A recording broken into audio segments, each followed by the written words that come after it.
The Golden Bird, from Grimm's Fairy Tales, by Jacob and Wilhelm Grimm, translated by Edgar Tailor and Marion Edwards. A certain king had a beautiful garden, and in the garden stood a tree which bore golden apples. These apples were always counted, and about the time when they began to grow ripe, it was found that every night one of them was gone. The king became very angry at this, and ordered the gardener to keep watch all night under the tree. The gardener set his eldest son to watch, but about 12 o'clock he fell asleep, and in the morning another of the apples was missing. Then the second son was ordered to watch, and at midnight he too fell asleep, and in the morning another apple was gone. Then the third son offered to keep watch, but the gardener at first would not let him, for fear some harm should come to him. However, at last he consented, and the young man laid himself under the tree to watch. As the clock struck 12 he heard a rustling noise in the air, and a bird came flying that was of pure gold, and as it was snapping at one of the apples with its beak, the gardener's son jumped up and shot an arrow at it. But the arrow did the bird no harm, only it dropped a golden feather from its tail, and then flew away. The golden feather was brought to the king in the morning, and all the council was called together. Every one agreed that it was worth more than all the wealth of the kingdom. But the king said, "One feather is of no use to me. I must have the whole bird." Then the gardener's eldest son set out, and thought to find the golden bird very easily. And when he had gone but a little way, he came to a wood, and by the side of the wood he saw a fox sitting. So he took his bow and made ready to shoot at it. Then the fox said, "Do not shoot me, for I will give you good counsel. I know what your business is, and that you want to find the golden bird. You will reach a village in the evening, and when you get there you will see 2 inns opposite to each other, one of which is very pleasant and beautiful to look at. Go not in there, but rest for the night in the other, though it may appear to you to be very poor and mean." But the son thought to himself, "What can such a beast as this know about the matter?" So he shot his arrow at the fox, but he missed it, and it set up its tail above its back, and ran into the wood. Then he went his way, and in the evening came to the village where the 2 inns were, and in one of these were people singing and dancing and feasting, but the other looked very dirty and poor. "I should be very silly," said he, "if I went to that shabby house, and left this charming place." So he went into the smart house, and ate and drank at his ease, and forgot the bird, and his country too. Time passed on, and as the eldest son did not come back, and no tidings were heard of him, the second son set out, and the same thing happened to him. He met the fox, who gave him the good advice. But when he came to the 2 inns, his eldest brother was standing at the window where the merrymaking was, and called to him to come in. And he could not withstand the temptation, but went in, and forgot the golden bird and his country in the same manner. Time passed on again, and the youngest son too wished to set out into the wide world to seek for the golden bird. But his father would not listen to it for a long while, for he was very fond of his son, and was afraid that some ill luck might happen to him also, and prevent his coming back. However, at last it was agreed he should go, for he would not rest at home. And as he came to the wood, he met the fox, and heard the same good counsel. But he was thankful to the fox, and did not attempt his life as his brothers had done. "Sit upon my tail, and you will travel faster." So he sat down, and the fox began to run, and away they went over stock and stone so quick that their hair whistled in the wind. When they came to the village, the son followed the fox's counsel, and without looking about him went to the shabby inn, and rested there all night at his ease. In the morning came the fox again, and met him as he was beginning his journey, and said, "Go straight forward till you come to a castle, before which lie a whole troop of soldiers fast asleep and snoring. Take no notice of them, but go into the castle, and pass on till you come to a room where the golden bird sits in a wooden cage. Close by it stands a beautiful golden cage, but do not try to take the bird out of the shabby cage and put it into the handsome one, otherwise you will repent it." Then the fox stretched out his tail again, and the young man sat himself down, and away they went over stock and stone till their hair whistled in the wind. Before the castle gate all was as the fox had said, so the son went in and found the chamber where the golden bird hung in a wooden cage, and below stood the golden cage, and the 3 golden apples that had been lost were lying close by it. Then thought he to himself, "It will be a very droll thing to bring away such a fine bird in this shabby cage." So he opened the door and took hold of it, and put it into the golden cage. But the bird set up such a loud scream that all the soldiers awoke, and they took him prisoner and carried him before the king. The next morning the court sat to judge him, and when all was heard, it sentenced him to die, unless he should bring the king the golden horse which could run as swiftly as the wind, and if he did this, he was to have the golden bird given him for his own. So he set out once more on his journey, sighing and in great despair, when on a sudden his friend the fox met him, and said, "You see now what has happened on account of your not listening to my counsel. I will still, however, tell you how to find the golden horse, if you will do as I bid you. You must go straight on till you come to the castle where the horse stands in his stall. By his side will lie the groom, fast asleep and snoring. Take away the horse quietly, but be sure to put on the old leathern saddle upon him, and not the golden one that is close by it." Then the son sat down on the fox's tail, and away they went over stock and stone till their hair whistled in the wind. All went right, and the groom lay snoring with his hand upon the golden saddle. But when the son looked at the horse, he thought it a great pity to put the leathern saddle upon it. "I will give him the good one," said he. "I am sure he deserves it."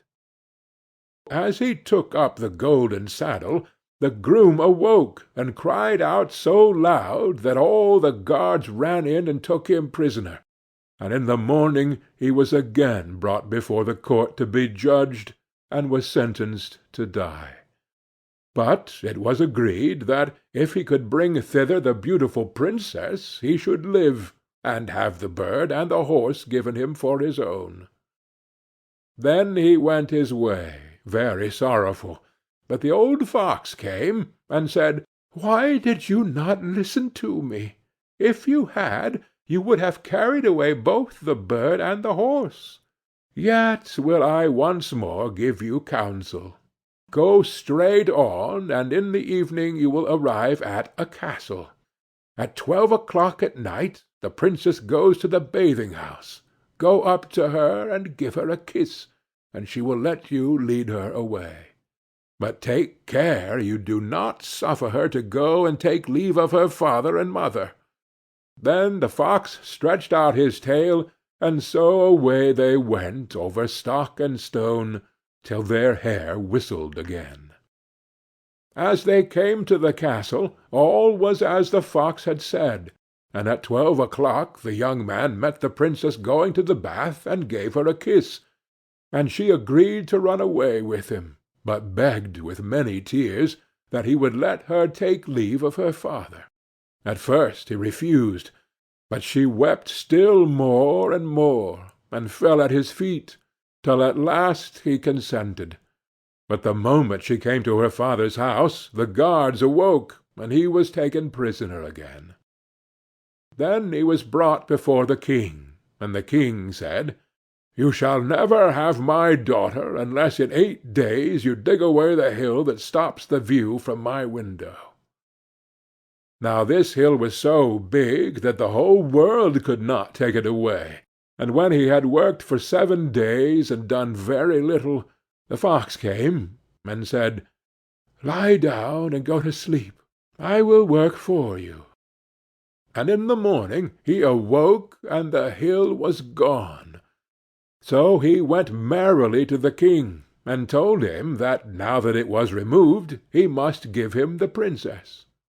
Then the king was obliged to keep his word, and away went the young man and the princess. The fox came and said to him, "We will have all 3, the princess, the horse, and the bird." "Ah," said the young man, "that would be a great thing, but how can you contrive it?" "If you will only listen," said the fox, "it can be done. When you come to the king, and he asks for the beautiful princess, you must say, 'Here she is.' Then he will be very joyful, and you will mount the golden horse that they are to give you, and put out your hand to take leave of them. But shake hands with the princess last. Then lift her quickly onto the horse behind you, clap your spurs to his side, and gallop away as fast as you can." All went right.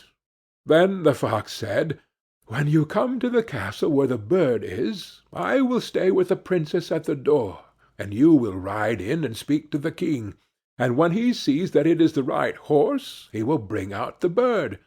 But you must sit still, and say that you want to look at it to see whether it is the true golden bird. And when you get it into your hand, ride away."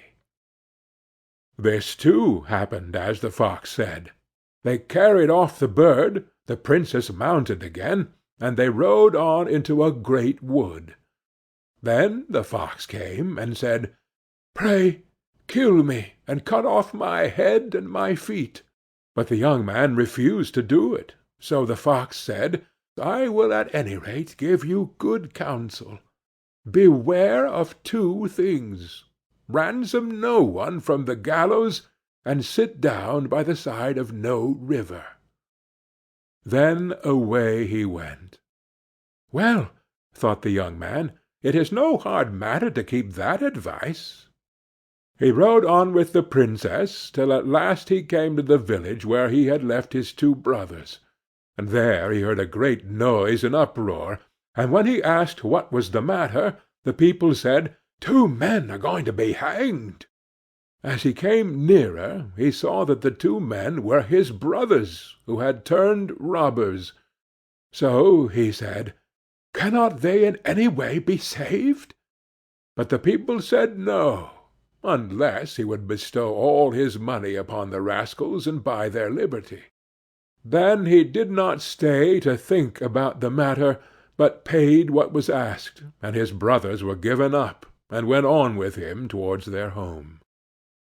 And as they came to the wood where the fox first met them, it was so cool and pleasant that the 2 brothers said, "Let us sit down by the side of the river and rest awhile to eat and drink." So he said, "Yes," and forgot the fox's counsel, and sat down on the side of the river. And while he suspected nothing, they came behind and threw him down the bank, and took the princess, the horse, and the bird, and went home to the king their master, and said, "All this have we won by our labor."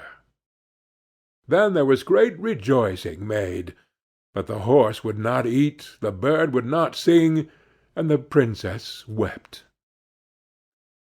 The youngest son fell to the bottom of the river's bed. Luckily it was nearly dry, but his bones were almost broken, and the bank was so steep that he could find no way to get out.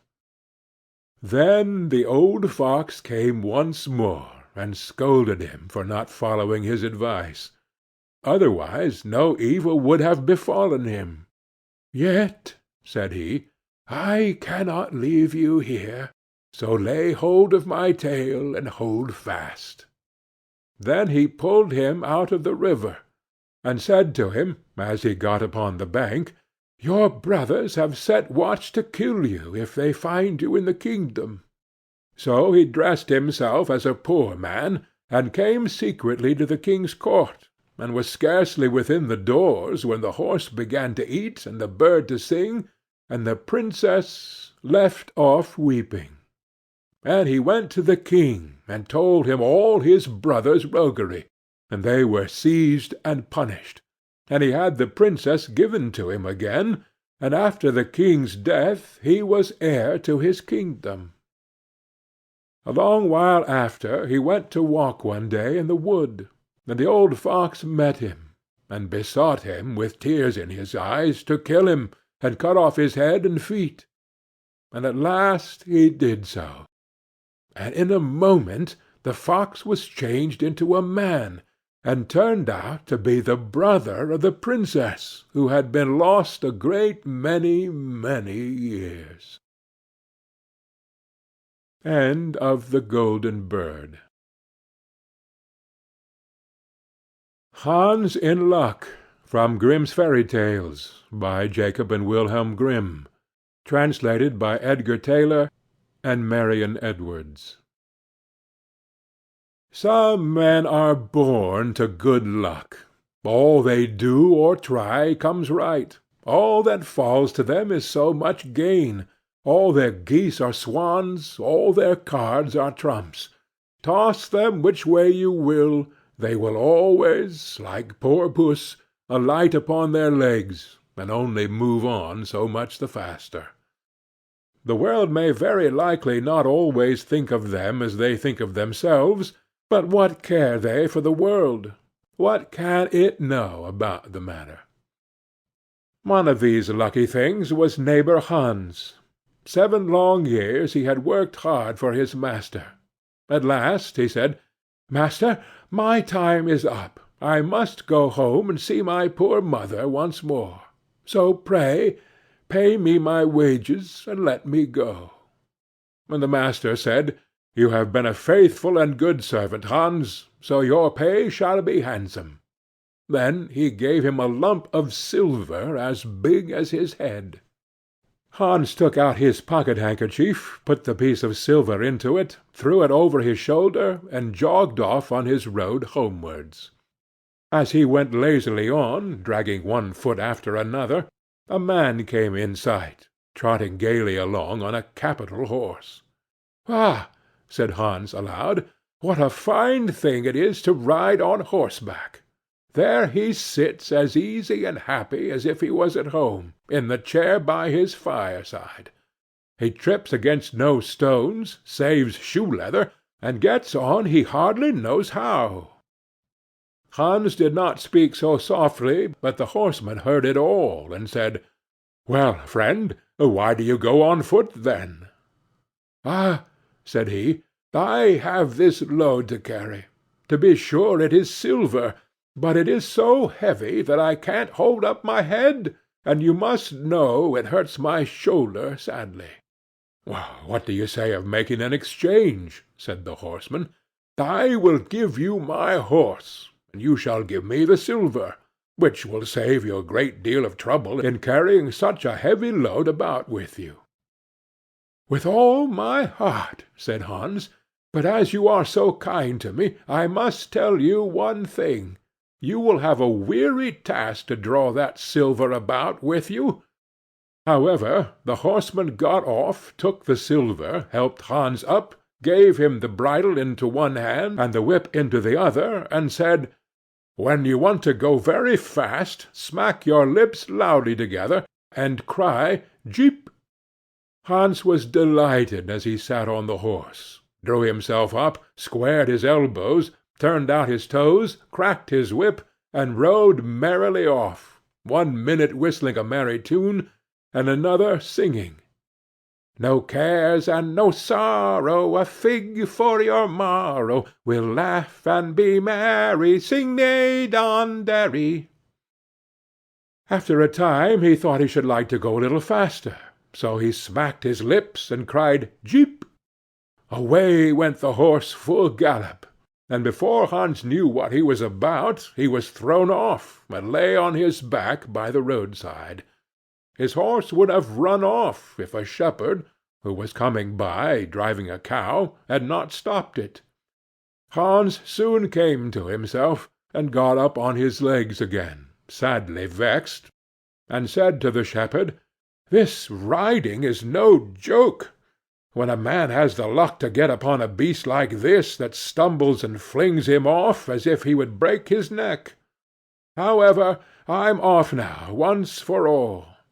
I like your cow now a great deal better than this smart beast that played me this trick, and has spoiled my best coat, you see, in this puddle, which, by the by, smells not very like a nosegay.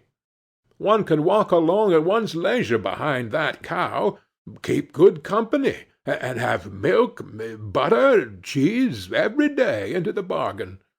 What would I give to have such a prize?" "Well," said the shepherd, "if you are so fond of her, I will change my cow for your horse. I like to do good to my neighbors, even though I lose by it myself." "Done," said Hans merrily. "What a noble heart that good man has!" thought he. Then the shepherd jumped upon the horse, wished Hans and the cow good morning, and away he rode. Hans brushed his coat, wiped his face and hands, rested a while, and then drove off his cow quietly, and thought his bargain a very lucky one. "If I have only a piece of bread, and I certainly shall always be able to get that, I can, wherever I like, eat my butter and cheese with it. And when I am thirsty, I can milk my cow and drink the milk. And what can I wish for more?" When he came to an inn, he halted, ate up all his bread, and gave away his last penny for a glass of beer. When he had rested himself, he set off again, driving his cow towards his mother's village. But the heat grew greater as soon as noon came on, till at last, as he found himself on a wide heath that would take him more than an hour to cross, he began to be so hot and parched that his tongue clave to the roof of his mouth. "I can find a cure for this," thought he. "Now I will milk my cow and quench my thirst." So he tied her to the stump of a tree, and held his leathern cap to milk into. But not a drop was to be had. Who would have thought that this cow, which was to bring him milk and butter and cheese, was all that time utterly dry? Hans had not thought of looking to that. While he was trying his luck in milking, and managing the matter very clumsily, the uneasy beast began to think him very troublesome, and at last gave him such a kick on the head as knocked him down, and there he lay a long while senseless. Luckily a butcher soon came by, driving a pig in a wheelbarrow. "What is the matter with you, my man?"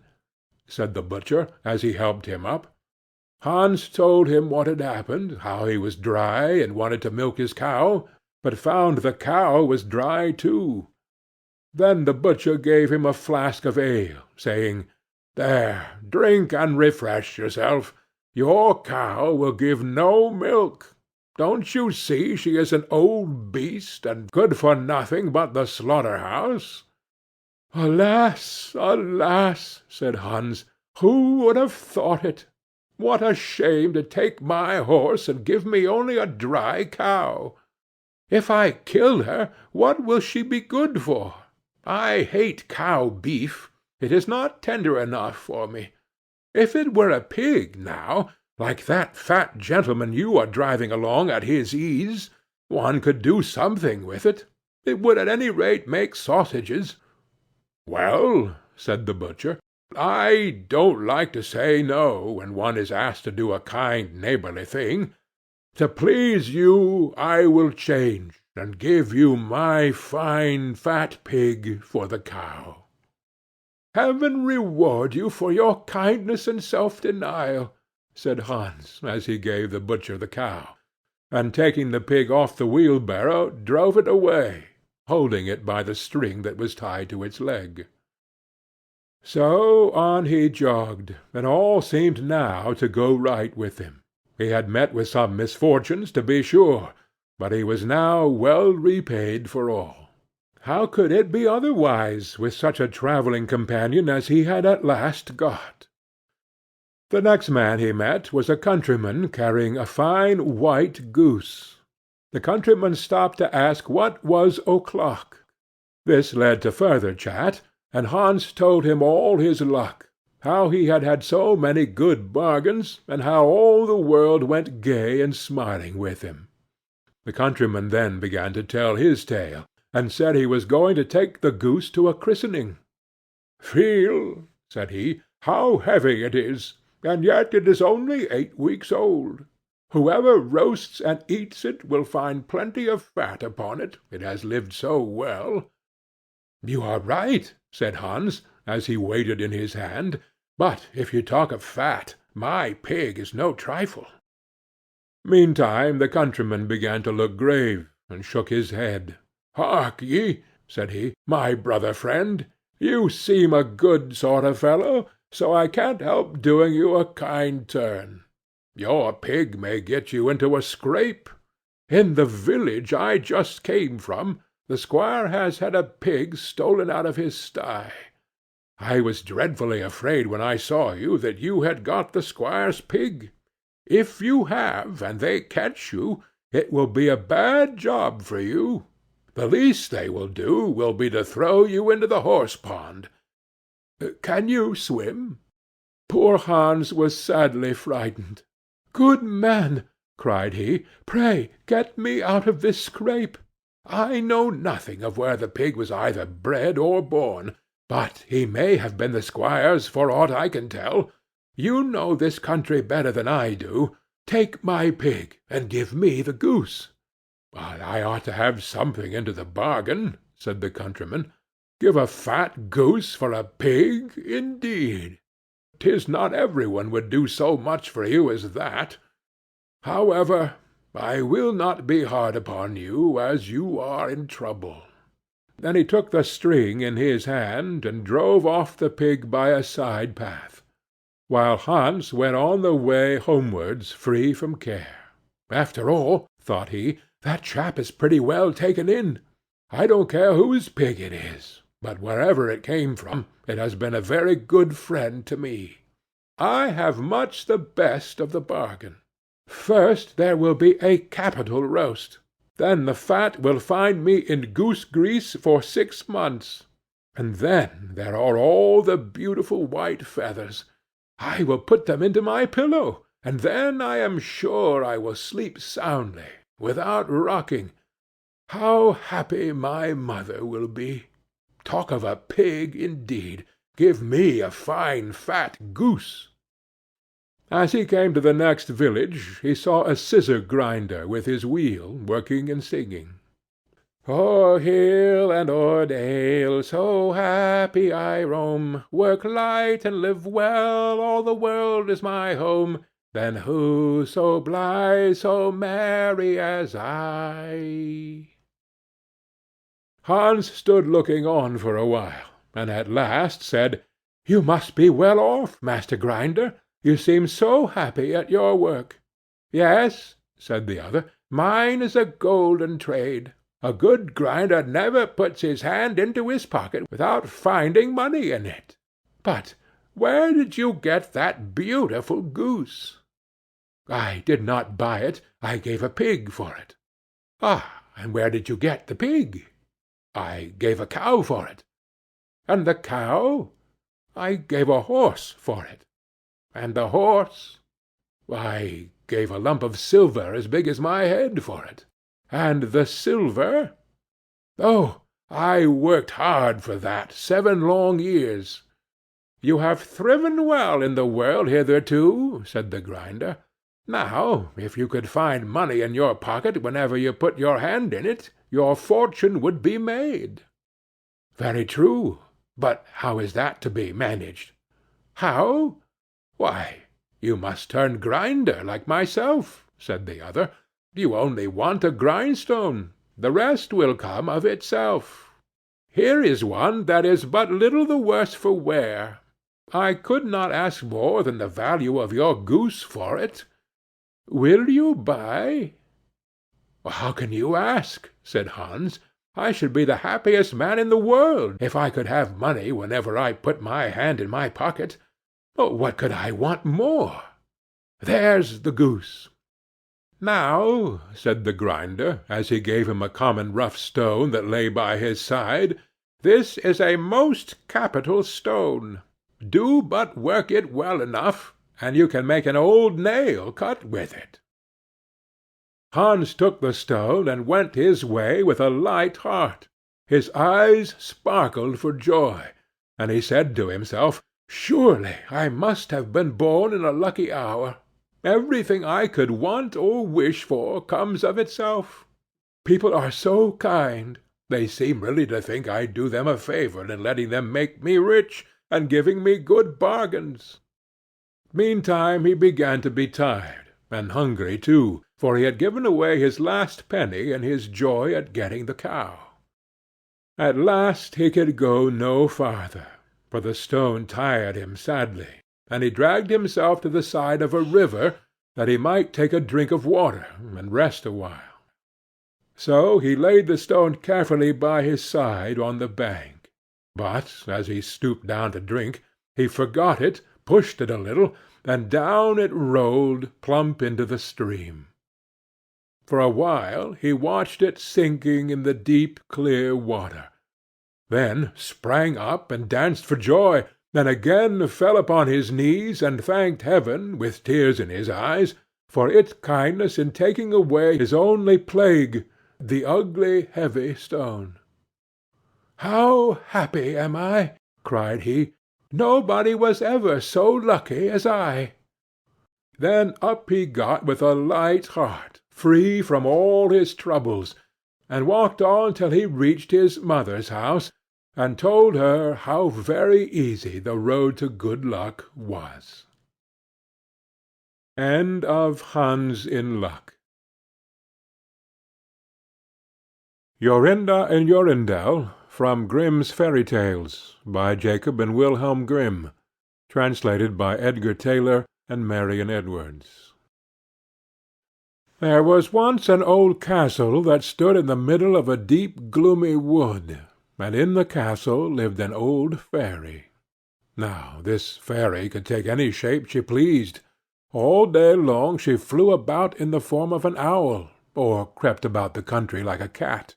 But at night she always became an old woman again. When any young man came within 100 paces of her castle, he became quite fixed, and could not move a step till she came and set him free, which she would not do till he had given her his word never to come there again. But when any pretty maiden came within that space, she was changed into a bird, and the fairy put her into a cage, and hung her up in a chamber in the castle. There were 700 of these cages hanging in the castle, and all with beautiful birds in them. There was once a maiden whose name was Jorinda. She was prettier than all the pretty girls that ever were seen before, and a shepherd lad, whose name was Jorindel, was very fond of her, and they were soon to be married. One day they went to walk in the wood, that they might be alone, and Jorindel said, "We must take care that we don't go too near to the fairy's castle." It was a beautiful evening. The last rays of the setting sun shone bright through the long stems of the trees upon the green underwood beneath, and the turtle-doves sang from the tall birches. Jorinda sat down to gaze upon the sun. Jorindel sat by her side, and both felt sad, they knew not why. But it seemed as if they were to be parted from one another for ever. They had wandered a long way, and when they had looked to see which way they should go home, they found themselves at a loss to know what path to take. The sun was setting fast, and already half of its circle had sunk behind the hill. Jorindel on a sudden looked behind him, and saw through the bushes that they had, without knowing it, sat down close under the old walls of the castle. Then he shrank for fear, turned pale and trembled. Jorinda was just singing, "The ring-dove sang from the willow spray, well-a-day, well-a-day. He mourned for the fate of his darling mate, well-a-day." When her song stopped suddenly, Jorindel turned to see the reason, and beheld his Jorinda changed into a nightingale, so that her song ended with a mournful jug-jug. An owl with fiery eyes flew 3 times round them, and 3 times screamed, "Tu-woo! Tu-woo! Tu-woo!" Jorindel could not move. He stood fixed as a stone, and could neither weep, nor speak, nor stir hand or foot. And now the sun went down, the gloomy night came, and the owl flew into a bush, and a moment after the old fairy came forth, pale and meagre, with staring eyes, and a nose and chin that almost met one another. She mumbled something to herself, seized the nightingale, and went away with it in her hand.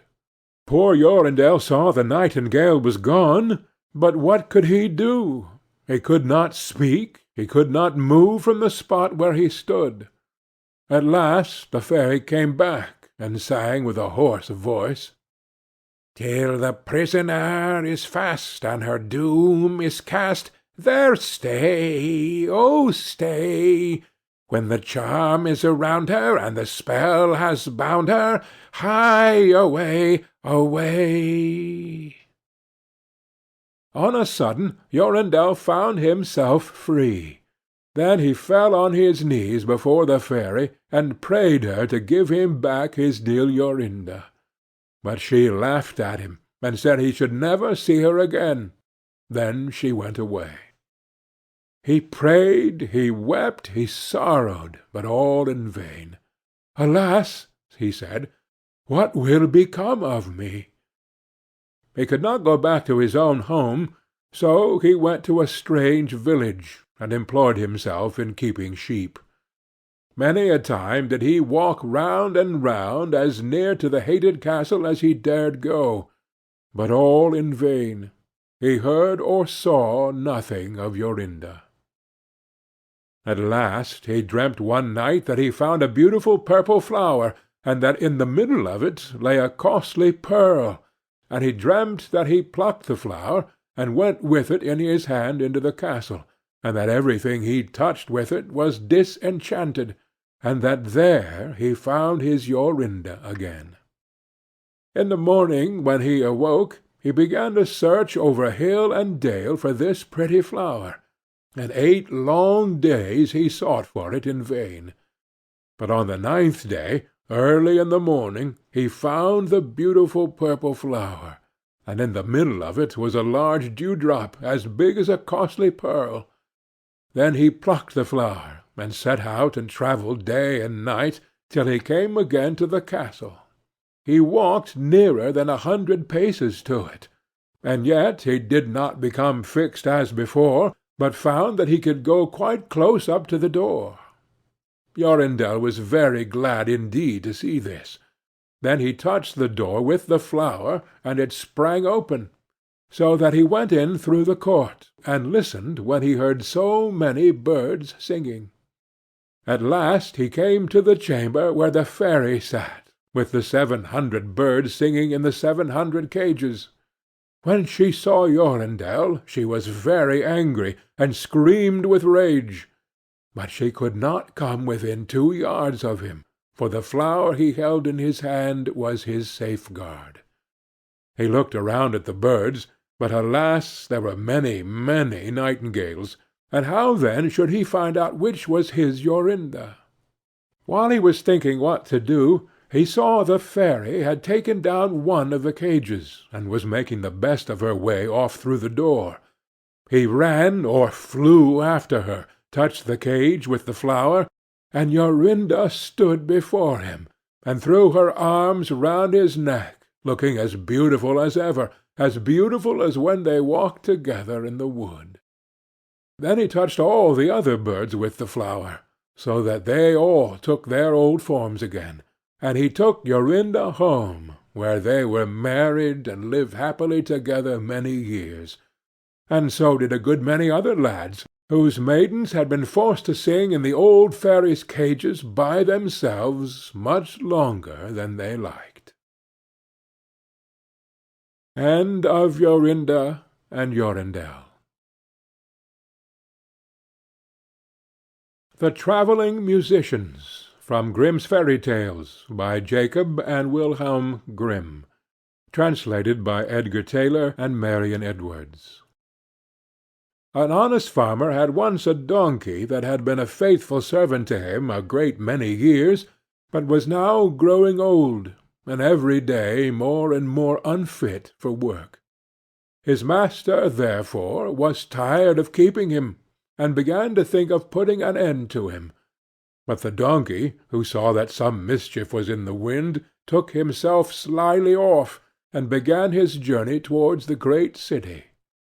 For there, thought he, I may turn musician.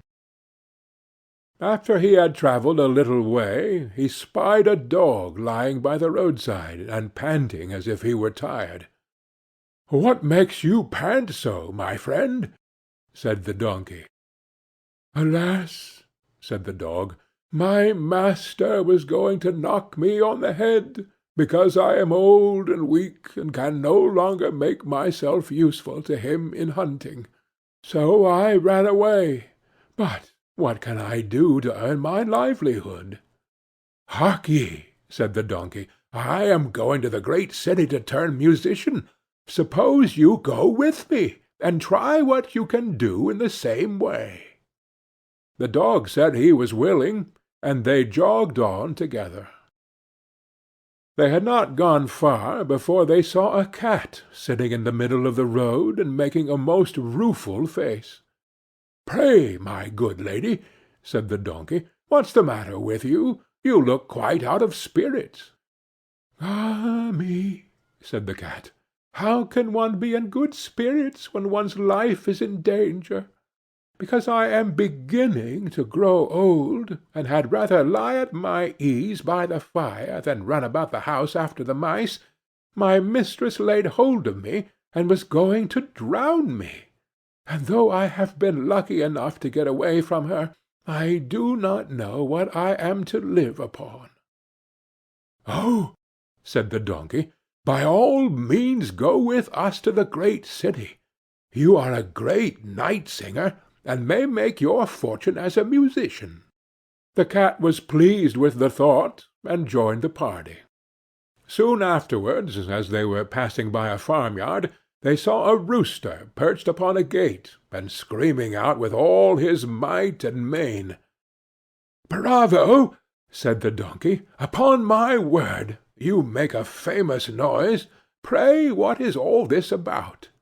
"Why," said the rooster, "I was just now saying that we should have fine weather for our washing day, and yet my mistress and the cook don't thank me for my pains, but threaten to cut off my head to-morrow, and make breath of me for the guests that are coming on Sunday." "Heaven forbid!" said the donkey. "Come with us, Master Chanticleer. It will be better, at any rate, than staying here to have your head cut off. Besides, who knows? If we care to sing in tune, we may get up some kind of a concert. So come along with us." "With all my heart," said the rooster. So they all four went on jollily together. They could not, however, reach the great city the first day, so when night came on they went into a wood to sleep. The donkey and the dog laid themselves down under a great tree, and the cat climbed up into the branches, while the rooster, thinking that the higher he sat the safer he should be, flew up to the very top of the trees, and then, according to his custom, before he went to sleep, looked out on all sides of him to see that everything was well. In doing this, he saw afar off something bright and shining, and calling to his companions, said, "There must be a house no great way off, for I see a light."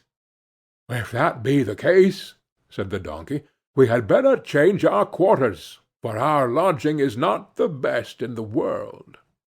"Besides," added the dog, "I should not be the worse for a bone or two, or a bit of meat." So they walked off together towards the spot where Chanticleer had seen the light, and as they drew near it became larger and brighter, till they at last came close to a house in which a gang of robbers lived. The donkey, being the tallest of the company, perched up to the window and peeped in. "Well, donkey," said Chanticleer, "what do you see?" "What do I see?" replied the donkey. "Why, I see a table spread with all kinds of good things, and robbers sitting round it making merry." "That would be a noble lodging for us," said the rooster. "Yes," said the donkey, "if we could only get in."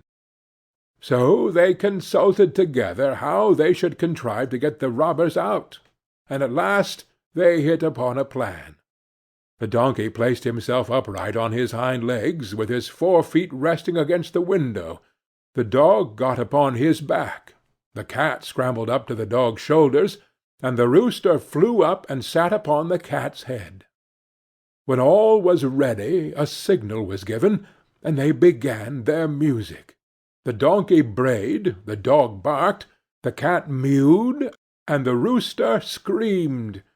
And then they all broke through the window at once, and came tumbling into the room, amongst the broken glass, with a most hideous clatter. The robbers, who had been not a little frightened by the opening concert, had now no doubt that some frightful hobgoblin had broken in upon them, and scampered away as fast as they could. The coast once clear, our travellers soon sat down, and dispatched what the robbers had left, with as much eagerness as if they had not expected to eat again for a month. As soon as they had satisfied themselves, they put out the lights, and each once more sought out a resting-place to his own liking. The donkey laid himself down upon a heap of straw in the yard, the dog stretched himself upon a mat behind the door, the cat rolled herself up on the hearth before the warm ashes, and the rooster perched upon a beam on the top of the house, and as they were all rather tired with their journey, they soon fell asleep. But about midnight, when the robbers saw from afar that the lights were out, and that all seemed quiet, they began to think that they had been in too great a hurry to run away, and one of them, who was bolder than the rest, went to see what was going on. Finding everything still, he marched into the kitchen, and groped about till he found a match in order to light a candle, and then, espying the glittering fiery eyes of the cat, he mistook them for live coals, and held the match to them to light it. But the cat, not understanding his joke, sprang at his face, and spat and scratched at him. This frightened him dreadfully, and away he ran to the back door. But there the dog jumped up and bit him in the leg, and as he was crossing over the yard the donkey kicked him, and the rooster, who had been awakened by the noise, crowed with all his might. At this the robber ran back as fast as he could to his comrades, and told the captain how a horrid witch had got him into the house, and had spat at him, and scratched his face with her long bony fingers, how a man with a knife in his hand had hidden himself behind the door, and stabbed him in the leg, how a black monster stood in the yard, and struck him with a club, and how the devil had sat upon the top of the house, and cried out, "Throw the rascal up here!" After this the robbers never dared to go back to the house, but the musicians were so pleased with their quarters that they took up their abode there, and there they are, I dare say, at this very day. End of the Travelling Musicians. Old Sultan, from Grimm's Fairy Tales, by Jacob and Wilhelm Grimm, translated by Edgar Tailor and Marion Edwards. A shepherd had a faithful dog called Sultan, who was grown very old, and had lost all his teeth. And one day, when the shepherd and his wife were standing together before the house, the shepherd said, "I will shoot old Sultan to-morrow morning, for he is of no use now." But his wife said, "Pray let the poor faithful creature live. He has served us well a great many years, and we ought to give him a livelihood for the rest of his days." "But what can we do with him?" said the shepherd.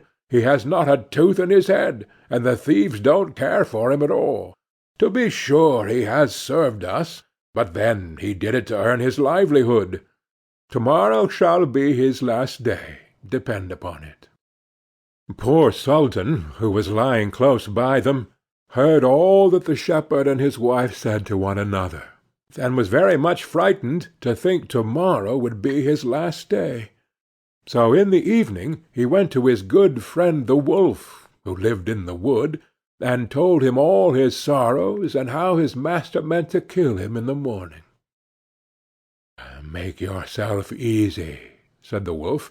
"I will give you some good advice. Your master, you know, goes out every morning very early with his wife into the field, and they take their little child with them, and lay it down behind the hedge in the shade while they are at work. Now, do you lie down close by the child, and pretend to be watching it, and I will come out of the wood and run away with it.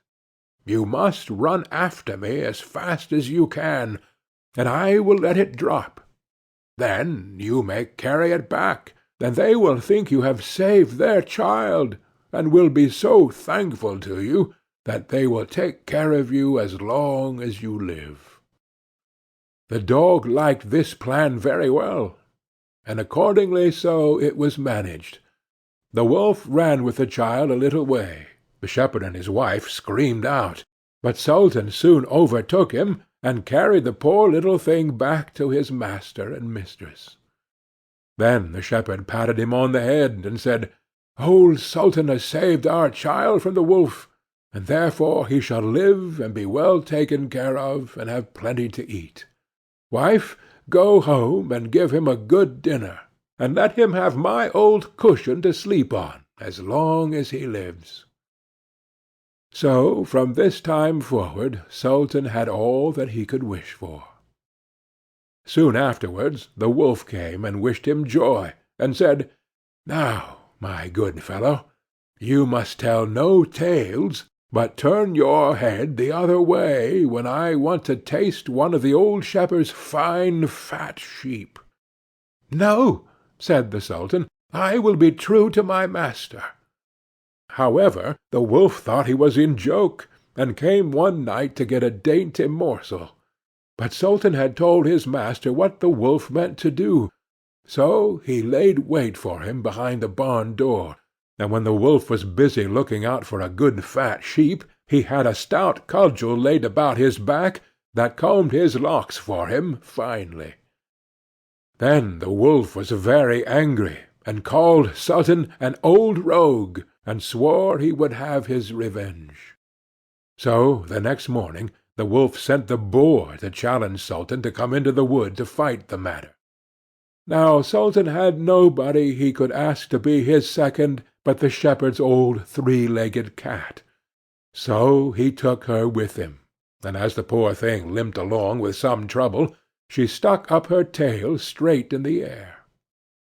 The wolf and the wild boar were first on the ground, and when they espied their enemies coming, and saw the cat's long tail standing straight in the air, they thought she was carrying a sword for Sultan to fight with, and every time she limped, they thought she was picking up a stone to throw at them.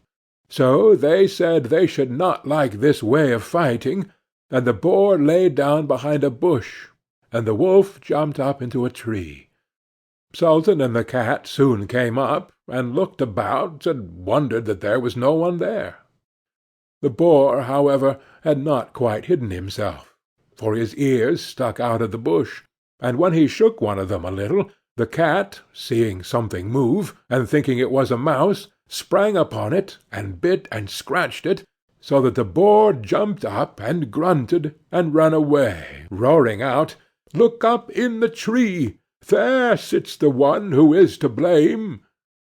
So they looked up, and espied the wolf sitting among the branches, and they called him a cowardly rascal, and would not suffer him to come down till he was heartily ashamed of himself, and had promised to be good friends again with old Sultan. End of Old Sultan. The Straw, the Coal, and the Bean. From Grimm's Fairy Tales, by Jacob and Wilhelm Grimm, translated by Edgar Tailor and Marion Edwards. In a village dwelt a poor old woman who had gathered together a dish of beans, and wanted to cook them. So she made a fire on her hearth, and that it might burn the quicker, she lighted it with a handful of straw. When she was emptying the beans into the pan, one dropped without her observing it, and lay on the ground beside a straw, and soon afterwards a burning coal from the fire leaped down to the two. "Dear friends, from whence do you come here?" "I fortunately sprang out of the fire, and if I had not escaped by sheer force, my death would have been certain. I should have been burnt to ashes." The bean said, "I too have escaped with a whole skin, but if the old woman had got me into the pan, I should have been made into broth without any mercy, like my comrades." "And would a better fate have fallen to my lot?" asked the straw. "The old woman has destroyed all my brethren in fire and smoke. She seized 60 of them at once, and took their lives. I, luckily, slipped through her fingers." "But what are we to do now?" said the coal. "I think," answered the bean, "that as we have so fortunately escaped death, we should keep together like good companions, and lest a new mischance should overtake us here, we should go away together, and repair to a foreign country." The proposition pleased the two others, and they set out on their way together. Soon, however, they came to a little brook, and as there was no bridge or foot-plank, they did not know how they were to get over it. The straw hit on a good idea, and said, "I will lay myself straight across, and then you can walk over on me as on a bridge." The straw therefore stretched itself from one bank to the other, and the coal, who was of an impetuous disposition, tripped quite boldly on to the newly built bridge. But when she had reached the middle, and heard the water rushing beneath her, she was after all afraid, and stood still, and ventured no further. The straw, however, began to burn, broke in 2 pieces, and fell into the stream. The coal slipped after her, hissed when she got into the water, and breathed her last. The bean, who had prudently stayed behind on the shore, could not but laugh at the event, was unable to stop, and laughed so heartily that she burst. It would have been all over with her likewise, if, by good fortune, a tailor, who was travelling in search of work, had not sat down to rest by the brook. As he had a compassionate heart, he pulled out his needle and thread, and sewed her together. The bean thanked him most prettily, but as the tailor used black thread, all beans since then have a black seam. End of The Straw, the Coal, and the Bean. Briar Rose, from Grimm's Fairy Tales, by Jacob and Wilhelm Grimm, translated by Edgar Tailor and Marion Edwards. A king and queen once upon a time reigned in a country a great way off, where there were in those days fairies. Now this king and queen had plenty of money, and plenty of fine clothes to wear, and plenty of good things to eat and drink, and a coach to ride out in every day. But though they had been married many years, they had no children, and this grieved them very much indeed. But one day, as the queen was walking by the side of the river, at the bottom of the garden she saw a poor little fish that had thrown itself out of the water, and lay gasping and nearly dead on the bank. Then the queen took pity on the little fish, and threw it back again into the water, and before it swam away it lifted his head out of the water and said, "I know what your wish is, and it shall be fulfilled in return for your kindness to me. You will soon have a daughter." What the little fish had foretold soon came to pass, and the queen had a little girl, so very beautiful that the king could not cease looking on her for joy, and said he would hold a great feast, and make merry, and show the child to all the land. So he asked his kinsmen, and nobles, and friends, and neighbours. But the queen said, "I will have the fairies also, that they might be kind and good to our little daughter." Now there were 13 fairies in the kingdom, but as the king and queen had only 12 golden dishes for them to eat out of, they were forced to leave one of the fairies without asking her. So 12 fairies came, each with a high red cap on her head, and red shoes with high heels on her feet, and a long white wand in her hand. And after the feast was over, they gathered round in a ring and gave all their best gifts to the little princess. One gave her goodness, another beauty, another riches, and so on, till she had all that was good in the world. Just as 11 of them had done blessing her, a great noise was heard in the courtyard, and word was brought that the 13th fairy was come, with a black cap on her head, and black shoes on her feet, and a broomstick in her hand, and presently up she came into the dining-hall. Now, as she had not been asked to the feast, she was very angry, and scolded the king and queen very much, and set to work to take her revenge. So she cried out, "The king's daughter shall in her 15th year be wounded by a spindle, and fall down dead." Then the 12th of the friendly fairies, who had not yet given her gift, came forward, and said that the evil wish must be fulfilled, but that she would soften its mischief. So her gift was, that the king's daughter, when the spindle wounded her, should not really die, but should only fall asleep for 100 years.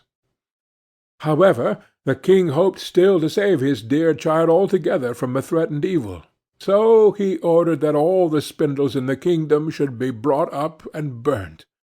But all the gifts of the first 11 fairies were in the meantime fulfilled, for the princess was so beautiful and well-behaved and good and wise that every one who knew her loved her. It happened that, on the very day she was 15 years old, the king and queen were not at home, and she was left alone in the palace. So she roved about by herself, and looked at all the rooms and chambers, till at last she came to an old tower, to which there was a narrow staircase ending with a little door. In the door was a golden key, and when she turned it, the door sprang open, and there sat an old lady spinning away very busily. "Why, how now, good mother?" said the princess. "What are you doing there?" "Spinning," said the old lady, and nodded her head, humming a tune, while buzz went the wheel. "How prettily that little thing turns round," said the princess, then took the spindle and began to try and spin. But scarcely had she touched it before the fairy's prophecy was fulfilled. The spindle wounded her, and she fell down lifeless on the ground. However, she was not dead, but had only fallen into a deep sleep, and the king and the queen, who had just come home, and all their court fell asleep too, and the horses slept in the stables, and the dogs in the court, the pigeons on the house-top, and the very flies slept upon the walls. Even the fire on the hearth left off blazing and went to sleep.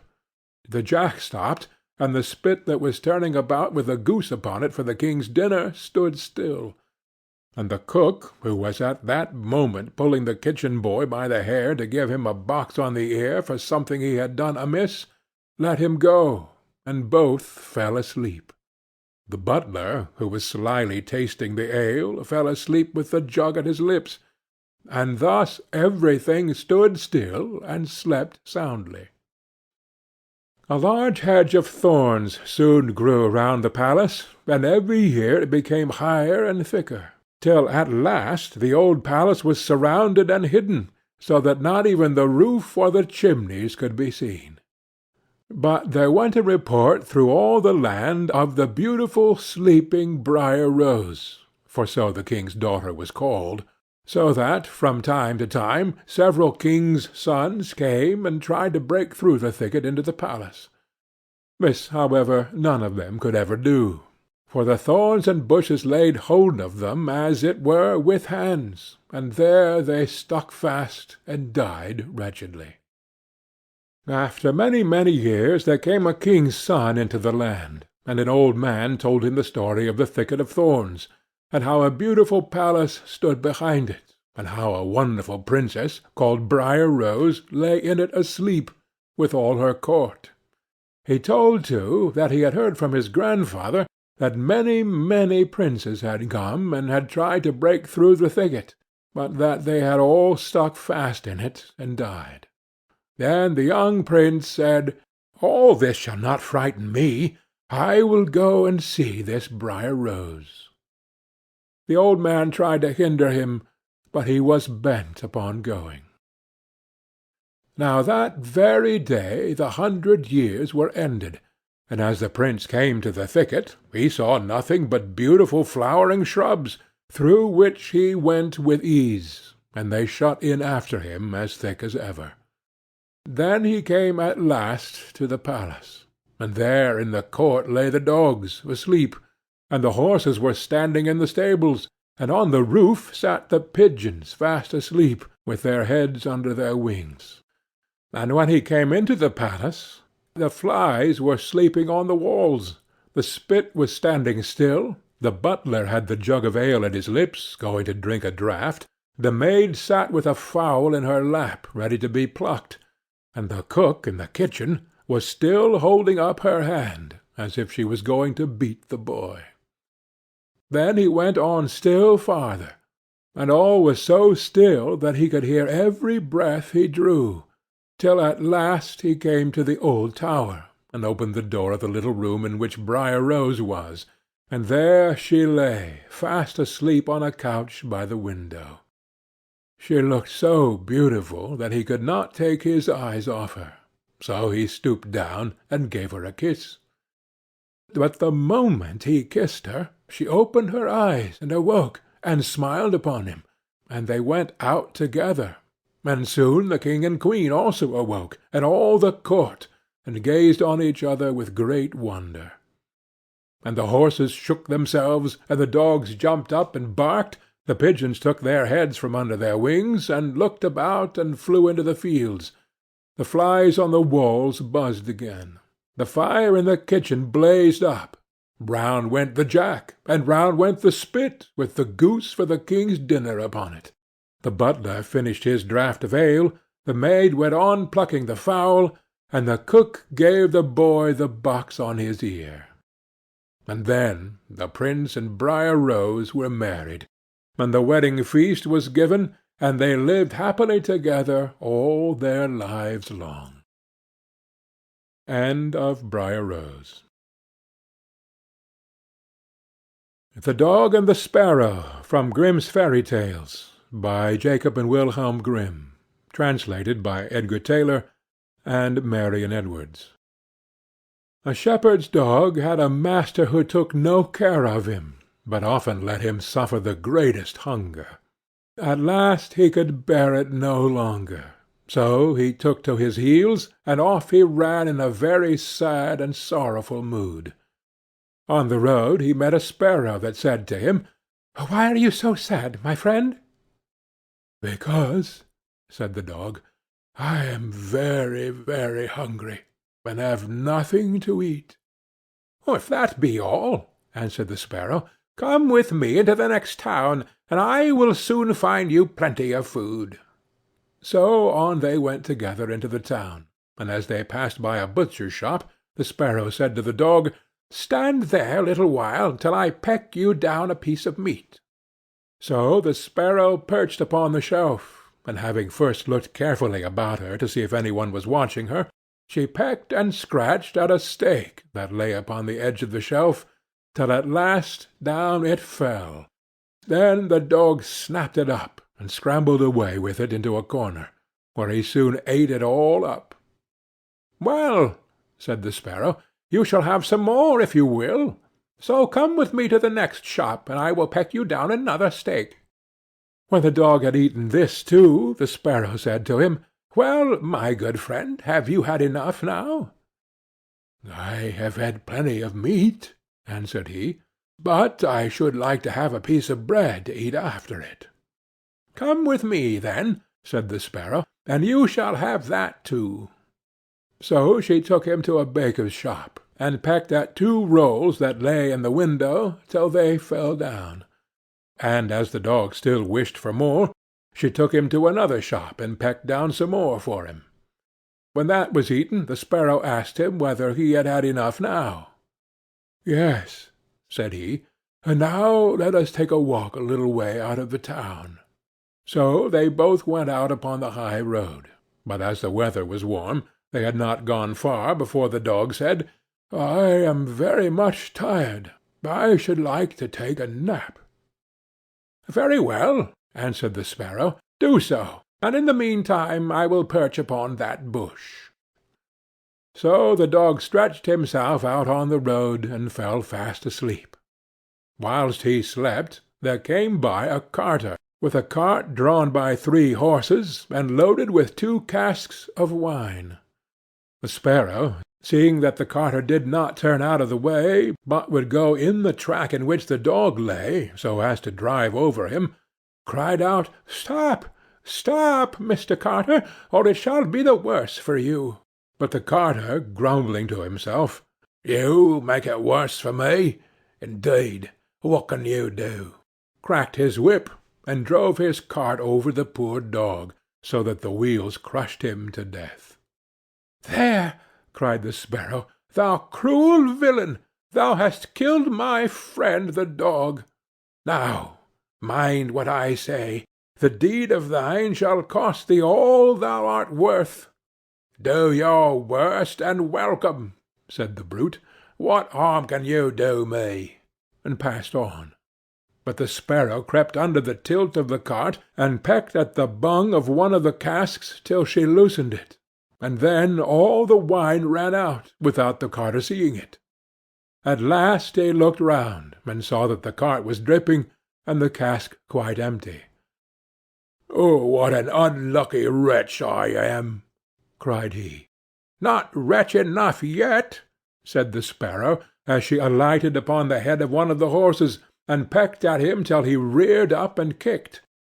When the carter saw this, he drew out his hatchet and aimed a blow at the sparrow, meaning to kill her.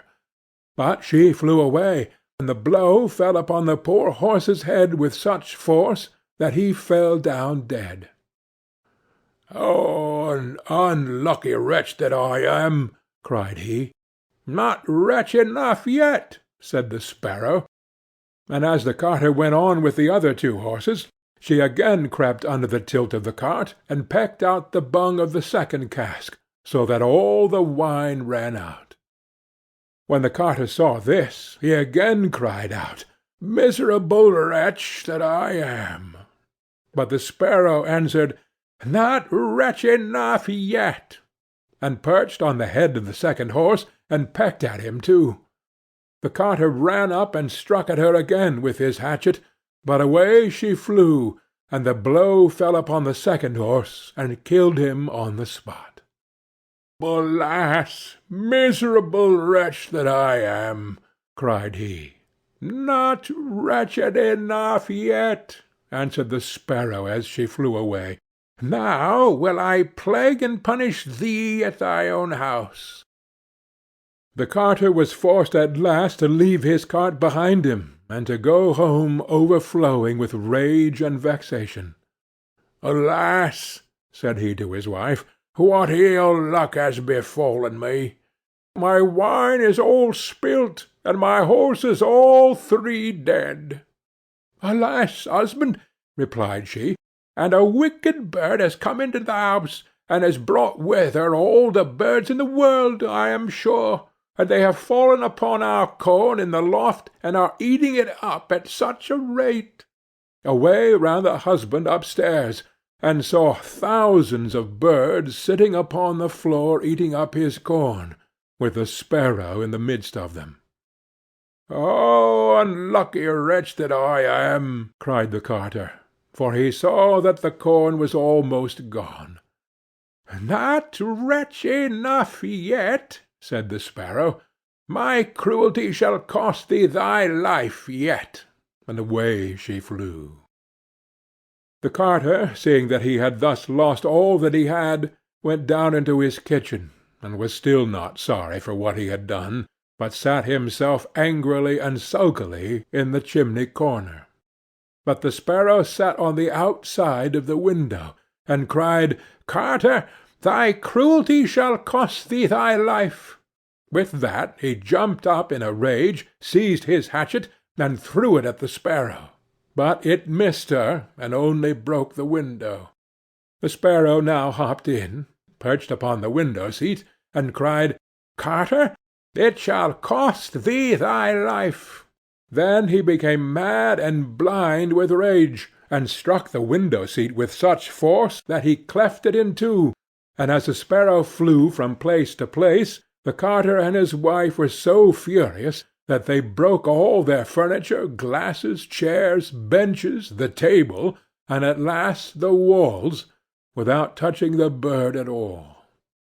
In the end, however, they caught her, and the wife said, "Shall I kill her at once?" "No," cried he, "that is letting her off too easily. She shall die a much more cruel death. I will eat her." But the sparrow began to flutter about, and stretch out her neck, and cried, "Carter, it shall cost thee thy life yet." With that he could wait no longer, so he gave his wife the hatchet, and cried, "Wife, strike at the bird, and kill her in my hand." And the wife struck, but she missed her aim, and hit her husband on the head, so that he fell down dead. And the sparrow flew quietly home to her nest. End of The Dog and the Sparrow. The 12 Dancing Princesses. From Grimm's Fairy Tales, by Jacob and Wilhelm Grimm. Translated by Edgar Tailor and Marion Edwards. There was a king who had 12 beautiful daughters. They slept in 12 beds, all in one room, and when they went to bed the doors were shut and locked up. But every morning their shoes were found to be quite worn through, as if they had been danced in all night, and yet nobody could find out how it happened, or where they had been. Then the king made it known to all the land that if any person could discover the secret, and find out where it was that the princesses danced in the night, he should have the one he liked best for his wife, and should be king after his death. But whoever tried, and did not succeed, after 3 days and nights, should be put to death. A king's son soon came. He was well entertained, and in the evening was taken to the chamber next to the one where the princesses lay in their 12 beds.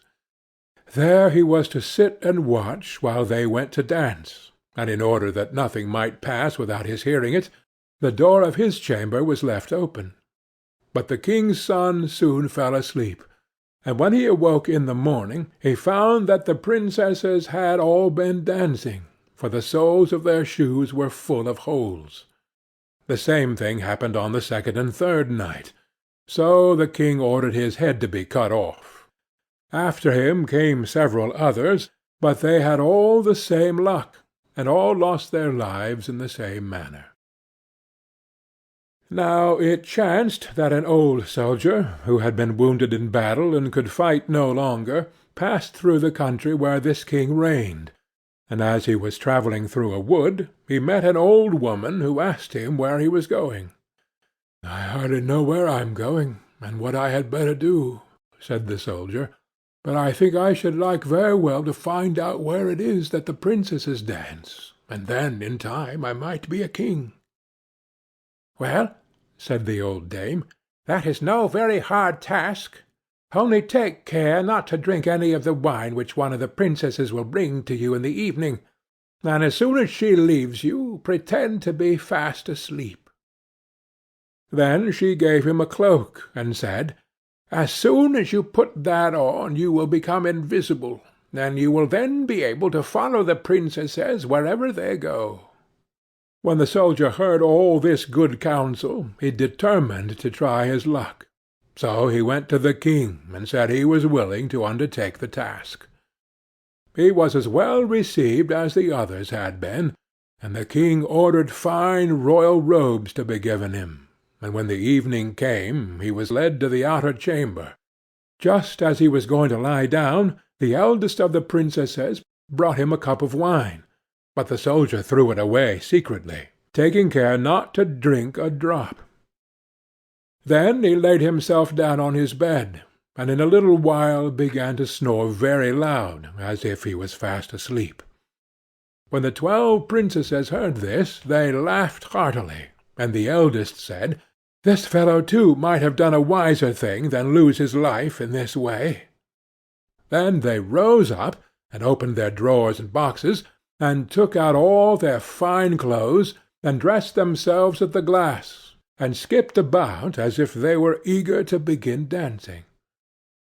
But the youngest said, "I don't know how it is, while you are so happy, I feel very uneasy. I am sure some mischance will befall us." "You simpleton," said the eldest, "you are always afraid. Have you forgotten how many kings' sons have already watched in vain? And as for this soldier, even if I had not given him his sleeping draught, he would have slept soundly enough." When they were all ready, they went and looked at the soldier. But he snored on, and did not stir hand or foot, so they thought they were quite safe, and the eldest went up to her own bed, and clapped her hands, and the bed sank into the floor, and a trap-door flew open. The soldier saw them going down through the trap-door one after another, the eldest leading the way, and thinking he had no time to lose, he jumped up, put on the cloak which the old woman had given him, and followed them. But in the middle of the stairs he trod on the gown of the youngest princess, and she cried out to her sisters, "All is not right! Some one took hold of my gown." "You silly creature," said the eldest, "it is nothing but a nail in the wall." Then down they all went, and at the bottom they found themselves in a most delightful grove of trees, and the leaves were all of silver, and glittered and sparkled beautifully. The soldier wished to take away some token of the place, so he broke off a little branch, and there came a loud noise from the tree. Then the youngest daughter said again, "I am sure all is not right. Did you not hear that noise? That never happened before." But the eldest said, "It is only our princes who are shouting for joy at our approach." Then they came to another grove of trees, where all the leaves were gold, and afterwards to a third, where the leaves were all glittering diamonds. And the soldier broke a branch from each, and every time there was a loud noise, which made the youngest sister tremble with fear.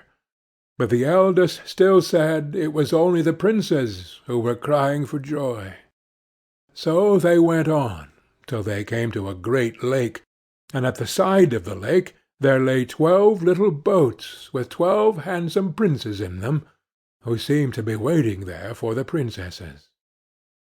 One of the princesses went into each boat, and the soldier stepped into the same boat with the youngest. As they were rowing over the lake, the prince who was in the boat with the youngest princess and the soldier said, "I do not know why it is, But though I am rowing with all my might, we do not get on so fast as usual, and I am quite tired. The boat seems very heavy to-day." "It is only the heat of the weather," said the Princess. "I feel it very warm too." On the other side of the lake stood a fine illuminated castle, from which came the merry music of horns and trumpets.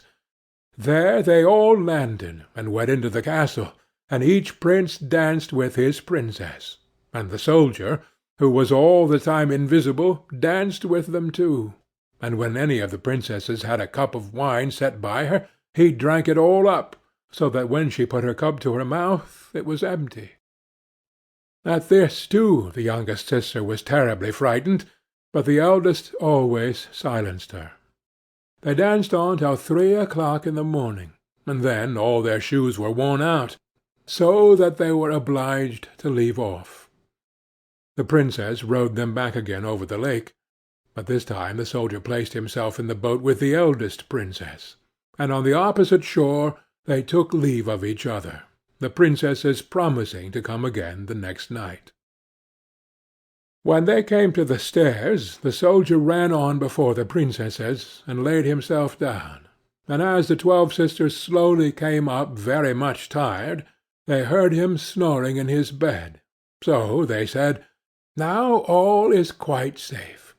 Then they undressed themselves, put away their fine clothes, pulled off their shoes, and went to bed.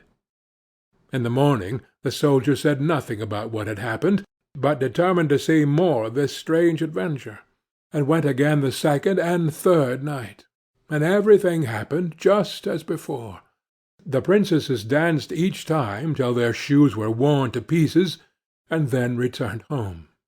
However, on the third night the soldier carried away one of the golden cups as a token of where he had been.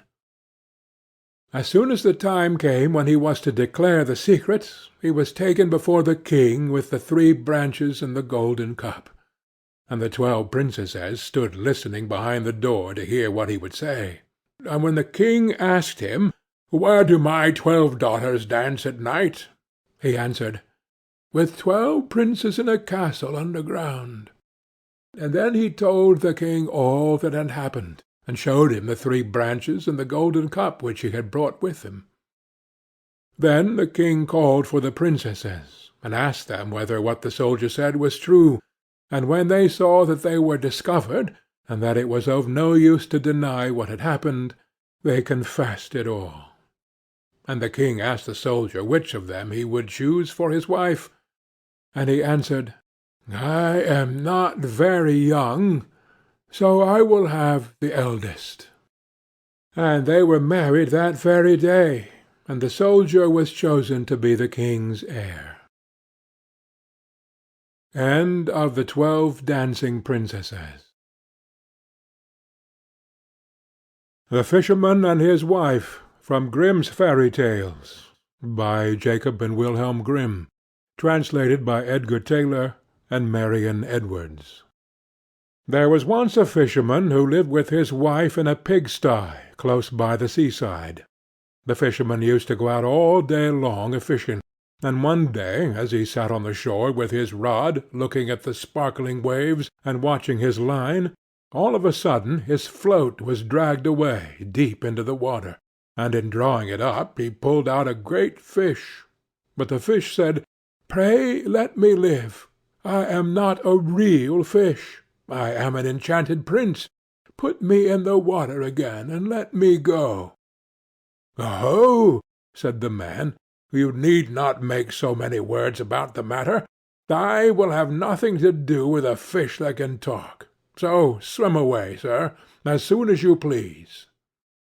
Then he put him back into the water, and the fish darted straight down to the bottom, and left a long streak of blood behind him on the wave.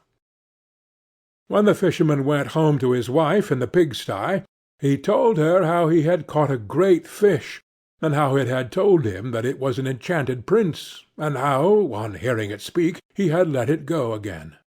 "Did you not ask it for anything?" said the wife. "We live very wretchedly here in this nasty, dirty pigsty. "Do go back and tell the fish we want a snug little cottage." The fisherman did not much like the business. However, he went to the seashore, and when he came back there the water looked all yellow and green, and he stood at the water's edge and said, "O man of the sea, hearken to me. My wife Isabel will have her own will, and hath sent me to beg a boon of thee." Then the fish came swimming to him, and said, "Well, what is her will? What does your wife want?" "Ah," said the fisherman, "she says that when I had caught you I ought to have asked you for something before I let you go. She does not like living any longer in the pigsty, and wants a snug little cottage." "Go home, then," said the fish. "She is in the cottage already."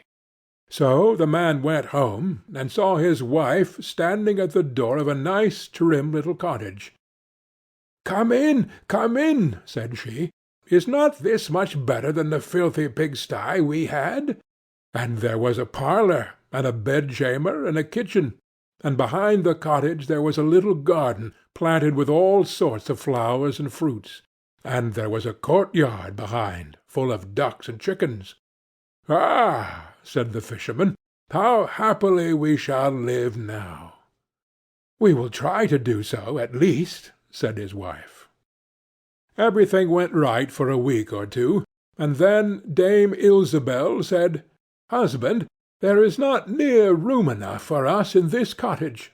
The courtyard and the garden are a great deal too small. I should like to have a large stone castle to live in. Go to the fish again, and tell him to give us a castle." "Wife," said the fisherman, "I don't like to go to him again, for perhaps he will be angry. We ought to be easy with this pretty cottage to live in." "Nonsense," said the wife. "He will do it very willingly, I know. Go along and try." The fisherman went, but his heart was very heavy, and when he came to the sea it looked blue and gloomy, though it was very calm, and he went close to the edge of the waves, and said, "O man of the sea, hearken to me. My wife Ilsebel will have her own will, and hath sent me to beg a boon of thee." "Well, what does she want now?" said the fish. "Ah," said the man dolefully, "my wife wants to live in a stone castle." "Go home, then," said the fish. "She is standing at the gate of it already." So away went the fisherman, and found his wife standing before the gate of a great castle. "See," said she, "is not this grand?" With that they went into the castle together, and found a great many servants there, and the rooms all richly furnished, and full of golden chairs and tables. And behind the castle was a garden, and around it was a park half a mile long, full of sheep and goats and hares and deer. And in the courtyard were stables and cowhouses. "Well," said the man, "now we will live cheerful and happy in this beautiful castle for the rest of our lives." "Perhaps we may," said his wife, "but let us sleep upon it before we make up our minds to that." So they went to bed. The next morning, when Dame Ilsebel awoke, it was broad daylight, and she jogged the fisherman with her elbow, and said, "Get up, husband, and bestir yourself, for we must be king of all the land." "Wife, wife," said the man, "why should we wish to be the king?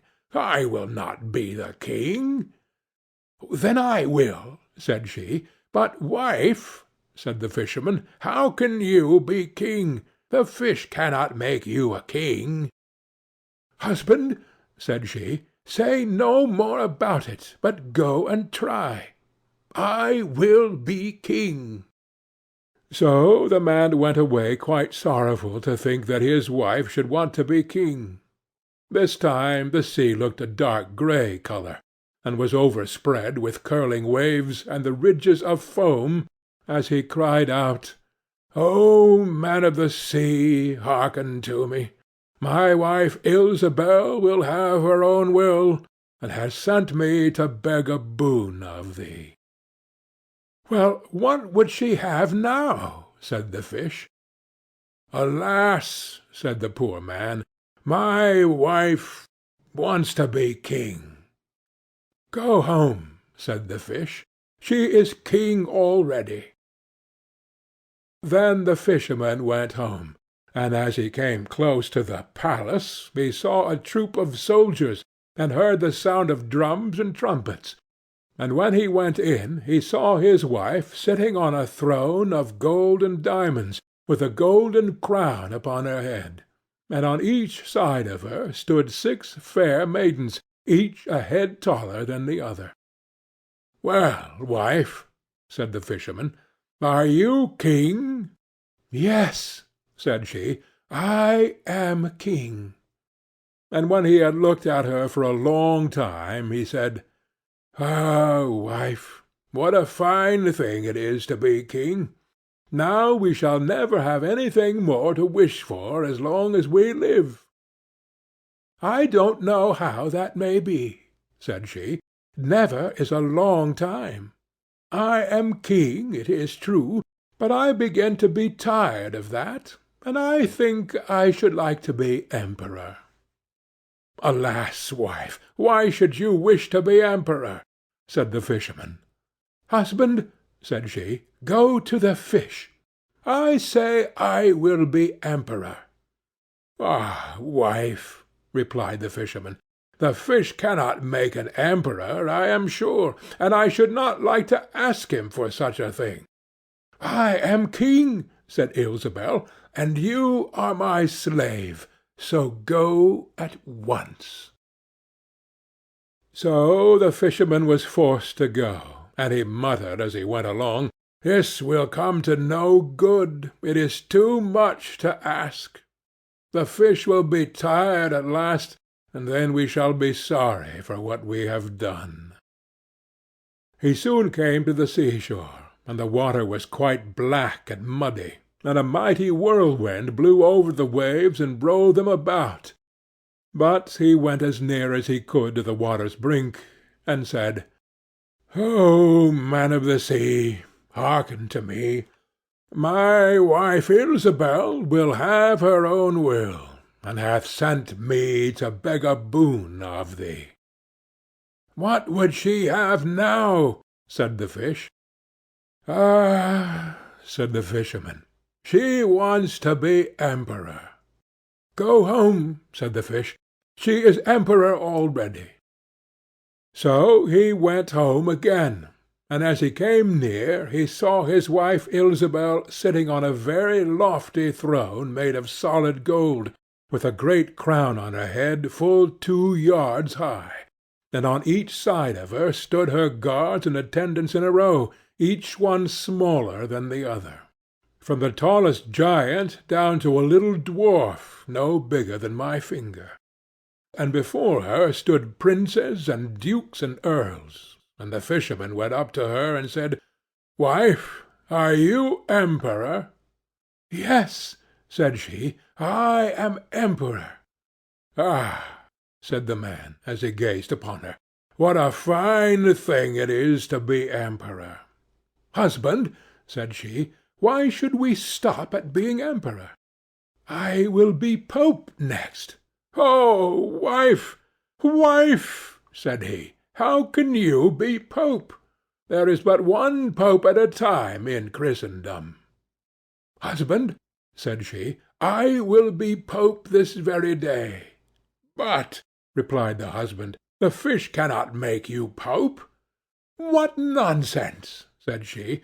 "If he can make me an emperor, he can make me a pope. Go and try him." So the fisherman went, but when he came to the shore the wind was raging, and the sea was tossed up and down in boiling waves, and the ships were in trouble, and rolled fearfully upon the tops of the billows. In the middle of the heavens there was a little piece of blue sky, but towards the south all was red, as if a dreadful storm was rising. At this sight the fisherman was dreadfully frightened, and he trembled so that his knees knocked together. But still he went down near to the shore, and said, "Oh, man of the sea, hearken to me. My wife Ilsebil will have her own will, and hath sent me to beg a boon of thee." "What does she want now?"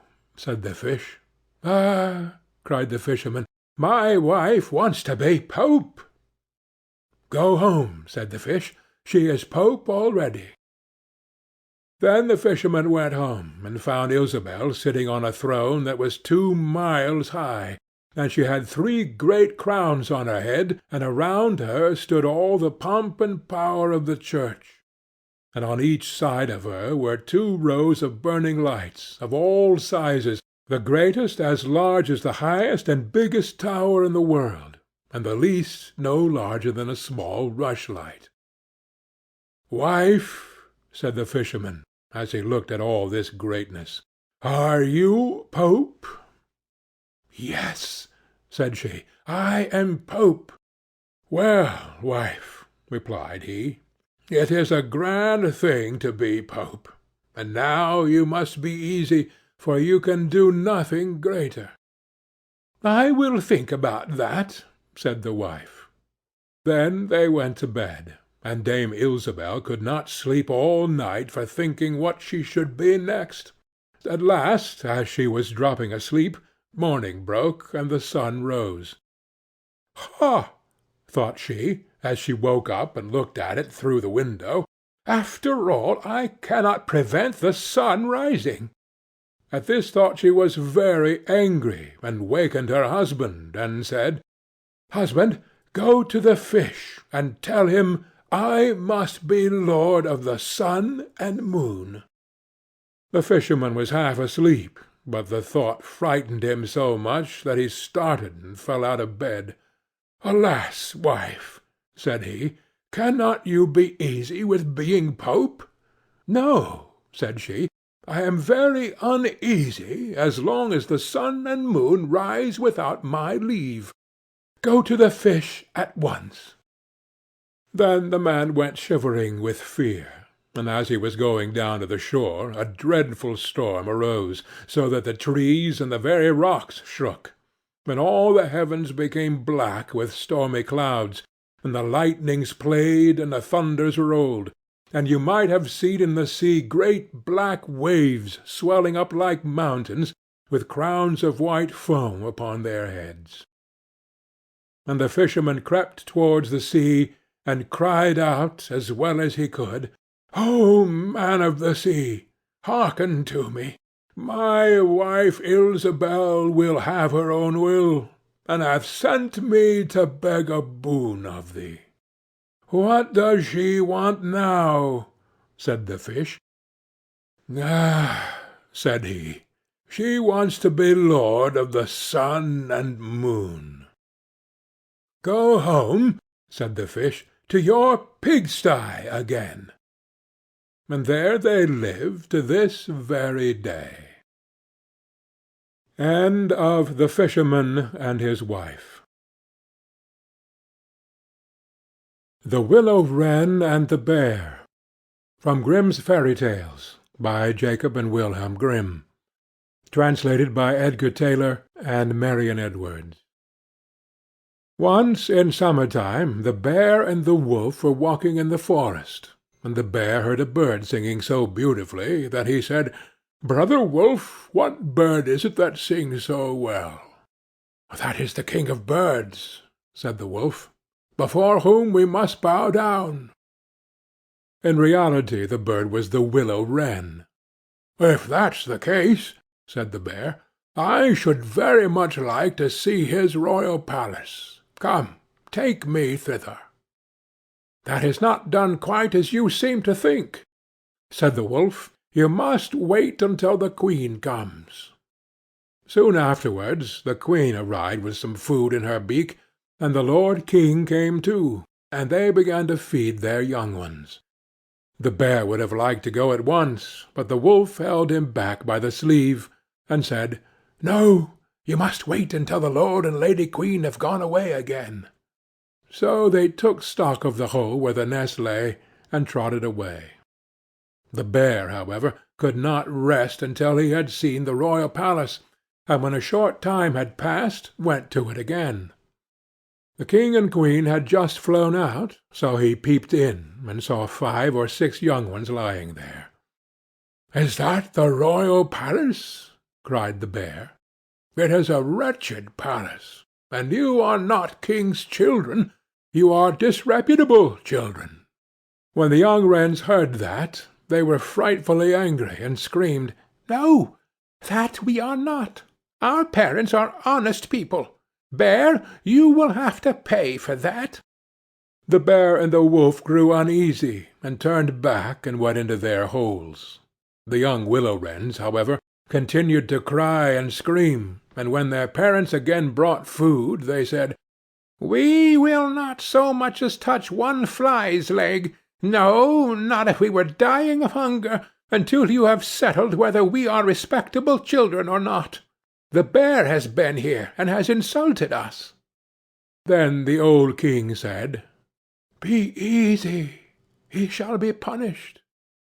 And he at once flew with the queen to the bear's cave, and called in, "Old growler, why have you insulted my children? You shall suffer for it. We will punish you by a bloody war." Thus war was announced to the bear, and all 4-footed animals were summoned to take part in it, oxen, donkeys, cows, deer, and every other animal the earth contained. And the willow wren summoned everything which flew in the air, not only birds large and small, but midges and hornets, bees and flies had to come. When the time came for the war to begin, the willow wren sent out spies to discover who was the enemy's commander-in-chief. The gnat, who was the most crafty, flew into the forest where the enemy was assembled, and hid herself beneath a leaf of the tree where the password was to be announced. There stood the bear, and he called the fox before him, and said, "Fox, you are the most cunning of all animals. You shall be general, and lead us." "Good," said the fox. "But what signal shall we agree upon?" No one knew that.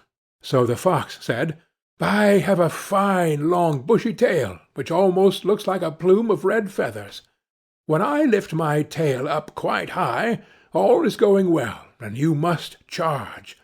But if I let it hang down, run away as fast as you can." When the gnat had heard that, she flew away again, and revealed everything, down to the minutest detail, to the willow wren. When day broke, and the battle was to begin, all the 4-footed animals came running up with such a noise that the earth trembled. The willow wren with his army also came flying through the air with such a humming and whirring and swarming that every one was uneasy and afraid, and on both sides they advanced against each other. But the willow wren sent down the hornet with orders to settle beneath the fox's tail, and sting with all his might. When the fox felt the first sting, he started so that he lifted one leg from pain, but he bore it, and still kept his tail high in the air. At the second sting he was forced to put it down for a moment. At the third he could hold out no longer, screamed, and put his tail between his legs. When the animals saw that, they thought all was lost, and began to flee, each into his hole, and the birds had won the battle. Then the king and queen flew home to their children, and cried, "Children, rejoice, eat and drink to your heart's content. We have won the battle." But the young wrens said, "We will not eat yet. The bear must come to the nest and beg for pardon, and say that we are honorable children, before we will do that." Then the willow wren flew to the bear's hole, and cried, "Growler, you are to come to the nest to my children, and beg their pardon, or else every rib of your body shall be broken." So the bear crept thither in the greatest fear, and begged their pardon. And now at last the young wrens were satisfied, and sat down together, and ate and drank and made merry till quite late into the night. End of the Willow, Wren, and the Bear. The Frog Prince, from Grimm's Fairy Tales, by Jacob and Wilhelm Grimm. Translated by Edgar Tailor and Marion Edwards. One fine evening a young princess put on her bonnet and clogs, and went out to take a walk by herself in a wood. And when she came to a cool spring of water that rose in the midst of it, she sat herself down to rest awhile. Now she had a golden ball in her hand, which was her favourite plaything, and she was always tossing it up into the air and catching it again as it fell. After a time she threw it up so high that she missed catching it as it fell, and the ball bounded away and rolled along upon the ground, till at last it fell down into the spring. The princess looked into the spring after her ball, but it was very deep, so deep that she could not see the bottom of it. Then she began to bewail her loss, and said, "Alas! if I could only get my ball again, I would give all my fine clothes and jewels, and everything that I have in the world." Whilst she was speaking, a frog put its head out of the water, and said, "Princess, why do you weep so bitterly?" "Alas!" she said, "what can you do for me, you nasty frog? My golden ball has fallen into the spring." The frog said, "I want not your pearls and jewels and fine clothes, but if you will love me, and let me live with you, and eat from off your golden plate, and sleep upon your bed, I will bring you your ball again." "What nonsense this silly frog is talking," thought the princess. "He can never even get out of the spring to visit me, though he may be able to get my ball for me, and therefore I will tell him he shall have what he asks."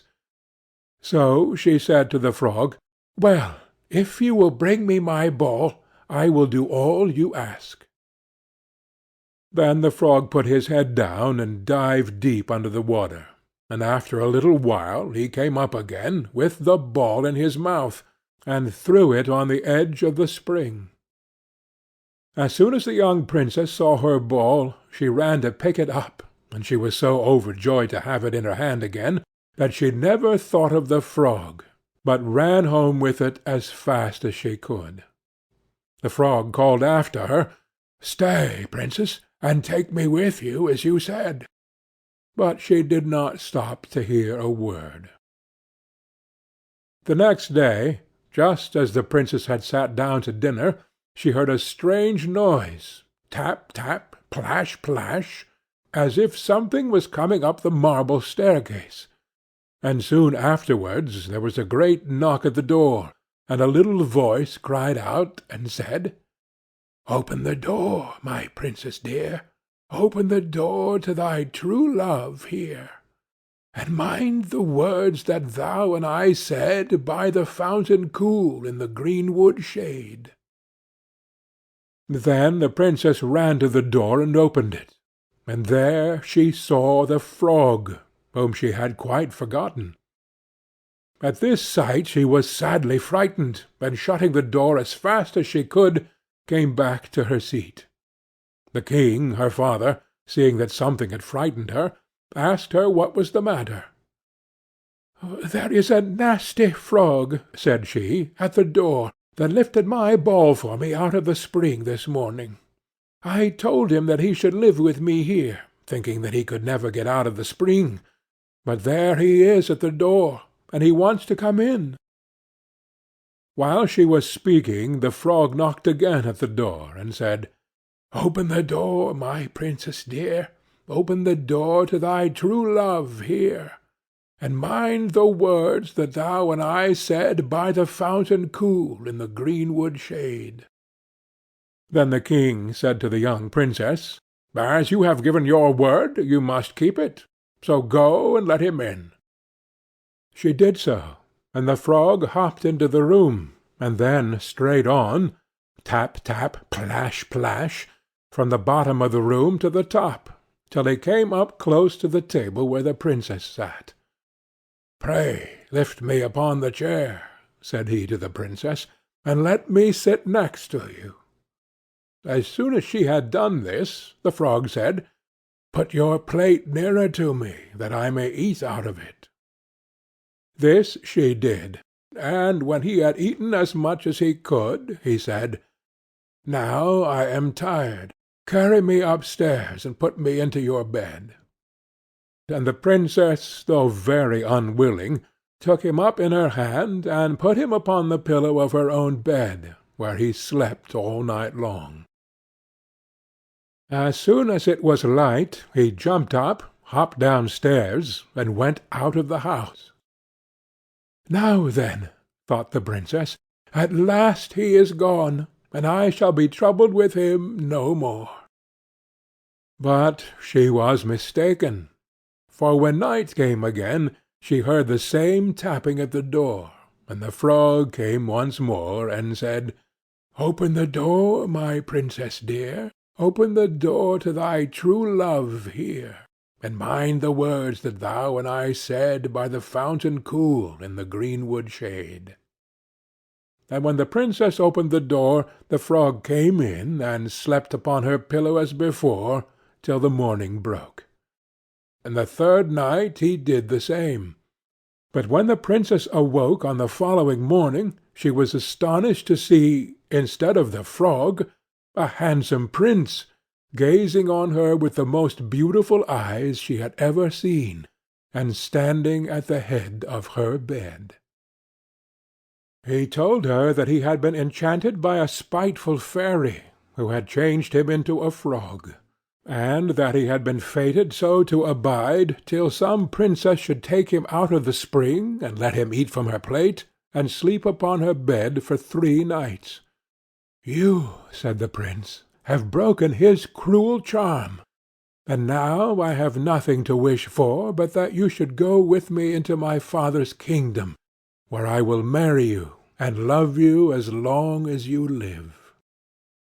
The young princess, you may be sure, was not long in saying yes to all this, and as they spoke, a gay coach drove up, with 8 beautiful horses decked with plumes of feathers and a golden harness, and behind the coach rode the prince's servant, faithful Heinrich, who had bewailed the misfortunes of his dear master during his enchantment so long and so bitterly that his heart had well nigh burst.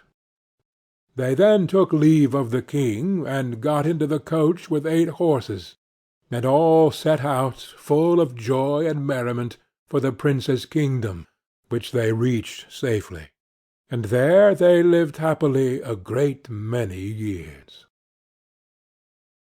End of the Frog Prince.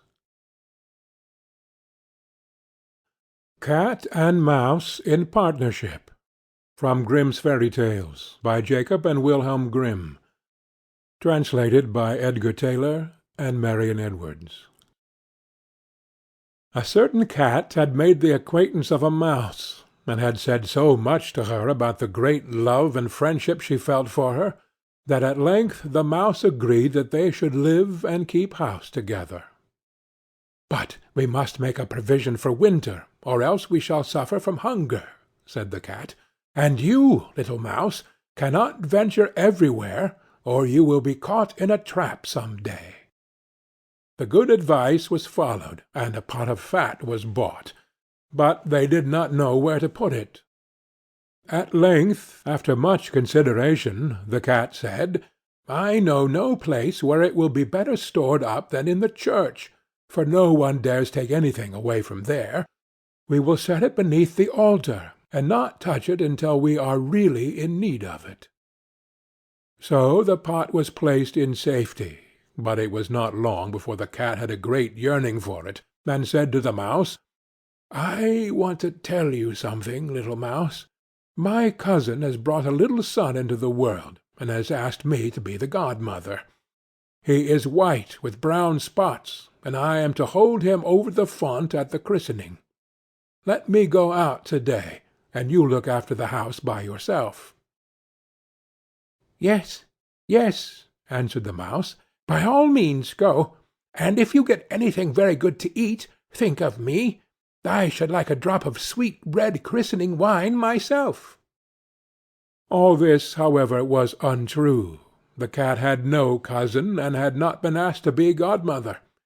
She went straight to the church, stole to the pot of fat, began to lick it, and licked the top of the fat off.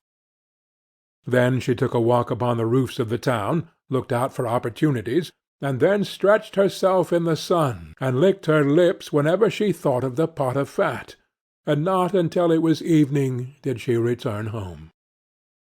"Well, here you are again," said the Mouse. "No doubt you have had a merry day." "All went off well," answered the cat.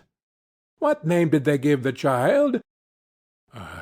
"Top off," said the cat, quite coolly. "Top off!" cried the Mouse. "That is a very odd and uncommon name. Is it a usual one in your family?" "What does it matter?" said the cat. "It is no worse than Crumb-stealer, as your godchildren are called." Before long the cat was seized by another fit of yearning. She said to the Mouse, "You must do me a favour, and once more manage the house for a day alone.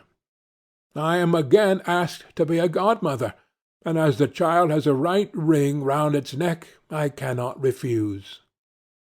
The good Mouse consented, but the cat crept behind the town walls to the church, and devoured half the pot of fat. "Nothing ever seems as good as what one keeps to oneself," said she, and was quite satisfied with her day's work. When she went home, the Mouse inquired, "And what was the child christened?" "Half done," answered the cat. "Half done? What are you saying? I never heard the name in my life. I'll wager anything it is not in the calendar." The cat's mouth soon began to water for some more licking. "All good things go in threes," said she. "I am asked to stand godmother again. The child is quite black, only it has white paws, but with that exception it has not a single white hair on its whole body. This only happens once every few years. You will let me go, won't you?" "Top off, half done," answered the Mouse. "They are such odd names, they make me very thoughtful."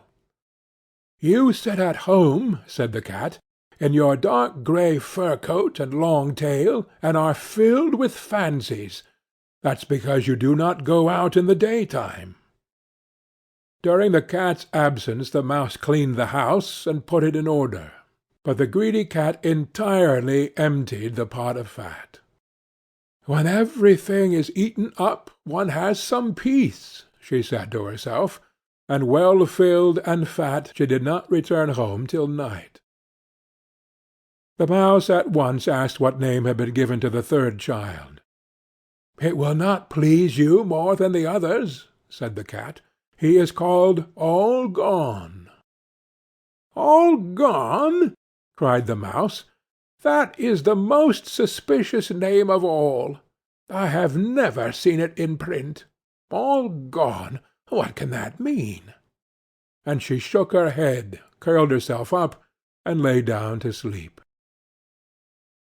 From this time forth no one invited the cat to be godmother, but when the winter had come, and there was no longer anything to be found outside, the Mouse thought of their provision, and said, "Come, cat, we will go to our pot of fat which we have stored up for ourselves. We shall enjoy that." "Yes," answered the cat, "you will enjoy it as much as you would enjoy sticking that dainty tongue of yours out of the window." They set out on their way, but when they arrived the pot of fat certainly was still in its place, but it was empty. "Alas!" said the Mouse, "now I see what has happened. Now it comes to light. You are a true friend. You have devoured all when you were standing godmother. First top off, then half done, then—" "Will you hold your tongue?" cried the cat. "One word more, and I will eat you too." All Gone was already on the poor Mouse's lips. Scarcely had she spoken it, before the cat sprang on her, seized her, and swallowed her down. Verily, that is the way of the world. End of Cat and Mouse in Partnership. The Goose Girl, from Grimm's Fairy Tales, by Jacob and Wilhelm Grimm, translated by Edgar Tailor and Marian Edwards. The king of a great land died, and left his queen to take care of their only child. The child was a daughter, who was very beautiful, and her mother loved her dearly, and was very kind to her. And there was a good fairy, too, who was fond of the princess, and helped her mother to watch over her. When she grew up, she was betrothed to a prince who lived a great way off, and as the time drew near for her to be married, she got ready to set off on her journey to his country. Then the queen, her mother, packed up a great many costly things, jewels and gold and silver, trinkets, fine dresses, and in short everything that became a royal bride. And she gave her a waiting-maid to ride with her, and give her into the bridegroom's hands, and each had a horse for the journey. Now the princess's horse was the fairy's gift, and it was called Falada, and could speak. When the time came for them to set out, the fairy went into her bedchamber, and took a little knife, and cut off a lock of her hair, and gave it to the princess, and said, "Take care of it, dear child, for it is a charm that may be of use to you on the road." Then they all took a sorrowful leave of the princess, and she put the lock of hair into her bosom, got upon her horse, and set off on her journey to her bridegroom's kingdom. One day, as they were riding along by a brook, the princess began to feel very thirsty, and she said to her maid, "Pray get down and fetch me some water in my golden cup out of yonder brook, for I want to drink." "Nay," said the maid, "if you are thirsty, get off yourself, and stoop down by the water and drink. I shall not be your waiting-maid any longer." And she was so thirsty that she got down and knelt over the little brook and drank. For she was frightened, and dared not bring out her golden cup. And she wept and said, "Alas! what will become of me?"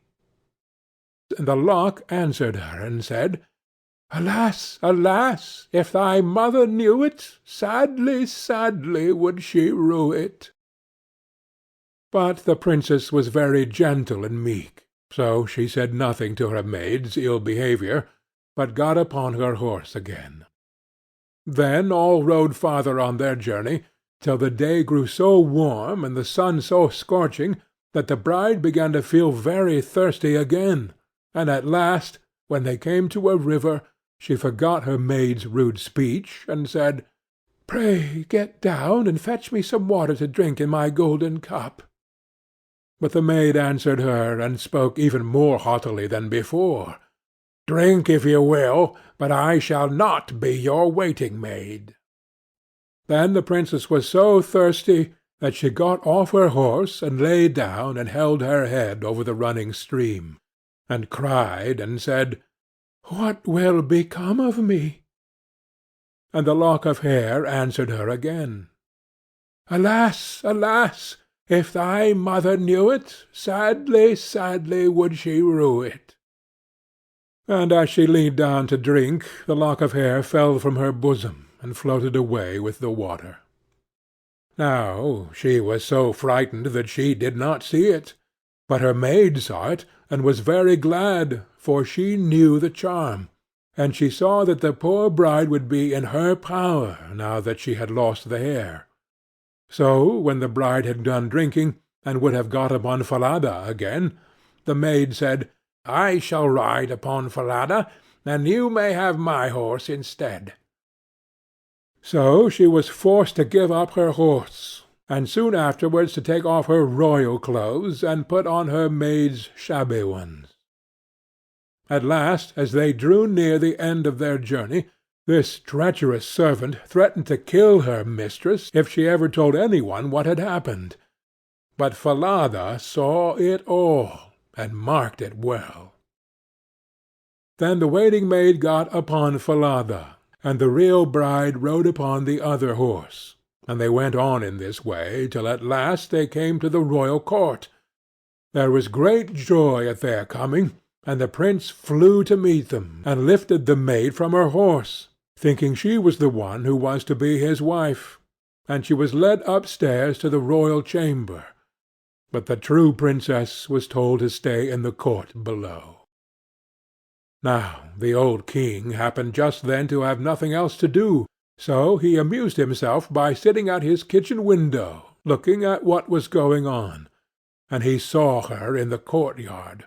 As she looked very pretty, and too delicate for a waiting-maid, he went up into the royal chamber to ask the bride who it was she had brought with her, that was thus left standing in the court below. "I brought her with me for the sake of her company on the road," said she. "Pray give the girl some work to do, that she may not be idle."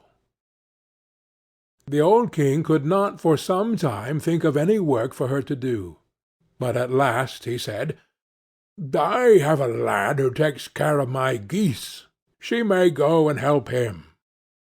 Now the name of this lad, that the real bride was to help in watching the king's geese, was Curdken. "Dear husband, pray do me one piece of kindness." "That I will," said the prince. "Then tell one of your slaughterers to cut off the head of the horse I rode upon, for it is very unruly, and plagued me sadly on the road." But the truth was, she was very much afraid lest Falada should some day or other speak, and tell all she had done to the princess. She carried her point, and the faithful Falada was killed. But when the true princess heard of it, she wept, and begged the man to nail up Falada's head against the large dark gate of the city, through which she had to pass every morning and evening, that there she might still see him sometimes. Then the slaughterer said he would do as she wished, and cut off the head, and nailed it up under the dark gate. Early the next morning, as she and Curdken went out through the gate, she said sorrowfully, "Falada, Falada, there thou hangest." And the head answered, "Bride, bride, there thou gangest. Alas, alas, if thy mother knew it, sadly, sadly would she rue it." Then they went out of the city, and drove the geese on. And when she came to the meadow, she sat down upon a bank there, and let down her waving locks of hair, which were all of pure silver. And when Curdken saw it glitter in the sun, he ran up and would have pulled some of the locks out, but she cried, "Blow, breezes, blow! Let Curdken's hat go! Blow, breezes, blow! Let him after it go! O'er hills and dales and rocks away be it whirled, till the silvery locks are all combed and curled." Then there came a wind so strong that it blew off Curdken's hat, and away it flew over the hills, and he was forced to turn and run after it, till by the time he came back she had done combing and curling her hair, and put it up again safe. Then he was very angry and sulky, and would not speak to her at all. But they watched the geese until it grew dark in the evening, and then drove them homewards. The next morning, as they were going through the dark gate, the poor girl looked up at Falada's head, and cried, "Falada, Falada, there thou hangest." And the head answered, "Bride, bride, there thou gangest. Alas, alas, if thy mother knew it, sadly, sadly would she rue it." Then she drove on the geese, and sat down again in the meadow, and began to comb out her hair as before. And Curdken ran up to her, and wanted to take hold of it, but she cried out quickly, "Blow, breezes, blow! Let Curdken's hat go! Blow, breezes, blow, let him after it go. O'er hills and dales and rocks away be it whirled, till the silvery locks are all combed and curled. Then the wind came and blew away his hat. Then off it flew a great way, over the hills and far away, so that he had to run after it, and when he came back she had bound up her hair again, and all was safe. So they watched the geese till it grew dark.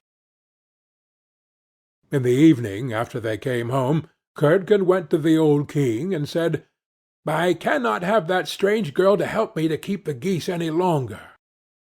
"Why?" said the king. "Because, instead of doing any good, she does nothing but tease me all day long." Then the king made him tell him what had happened, and Curdken said, "When we go in the morning through the dark gate with our flock of geese, she cries and talks with the head of a horse that hangs upon the wall, and says, 'Falada, Falada, there thou hangest,' and the head answers, 'Bride, bride, there thou gangest, alas, alas, if thy mother knew it, sadly, sadly would she rue it.'" And Curdken went on telling the king what had happened upon the meadow where the geese fed, how his hat was blown away, and how he was forced to run after it, and to leave his flock of geese to themselves. But the old king told the boy to go out again the next day, and when morning came he placed himself behind the dark gate, and heard how she spoke to Falada, and how Falada answered. Then he went into the field, and hid himself in the bush by the meadow's side, and he soon saw with his own eyes how they drove that flock of geese, and how, after a little time, she let down her hair that glittered in the sun. And then he heard her say, "Blow, breezes, blow, let Curdken's hat go. Blow, breezes, blow, let him after it go. O'er hills, dales, and rocks away be it whirled, till the silvery locks are all combed and curled." And soon came a gale of wind, and carried away Curdken's hat, and away went Curdken after it, while the girl went on combing and curling her hair. All this the old king saw. So he went home without being seen, and when the little Goose Girl came back in the evening he called her aside and asked her why she did so. But she burst into tears, and said, "That I must not tell you, or any man, or I shall lose my life." But the old king begged so hard that she had no peace till she had told him all the tale, from beginning to end, word for word. And it was very lucky for her that she did so, for when she had done, the king ordered royal clothes to be put upon her, and gazed on her with wonder, she was so beautiful. Then he called his son, and told him that he had only a false bride, for that she was merely a waiting-maid, while the true bride stood by. And the young man rejoiced when he saw her beauty, and heard how meek and patient she had been. And without saying anything to the false bride, the king ordered a great feast to be got ready for all his court. The bridegroom sat at the top, with the false princess on one side, and the true one on the other. But nobody knew her again, for her beauty was quite dazzling to their eyes, and she did not seem at all like the little Goose Girl, now that she had her brilliant dress on.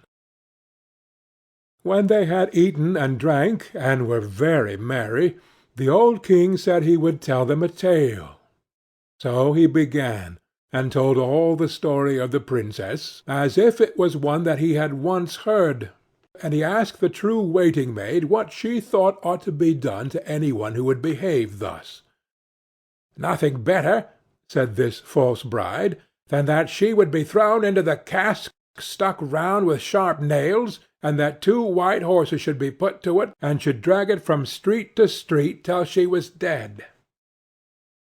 "Thou art she," said the old king, "and as thou hast judged thyself, so shall it be done to thee." And the young king was then married to his true wife, and they reigned over the kingdom in peace and happiness all their lives, and the good fairy came to see them, and restored the faithful Falada to life again. End of The Goose Girl. The Adventures of Chanticleer and Partlet, from Grimm's Fairy Tales, by Jacob and Wilhelm Grimm. Translated by Edwin Tailor and Marian Edward. "The nuts are quite ripe now," said Chanticleer to his wife Partlet. "Suppose we go together to the mountains, and eat as many as we can before the squirrel takes them all away." "With all my heart," said Partlet. "Let us go and make a holiday of it together." So they went to the mountains, and, as it was a lovely day, they stayed there till the evening. Now, whether it was that they had eaten so many nuts that they could not walk, or whether they were lazy and would not, I do not know. However, they took it into their heads that it did not become them to go home on foot. So Chanticleer began to build a little carriage of nutshells, and when it was finished, Partlet jumped into it and sat down, and bid Chanticleer harness himself to it and draw her home. "That's a good joke," said Chanticleer. "No, that will never do. I would rather by half walk home. I'll sit on the box and be coachman, if you like, but I'll not draw." While this was passing, a duck came quacking up, and cried out, "You thieving vagabonds, what business have you in my grounds? I give it you well for your insolence." And upon that she fell upon Chanticleer most lustily. But Chanticleer was no coward, and returned the duck's blows with his sharp spurs so fiercely that she soon began to cry out for mercy, which was only granted her upon condition that she would draw the carriage home for them. This she agreed to do, and Chanticleer got upon the box and drove, crying, "Now, duck, get on as fast as you can." And away they went, at a pretty good pace. After they had travelled along a little way, they met a needle and a pin walking together along the road, and the needle cried out, "Stop, stop!" and said it was so dark that they could hardly find their way, and such dirty walking they could not get on at all. He told them that he and his friend the pin had been at a public-house a few miles off, and had sat drinking till they had forgotten how late it was. He begged, therefore, that the travellers would be so kind as to give them a lift in their carriage. Chanticleer, observing that they were but thin fellows, and not likely to take up much room, told them they might ride, but made them promise not to dirty the wheels of the carriage in getting in, nor to tread upon Partlet's toes. Late at night they arrived at an inn, and as it was bad travelling in the dark, and the duck seemed much tired, and waddled about a good deal from one side to the other, they made up their minds to fix their quarters there.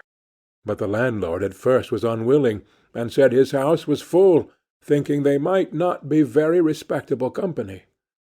However, they spoke civilly to him, and gave him the egg which Partlet had laid by the way, and said they would give him the duck, who was in the habit of laying one every day. So at last he let them come in, and they bespoke a handsome supper, and spent the evening very jollily. Early in the morning, before it was quite light, and when nobody was stirring in the inn, Chanticleer awakened his wife, and, fetching the egg, they pecked a hole in it, ate it up, and threw the shells into the fireplace. They then went to the pin and needle, who were fast asleep, and seizing them by the heads, stuck one into the landlord's easy-chair, and the other into his handkerchief, and having done this, they crept away as softly as possible.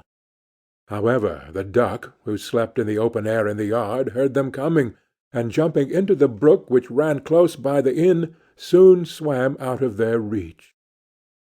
An hour or two afterwards the landlord got up and took his handkerchief to wipe his face, but the pin ran into him and pricked him. Then he walked into the kitchen to light his pipe at the fire, but when he stirred it up the egg-shells flew into his eyes, and almost blinded him, "Bless me," said he, "all the world seems to have a design against my head this morning." And so saying, he threw himself sulkily into his easy-chair. But, oh dear, the needle ran into him, and this time the pain was not in his head. He now flew into a very great passion, and suspecting the company who had come in the night before, he went to look after them, but they were all off. So he swore that he never again would take in such a troop of vagabonds, who ate a great deal, paid no reckoning, and gave him nothing for his trouble but their apish tricks. 2. How Chanticleer and Partlet went to visit Mr. Korbes.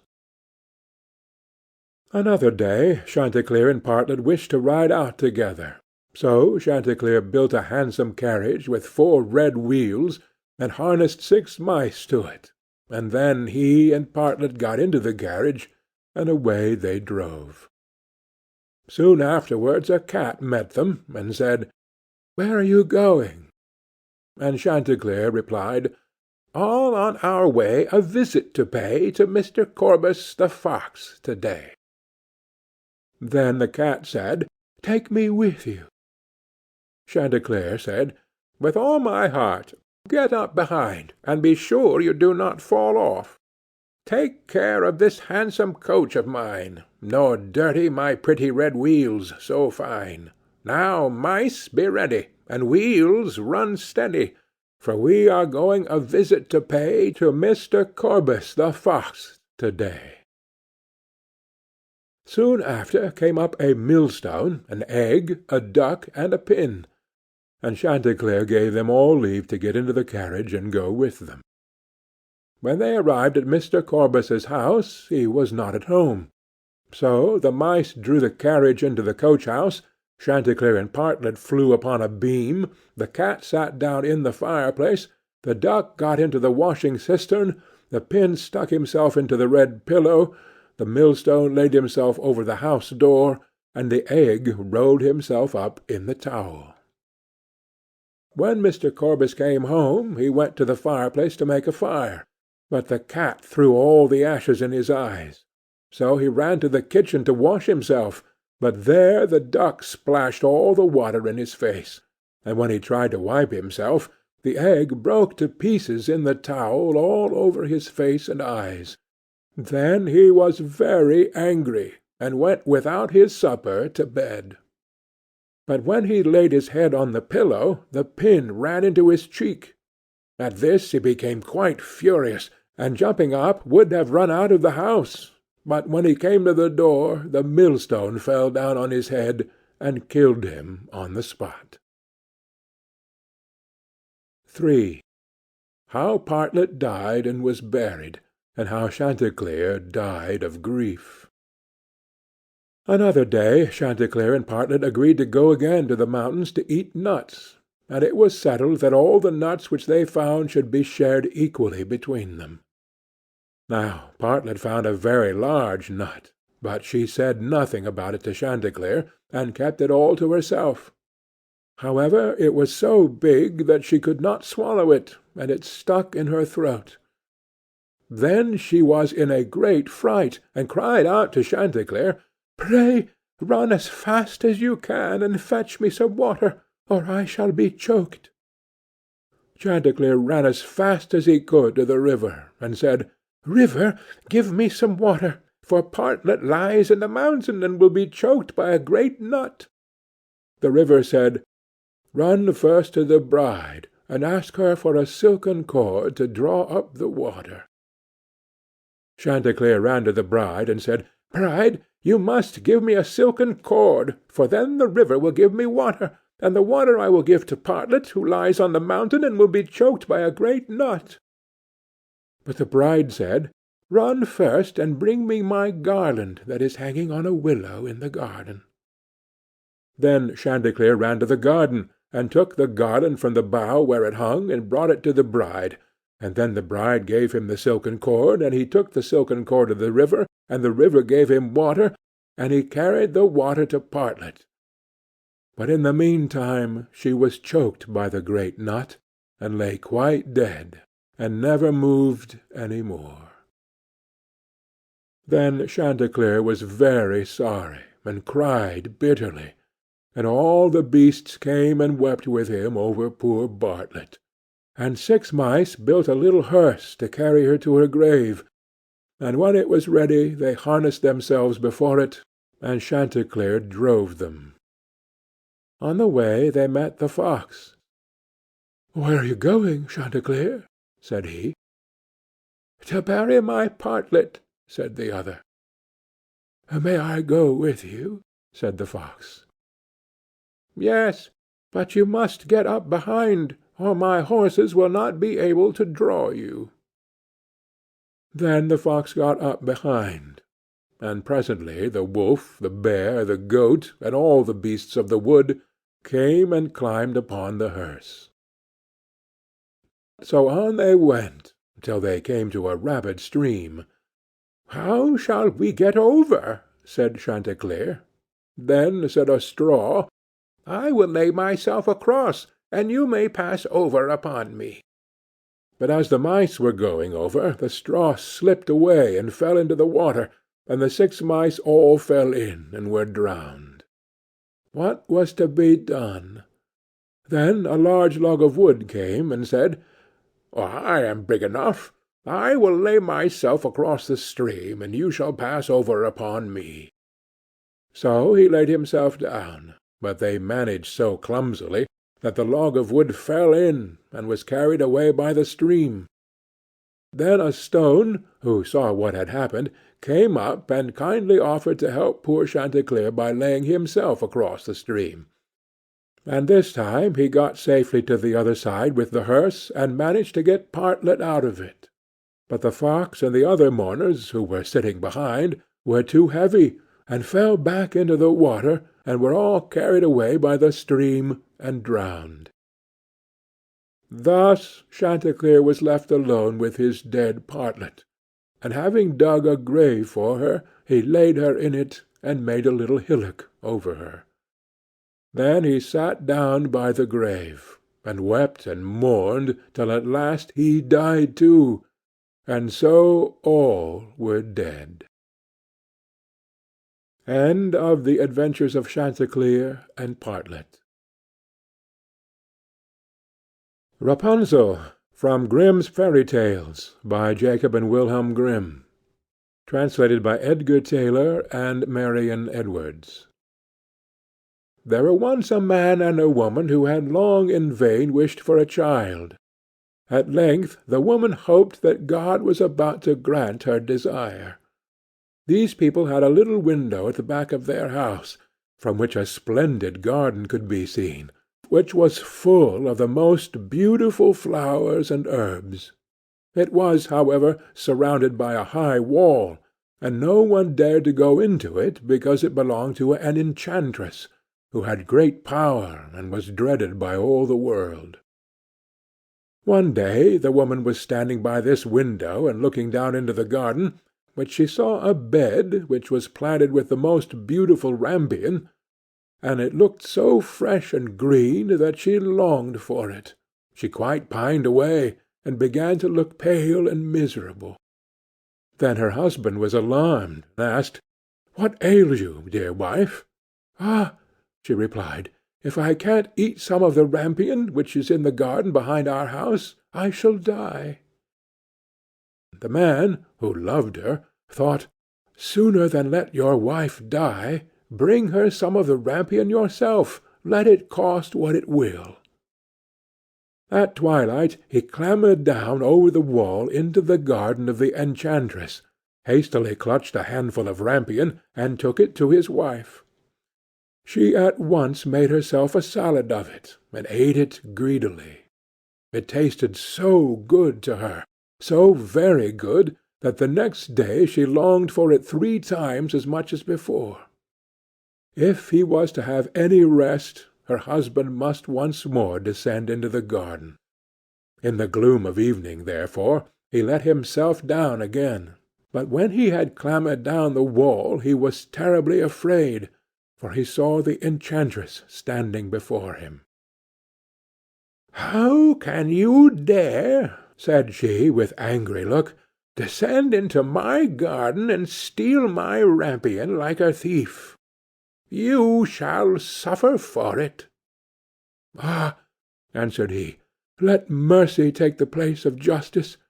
I only made up my mind to do it for necessity. My wife saw your rampion from the window, and felt such a longing for it that she would have died if she had not got some to eat." Then the enchantress allowed her anger to be softened, and said to him, "If the case be as you say, I will allow you to take away with you as much rampion as you will. Only I make one condition. You must give me the child which your wife will bring into the world. It shall be well treated, and I will care for it like a mother." The man in his terror consented to everything, and when the woman was brought to bed, the enchantress appeared at once, gave the child the name of Rapunzel, and took it away with her. Rapunzel grew into the most beautiful child under the sun.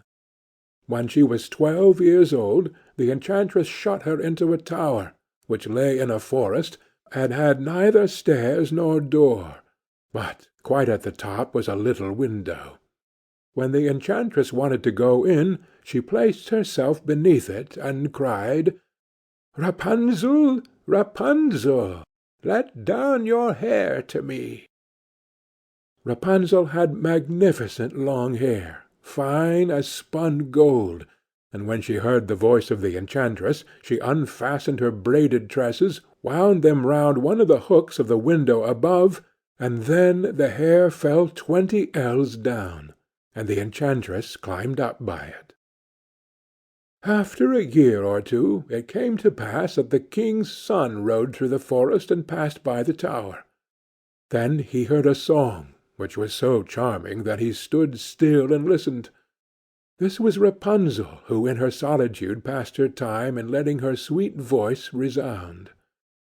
The king's son wanted to climb up to her, and looked for the door of the tower, but none was to be found. He rode home, but the singing had so deeply touched his heart that every day he went out into the forest and listened to it. Once, when he was thus standing behind a tree, he saw that an enchantress came there, and he heard how she cried, "Rapunzel, Rapunzel, let down your hair to me." Then Rapunzel let down the braids of her hair, and the enchantress climbed up to her. "If that is the ladder by which one mounts, I too will try my fortune," said he, and the next day, when it began to grow dark, he went to the tower and cried, "Rapunzel, Rapunzel, let down your hair to me." Immediately the hair fell down, and the king's son climbed up. At first Rapunzel was terribly frightened when a man, such as her eyes had never yet beheld, came to her. But the king's son began to talk to her quite like a friend, and told her that his heart had been so stirred that it had let him have no rest, and he had been forced to see her. Then Rapunzel lost her fear, and when he asked her if she would take him for her husband, and she saw that he was young and handsome, she thought, "He will love me more than old Dame Gothel does." And she said yes, and laid her hand in his. She said, "I will willingly go away with you, but I do not know how to get down. Bring with you a skein of milk every time that you come, and I will weave a ladder with it, and when that is ready I will descend, and you will take me on your horse." They agreed that until that time he should come to her every evening, for the old woman came by day. The enchantress remarked nothing of this, until once Rapunzel said to her, "Tell me, Dame Gothel, how it happens that you are so much heavier for me to draw up than the young king's son. He is with me in a moment." "Ah, you wicked child!" cried the enchantress. "What do I hear you say? I thought I had separated you from all the world, and yet you have deceived me." In her anger she clutched Rapunzel's beautiful tresses, wrapped them twice around her left hand, seized a pair of scissors with the right, and snip, snap, they were cut off, and the lovely braids lay on the ground. And she was so pitiless that she took poor Rapunzel into a desert, where she had to live in great grief and misery. On the same day that she had cast out Rapunzel, however, the enchantress fastened the braids of hair, which she had cut off, to the hook of the window, and when the king's son came and cried, "Rapunzel, Rapunzel, let down your hair to me," she let the hair down. The king's son ascended, but instead of finding his dearest Rapunzel, he found the enchantress, who gazed at him with wicked and venomous looks. "Ah!" she cried mockingly, "you would fetch your dearest, but the beautiful bird sits no longer singing in the nest. The cat has got it, and will scratch out your eyes as well. Rapunzel is lost to you. You will never see her again."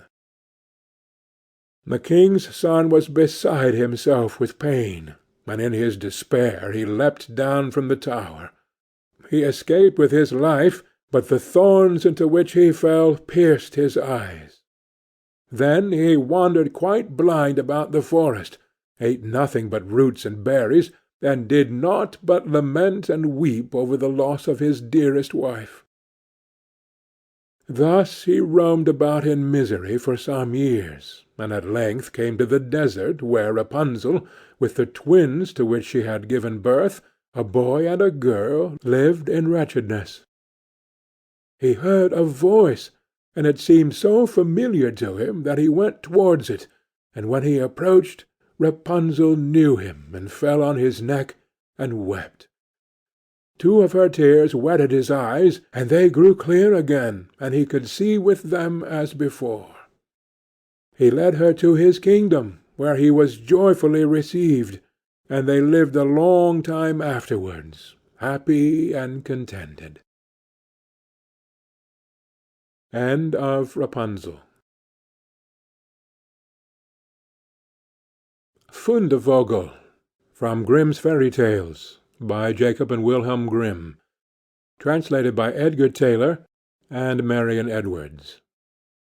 There once was a forester who went into the forest to hunt, and as he entered it he heard a sound of screaming, as if a little child were there. He followed the sound, and at last came to a high tree, and at the top of this a little child was sitting, for the mother had fallen asleep under the tree with the child, and a bird of prey had seen it in her arms, had flown down, snatched it away, and set it on the high tree.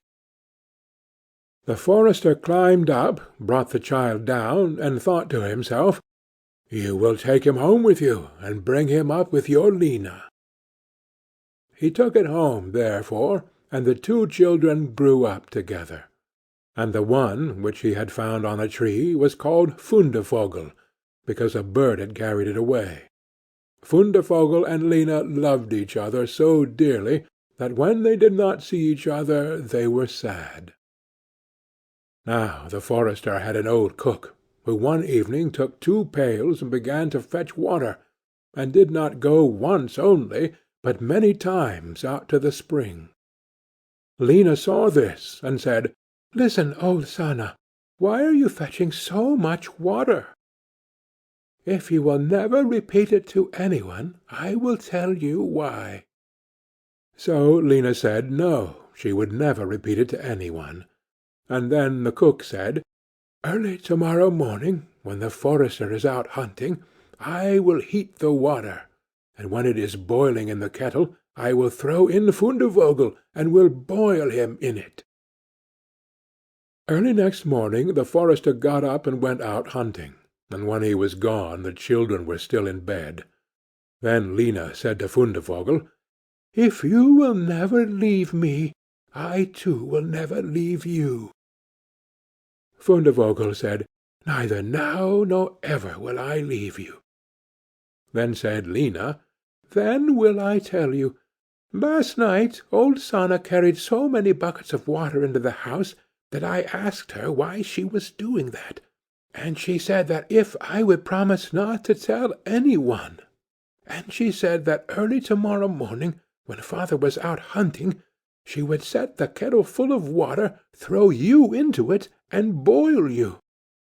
But we will get up quickly, dress ourselves, and go away together." The two children therefore got up, dressed themselves quickly, and went away.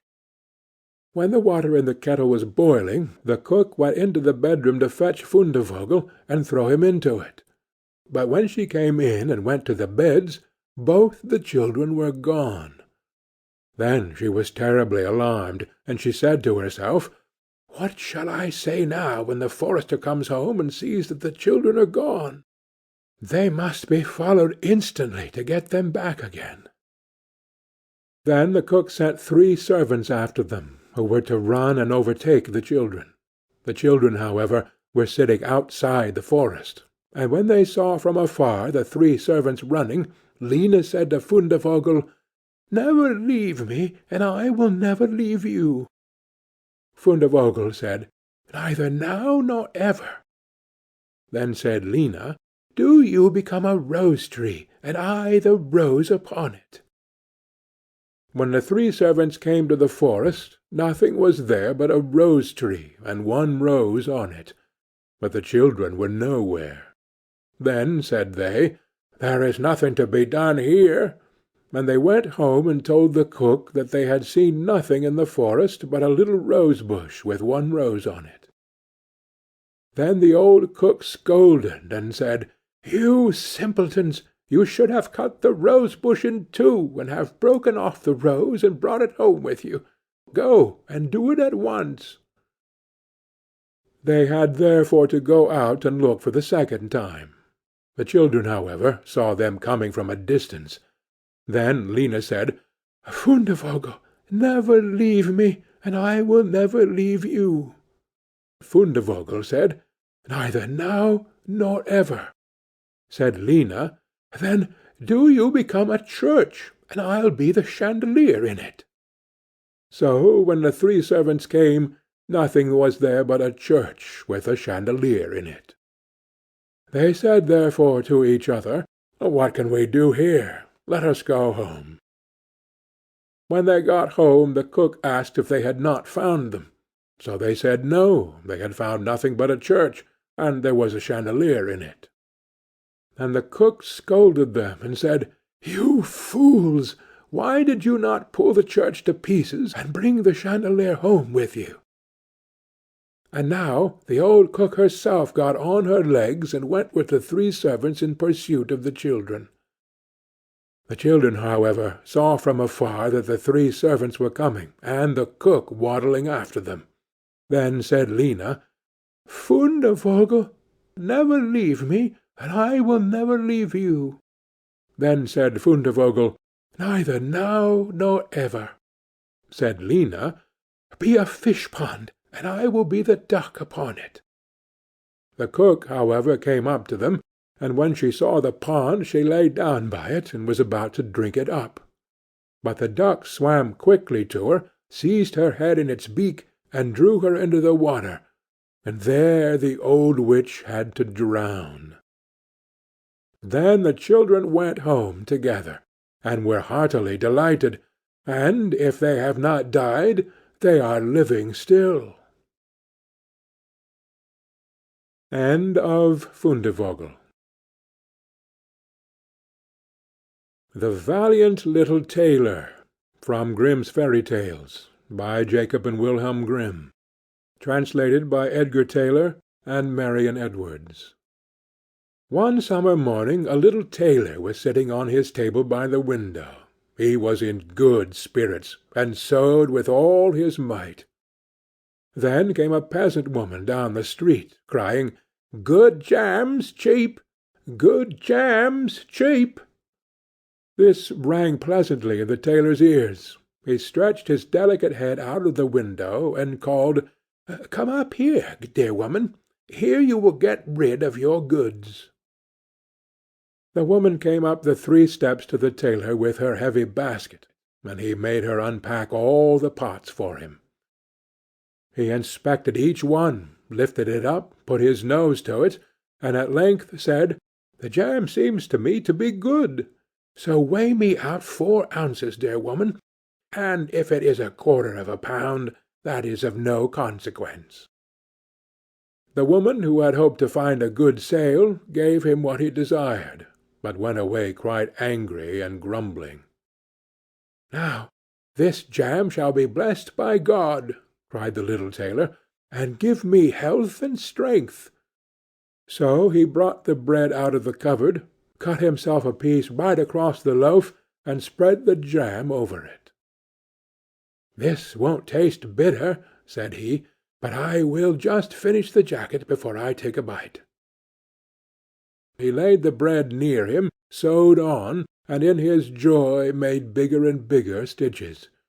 In the meantime the smell of the sweet jam rose to where the flies were sitting in great numbers, and they were attracted, and descended on it in hosts. "Hi! Who invited you?" said the little tailor, and drove the unbidden guests away. The flies, however, who understood no English, would not be turned away, but came back again in ever-increasing companies. The little tailor at last lost all patience, and drew a piece of cloth from the hole under his work-table, and saying, "Wait, and I will give it to you," struck it mercilessly on them. When he drew it away and counted, there lay before him no fewer than 7, dead and with legs stretched out. "Are you a fellow of that sort?" said he, and he could not help admiring his own bravery. "The whole town shall know of this." And the little tailor hastened to cut himself a girdle, stitched it, and embroidered out in large letters, "7 at one stroke." "What! The town?" he continued. "The whole world shall hear of it." And his heart wagged with joy like a lamb's tail. The tailor put on the girdle, and resolved to go forth into the world, because he thought his workshop was too small for his valour. Before he went away, he sought about in the house to see if there was anything which he could take with him. However, he found nothing but an old cheese, and that he put in his pocket. In front of the door he observed a bird which had caught itself in the thicket. It had to go into his pocket with the cheese. Now he took to the road boldly, and as he was light and nimble, he felt no fatigue. The road led him up a mountain, and when he had reached the highest point of it, there sat a powerful giant, looking peacefully about him. The little tailor went bravely up, spoke to him, and said, "Good day, comrade. So you are sitting there overlooking the wide-spread world. I am just on my way thither, and want to try my luck. Have you any inclination to go with me?" The giant looked contemptuously at the tailor, and said, "You ragamuffin! You miserable creature!" "Oh, indeed!" answered the little tailor, and unbuttoned his coat, and showed the giant the girdle. "There may you read what kind of man I am." The giant read, "7 at one stroke," and thought that they had been men whom the tailor had killed, and began to feel a little respect for the tiny fellow. Nevertheless, he wished to try him first, and took a stone in his hand, and squeezed it together so that water dropped out of it. "Do that likewise," said the giant, "if you have strength." "Is that all?" said the tailor. "That is child's play with me," and put his hand into his pocket, brought out the soft cheese, and pressed it until the liquid ran out of it. "Faith," said he, "that was a little better, wasn't it?" The giant did not know what to say, and could not believe it of the little man. Then the giant picked up a stone and threw it so high that the eye could scarcely follow it. "Now, little mite of a man, do that likewise." "Well thrown," said the tailor, "but after all the stone came down to earth again. I will throw you one which shall never come back at all." And he put his hand into his pocket, took out the bird, and threw it into the air.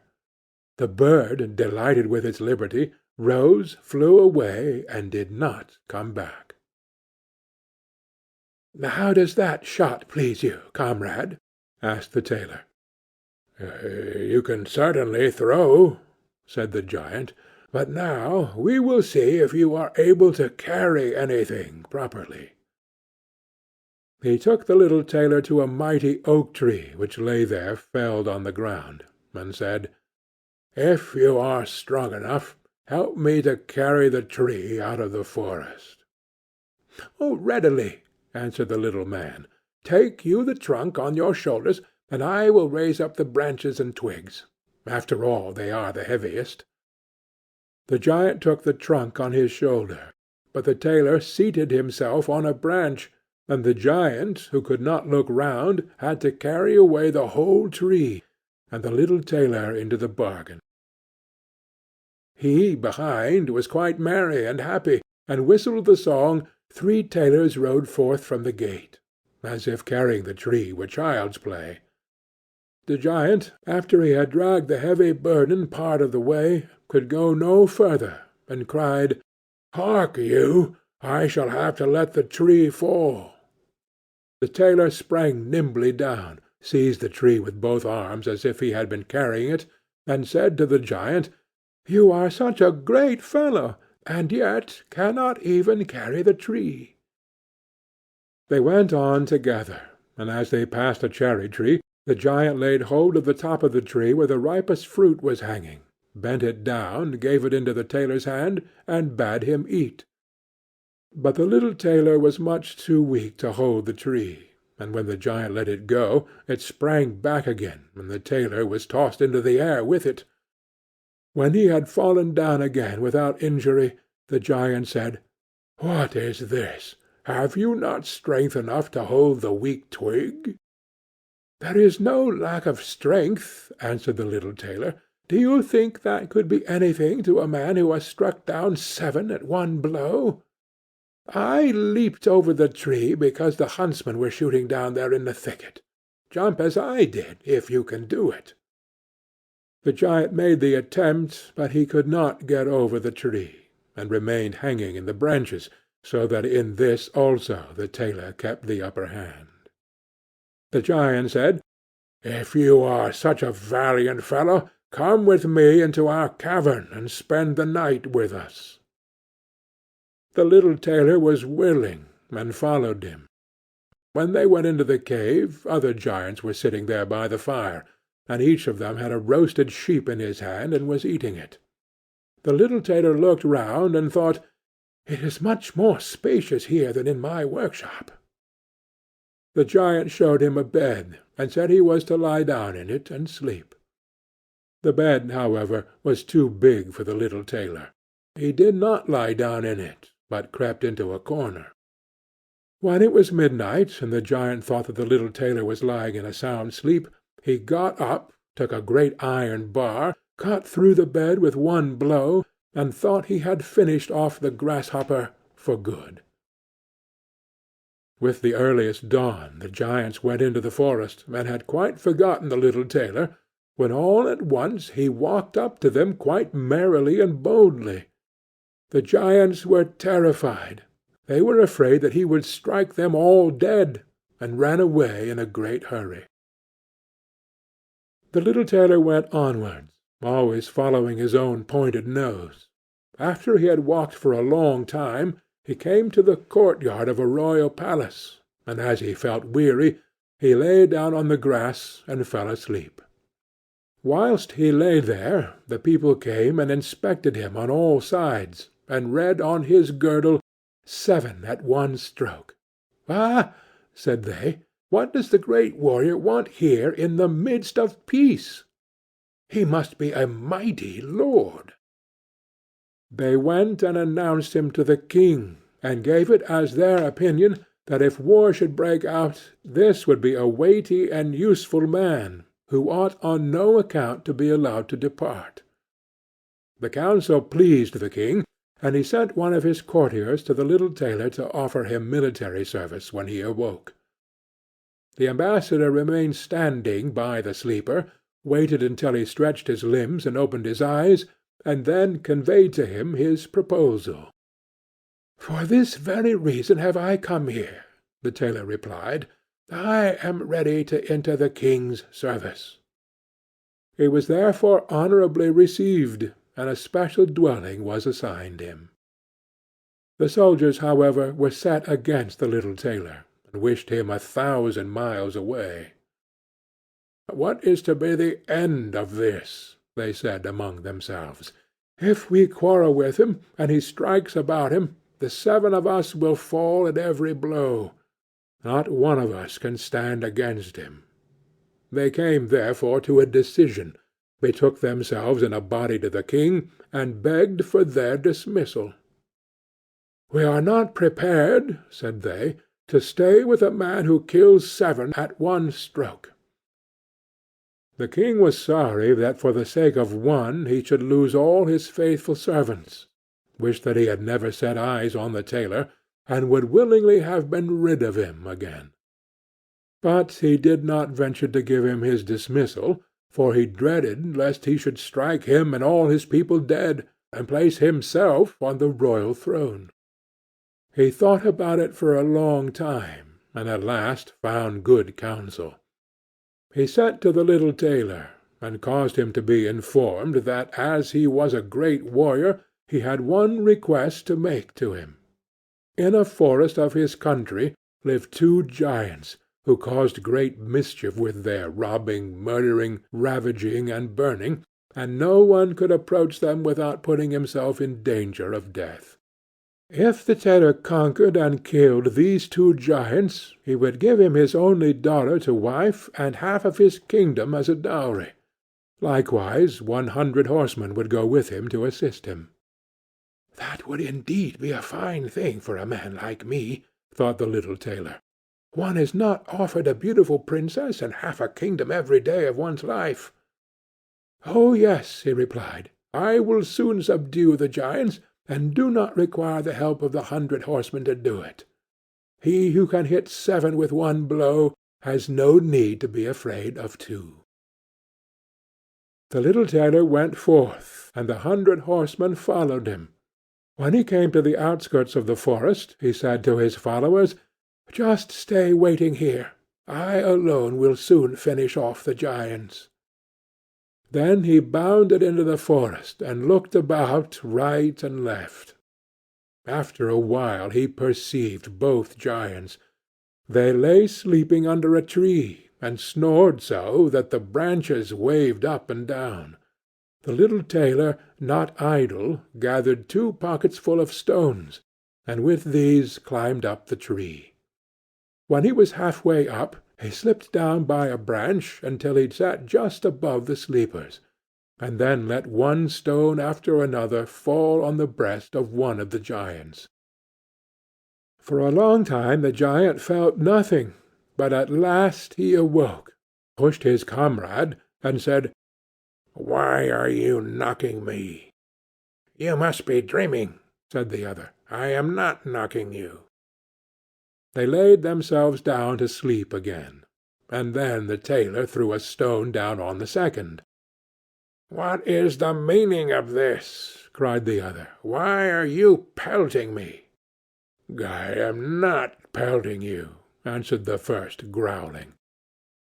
They disputed about it for a time, but as they were weary they let the matter rest, and their eyes closed once more. The little tailor began his game again, picked out the biggest stone, and threw it with all his might on the breast of the first giant. "That is too bad!" cried he, and sprang up like a madman, and pushed his companion against the tree until it shook. The other paid him back in the same coin, and they got into such a rage that they tore up trees, and belaboured each other so long that at last they both fell down dead on the ground at the same time. Then the little tailor leaped down. "It's a lucky thing," said he, "that they did not tear up the tree on which I was sitting, or I should have had to sprint on to another like a squirrel. But we tailors aren't nimble." He drew out his sword and gave each one of them a couple of thrusts in his breast, and then went out to the horsemen and said, "The work is done. I have finished both of them. But it was hard work. They tore up trees in their sore need, and defended themselves with them. But all that is to no purpose when a man like myself comes, who can kill 7 at one blow." "But are you wounded?" asked the horseman. "You need not concern yourself about that," answered the tailor. "They have not bent one hair of mine." The horsemen would not believe him, and rode into the forest. There they found the giants swimming in their blood, and all round about lay the torn-up trees. The little tailor demanded of the king the promised reward. He, however, repented of his promise, and again bethought himself how he could get rid of him. "Before you receive my daughter and half of my kingdom," said he to him, "you must perform one more heroic deed. In the forest roams a unicorn which does great harm, and you must catch it first." "I fear one unicorn still less than 2 giants. 7 at one blow is my kind of affair." He took a rope and axe with him, went forth into the forest, and again bade those who were sent with him to wait outside. He had not long to seek. The unicorn soon came towards him, and rushed directly on the tailor, as if it would gore him with its horn without more ado. "Softly, softly! It can't be done as quickly as that," said he, and stood still and waited until the animal was quite close, and then sprang nimbly behind the tree. The unicorn ran against the tree with all its strength, and stuck its horn so fast in the trunk that it had not the strength enough to draw it out again, and thus it was caught. "Now I have got the bird," said the tailor, and came out from behind the tree, and put the rope round its neck, and then with his axe he hewed the horn out of the tree, and when all was ready he led the beast away and took it to the king. The king still would not give him the promised reward, and made a third demand. Before the wedding the tailor was to catch him a wild boar that made great havoc in the forest, and the huntsmen should give him their help. "Willingly," said the tailor. "That is child's play." He did not take the huntsmen with him into the forest, and they were well pleased that he did not, for the wild boar had several times received them in such a manner that they had no inclination to lie in wait for him. When the boar perceived the tailor, it ran on him with foaming mouth and whetted tusks, and was about to throw him to the ground, but the hero fled and sprang into a chapel which was near, and up to the window at once, and in one bound out again. The boar ran after him, but the tailor ran round outside and shut the door behind it. And then the raging beast, which was much too heavy and awkward to leap out of the window, was caught. The little tailor called the huntsmen thither that they might see the prisoner with their own eyes. The hero, however, went to the king, who was now, whether he liked it or not, obliged to keep his promise, and gave his daughter and the half of his kingdom. Had he known that it was no warlike hero, but a little tailor who was standing before him, it would have gone to his heart still more than it did. The wedding was held with great magnificence and small joy, and out of the tailor a king was made. After some time the young queen heard her husband say in his dreams at night, "Boy, make me the doublet and patch the pantaloons, or else I will wrap the yard measure over your ears." Then she discovered in what state of life the young lord had been born, and the next morning complained of her wrongs to her father, and begged him to help her to get rid of her husband, who was nothing else but a tailor. The king comforted her, and said, "Leave your bedroom door open this night, and my servants shall stand outside, and when he has fallen asleep shall go in, bind him, and take him on board a ship, which shall carry him into the wide world." The woman was satisfied with this, but the king's armour-bearer, who had heard all, was friendly with the young lord, and informed him of the whole plot. "I'll put a screw into that business," said the little tailor. At night he went to bed with his wife at the usual time, and when she thought he had fallen asleep, she got up, opened the door, and then lay down again. The little tailor, who was only pretending to be asleep, began to cry out in a clear voice, "Boy, make me the doublet, and patch me the pantaloons, or I will rap the yard measure over your ears. I smote 7 at one blow, I killed 2 giants, I brought away 1 unicorn, and caught a wild boar, and am I to fear those who are standing outside the room?"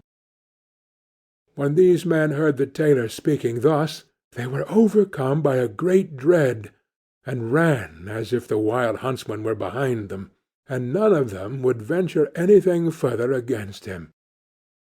So the little tailor was and remained a king to the end of his life. End of The Valiant Little Tailor. Hansel and Gretel, from Grimm's Fairy Tales, by Jacob and Wilhelm Grimm, translated by Edgar Taylor and Marion Edwards. Hard by a great forest dwelt a poor woodcutter, with his wife and his 2 children. The boy was called Hansel, and the girl Gretel. He had little to bite and to break, and once, when great dearth fell on the land, he could no longer procure even daily bread. Now, when he thought over this by night in his bed, and tossed about in his anxiety, he groaned, and said to his wife, "What is to become of us? How are we to feed our poor children, when we no longer have anything even for ourselves?" "I'll tell you what, husband," answered the woman. "Early to-morrow morning we will take the children out into the forest to where it is the thickest. There we will light a fire for them, and give each of them 1 more piece of bread. And then we will go to our work, and leave them alone. They will not find the way home again, and we shall be rid of them." "No, wife," said the man, "I will not do that. How can I bear to leave my children alone in the forest? The wild animals would soon come and tear them to pieces." "Oh, you fool!" said she. "Then we must all 4 die of hunger. You may as well plane the planks for our coffins." And she left him no peace until he consented. "But I feel very sorry for the poor children, all the same," said the man. The 2 children had also not been able to sleep for hunger, and had heard what their stepmother had said to their father. Gretel wept bitter tears, and said to Hansel, "Now is all over with us." "Be quiet, Gretel," said Hansel. "Do not distress yourself. I will soon find a way to help us." And when the old folks had fallen asleep, he got up, put on his little coat, opened the door below, and crept outside. The moon shone brightly, and the white pebbles which lay in front of the house glittered like real silver pennies. Hansel stooped and stuffed the little pocket of his coat with as many as he could get in. Then he went back and said to Gretel, "Be comforted, dear little sister, and sleep in peace. God will not forsake us." And he lay down again in his bed. When day dawned, but before the sun had risen, the woman came and awoke the 2 children, saying, "Get up, you sluggards! We are going into the forest to fetch wood." She gave each a little piece of bread, and said, "There is something for your dinner, but do not eat it up before then, for you will get nothing else." Gretel took the bread under her apron, as Hansel had the pebbles in his pocket. Then they all set out together on the way to the forest. When they had walked a short time, Hansel stood still and peeped back at the house, and did so again and again. His father said, "Hansel, what are you looking at there and staying behind for? Pay attention, and do not forget how to use your legs." "Ah, father," said Hansel, "I am looking at my little white cat, which is sitting up on the roof and wants to say good-bye to me." The wife said, "Fool, fool! That is not your little cat, that is the morning sun which is shining on the chimneys." Hansel, however, had not been looking back at the cat, but had been constantly throwing one of the white pebble-stones out of his pocket on the road. When they had reached the middle of the forest, the father said, "Now, children, pile up some wood, and I will light a fire that you may not be cold." Hansel and Gretel gathered brushwood together, as high as a little hill. The brushwood was lighted, and when the flames were burning very high, the woman said, "Now, children, lay yourselves down by the fire and rest. We will go into the forest and cut some wood. When we have done, we will come back and fetch you away." Hansel and Gretel sat by the fire, and when noon came, each ate a little piece of bread, and as they heard the strokes of the wood-axe, they believed that their father was near. It was not the axe, however, but a branch which he had fastened to a withered tree which the wind was blowing backwards and forwards. And as they had been sitting such a long time, their eyes closed with fatigue, and they fell fast asleep. When at last they awoke, it was already dark night. Gretel began to cry, and said, "How are we to get out of the forest now?" But Hansel comforted her, and said, "Just wait a little, until the moon has risen, and then we will soon find the way." And when the full moon had risen, Hansel took his little sister by the hand, and followed the pebbles, which shone like newly coined silver pieces, and showed them the way. They walked the whole night long, and by break of day came once more to their father's house. They knocked at the door, and when the woman opened it, and saw it was Hansel and Gretel, she said, "You naughty children, why have you slept so long in the forest? We thought you were never coming back at all." The father, however, rejoiced, for it had cut him to the heart to leave them behind alone.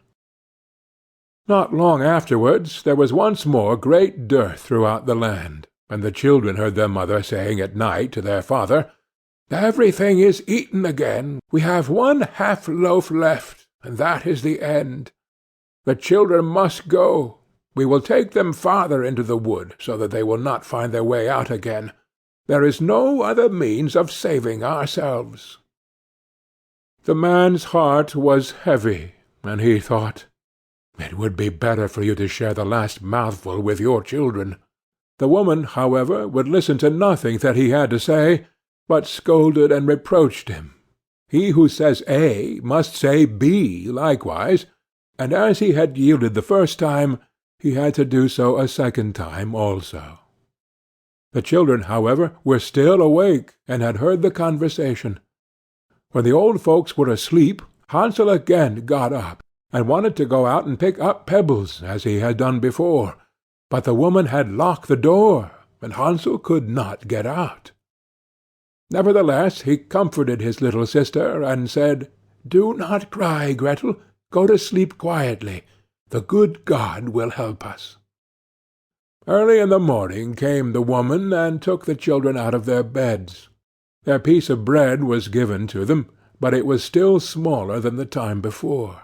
On the way into the forest, Hansel crumbled his in his pocket, and often stood still and threw a morsel on the ground. "Hansel, why do you stop and look round?" said the father. "Go on." "I am looking back at my little pigeon, which is sitting on the roof, and wants to say good-bye to me," answered Hansel. "Fool!" said the woman. "That is not your little pigeon. That is the morning sun that is shining on the chimney." Hansel, however, little by little threw all the crumbs on the path. The woman led the children still deeper into the forest, where they had never in their lives been before. Then a great fire was again made, and the mother said, "Just sit here, you children, and when you are tired you may sleep a little. We are going into the forest to cut wood, and in the evening, when we are done, we will come and fetch you away." When it was noon, Gretel shared her piece of bread with Hansel, who had scattered his by the way. Then they fell asleep, and evening passed, but no one came to the poor children. They did not awake until it was dark night, and Hansel comforted his little sister, and said, "Just wait, Gretel, until the moon rises, and then we shall see the crumbs of bread which I have strewn about. They will show us our way home again." When the moon came they set out, but they found no crumbs, for the many thousands of birds which fly about in the woods and fields had picked them all up. Hansel said to Gretel, "We shall soon find the way." But they did not find it. They walked the whole night, and all the next day too, from morning till evening, but they did not get out of the forest, and were very hungry, for they had nothing to eat but 2 or 3 berries which grew on the ground. And as they were so weary that their legs would carry them no longer, they lay down beneath a tree and fell asleep. It was now 3 mornings since they had left their father's house. They began to walk again, but they always came deeper into the forest, and if help did not come soon, they must die of hunger and weariness. When it was midday, they saw a beautiful snow-white bird sitting on a bough, which sang so delightfully that they stood still and listened to it. And when its song was over, it spread its wings and flew away before them, and they followed it until they reached a little house, on the roof of which it alighted. And when they approached the little house, they saw that it was built of bread, covered with cakes, but that the windows were of clear sugar. "We will set to work on that," said Hansel, "and have a good meal. I will eat a bit of the roof, and you, Gretel, can eat some of the window. It will taste sweet." Hansel reached up above and broke off a little of the roof to try how it tasted, and Gretel leant against the window and nibbled at the panes. Then a soft voice cried from the parlour, "Nibble, nibble, gnaw! Who is nibbling at my little house?" The children answered, "The wind, the heaven-born wind," and went on eating without disturbing themselves. Hansel, who liked the taste of the roof, tore down a great piece of it, and Gretel pushed out the whole of one round window-pane, sat down, and enjoyed herself with it. Suddenly the door opened, and a woman as old as the hills, who supported herself on crutches, came creeping out. Hansel and Gretel were so terribly frightened that they let fall what they had in their hands. The old woman, however, nodded her head and said, "Oh, you dear children, who has brought you here? Do come in and stay with me. No harm shall happen to you." She took them both by the hand and led them into her little house. Then good food was set before them, milk and pancakes, with sugar, apples, and nuts. Afterwards 2 pretty little beds were covered with clean white linen, and Hansel and Gretel lay down in them, and thought they were in heaven. The old woman had only pretended to be so kind. She was in reality a wicked witch, who lay in wait for children, and had only built the little house of bread in order to entice them there. When a child fell into her power, she killed it, cooked, and ate it, and that was a feast day with her. Witches have red eyes and cannot see far, but they have a keen scent like the beasts, and are aware when human beings draw near. When Hansel and Gretel came into her neighbourhood, she laughed with malice, and said mockingly, "I have them. They shall not escape me again." Early in the morning, before the children were awake, she was already up. When she saw both of them sleeping and looking so pretty, with their plump and rosy cheeks, she muttered to herself, "That will be a dainty mouthful." Then she seized Hansel with her shrivelled hand, carried him into a little stable, and locked him in behind a grated door. Scream as he might, it would not help him. Then she went to Gretel, shook her till she awoke, and cried, "Get up, lazy thing! Fetch some water, and cook something good for your brother. He is in the stable outside, and is to be made fat. When he is fat, I will eat him." Gretel began to weep bitterly, but it was all in vain, for she was forced to do what the wicked witch commanded. And now the best food was cooked for poor Hansel, but Gretel got nothing but crab shells. Every morning the woman crept to the little stable and cried, "Hansel, stretch out your finger, that I may feel if you will soon be fat." Hansel, however, stretched out a little bone to her, and the old woman, who had dim eyes, could not see it, and thought it was Hansel's finger, and was astonished that there was no way of fattening him. When 4 weeks had gone by, and Hansel still remained thin, she was seized with impatience, and would not wait any longer. "Now then, Gretel," she cried to the girl, "stir yourself, and bring me some water. Let Hansel be fat or lean, to-morrow I will kill him, and cook him." Ah, how the poor little sister did lament when she had to fetch the water, and how her tears did flow down her cheeks. "Dear God, do help us!" she cried. "If the wild beasts in the forest had but devoured us, we should at any rate have died together." "Just keep your noise to yourself," said the old woman. "It won't help you at all." Early in the morning Gretel had to go out and hang up the cauldron with the water, and light the fire. "We will bake first," said the old woman. "I have already heated the oven, and kneaded the dough." She pushed dear Gretel out to the oven, from which flames of the fire were already darting. "Creep in," said the witch, "and see if it is properly heated, so that we can put the bread in." And once Gretel was inside, she intended to shut the oven and let her bake in it, and then she would eat her too. But Gretel saw what she had in mind, and said, "I do not know how I am to do it. How do I get in?" "Silly goose," said the old woman, "the door is big enough. Just look, I can get in myself." And she crept up and thrust her head into the oven. Then Gretel gave her a push that drove her far into it, and shut the iron door, and fastened the bolt. Oh, then she began to howl quite horribly, but Gretel ran away, and the godless witch was miserably burnt to death. Gretel, however, ran like lightning to Hansel, opened his little stable, and cried, "Hansel, we are saved! The old witch is dead!" Then Hansel sprang like a bird from its cage when the door is opened. How they did rejoice and embrace each other, and dance about and kiss each other! And as they had no longer any need to fear her, they went into the witch's house, and in every corner there stood chests full of pearls and jewels.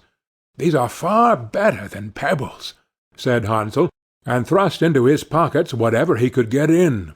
And Gretel said, "I too will take something home with me," and filled her pinafore full. "But now we must be off," said Hansel, "that we may get out of the witch's forest." When they had walked for 2 hours, they came to a great stretch of water. "We cannot cross," said Hansel. "I see no foot-plank and no bridge." "And there is also no ferry," answered Gretel, "but a white duck is swimming there. If I ask her, she will help us over." Then she cried, little duck, dost thou see Hansel and Gretel are waiting for thee? There's never a plank or a bridge in sight.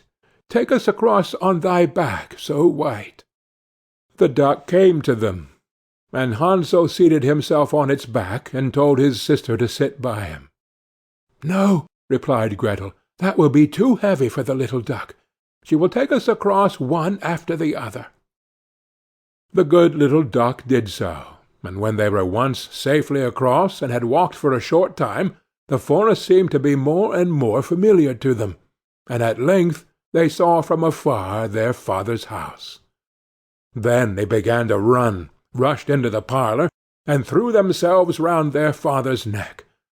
The man had not known one happy hour since he had left the children in the forest. The woman, however, was dead. Gretel emptied her pinafore until pearls and precious stones ran about the room, and Hansel threw one handful after another out of his pocket to add to them. Then all anxiety was at an end, and they lived together in perfect happiness. My tale is done. There runs a mouse. Whosoever catches it may make himself a big fur cap out of it. End of Hansel and Gretel. The Mouse, the Bird, and the Sausage, from Grimm's Fairy Tales, by Jacob and Wilhelm Grimm. Translated by Edgar Tailor and Marion Edwards. Once upon a time a mouse, a bird, and a sausage entered into partnership and set up house together. For a long time all went well. They lived in great comfort, and prospered so far as to be able to add considerably to their stores. The bird's duty was to fly daily into the wood and bring in fuel. The mouse fetched the water, and the sausage saw to the cooking. When people are too well off, they always begin to long for something new. And so it came to pass that the bird, while out one day, met a fellow bird, to whom he boastfully expatiated on the excellence of his household arrangements. But the other birds sneered at him for being a poor simpleton who did all the hard work, while the other two stayed at home and had a good time of it. For, when the mouse had made the fire and fetched in the water, she could retire into her little room and rest until it was time to set the table. The sausage had only to watch the pot to see that the food was properly cooked, and when it was near dinner-time he just threw himself into the broth or rolled in and out among the vegetables 3 or 4 times, and there they were, buttered and salted, and ready to be served. Then, when the bird came home and had laid aside his burden, they sat down to table, and when they had finished their meal they could sleep their fill till the following morning, and that was really a very delightful life. Influenced by those remarks, the bird next morning refused to bring in the wood, telling the others that he had been their servant long enough, had been a fool into the bargain, and that it was now time to make a change, and to try some other way of arranging the work. Beg and pray as the mouse and the sausage might, it was of no use. The bird remained master of the situation, and the venture had to be made. They therefore drew lots, and it fell to the sausage to bring in the wood, to the mouse to cook, and to the bird to fetch the water. And now what happened? The sausage started in search of wood, the bird made the fire, and the mouse put on the pot, and then these two waited till the sausage returned with the fuel for the following day. But the sausage remained so long away that they became uneasy, and the bird flew out to meet him. He had not flown far, however, when he came across a dog, who, having met the sausage, had regarded him as his legitimate booty, and so seized and swallowed him. The bird complained to the dog of this bare-faced robbery, but nothing he said was of any avail, for the dog answered that he found false credentials on the sausage, and that was the reason his life had been forfeited. He picked up the wood and flew sadly home, and told the mouse all he had seen and heard. They were both very unhappy, but agreed to make the best of things and to remain with one another. So now the bird set the table, and the mouse looked after the food, and wishing to prepare it in the same way as the sausage, by rolling in and out among the vegetables to salt and butter them, she jumped into the pot. But she stopped short long before she reached the bottom, having already parted not only with her skin and hair, but also with life. Presently the bird came in, and wanted to serve up the dinner, but he could nowhere see the cook. In his alarm and flurry he threw the wood here and there about the floor, called and searched, but no cook was to be found. Then some of the wood that had been carelessly thrown down caught fire and began to blaze. The bird hastened to fetch some water, but his pail fell into the well, and he after it, and, as he was unable to recover himself, he was drowned. End of The Mouse, the Bird, and the Sausage. Mother Holle. From Grimm's Fairy Tales, by Jacob and Wilhelm Grimm. Translated by Edgar Tailor and Marian Andrews. Once upon a time there was a widow who had 2 daughters. One of them was beautiful and industrious, the other ugly and lazy. The mother, however, loved the ugly and lazy one best, because she was her own daughter, and so the other, who was only her step-daughter, was made to do all the work of the house, and was quite the Cinderella of the family. Her stepmother sent her out every day to sit by the well in the high road, there to spin until she made her fingers bleed. Now it chanced one day that some blood fell on to the spindle, and as the girl stopped over the well to wash it off, the spindle suddenly sprang out of her hand and fell into the well. She ran home crying to tell of her misfortune, but her stepmother spoke harshly to her, and after giving her a violent scolding, said unkindly, "As you have left the spindle fall into the well, you may go yourself and fetch it out." The girl went back to the well, not knowing what to do, and at last, in her distress, she jumped into the water after the spindle. She remembered nothing more until she awoke and found herself in a beautiful meadow, full of sunshine, and with countless flowers blooming in every direction.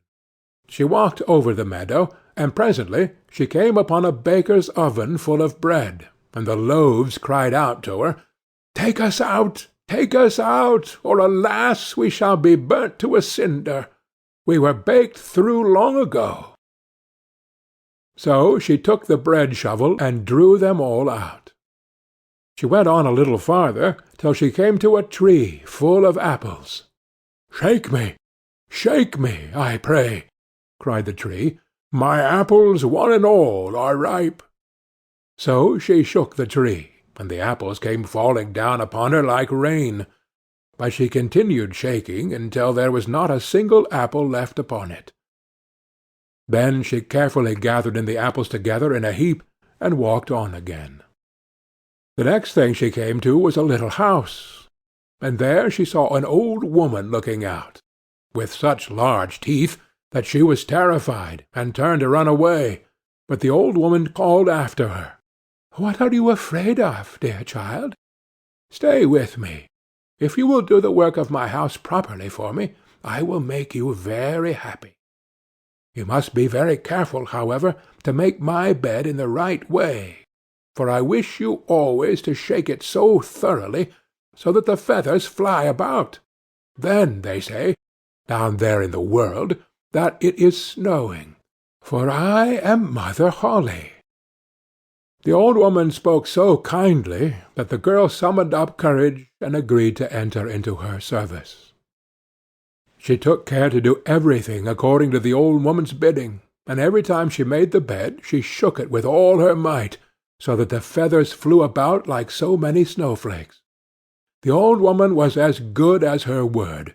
She never spoke angrily to her, and gave her roast and boiled meats every day. So she stayed on with Mother Holle for some time, and then she began to grow unhappy. She could not at first tell why she felt sad, but she became conscious at last of great longing to go home. Then she knew she was homesick, although she was 1,000 times better off with Mother Holle than with her mother and sister. After waiting a while, she went to Mother Holle and said, "I am so homesick that I cannot stay with you any longer, for although I am so happy here, I must return to my own people." Then Mother Holle said, "I am pleased that you should want to go back to your own people, and as you have served me so well and faithfully, I will take you home myself." Thereupon she led the girl by the hand up to a broad gateway. The gate was opened, and as the girl passed through, a shower of gold fell upon her, and the gold clung to her, so that she was covered with it from head to foot. And as she spoke, she handed her the spindle which she had dropped into the well. The gate was then closed, and the girl found herself back in the old world, close to her mother's house. As she entered the courtyard, the rooster, who was perched on the well, called out, "Cock-a-doodle-doo! Your golden daughter's come back to you." Then she went to her mother and sister, and as she was so richly covered with gold, they gave her a warm welcome. She related to them all that had happened, and when the mother heard how she had come by her great riches, she thought she should like her ugly lazy daughter to go and try her fortune. So she made the sister go and sit by the well and spin, and the girl pricked her finger and thrust her hand into a thorn bush, so that she might drop some blood onto the spindle. Then she threw it into the well, and jumped in herself. Like her sister, she awoke in the beautiful meadow, and walked over it till she came to the oven. "Take us out! Take us out! Or, alas, we shall be burnt to a cinder! We were baked through long ago," cried the loaves as before. But the lazy girl answered, "Do you think I'm going to dirty my hands for you?" and walked on. Presently she came to the apple tree. "Shake me, I pray. My apples, one and all, are ripe," it cried. But she only answered, "A nice thing to ask me to do. One of the apples might fall on my head," and passed on. At last she came to Mother Holle's house, and as she had heard all about the large teeth from her sister, she was not afraid of them, and engaged herself without delay to the old woman. The first day she was very obedient and industrious, and exerted herself to please Mother Holle, for she thought of the gold she would get in return. The next day, however, she began to dawdle over her work, and the third day she was more idle still. Then she began to lie in bed in the mornings, and refused to get up. Worse still, she neglected to make the old woman's bed properly, and forgot to shake it so that the feathers might fly about. So Mother Holle very soon got tired of her, and told her she might go. The lazy girl was delighted at this, and thought to herself, "The gold will soon be mine." Mother Holle led her, as she had led her sister, to the broad gateway. But as she was passing through, instead of a shower of gold, a great bucketful of pitch came pouring over her. "That is in return for your services," said the old woman, and shut the gate. So the lazy girl had to go home covered with pitch, and the rooster on the wall called out as he saw her, "Cock-a-doodle-doo! Your dirty daughter's come back to you." But try what she would, she could not get the pitch off, and it stuck to her as long as she lived. End of Mother Holle. Little Red Riding Hood. From Grimm's Fairy Tales, by Jacob and Wilhelm Grimm. Translated by Edgar Tailor and Marion Edwards.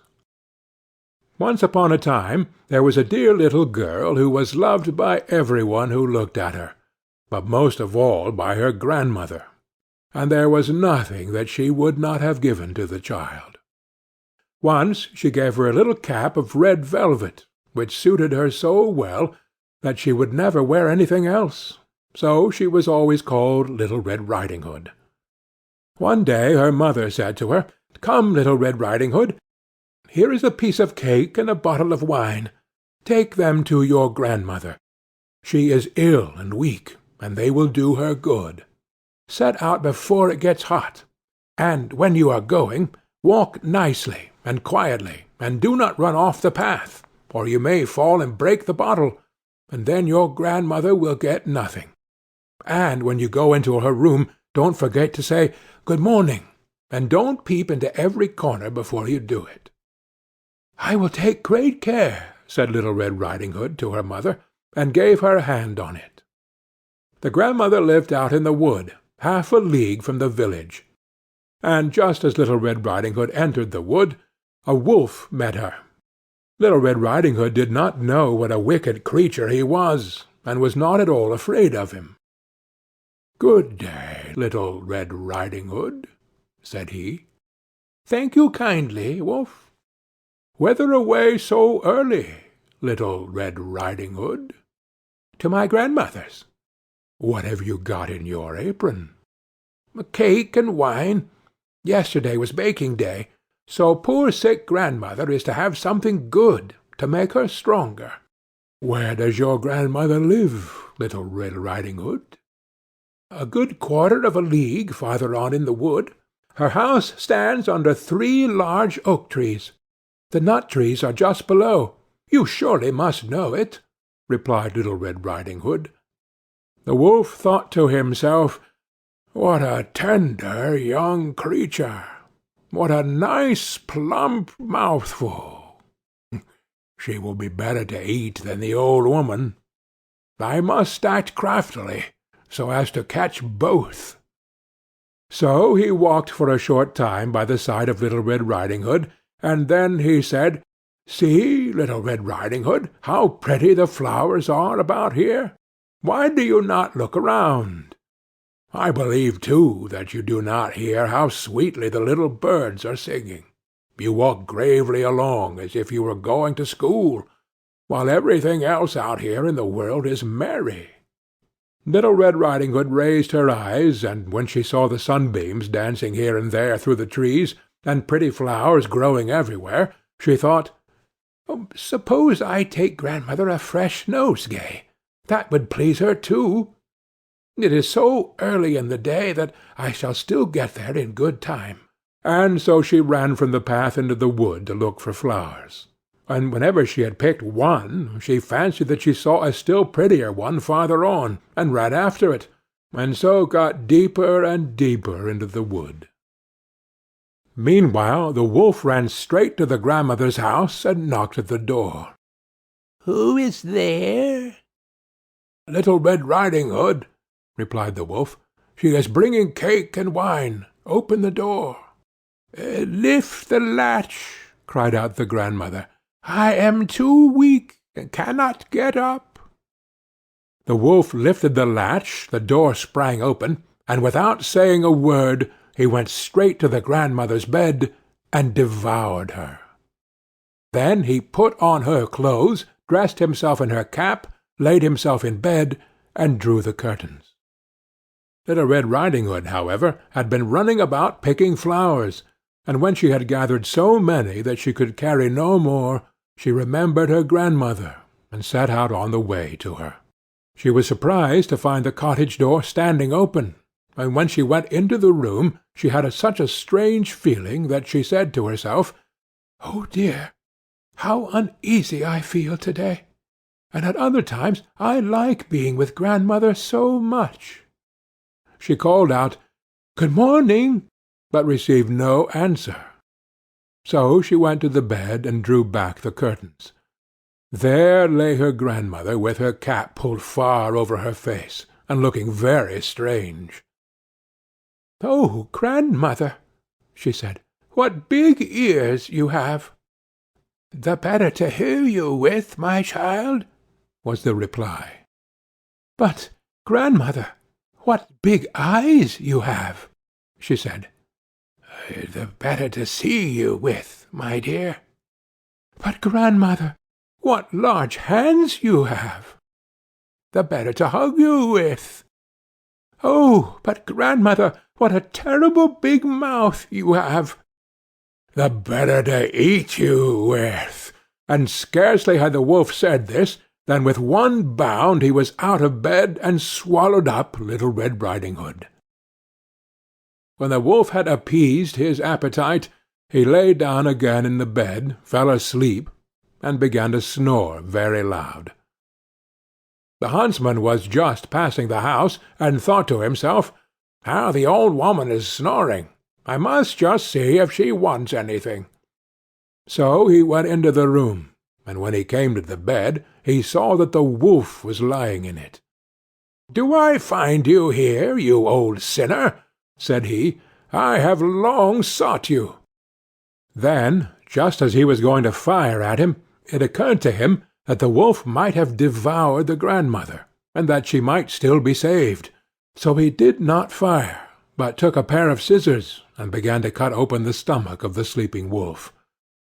When he had made 2 snips, he saw the Little Red Riding Hood shining, and then he made 2 snips more, and the little girl sprang out, crying, "Ah, how frightened I have been! How dark it was inside the wolf's!" And after that the aged grandmother came out alive also, but scarcely able to breathe. Little Red Riding Hood, however, quickly fetched great stones with which to fill the wolf's belly, and when he awoke he wanted to run away, but the stones were so heavy that he collapsed at once and fell dead. Then all 3 were delighted. The huntsman drew off the wolf's skin and went home with it. The grandmother ate the cake and drank the wine which Little Red Riding Hood had brought, and revived. But Little Red Riding Hood thought to herself, "As long as I live, I will never by myself leave the path to run into the wood when my mother has forbidden me to do so." It was also related that once, when Little Red Riding Hood was again taking cakes to the old grandmother, another wolf spoke to her, and tried to entice her from the path. Little Red Riding Hood, however, was on her guard, and went straight forward on her way, and told her grandmother that she had met the wolf, and that he had said good morning to her, but with such a wicked look in his eyes, that if they had not been on the public road, she was certain he would have eaten her up. "Well," said the grandmother, "we will shut the door, that he may not come in." Soon afterwards the wolf knocked, and cried, "Open the door, grandmother. I am Little Red Riding Hood, and am bringing you some cakes." But they did not speak, or open the door. So the greybeard stole twice or thrice around the house, and at last jumped on the roof, intending to wait until Little Riding Hood went home in the evening, and then to steal after her and devour her in the darkness. But the grandmother saw what was in his thoughts. In front of the house was a great stone trough, so she said to the child, "Take the pail, Little Red Riding Hood. I made some sausages yesterday, so carry the water in which I boiled them to the trough." Little Red Riding Hood carried until the great trough was quite full.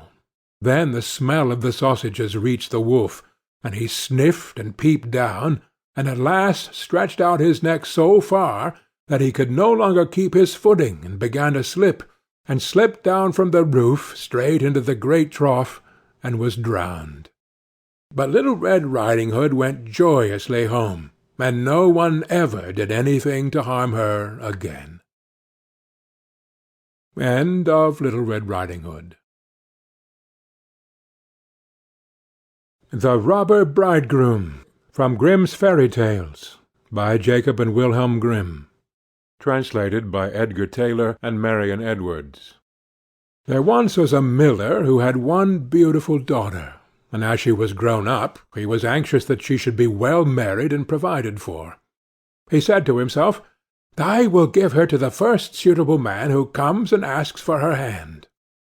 Not long after a suitor appeared, and as he appeared to be very rich, and the miller could see nothing in him with which to find fault, he betrothed his daughter to him.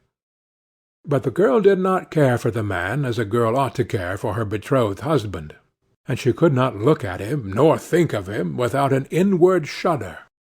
One day he said to her, "You have not paid me a visit, although we have been betrothed for some time."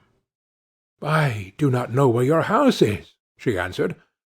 "My house is out there in the dark forest," he said.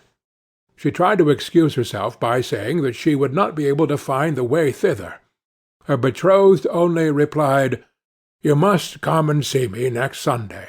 I have already invited guests for that day, and that you might not mistake the way, I will strew ashes along the path." When Sunday came, and it was time for the girl to start, a feeling of dread came over her which she could not explain, and that she might not be able to find her path again, She filled her pockets with peas and lentils to sprinkle on the ground as she went along. On reaching the entrance to the forest, she found the path strewed with ashes, and these she followed, throwing down some peas on either side of her at every step she took. She walked the whole day until she came to the deepest, darkest part of the forest. There she saw a lonely house, looking so grim and mysterious that it did not please her at all. She stepped inside, but not a soul was to be seen, and a great silence reigned throughout. Suddenly a voice cried, "Turn back, young maiden fair! Linger not in this murderer's lair!" The girl looked up, and saw that the voice came from a bird hanging in a cage on the wall. Again it cried, turn back, young maiden fair! Linger not in this murderer's lair!" The girl passed on, going from room to room of the house, but they were all empty, and still she saw no one. At last she came to the cellar, and there sat a very, very old woman, who could not keep her head from shaking. "Can you tell me," asked the girl, "if my betrothed husband lives here?" "Ah, you poor child," answered the old woman, "what a place for you to come to! This is a murderer's den. You think yourself a promised bride, and that your marriage will soon take place, but it is with death that you will keep your marriage feast. Look, do you see that large cauldron of water which I am obliged to keep on the fire? As soon as they have you in their power, they will kill you without mercy, and cook and eat you, for they are eaters of men. If I did not take pity on you and save you, you would be lost." Thereupon the old woman led her behind a large cask, which quite hid her from view. "Keep as still as a mouse," she said. "Do not move or speak, or it will be all over with you. To-night, when the robbers are all asleep, we will flee together. I have long been waiting for an opportunity to escape." The words were hardly out of her mouth when the godless crew returned, dragging another girl along with them. They were all drunk, and paid no heed to her cries and lamentations. They gave her wine to drink, 3 glasses full, one of white wine, one of red, and one of yellow, and with that her heart gave way, and she died. Then they tore off her dainty clothing, laid her on a table, and cut her beautiful body into pieces, and sprinkled salt upon it. The poor betrothed girl crouched trembling and shuddering behind the cask, for she saw what a terrible fate had been intended for her by the robbers. One of them now noticed a gold ring still remaining on the little finger of the murdered girl, and as he could not draw it off easily, he took a hatchet and cut off the finger. But the finger sprang into the air, and fell behind the cask into the lap of the girl who was hiding there. The robber took a light and began looking for it, but he could not find it. "Have you looked behind the large cask?" said one of the others. But the old woman called out, "Come and eat your suppers, and let the thing be till to-morrow. The finger won't run away." "The old woman is right," said the robbers, and they ceased looking for the finger and sat down. The old woman then mixed a sleeping draught with their wine, and before long they were all lying on the floor of the cellar, fast asleep and snoring. As soon as the girl was assured of this, she came from behind the cask. She was obliged to step over the bodies of the sleepers, who were lying close together, and every moment she was filled with renewed dread lest she should awaken them. But God helped her, so that she passed safely over them. And then she and the old woman went upstairs, opened the door, and hastened as fast as they could from the murderer's den. They found the ashes scattered by the wind, but the peas and lentils had sprouted, and grown sufficiently above the ground to guide them in the moonlight along the path. All night long they walked, and it was morning before they reached the mill. Then the girl told her father all that had happened. the day came that had been fixed for the marriage. The bridegroom arrived, and also a large company of guests, for the miller had taken care to invite all his friends and relations. As they sat at the feast, each guest in turn was asked to tell a tale. The bride sat still, and did not say a word. "And you, my love," said the bridegroom, turning to her, "is there no tale you know? Tell us something." "I will tell you a dream, then," said the bride. "I went alone through a forest, and came at last to a house. Not a soul could I find within, but a bird that was hanging in a cage on the wall cried, 'Turn back, young maiden fair, linger not in this murderer's lair.' And again a second time it said these words. My darling, this is only a dream. I went on through the house from room to room, but they were all empty, and everything was so grim and mysterious. At last I went down to the cellar, and there sat a very, very old woman, who could not keep her head still. I asked her if my betrothed lived there, and she answered, 'Oh, you poor child, you are come to a murderer's den. Your betrothed does indeed live here, but he will kill you without mercy, and afterwards cook and eat you.' My darling, this is only a dream." The old woman hid me behind a large cask, and scarcely had she done this when the robbers returned home, dragging a young girl along with them.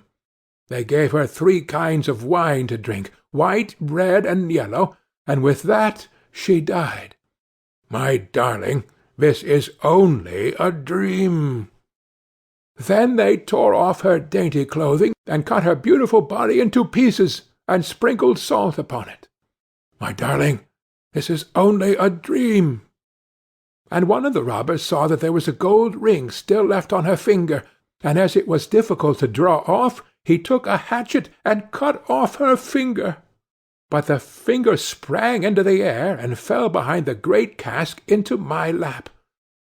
And here is the finger with the ring."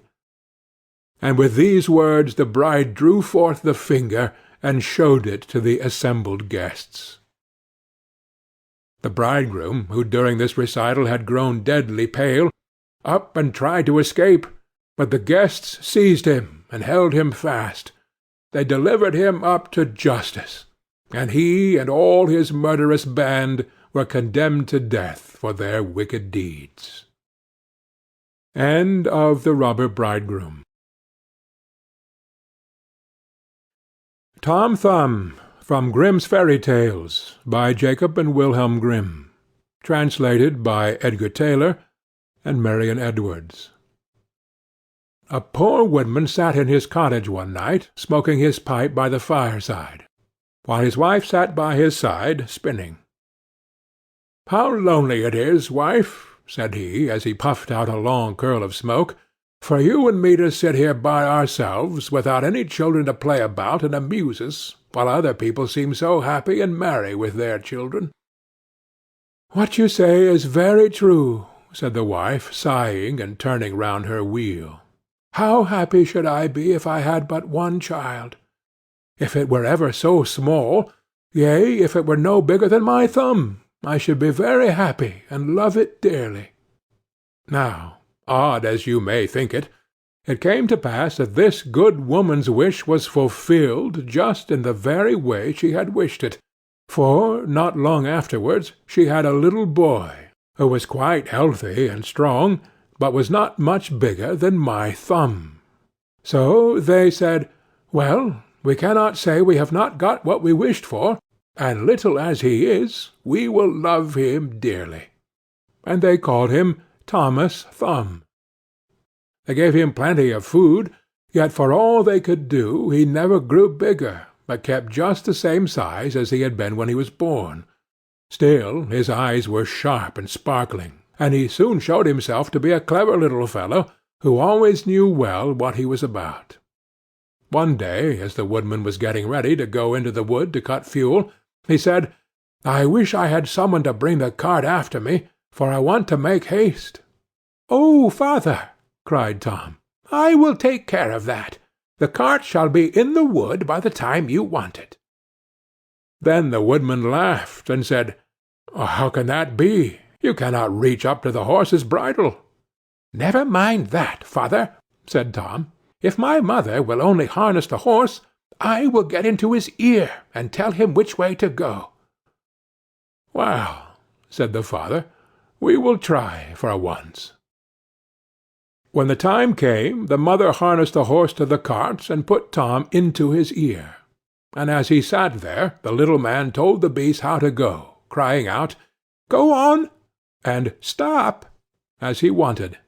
And thus the horse went on just as well as if the woodman had driven it himself into the wood.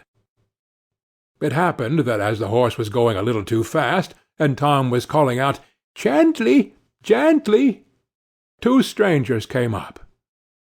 "What an odd thing that is," said one. "There is a cart going along, and I hear a carter talking to the horse, but yet I can see no one." "That is queer indeed," said the other. "Let us follow the cart and see where it goes." So they went on into the wood, till at last they came to the place where the woodman was.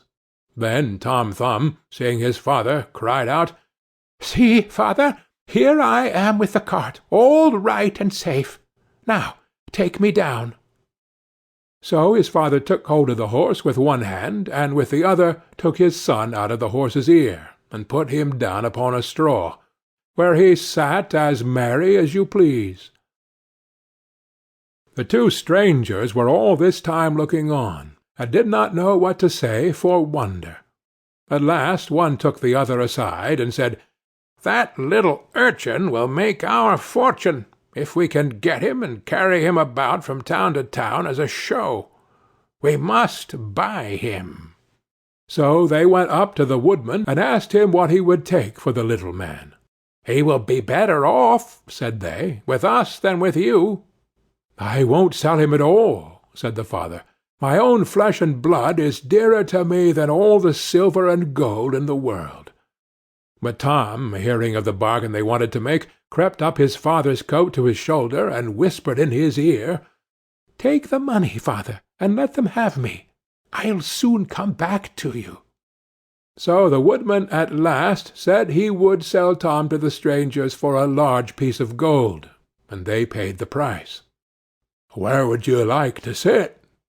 said one of them. "Oh, put me on the rim of your hat. That will be a nice gallery for me. I can walk about there, and see the country as we go along." So they did as he wished, and when Tom had taken leave of his father, they took him away with them. They journeyed on till it began to be dusky, and then the little man said, "Let me get down. I'm tired." So the man took off his hat, and put him down on a clod of earth in a ploughed field by the side of the road. But Tom ran about amongst the furrows, and at last slipped into an old mouse-hole. "Good night, my masters," said he. "I'm off. Mind and look sharp after me the next time." Then they ran at once to the place, and poked the ends of their sticks into the mouse-hole, but all in vain. Tom only crawled farther and farther in, and at last it became quite dark, so that they were forced to go their way without their prize, as sulky as could be. When Tom found they were gone, he came out of his hiding-place. "What dangerous walking it is," said he, "in this ploughed field! If I were to fall from one of these great clods, I should undoubtedly break my neck."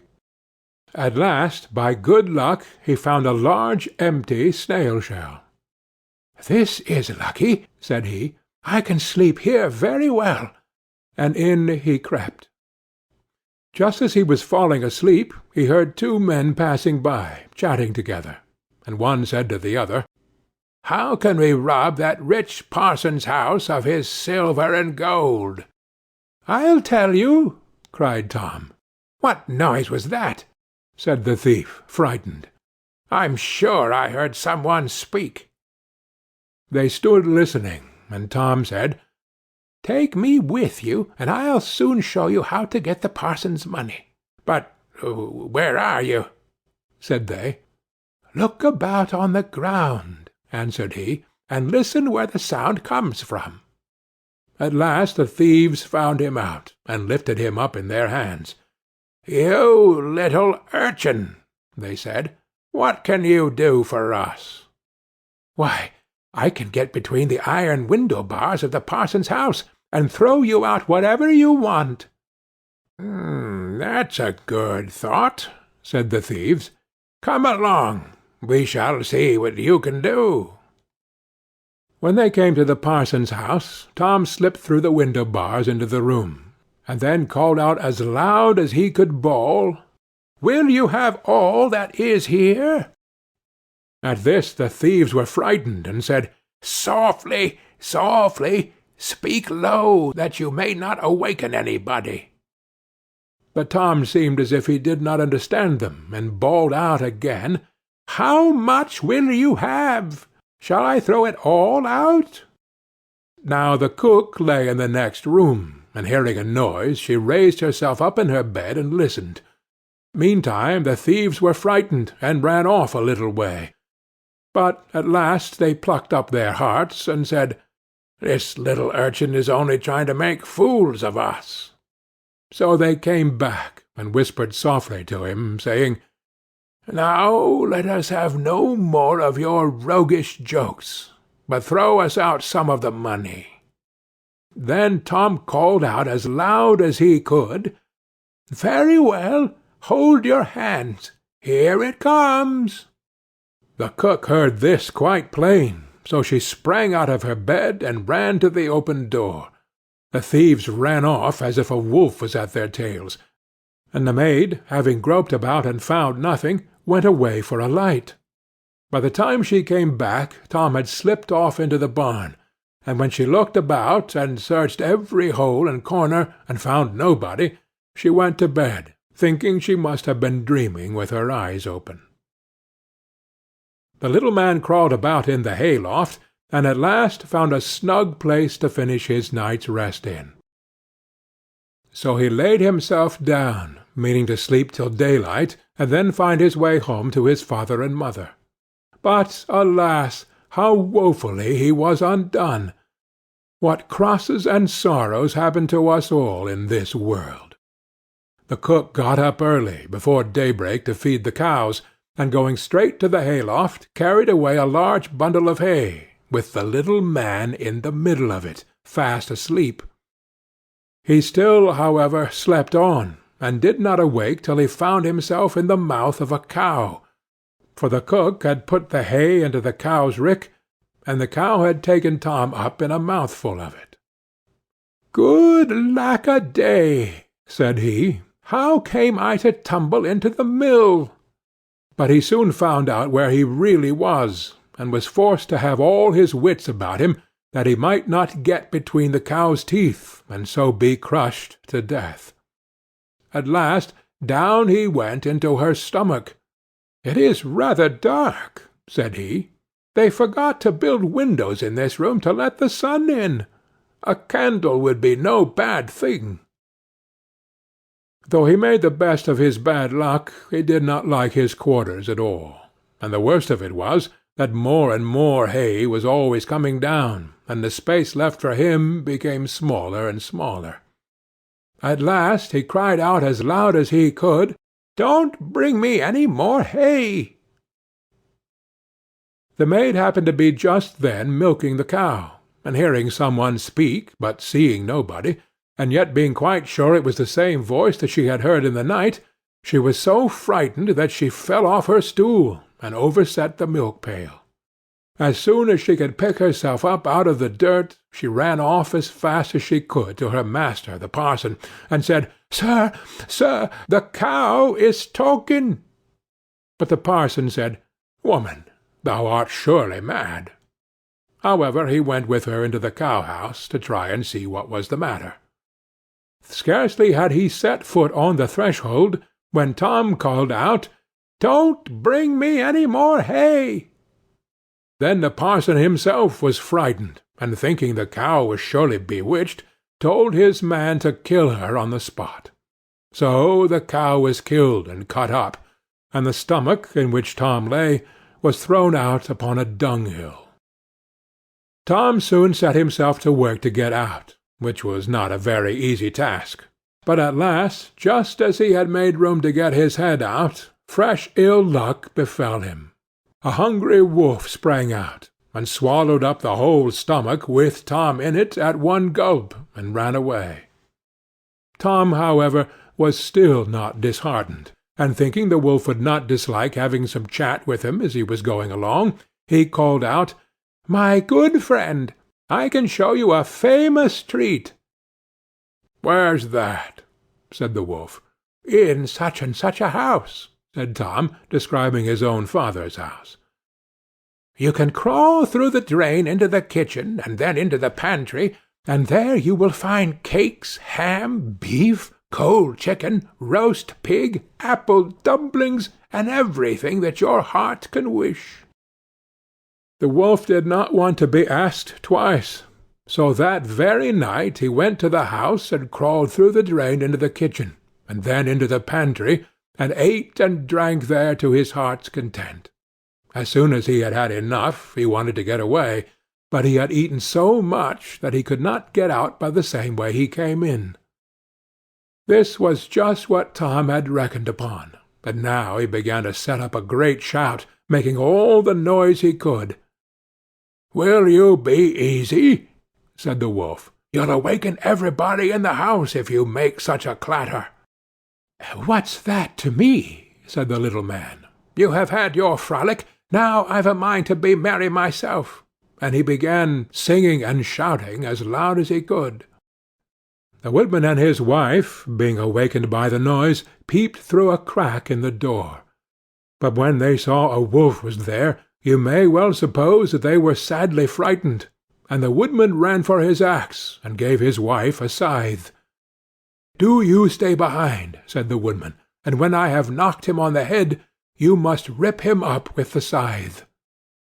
Tom heard all this, and cried out, "Father, father, I am here! The wolf has swallowed me." And his father said, "Heaven be praised! We have found our dear child again." And he told his wife not to use the scythe, for fear she should hurt him. Then he aimed a great blow, and struck the wolf on the head, and killed him on the spot. And when he was dead they cut open his body, and set Tommy free. "Ah," said the father, "what fears we have had for you!" "Yes, father," answered he, "I have travelled all over the world, I think, in one way or other, since we parted, and now I am very glad to come home, and get fresh air again." "Why, where have you been?" said his father.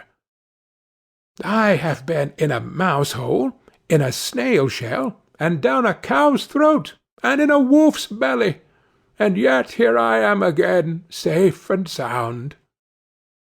"Well," said they, "you are come back, and we will not sell you again for all the riches in the world." Then they hugged and kissed their dear little son, and gave him plenty to eat and drink, for he was very hungry, and then they fetched new clothes for him, for his old clothes had been quite spoiled on his journey. So Master Thumb stayed at home with his father and mother in peace, for though he had been so great a traveller, and had done and seen so many fine things, and was fond enough of telling the whole story, he always agreed that, after all, there's no place like home. End of Tom Thumb. Rumpelstiltskin, from Grimm's Fairy Tales, by Jacob and Wilhelm Grimm. Translated by Edgar Tailor and Marion Edwards. By the side of a wood, in a country a long way off, ran a fine stream of water, and upon the stream there stood a mill. The miller's house was close by, and the miller, you must know, had a very beautiful daughter. She was, moreover, very shrewd and clever, and the miller was so proud of her that he one day told the king of the land, who used to come and hunt in the wood, that his daughter could spin gold out of straw. Now this king was very fond of money, and when he heard the miller's boast, his greediness was raised, and he sent for the girl to be brought before him. Then he led her to a chamber in his palace, where there was a great heap of straw, and gave her a spinning wheel, and said, "All this must be spun into gold before morning, as you love your life." It was in vain that the poor maiden said that it was only a silly boast of her father, for that she could do no such thing as spin straw into gold. The chamber door was locked, and she was left alone. She sat down in one corner of the room, and began to bewail her hard fate. But suddenly the door opened, and a droll-looking little man hobbled in, and said, "Good morrow to you, my good lass. What are you weeping for?" "Alas," said she, "I must spin this straw into gold, and I know not how." "What will you give me," said the hobgoblin, "to do it for you?" "My necklace," replied the maiden. He took her at her word, and sat himself down to the wheel, and whistled and sang, "Round about, lo and behold, reel away, straw into gold." And round about the wheel went merrily.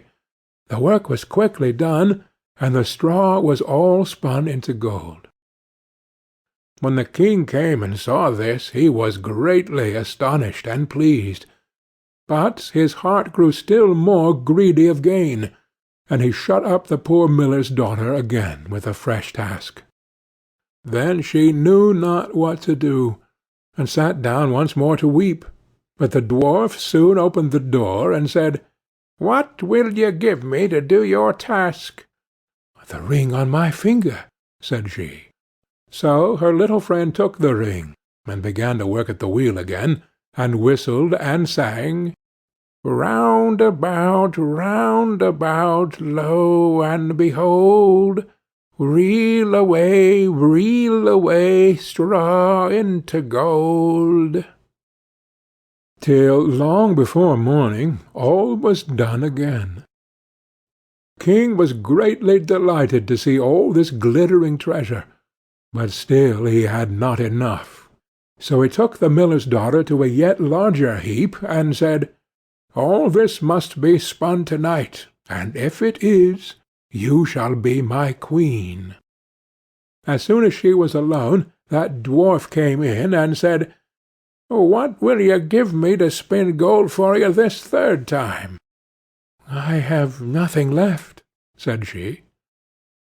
"Then say you will give me," said the little man, "the first little child that you may have when you are queen."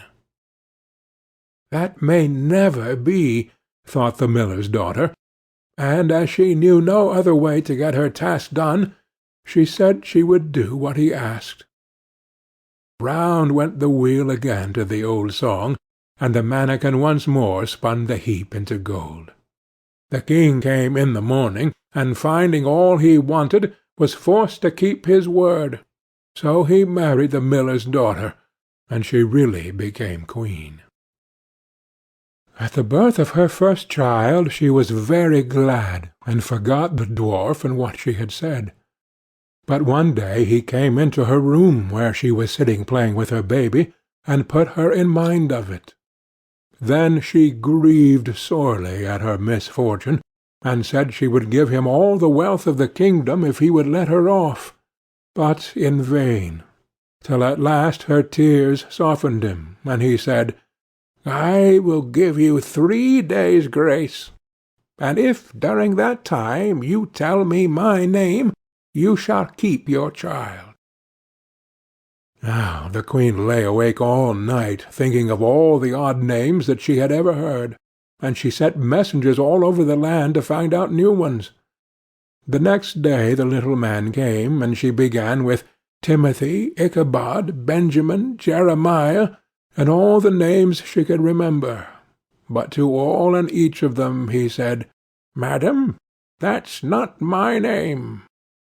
The second day she began with all the comical names she had heard of, Bandy-legs, Hunchback, Crookshanks, and so on.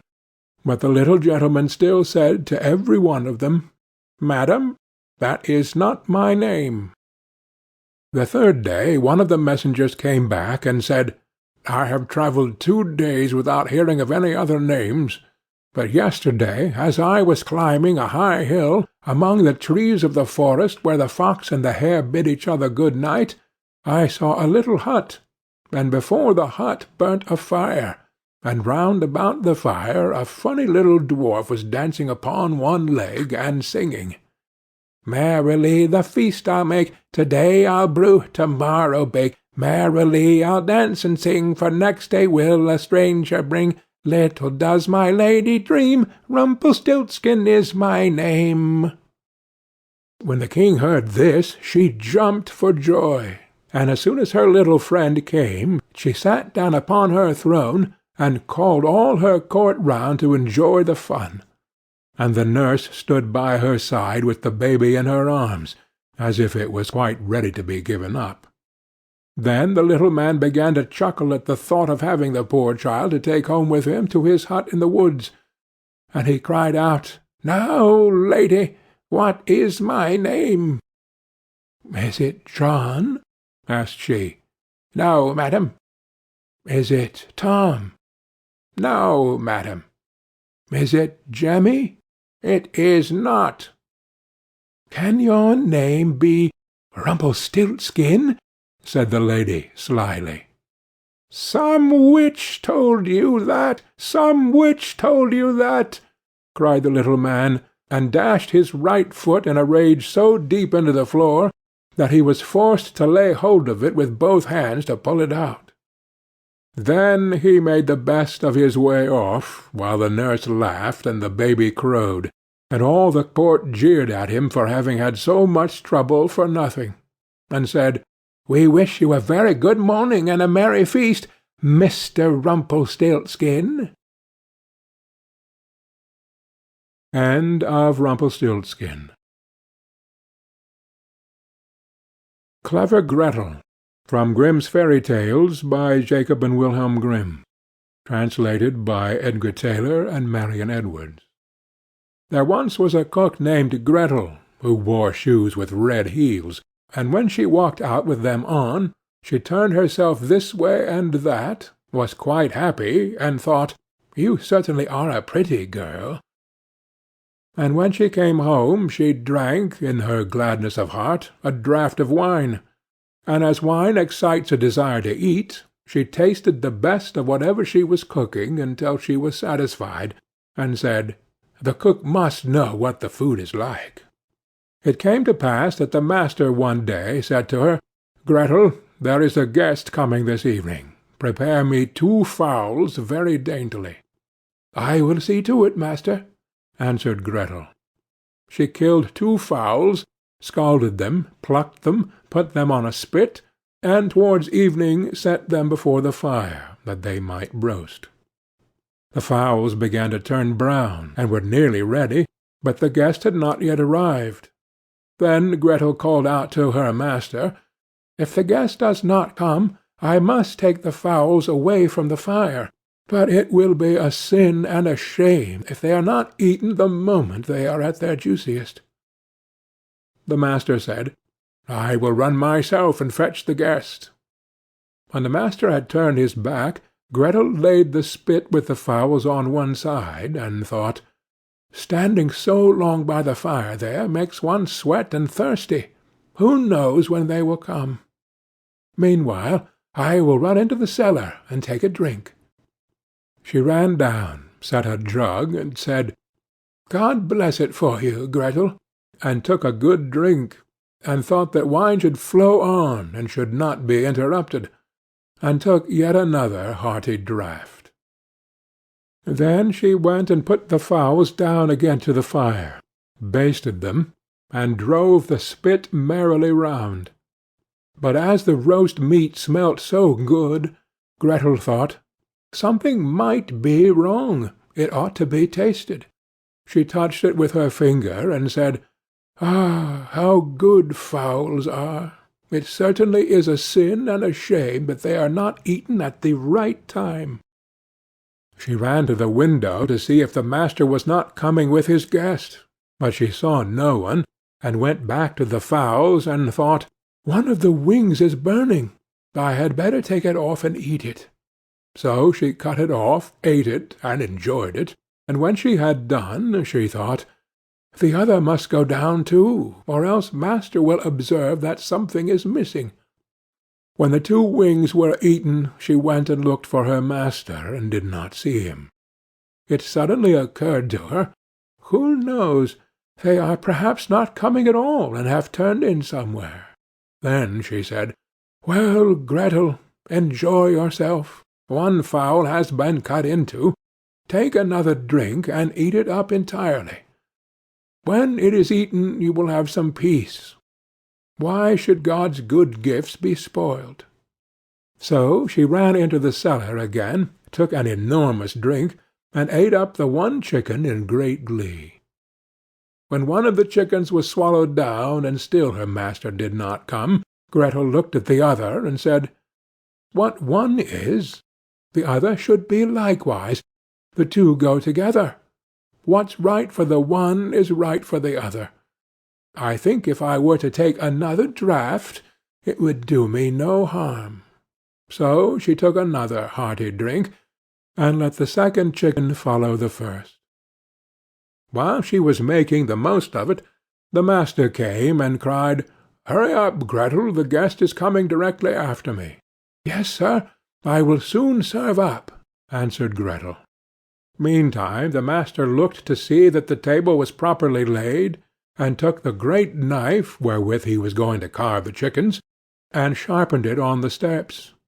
Presently the guest came, and knocked politely and courteously at the house door. Gretel ran and looked to see who was there, and when she saw the guest, she put her finger to her lips, and said, "Hush, hush! Go away as quickly as you can. If my master catches you, it will be the worse for you. He certainly did ask you to supper, but his intention is to cut off your 2 ears. Just listen how he is sharpening the knife for it." The guest heard the sharpening, and hurried down the steps again as fast as he could. Gretel was not idle. She ran screaming to her master, and cried, "You have invited a fine guest." "Why, Gretel, what do you mean by that?" "Yes," said she, "he has taken the chickens which I was just going to serve up off the dish, and has run away with them." "That's a nice trick," said her master, and lamented the fine chickens. "If he had but left me 1, so that something remained for me to eat." He called to him to stop, but the guest pretended not to hear. Then he ran after him, with the knife still in his hand, crying, "Just 1, just 1," meaning that the guest should leave him just 1 chicken, and not take both. The guest, however, thought no otherwise than that he was to give up 1 of his ears, and ran as if fire were burning under him, in order to take them both with him. End of Clever Gretel. The Old Man and His Grandson. From Grimm's Fairy Tales, by Jacob and Wilhelm Grimm. Translated by Edgar Tailor and Marion Edwards. There was once a very old man, whose eyes had become dim, his ears dull of hearing, his knees trembled, and when he sat at table he could hardly hold a spoon, and split the broth upon the tablecloth, or let it run out of his mouth. His son and his son's wife were disgusted at this, so the old grandfather at last had to sit in the corner behind the stove, and they gave him his food in an earthenware bowl, and not even enough of it. And he used to look towards the table with his eyes full of tears. Once, too, his trembling hands could not hold the bowl, and it fell to the ground and broke. The young wife scolded him, but he said nothing, and only sighed. Then they brought him a wooden bowl for a few halfpence, out of which he had to eat. They were once sitting thus when the little grandson of 4 years old began to gather together some bits of wood upon the ground. "What are you doing there?" asked the father. "I am making a little trough," answered the child, "for father and mother to eat out of when I am big." The man and his wife looked at each other for a while, and presently began to cry. Then they took the old grandfather to the table, and henceforth always let him eat with them, and likewise said nothing if he did spill a little of anything. End of the Old Man and his Grandson. The Little Peasant. From Grimm's Fairy Tales, by Jacob and Wilhelm Grimm. Translated by Edgar Tailor and Marion Edwards. There was a certain village wherein no one lived but really rich peasants, and just one poor one, whom they called the Little Peasant. He had not even so much as a cow, and still less money to buy one, and yet he and his wife did so wish to have one. One day he said to her, "Listen, I have a good idea. There is our gossip the carpenter. He shall make us a wooden calf, and paint it brown, so that it looks like any other, and in time it will certainly get big and be a cow." The woman also liked the idea, and their gossip the carpenter cut and planed the calf, and painted it as it ought to be, and made it with its head hanging down, as if it were eating. Next morning, when the cows were being driven out, the little peasant called the cowherd in, and said, "Look, I have a little calf here, but it is still small and has to be carried." The cowherd said, "All right," and took it in his arms and carried it to the pasture and set it among the grass. The little calf always remained standing like one which was eating, and the cowherd said, "It will soon run by itself. Just look how it eats already." At night, when he was going to drive the herd home again, he said to the calf, "If you can stand there and eat your fill, you can also go on your 4 legs. I don't care to drag you home again in my arms." But the little peasant stood at his door and waited for his little calf, and when the cowherd drove the cows through the village and the calf was missing, he inquired where it was. The cowherd answered, "It is still standing out there eating. It would not stop and come with us." But the little peasant said, "Oh, but I must have my beast back again." Then they went back to the meadow together, but some one had stolen the calf, and it was gone. The cowherd said, "It must have run away." The peasant, however, said, "Don't tell me that," and led the cowherd before the mayor, who, for his carelessness, condemned him to give the peasant a cow for the calf which had run away. And now the little peasant and his wife had the cow for which they had so long wished, and they were heartily glad, but they had no food for it, and could give it nothing to eat, so it soon had to be killed. They salted the flesh, and the peasant went into the town and wanted to sell the skin there, so that he might buy a new calf with the proceeds. On the way he passed by a mill, and there sat a raven with broken wings, and out of pity he took him and wrapped him in the skin. But as the weather grew so bad, and there was a storm of rain and wind, he could go no farther, and turned back to the mill and begged for shelter. The miller's wife was alone in the house, and said to the peasant, "Lay yourself on the straw there," and gave him a slice of bread and cheese. The peasant ate it and lay down with his skin beside him, and the woman thought, "He is tired and has gone asleep." In the meantime came the parson. The miller's wife received him well, and said, "My husband is out, so we will have a feast." The peasant listened, and when he heard them talk about feasting, he was vexed that he had been forced to make shift with a slice of bread and cheese. Then the woman served up 4 different things, roast meat, salad, cakes, and wine. Just as they were about to sit down and eat, there was a knocking outside. The woman said, "Oh, heavens! It is my husband!" She quickly hid the roast meat inside the tile stove, the wine under the pillow, the salad on the bed, the cakes under it, and the parson in the closet on the porch. Then she opened the door for her husband, and said, "Thank heaven you are back again. There is such a storm, it looks as if the world were coming to an end." The miller saw the peasant lying on the straw, and asked, "What is that fellow doing there?" "Ah," said the wife, "the poor knave came in the storm and rain and begged for shelter, so I gave him a bit of bread and cheese, and showed him where the straw was." The man said, "I have no objection, but be quick and get me something to eat." The woman said, "But I have nothing but bread and cheese." "I am contented with anything," replied the husband.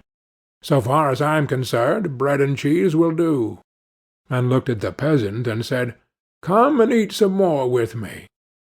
The peasant did not require to be invited twice, but got up and ate.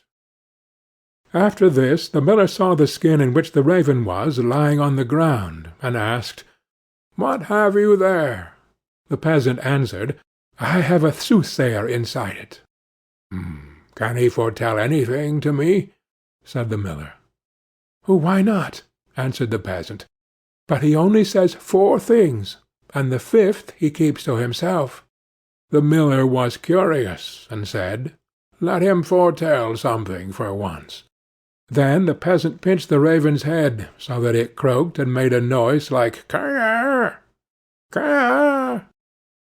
The miller said, "What did he say?" The peasant answered, "In the first place, he says that there is some wine hidden under the pillow." "Bless me!" cried the miller, and went there and found the wine. "Now go on," said he. The peasant made the raven croak again, and said, "In the second place, he says that there is some roast meat in the tile stove." "Upon my word!" cried the miller, and went thither and found the roast meat. The peasant made the raven prophesy still more, and said, "Thirdly, he says that there is some salad on the bed." "That would be a fine thing!" cried the miller, and went there and found the salad. At last the peasant pinched the raven once more till he croaked, and said, "Fourthly, he says that there are some cakes under the bed." "That would be a fine thing!" cried the miller, and looked there and found the cakes. And now the two sat down to the table together, but the miller's wife was frightened to death, and went to bed and took all the keys with her. The miller would have liked much to know the 5th, but the little peasant said, "First we will quickly eat the 4 things, for the 5th is something bad." So they ate, and after that they bargained how much the miller was to give for the 5th prophecy, until they agreed on 300 thalers. Then the peasant once more pinched the raven's head till he croaked loudly. The miller asked, "What did he say?" The peasant replied, "He says that the devil is hiding outside there in the closet on the porch." The miller said, "The devil must go out," and opened the house door. Then the woman was forced to give up the keys, and the peasant unlocked the closet. The parson ran out as fast as he could, and the miller said, "It was true. I saw the black rascal with my own eyes." The peasant, however, made off next morning by daybreak with the 300 thalers. At home the small peasant gradually launched out. He built a beautiful house, and the peasant said, "The small peasant has certainly been to the place where golden snow falls, and people carry the gold home in shovels." Then the small peasant was brought before the mayor, and bidden to say from whence his wealth came. He answered, "I sold my cow's skin in the town for 300 thalers." When the peasants heard that, they too wished to enjoy this great profit, and ran home, killed all their cows, and stripped off their skins in order to sell them in the town to the greatest advantage. The mayor, however, said, "But my servant must go first." When she came to the merchant in the town, he did not give her more than 2 thalers for a skin, and when the others came, he did not give them so much, and said, "What can I do with all these skins?" Then the peasants were vexed that the small peasant should have thus outwitted them, wanted to take vengeance on him, and accused him of this treachery before the mayor. The innocent little peasant was unanimously sentenced to death, and was to be rolled into the water in a barrel pierced full of holes. He was led forth, and a priest was brought who was to say a mass for his soul. The others were all obliged to retire to a distance, and when the peasant looked at the priest, he recognized the man who had been with the miller's wife. He said to him, "I set you free from the closet, set me free from the barrel." At this same moment up came, with a flock of sheep, the very shepherd whom the peasant knew had long been wishing to be mayor, so he cried with all his might, "No, I will not do it. If the whole world insists on it, I will not do it." The shepherd, hearing that, came up to him and asked, "What are you about? What is it that you will not do?" The peasant said, "They want to make me mayor if I will but put myself in the barrel, but I will not do it." The shepherd said, "If nothing more than that is needful in order to be mayor, I would get into the barrel at once." The peasant said, "If you will get in, you will be mayor." The shepherd was willing, and got in, and the peasant shut the top down on him. Then he took the shepherd's flock for himself, and drove it away. The parson went to the crowd and declared that the mass had been said. Then they came and rolled the barrel towards the water. When the barrel began to roll, the shepherd cried, "I am quite willing to be mayor." They believed no otherwise than that it was the peasant who was saying this, and answered, "That is what we intend, but first you shall look about you a little down below there." And they rolled the barrel down into the water. After the peasants went home, and as they were entering the village, the small peasant also came quietly in, driving a flock of sheep and looking quite contented. Then the peasants were astonished, and said, "Peasant, from whence do you come? Have you come out of the water?"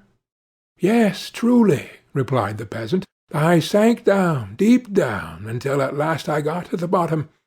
I pushed the bottom out of the barrel and crept out, and there were pretty meadows on which a number of lambs were feeding, and from thence I brought this flock away with me." Said the peasants, "Are there any more there?"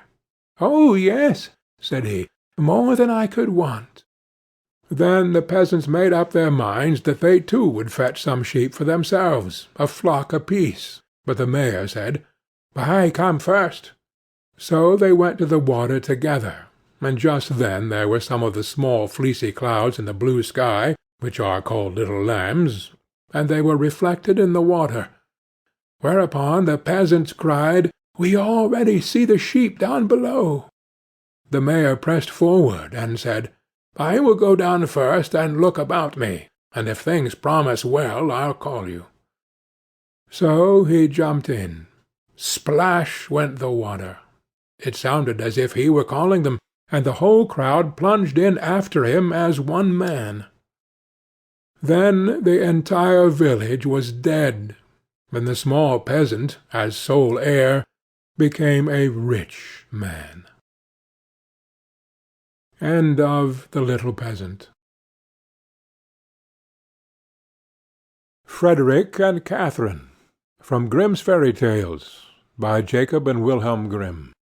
Translated by Edgar Tailor and Marion Edwards.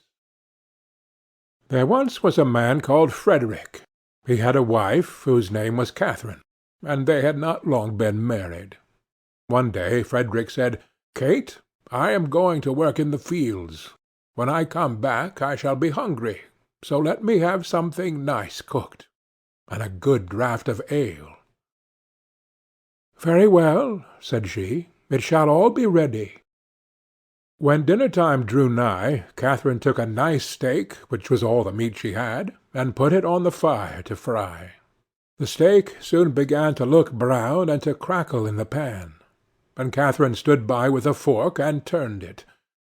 Then she said to herself, "The steak is almost ready. I may as well go to the cellar for the ale." So she left the pan on the fire, and took a large jug, and went into the cellar and tapped the ale cask. The beer ran into the jug, and Catherine stood looking on. At last it popped into her head, "The dog is not shut up. He may be running away with the steak. That's well thought of." So up she ran from the cellar, and sure enough the rascally cur had got the steak in his mouth, and was making off with it. Away ran Catherine, and away ran the dog across the field. But he ran faster than she, and stuck close to the steak. "It's all gone, and what can't be cured must be endured," said Catherine. So she turned round, and as she had run a good way and was tired, she walked home leisurely to cool herself. Now all this time the ale was running too, for Catherine had not turned the cock. And when the jug was full, the liquor ran upon the floor till the cask was empty. When she got to the cellar stairs, she saw what had happened. "My stars!" said she. "What shall I do to keep Frederick from seeing all this slopping about?" So she thought a while, and at last remembered that there was a sack of fine meal bought at the last fair, and that if she sprinkled this over the floor it would suck up the ale nicely. "What a lucky thing," said she, "that we kept that meal. We have now a good use for it." So away she went for it, but she managed to set it down just upon the great jug full of beer, and upset it, and thus all the ale that had been saved was set swimming on the floor also. "Ah, well," said she, "when one goes another may as well follow." Then she strewed the meal all about the cellar, and was quite pleased with her cleverness, and said, "How very neat and clean it looks." At noon Frederick came home. "Now, wife," cried he, "what have you for dinner?" "Oh, Frederick," answered she, "I was cooking you a steak, but while I went down to draw the ale, the dog ran away with it, and while I ran after him, the ale ran out. And when I went to dry up the ale with the sack of meal that we got at the fair, I upset the jug. But now the cellar is quite dry, and looks so clean." "Kate, Kate," said he, "how could you do all this? Why did you leave the steak to fry and the ale to run, and then spoil all the meal?" "Why, Frederick," said she, "I did not know I was doing wrong. You should have told me before." The husband thought to himself, "If my wife manages matters thus, I must look sharp myself." Now he had a good deal of gold in the house, so he said to Catherine, "What pretty yellow buttons these are! I shall put them into a box and bury them in the garden, but take care that you never go near or meddle with them." "No, Frederick," said she, "that I never will." As soon as he was gone, there came by some pedlars with earthenware plates and dishes, and they asked her whether she would buy. "Oh, dear me! I should like to buy very much, but I have no money. If you had any use for yellow buttons, I might deal with you." "Yellow buttons," said they. "Let us have a look at them." "Go into the garden and dig where I tell you, and you will find the yellow buttons. I dare not go myself." So the rogues went, and when they found what these yellow buttons were, they took them all away, and left her plenty of plates and dishes. Then she set them all about the house for a show, and when Frederick came back, he cried out, "Kate, what have you been doing?"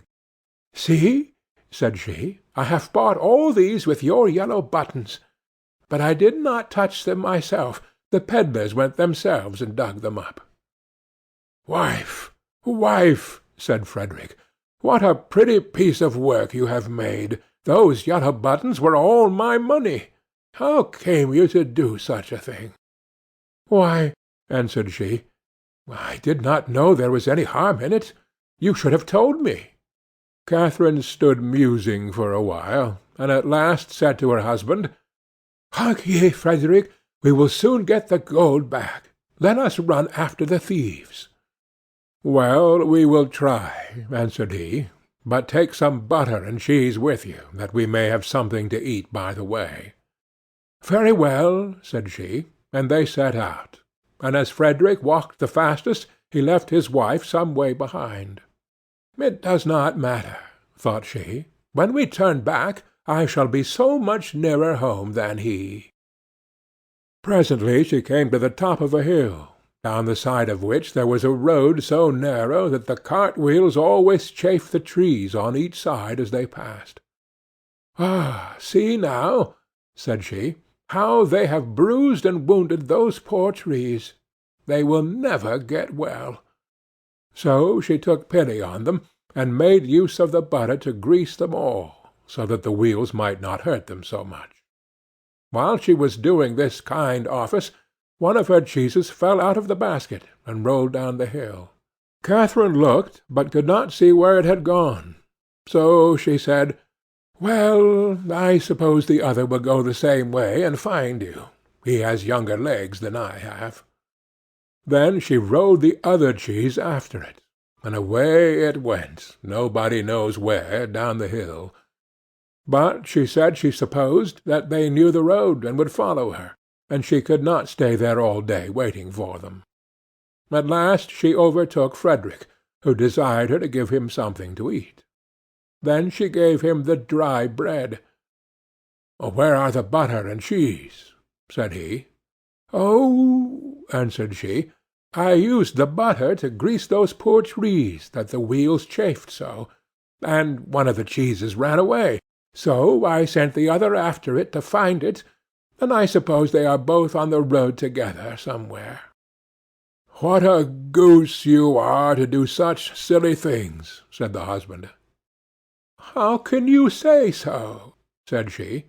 "I am sure you never told me not."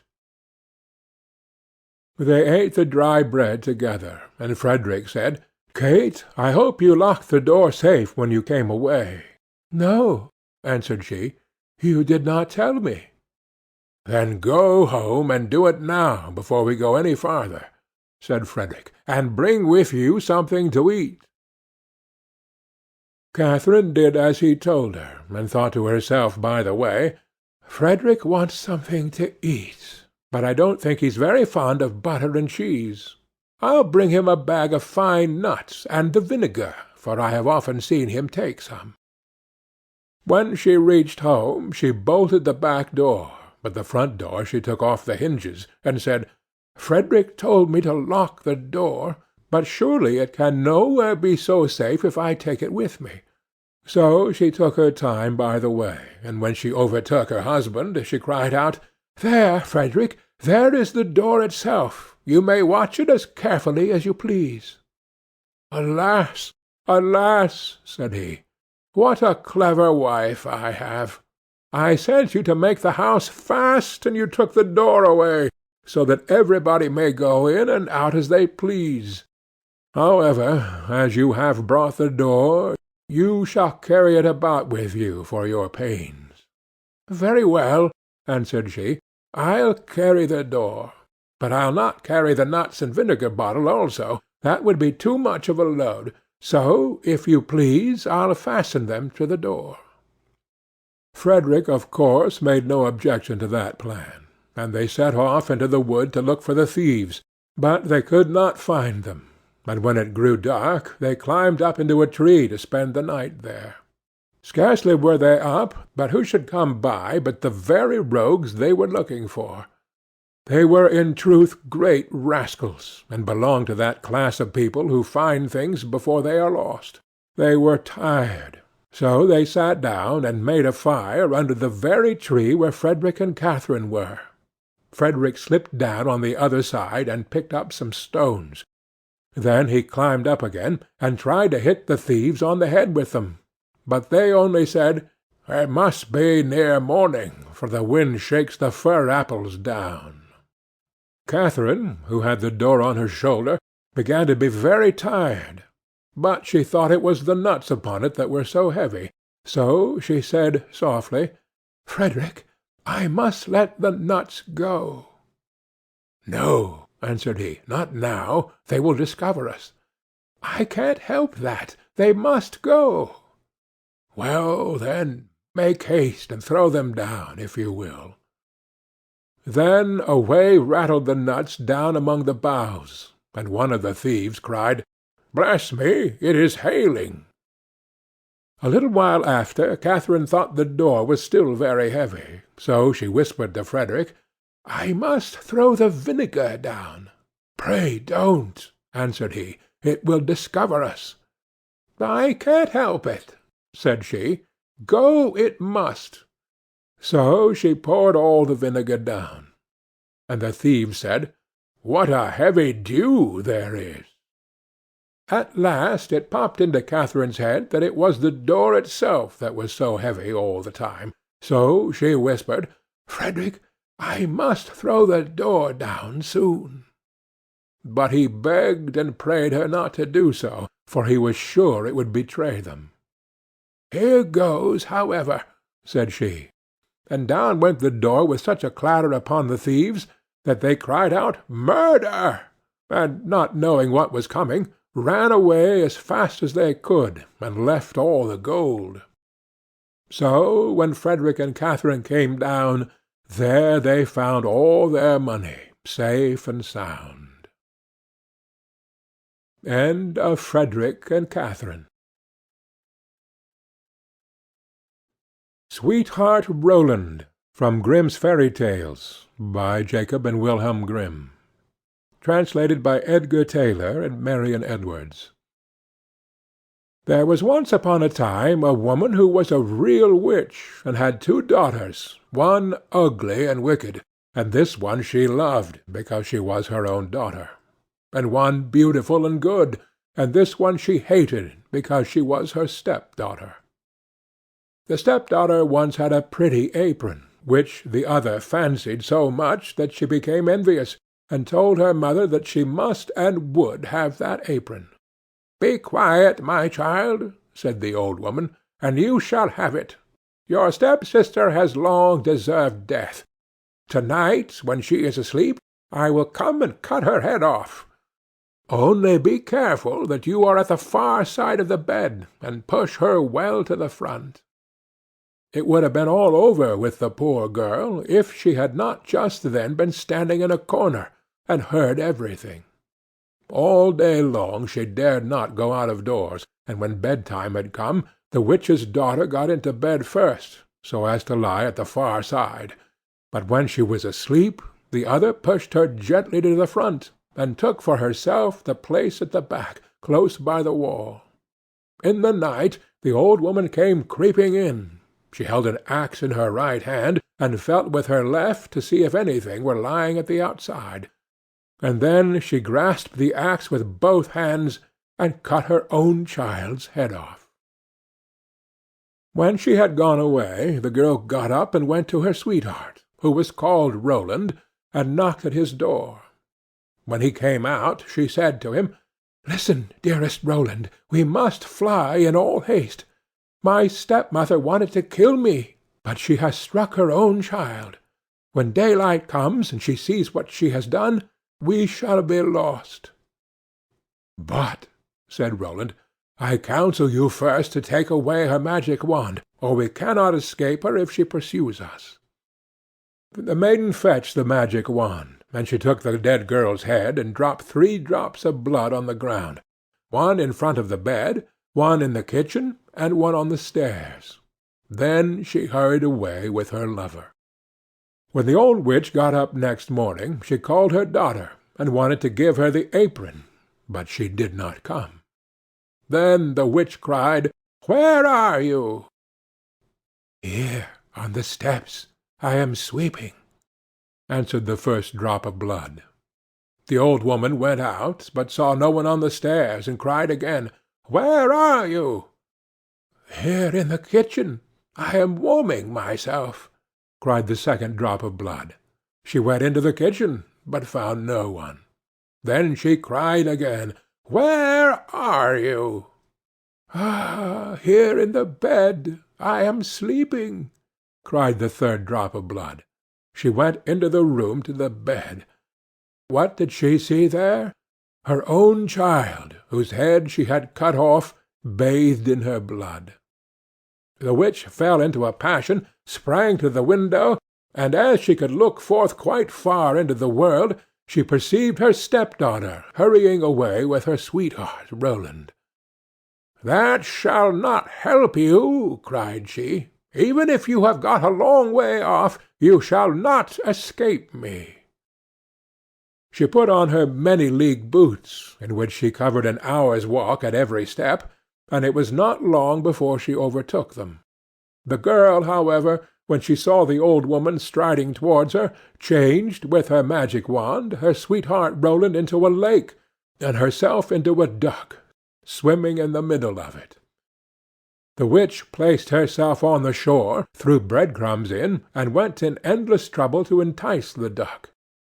But the duck did not let herself be enticed, but the old woman had to go home at night as she had come.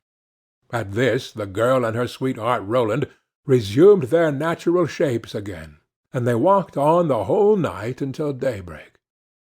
Then the maiden changed herself into a beautiful flower which stood in the midst of a briar hedge, and her sweetheart Roland into a fiddler. It was not long before the witch came striding up towards them, and said to the musician, "Dear musician, may I pluck that beautiful flower for myself?" "Oh, yes," he replied, "I will play to you while you do it." As she was hastily creeping into the hedge, and was just going to pluck the flower, knowing perfectly well who the flower was, he began to play, and whether she would or not, she was forced to dance, for it was a magical dance. The faster he played, the more violent springs was she forced to make, and the thorns tore her clothes from her body, and pricked her and wounded her till she bled, and as she did not stop, she had to dance till she lay dead on the ground.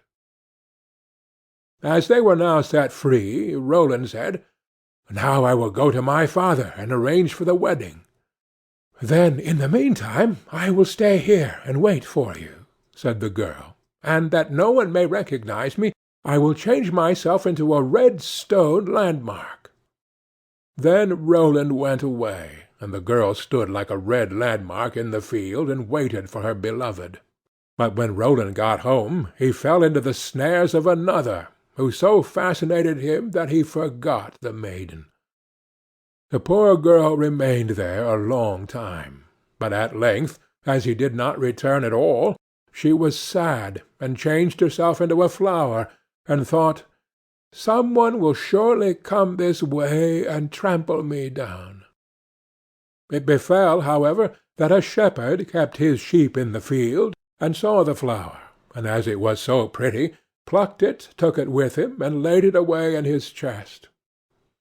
From that time forth strange things happened in the shepherd's house. When he arose in the morning, all the work was already done. The room was swept, the table and benches cleaned, the fire in the hearth was lighted, and the water was fetched. And at noon, when he came home, the table was laid, and a good dinner served. He could not conceive how this came to pass, for he never saw a human being in his house, and no one could have concealed himself in it. He was certainly pleased with this good attendance, but still at last he was so afraid that he went to a wise woman and asked for her advice. The wise woman said, "There is some enchantment behind it. Listen very early some morning if anything is moving in the room, and if you see anything, no matter what it is, throw a white cloth over it, and then the magic will be stopped." The shepherd did as she bade him, and next morning, just as day dawned, he saw the chest opened and the flower come out. Swiftly he sprang towards it, and threw a white cloth over it. Instantly the transformation came to an end, and a beautiful girl stood before him, who admitted to him that she had been the flower, and that up to this time she had attended to his housekeeping. She told him her story, and, as she pleased him, he asked her if she would marry him, but she answered no, for she wanted to remain faithful to her sweetheart Roland, although he had deserted her. Nevertheless, she promised not to go away, but to continue keeping house for the shepherd. And now the time drew near when Roland's wedding was to be celebrated, and then, according to an old custom in the country, it was announced that all the girls were to be present at it, and sing in honor of the bridal pair. When the faithful maiden heard of this, she grew so sad that she thought her heart would break, and she would not go thither, but the other girls came and took her. When it came her time to sing, she stepped back, until at last she was the only one left, and then she could not refuse. But when she began her song and it reached Roland's ears, he sprang up and cried, "I know the voice. That is the true bride. I will have no other." Everything he had forgotten, and which had vanished from his mind, had suddenly come home again to his heart. Then the faithful maiden held her wedding with her sweetheart Roland, and grief came to an end, and joy began. End of Sweetheart Roland. Snowdrop, from Grimm's Fairy Tales, by Jacob and Wilhelm Grimm. Translated by Edgar Tailor and Marion Edwards. It was the middle of winter, when the broad flakes of snow were falling around, that the queen of a country many thousand miles off sat working at her window. The frame of the window was made of fine black ebony, and as she sat looking out upon the snow, she pricked her finger, and 3 drops of blood fell upon it. Then she gazed thoughtfully upon the red drops that sprinkled the white snow, and said, "Would that my little daughter may be as white as that snow, and as red as that blood, and as black as this ebony window-frame." And so the little girl really did grow up. Her skin was as white as snow, her cheeks as rosy as the blood, and her hair as black as ebony, and she was called Snowdrop. But this queen died, and the king soon married another wife, who became queen and was very beautiful, but so vain that she could not bear to think that any one could be handsomer than she was. She had a fairy looking-glass to which she used to go, and then she would gaze upon herself in it, and say, "Tell me, glass, tell me true, of all the ladies in the land, who is the fairest? Tell me who." And the glass had always answered, "Thou, queen, art the fairest in all the land." But Snowdrop grew more and more beautiful, and when she was 7 years old she was as bright as the day, and fairer than the queen herself. Then the glass one day answered the queen, when she went to look in it as usual, "Thou, queen, art fair, and beauteous to see, but Snowdrop is lovelier far than thee." When she heard this, she turned pale with rage and envy, and called to one of her servants, and said, "Take Snowdrop away into the wild wood, that I may never see her any more." Then the servant led her away, but his heart melted when Snowdrop begged him to spare her life, and he said, "I will not hurt you, thou pretty child." So he left her by herself, and though he thought it most likely that the wild beasts would tear her in pieces, he felt as if a great weight were taken off his heart when he made up his mind not to kill her, but to leave her to her fate, with the chance of some one finding and saving her. Then poor Snowdrop wandered along through the wood in great fear, and the wild beasts roared about her, but none did her any harm. In the evening she came to a cottage among the woods, and went in to rest, for her little feet would carry her no further. Everything was spruce and neat in the cottage.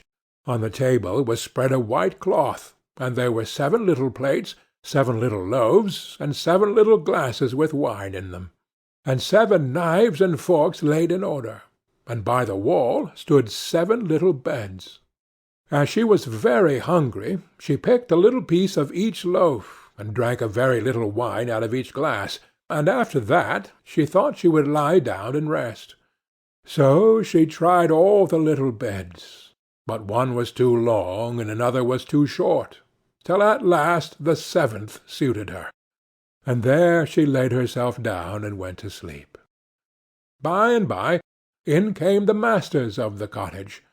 Now they were 7 little dwarfs that lived among the mountains, and dug and searched for gold.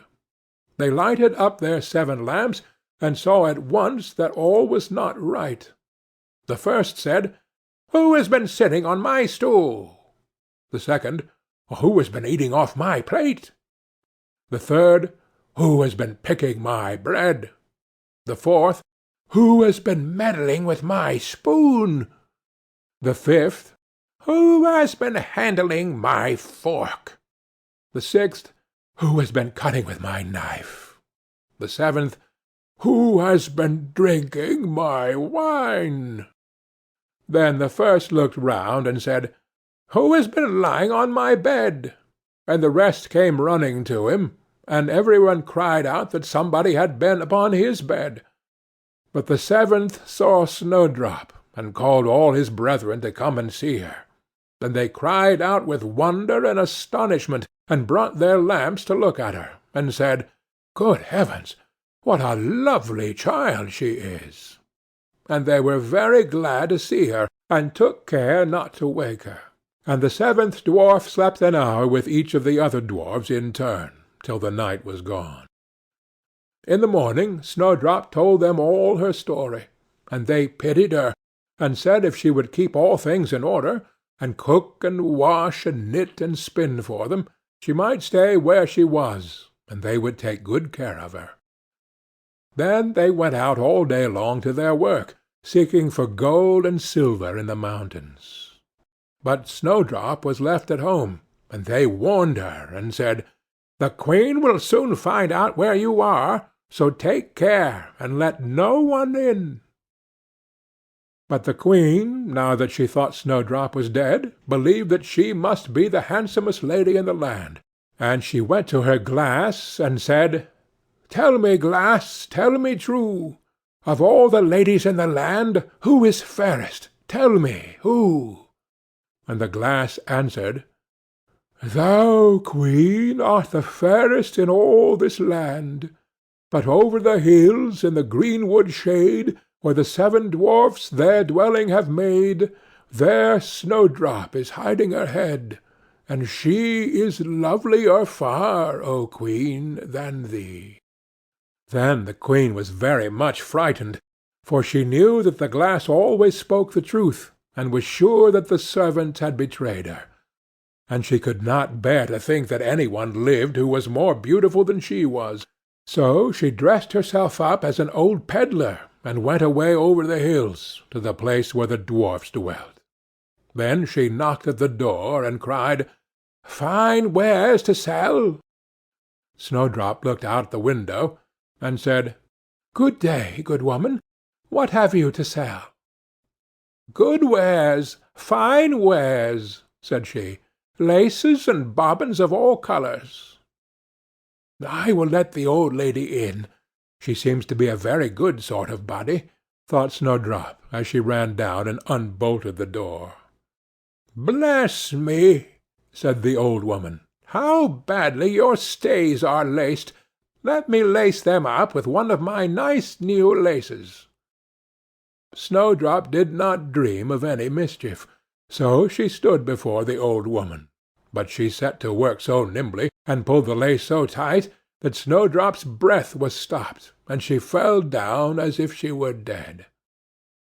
"There's an end to all thy beauty," said the spiteful Queen, and went away home.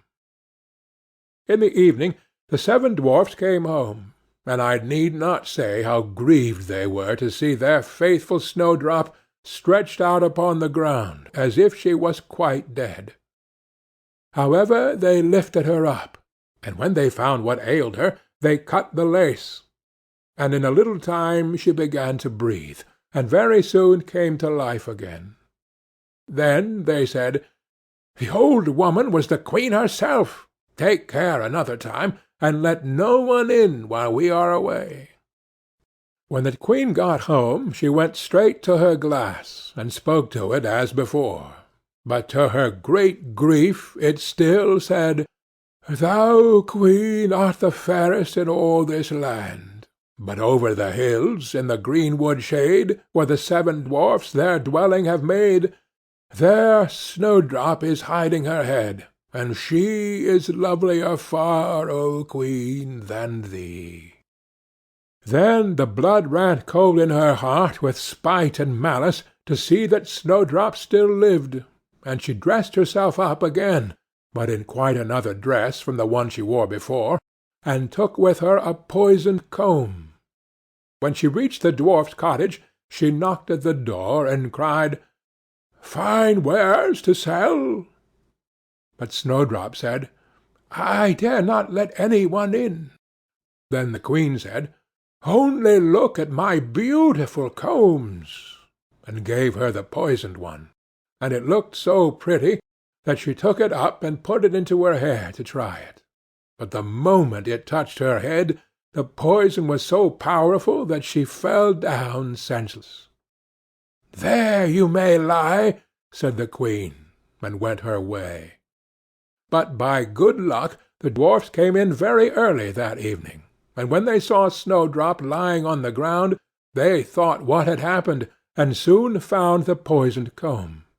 And when they got it away, she got well, and told them all that had passed, and they warned her once more not to open the door to any one.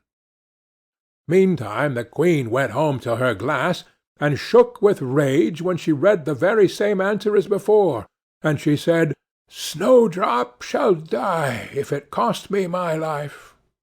So she went by herself into her chamber, and got ready a poisoned apple. The outside looked very rosy and tempting, but whoever tasted it was sure to die. Then she dressed herself up as a peasant's wife, and travelled over the hills to the dwarf's cottage, and knocked at the door. But Snowdrop put her head out of the window, and said, "I dare not let any one in, for the dwarfs have told me not." "Do as you please," said the old woman, "but at any rate take this pretty apple. I will give it to you." "No," said Snowdrop, "I dare not take it." "You silly girl," answered the other, "what are you afraid of? Do you think it is poisoned? Come, do you eat one part, and I will eat the other." Now the apple was so made up that one side was good, though the other side was poisoned. Then Snowdrop was much tempted to taste, for the apple looked so very nice, and when she saw the old woman eat, she could wait no longer.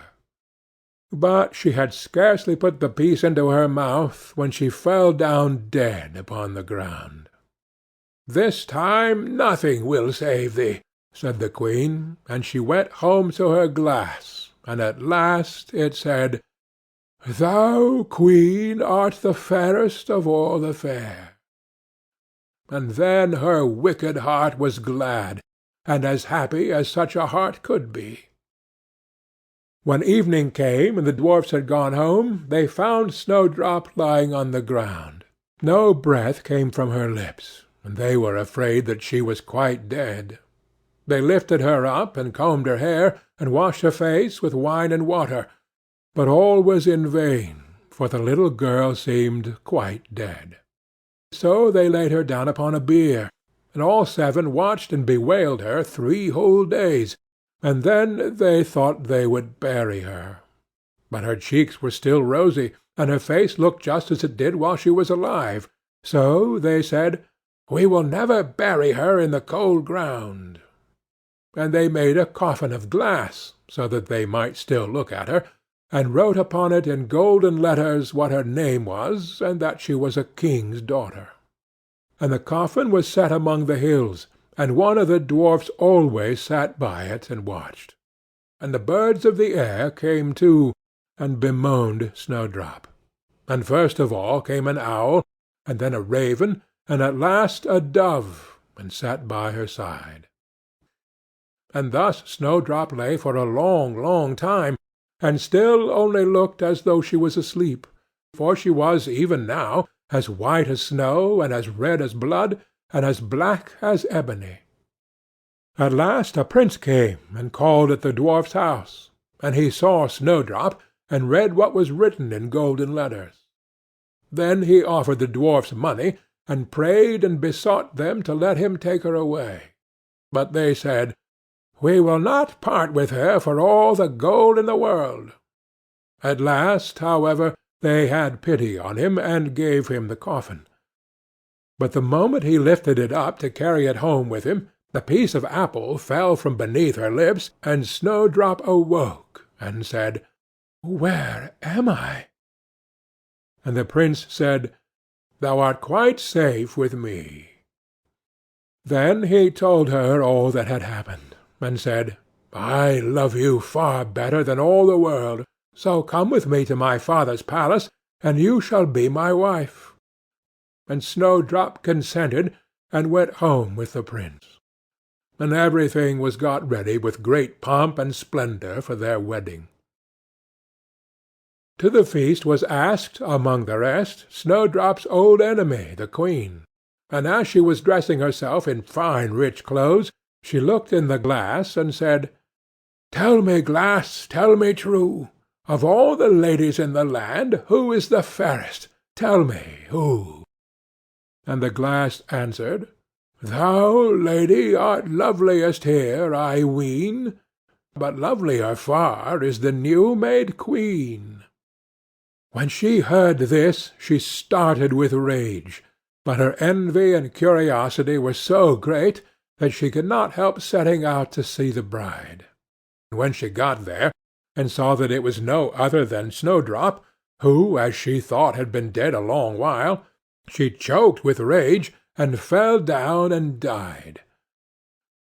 But Snowdrop and the prince lived and reigned happily over that land many, many years, and sometimes they went up into the mountains and paid a visit to the little dwarfs, who had been so kind to Snowdrop in her time of need. End of Snowdrop. The Pink, from Grimm's Fairy Tales, by Jacob and Wilhelm Grimm. Translated by Edgar Tailor and Marion Edwards. There was once upon a time a queen, to whom God had given no children. Every morning she went into the garden, and prayed to God in heaven to bestow on her a son or a daughter. Then an angel from heaven came to her, and said, "Be at rest, you shall have a son with the power of wishing, so that whatsoever in the world he wishes for, that shall he have." Then she went to the king, and told him the joyful tidings, and when the time was come she gave birth to a son, and the king was filled with gladness. Every morning she went with the child to the garden, where the wild beasts were kept, and washed herself there in a clear stream. It happened once, when the child was a little older, that it was lying in her arms, and she fell asleep.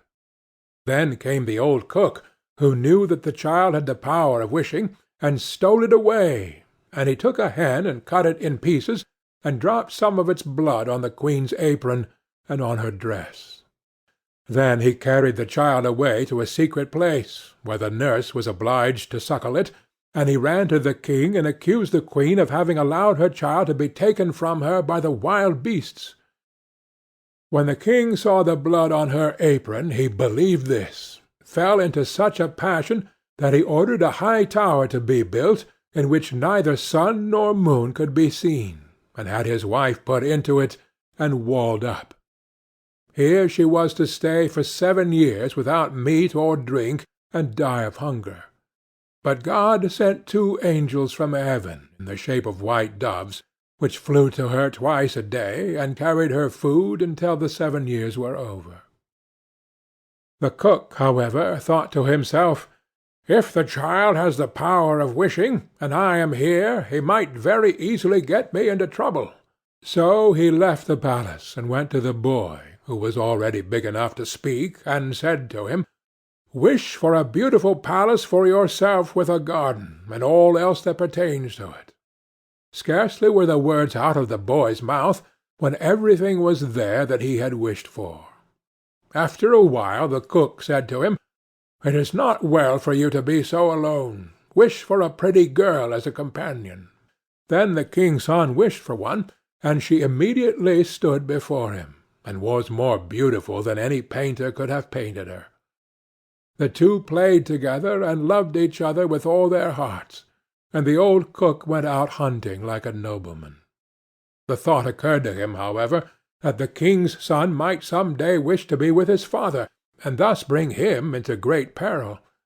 So he went out and took the maiden aside, and said, "To-night, when the boy is asleep, go to his bed and plunge this knife into his heart, and bring me his heart and tongue, and if you do not do it, you shall lose your life." Thereupon he went away, and when he returned next day she had not done it, and said, "Why should I shed the blood of an innocent boy who has never harmed any one?" The cook once more said, "If you do not do it, it shall cost you your own life." When he had gone away, she had a little hind brought to her, and ordered her to be killed, and took her heart and tongue and laid them on a plate. And when she saw the old man coming, she said to the boy, "Lie down in your bed, and draw the clothes over you." When the wicked wretch came in and said, "Where are the boy's heart and tongue?" the girl reached the plate to him, but the king's son threw off the quilt and said, "You old sinner, why did you want to kill me? Now will I pronounce thy sentence. You shall become a black poodle, and have a gold collar round your neck, and shall eat burning coals till the flames burst forth from your throat." And when he had spoken these words, the old man was changed into a poodle dog, and had a gold collar round his neck, and the cooks were ordered to bring him some live coals, and these he ate until the flames broke forth from his throat. The king's son remained there a short while longer, and he thought of his mother, and wondered if she were still alive. At length he said to the maiden, "I will go home to my own country. If you will go with me, I will provide for you." "Ah," she replied, "the way is so long, and what shall I do in a strange land where I am unknown?" As she did not seem quite willing, and as they could not be parted from each other, he wished that she might be changed into a beautiful pink, and took her with him. Then he went away to his own country, and the poodle had to run after him. He went to the tower in which his mother was confined, and as it was so high, he wished for a ladder which would reach up to the very top. Then he mounted up, and looked inside, and cried, "Beloved mother, Lady Queen, are you still alive, or are you dead?" She answered, "I have just eaten, and am still satisfied," for she thought the angels were there. Said he, "I am your dear son, whom the wild beasts were said to have torn from your arms, but I am alive still, and will soon set you free." Then he descended again, and went to his father, and caused himself to be announced as a strange huntsman, and asked if he could offer him service. The king said yes, if he was skilful and could get game for him, he should come to him, but that deer had never taken up their quarters in any part of the district or country. Then the huntsman promised to procure as much game for him as he could possibly use at the royal table. So he summoned all the huntsmen together, and bade them go out into the forest with him. And he went with them, and made them form a great circle, open at one end where he stationed himself, and began to wish. 200 deer and more came running inside the circle at once, and the huntsmen shot them. Then they were all placed on 60 country carts, and driven home to the king, and for once he was able to deck the table with game, after having none at all for years. Now the king felt great joy at this, and commanded that his entire household should eat with him next day, and made a great feast. When they were all assembled together, he said to the huntsman, "As you are so clever, you shall sit by me." He replied, "Lord King, your Majesty must excuse me. I am a poor huntsman." But the king insisted on it, and said, "You shall sit by me," until he did it. Whilst he was sitting there, he thought of his dearest mother, and wished that one of the king's principal servants would begin to speak of her, and would ask how it was faring with the queen in the tower, and if she were alive still, or had perished. Hardly had he formed the wish, than the marshal began, and said, "Your Majesty, we live joyously here, but how is the queen living in the tower? Is she still alive, or has she died?" But the king replied, "She let my dear son be torn to pieces by wild beasts. I will not have her named." Then the huntsman arose, and said, "Gracious lord father, she is alive still, and I am her son, and I was not carried away by wild beasts, but by that wretch the old cook, who tore me from her arms when she was asleep, and sprinkled her apron with the blood of a chicken." Thereupon he took the dog with the golden collar, and said, "That is the wretch," and caused live coals to be brought, and these the dog was compelled to devour before the sight of all, until flames burst forth from its throat. On this the huntsman asked the king if he would like to see the dog in his true shape, and wished him back into the form of the cook, in the which he stood immediately with his white apron and his knife by his side. When the king saw him, he fell into a passion, and ordered him to be cast into the deepest dungeon. Then the huntsman spoke further, and said, "Father, will you see the maiden who brought me up so tenderly, and who was afterwards to murder me, but did not do it, though her own life depended on it?" The king replied, "Yes, I would like to see her." The son said, "Most gracious father, I will show her to you in the form of a beautiful flower." And he thrust his hand into his pocket, and brought forth the pink, and placed it on the royal table, and it was so beautiful that the king had never seen one to equal it. Then the son said, "Now will I show her to you in her own form," and wished that she might become a maiden. And she stood there looking so beautiful that no painter could have made her look more so. And the king sent 2 waiting maids and 2 attendants into the tower, to fetch the queen, and bring her to the royal table.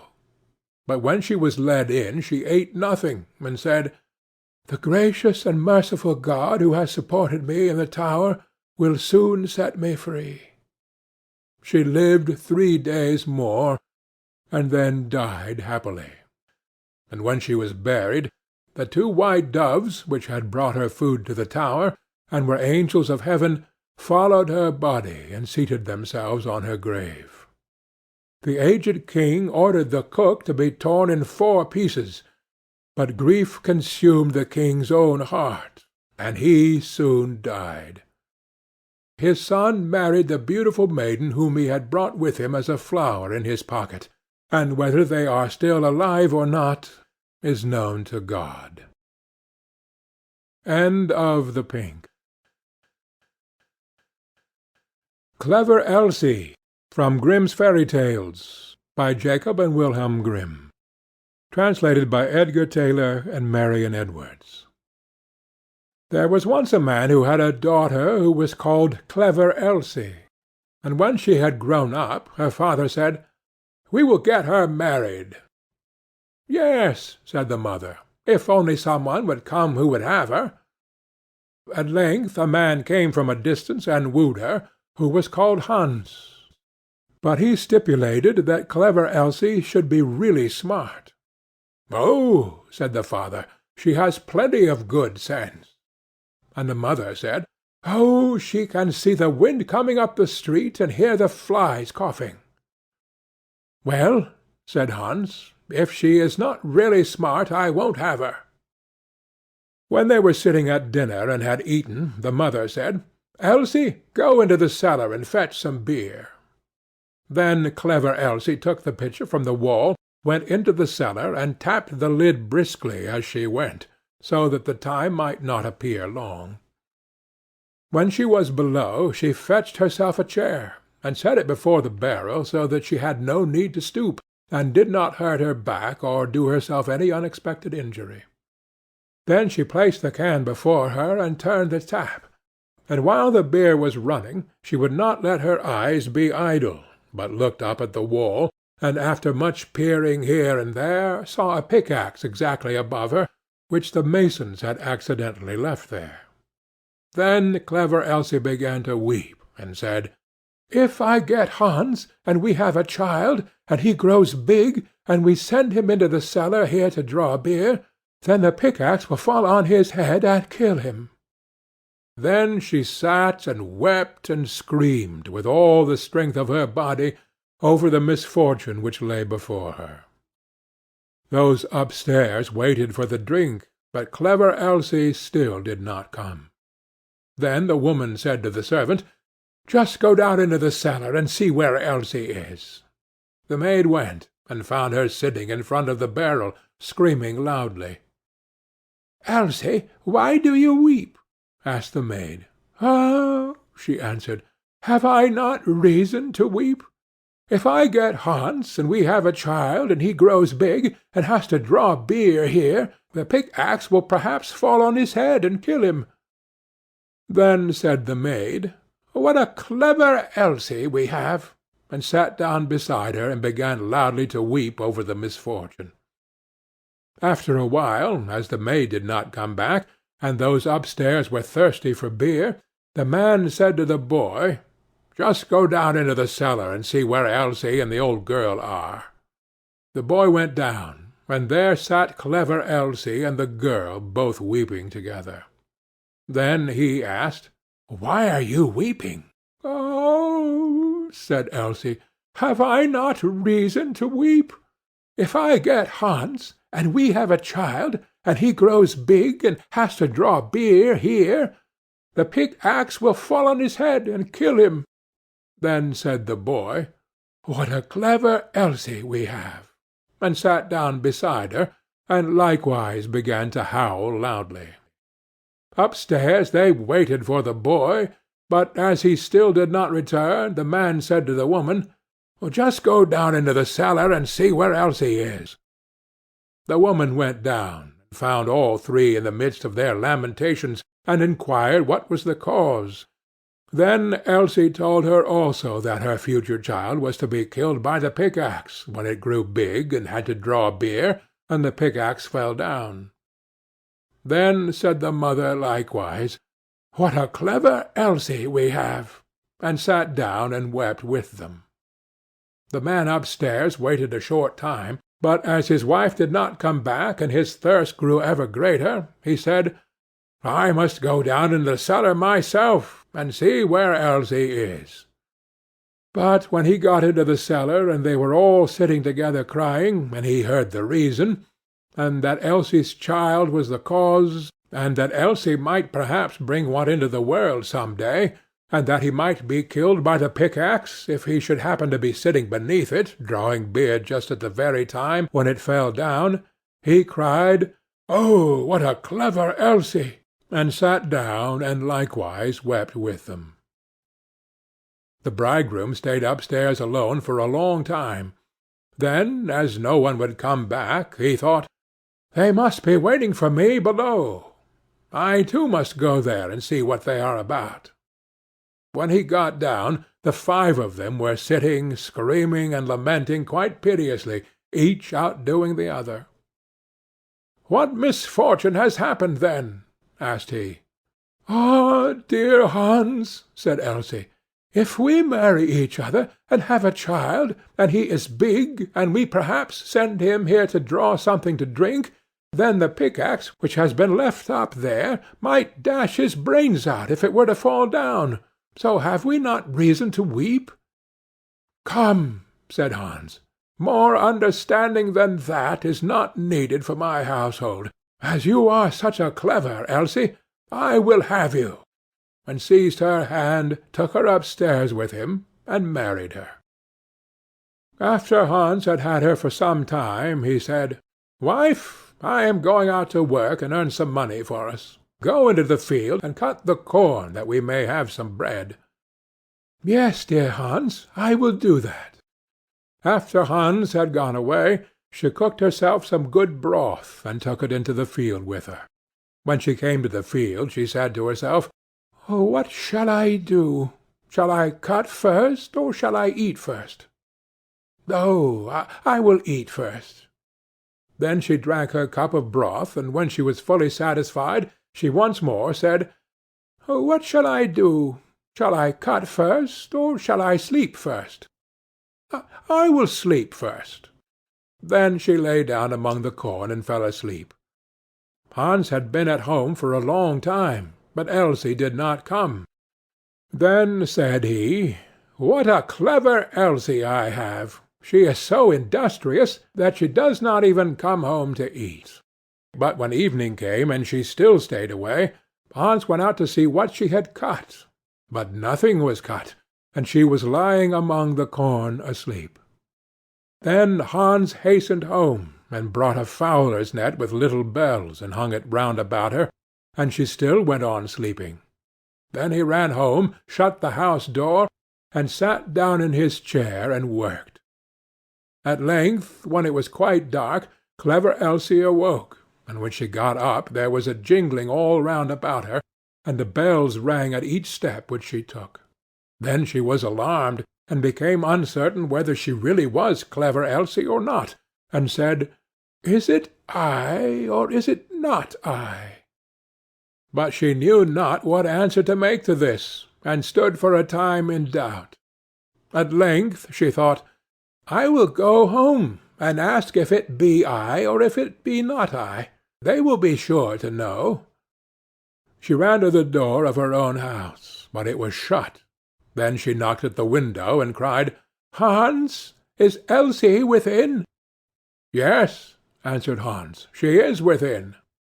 Hereupon she was terrified, and said, "Ah, heavens! Then it is not I," and went to another door. But when the people heard the jingling of the bells, they would not open it, and she could get in nowhere. Then she ran out of the village, and no one has seen her since. End of Clever Elsie. The Miser in the Bush. From Grimm's Fairy Tales, by Jacob and Wilhelm Grimm. Translated by Edgar Tailor and Marion Edwards. A farmer had a faithful and diligent servant, who had worked hard for him 3 years, without having been paid any wages. At last it came into the man's head that he would not go on thus without pay any longer. So he went to his master and said, "I have worked hard for you a long time. I will trust you to give me what I deserve to have for my trouble." The farmer was a sad miser, and knew that this man was very simple-hearted, so he took out 3d, and gave him for every year's service a penny. The poor fellow thought it was a great deal of money to have, and said to himself, "Why should I work hard and live here on bad fare any longer? I can now travel into the wide world and make myself merry." With that he put his money into his purse, and set out, roaming over hill and valley. As he jogged along over the fields, singing and dancing, a little dwarf met him, and asked him what made him so merry. "Why, what should make me downhearted?" said he. "I am sound in health and rich in purse. What should I care for? I have saved up my 3 years' earnings, and have it all safe in my pocket." "How much may it come to?" said the little man. "A full 3d," replied the countryman. "I wish you would give them to me," said the other. "I am very poor." Then the man pitied him, and gave him all he had, and the little dwarf said in return, "As you have such a kind, honest heart, I will grant you 3 wishes, one for every penny, so choose whatever you like." Then the countryman rejoiced at his good luck, and said, "I like many things better than money. First, I will have a bow that will bring down everything I shoot at. Secondly, a fiddle that will set every one dancing that hears me play upon it. And thirdly, I should like that every one should grant what I ask." The dwarf said he should have these 3 wishes. So he gave him the bow and fiddle, and went his way. Our honest friend journeyed on his way too, and if he was merry before, he was now 10 times more so. He had not gone far before he met an old miser. Close by them stood a tree, and on the topmost twig sat a thrush, singing away almost joyfully. "Oh, what a pretty bird!" said the miser. "I would give a great deal of money to have such a one." "If that's all," said the countryman, "I will soon bring it down." Then he took up his bow, and down fell the thrush into the bushes at the foot of the tree. The miser crept into the bush to find it, but directly he had got into the middle, his companion took up his fiddle and played away, and the miser began to dance and spring about, capering higher and higher in the air. The thorns soon began to tear his clothes, till they all hung in rags about him, and he himself was all scratched and wounded, so that the blood ran down. "Oh, for heaven's sake!" cried the miser. "Master, master, pray let the fiddle alone. What have I done to deserve this?" "Thou hast shaved many a poor soul close enough," said the other. "Thou art only meeting thy reward." So he played up another tune. Then the miser began to beg and promise, and offered money for his liberty. But he did not come up to the musician's price for some time, and he danced him along brisker and brisker, and the miser bid higher and higher, till at last he offered a round 100 of florins that he had in his purse, and had just gained by cheating some poor fellow. When the countryman saw so much money, he said, "I will agree to your proposal." So he took up the purse, put up his fiddle, and travelled on very pleased with his bargain. Meanwhile the miser crept out of the bush half naked and in a piteous plight, and began to ponder how he should take his revenge, and serve his late companion some trick. At last he went to the judge, and complained that a rascal had robbed him of his money, and beaten him into the bargain, and that the fellow who did it carried a bow on his back, and a fiddle hung round his neck. Then the judge sent his officers to bring up the accused wherever they should find him, and he was soon caught, and brought up to be tried. The miser began to tell his tale, and said he had been robbed of his money. "No, you gave it to me for playing a tune to you," said the countryman. But the judge told him that was not likely, and cut the matter short by ordering him off to the gallows. So away he was taken. But as he stood on the steps, he said, "My lord judge, grant me one last request." "Anything but thy life," replied the other. "No," said he, "I do not ask my life, only to let me play upon my fiddle for the last time." The miser cried out, "Oh, no, no! For heaven's sake, don't listen to him! Don't listen to him!" But the judge said, "It is only this once. He will soon have done." The fact was, he could not refuse the request, on account of the dwarf's third gift. Then the miser said, bind me fast, for pity's sake." But the countryman seized his fiddle and struck up a tune, and at the first note judge, clerks, and jailer were in motion. All began capering, and no one could hold the miser. At the second note the hangman let his prisoner go, and danced also, and by the time he had played the first bar of the tune, all were dancing together, judge, court, and miser, and all the people who had followed to look on. At first the thing was merry and pleasant enough, but when it had gone on a while, and there seemed to be no end of playing or dancing, they began to cry out and beg him to leave off. But he stopped not a whit, the more for their entreaties, till the judge not only gave him his life, but promised to return him the 100 florins. Then he called to the miser, and said, "Tell us now, you vagabond, where you got that gold, or I shall play on for your amusement only." "I stole it," said the miser in the presence of all the people. "I acknowledge that I stole it, and that you earned it fairly." Then the countryman stopped his fiddle, and left the miser to take his place at the gallows. End of The Miser in the Bush. Ashputtel, from Grimm's Fairy Tales, by Jacob and Wilhelm Grimm. Translated by Edgar Tailor and Marion Edwards. The wife of a rich man fell sick, and when she felt that her end drew nigh, she called her only daughter to her bedside, and said, "Always be a good girl, and I will look down from heaven and watch over you." Soon afterwards she shut her eyes and died, and was buried in the garden, and the little girl went every day to her grave and wept, and was always good and kind to all about her. And the snow fell and spread a beautiful white covering over the grave. But by the time the spring came and the sun had melted it away, her father had married another wife. This new wife had 2 daughters of her own that she brought home with her. They were fair in face, but foul at heart, and it was now a sorry time for the poor little girl. "What does the good-for-nothing want in the parlour?" said they. "They who eat bread should first earn it. Away with the kitchen-maid." Then they took away her fine clothes, and gave her an old grey frock to put on, and laughed at her, and turned her into the kitchen.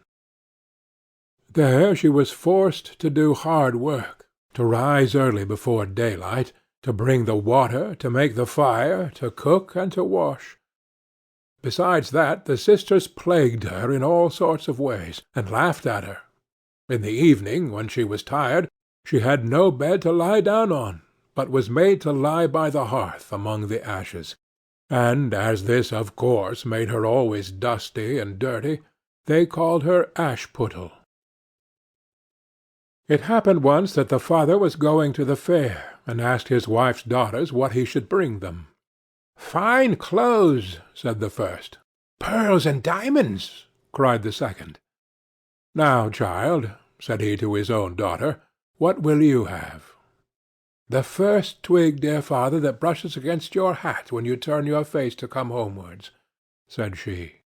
Then he bought for the first 2 the fine clothes and pearls and diamonds they had asked for, and on his way home, as he rode through a green copse, a hazel twig brushed against him, and almost pushed off his hat. So he broke it off and brought it away, and when he got home he gave it to his daughter. Then she took it and went to her mother's grave and planted it there, and cried so much that it was watered with her tears, and there it grew and became a fine tree. 3 times every day she went to it and cried, and soon a little bird came and built its nest upon the tree, and talked with her, and watched over her, and brought her whatever she wished for. Now it happened that the king of that land held a feast, which was to last 3 days, and out of those who came to it his son was to choose a bride for himself. Ashputtel's 2 sisters were asked to come, so they called her up and said, "Now comb our hair, brush our shoes, and tie our sashes for us, for we are going to dance at the king's feast." Then she did as she was told, but when all was done she could not help crying, for she thought to herself she should so have liked to have gone with them to the ball, and at last she begged her mother very hard to let her go. "You, Ashputtel?" said she. "You who have nothing to wear, no clothes at all, and who cannot even dance, you want to go to the ball?" And when she kept on begging, she said at last, to get rid of her, "I will throw this dishful of peas into the ash-heap, and if in 2 hours' time you have picked them all out, you shall go to the feast too." Then she threw the peas down into the ashes, but the little maiden ran out of the back door into the garden, and cried out, "Hither, hither, through the sky, turtle-doves and linnets fly, blackbird, thrush, and chaffinch gay, hither, hither, haste away. One and all, come help me, quick, haste ye, pick, pick, pick." Then first came 2 white doves, flying in at the kitchen window. Next came 2 turtle-doves, and after them came all the little birds under heaven, chirping and fluttering in, and they flew down into the ashes, and the little doves stooped their heads down and set to work, pick, pick, pick, and then the others began to pick, pick, pick, and among them all they soon picked out all the good grain and put it into a dish, but left the ashes. Long before the end of the hour the work was quite done, and all flew out again at the windows. Then Ashputtel brought the dish to her mother, overjoyed at the thought that now she could go to the ball. But the mother said, "No, no, you wench, you have no clothes, and cannot dance. You shall not go." And when Ashputtel begged very hard to go, she said, "If you can in 1 hour's time pick 2 of these dishes of peas out of the ashes, you shall go too." And thus she thought she should at least get rid of her. So she shook 2 dishes of peas into the ashes. But the little maiden went out into the garden at the back of the house, and cried out as before, "Hither, hither, through the sky, turtle-doves and linnets fly, blackbird, thrush, and chaffinch gay, hither, hither, haste away. One and all, come help me, quick, haste ye, pick, pick, pick." Then first came 2 white doves in at the kitchen window. Next came 2 turtle-doves, and after them came all the little birds under heaven, chirping and hopping about. And they flew down into the ashes, and the little doves put their heads down and set to work, pick, pick, pick, and then the others began, pick, pick, pick, and they put all the good grain into the dishes, and left all the ashes. Before half an hour's time all was done, and out they flew again. And then Ashputtel took the dishes to her mother, rejoicing to think that she should now go to the ball. But her mother said, "It is all of no use. You cannot go. You have no clothes and cannot dance, and you would only put us to shame." And off she went with her 2 daughters to the ball. Now when all were gone and nobody left at home, Ashputtel went sorrowfully and sat down under the hazel-tree, and cried out, "Shake, shake, hazel-tree, gold and silver over me." Then her friend the bird flew out of the tree, and brought a gold and silver dress for her, and slippers of spangled silk, and she put them on, and followed her sisters to the feast. But they did not know her, and thought it must be some strange princess, she looked so fine and beautiful in her rich clothes, and they never once thought of Ashputtel, taking it for granted that she was safe at home in the dirt. The king's son soon came up to her, and took her by the hand, and danced with her, and no one else, and he never left her hand, and when any one else came to ask her to dance, he said, "This lady is dancing with me." Thus they danced till a late hour of the night, and then she wanted to go home. And the king's son said, "I shall go and take care of you to your home," for he wanted to see where the beautiful maiden lived. But she slipped away from him unawares, and ran off towards home. And as the prince followed her, she jumped up into the pigeon-house and shut the door. And then he waited till her father came home, and told him that the unknown maiden, who had been at the feast, had hid herself in the pigeon-house. But when they had broken open the door, they found no one within, and as they came back into the house, Ashputtel was lying, as she always did, in her dirty frock by the ashes, and her dim little lamp was burning in the chimney. For she had run as quickly as she could through the pigeon-house and on to the hazel-tree, and had there taken off her beautiful clothes and put them beneath the tree, that the bird might carry them away, and had lain down again amid the ashes in her little grey frock. The next day, when the feast was again held, and her father, mother, and sisters were gone, Ashputtel went to the hazel-tree and said, "Shake, shake, hazel-tree, gold and silver over me." And the bird came and brought a still finer dress than the one she had worn the day before. And when she came in it to the ball, every one wondered at her beauty. But the king's son, who was waiting for her, took her by the hand and danced with her. And when any one asked her to dance, he said, as before, "This lady is dancing with me." When night came, she wanted to go home, and the king's son followed her as before, that he might see into what house she went. But she sprang away from him all at once into the garden behind her father's house. In this garden stood a fine large pear-tree full of ripe fruit, and Ashputtel, not knowing where to hide herself, jumped up into it without being seen. Then the king's son lost sight of her, and could not find out where she was gone, but waited till her father came home, and said to him, "The unknown lady who danced with me has slipped away, and I think she must have sprung into the pear-tree." The father thought to himself, "Can it be Ashputtel?" So he had an axe brought, and they cut down the tree, but found no one upon it. And when they came back into the kitchen, there lay Ashputtel among the ashes, for she had slipped down on the other side of the tree, and carried her beautiful clothes back to the bird at the hazel-tree, and then put on her little grey frock. The third day, when her father and mother and sisters were gone, she went again into the garden, and said, "Shake, shake, hazel-tree, gold and silver over me."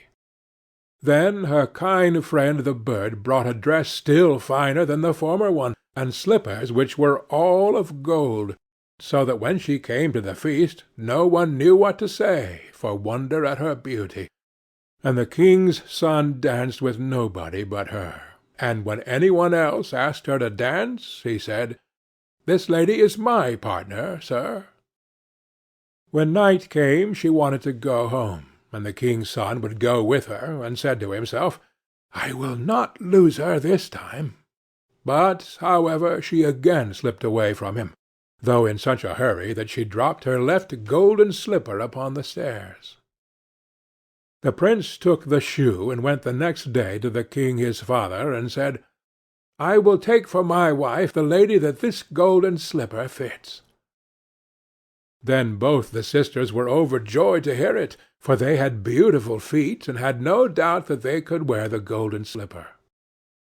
The eldest went first into the room where the slipper was, and wanted to try it on, and the mother stood by. But her great toe could not go into it, and the shoe was altogether much too small for her. Then the mother gave her a knife, and said, "Never mind, cut it off. When you are queen you will not care about toes. You will not want to walk." So the silly girl cut off her great toe, and thus squeezed on the shoe, and went to the king's son. Then he took her for his bride, and set her beside him on his horse, and rode away with her homewards. But on their way home they had to pass by the hazel-tree that Ashputtel had planted, and on the branch sat a little dove singing. Back again, look to the shoe. The shoe is too small and not made for you. Prince, prince, look again for thy bride, for she's not the true one that sits by thy side." Then the prince got down and looked at her foot, and he saw by the blood that streamed from it what a trick she had played him. So he turned his horse round and brought the false bride back to her home, and said, "This is not the right bride. Let the other sister try, and put on the slipper." Then she went into the room and got her foot into the shoe, all but the heel, which was too large. But her mother squeezed it in till the blood came, and took her to the king's son, and he set her as his bride by his side on his horse, and rode away with her. But when they came to the hazel tree, the little dove sat there still, and sang, "Back again, look to the shoe! The shoe is too small, and not made for you. Prince, prince, look again for thy bride, for she's not the true one that sits by thy side." Then he looked down, and saw that the blood streamed so much from the shoe that her white stockings were quite red. So he turned his horse and brought her also back again. "This is not the true bride," said he to the father. "Have you no other daughters?" "No," said he. "There is only a little dirty Ashputtel here, the child of my first wife. I am sure she cannot be the bride." The prince told him to send her, but the mother said, "No, no, she is much too dirty. She will not dare to show herself." However, the prince would have her come, and she first washed her face and hands, and then went in and curtsied to him, and he reached her the golden slipper. Then she took her clumsy shoe off her left foot, and put on the golden slipper, and it fitted her as if it had been made for her. And when he drew near and looked at her face, he knew her, and said, "This is the right bride." But the mother and both the sisters were frightened, and turned pale with anger as he took Ashputtel on his horse, and rode away with her. And when they came to the hazel tree, the white dove sang, "Home, home, look at the shoe! Princess, the shoe was made for you. Prince, prince, take home thy bride, for she is the true one who sits by thy side." And when the dove had done its song, it came flying, and perched upon her right shoulder, and so went home with her. End of Ashputtel. The White Snake, from Grimm's Fairy Tales, by Jacob and Wilhelm Grimm. Translated by Edgar Tailor and Marion Edwards. A long time ago there lived a king who was famed for his wisdom through all the land. Nothing was hidden from him, and it seemed as if news of the most secret things were brought to him through the air. But he had a strange custom. Every day after dinner, when the table was cleared and no one else was present, a trusty servant had to bring him one more dish. It was covered, however, and even the servant did not know what was in it, neither did any one know, for the king never took off the cover to eat of it until he was quite alone.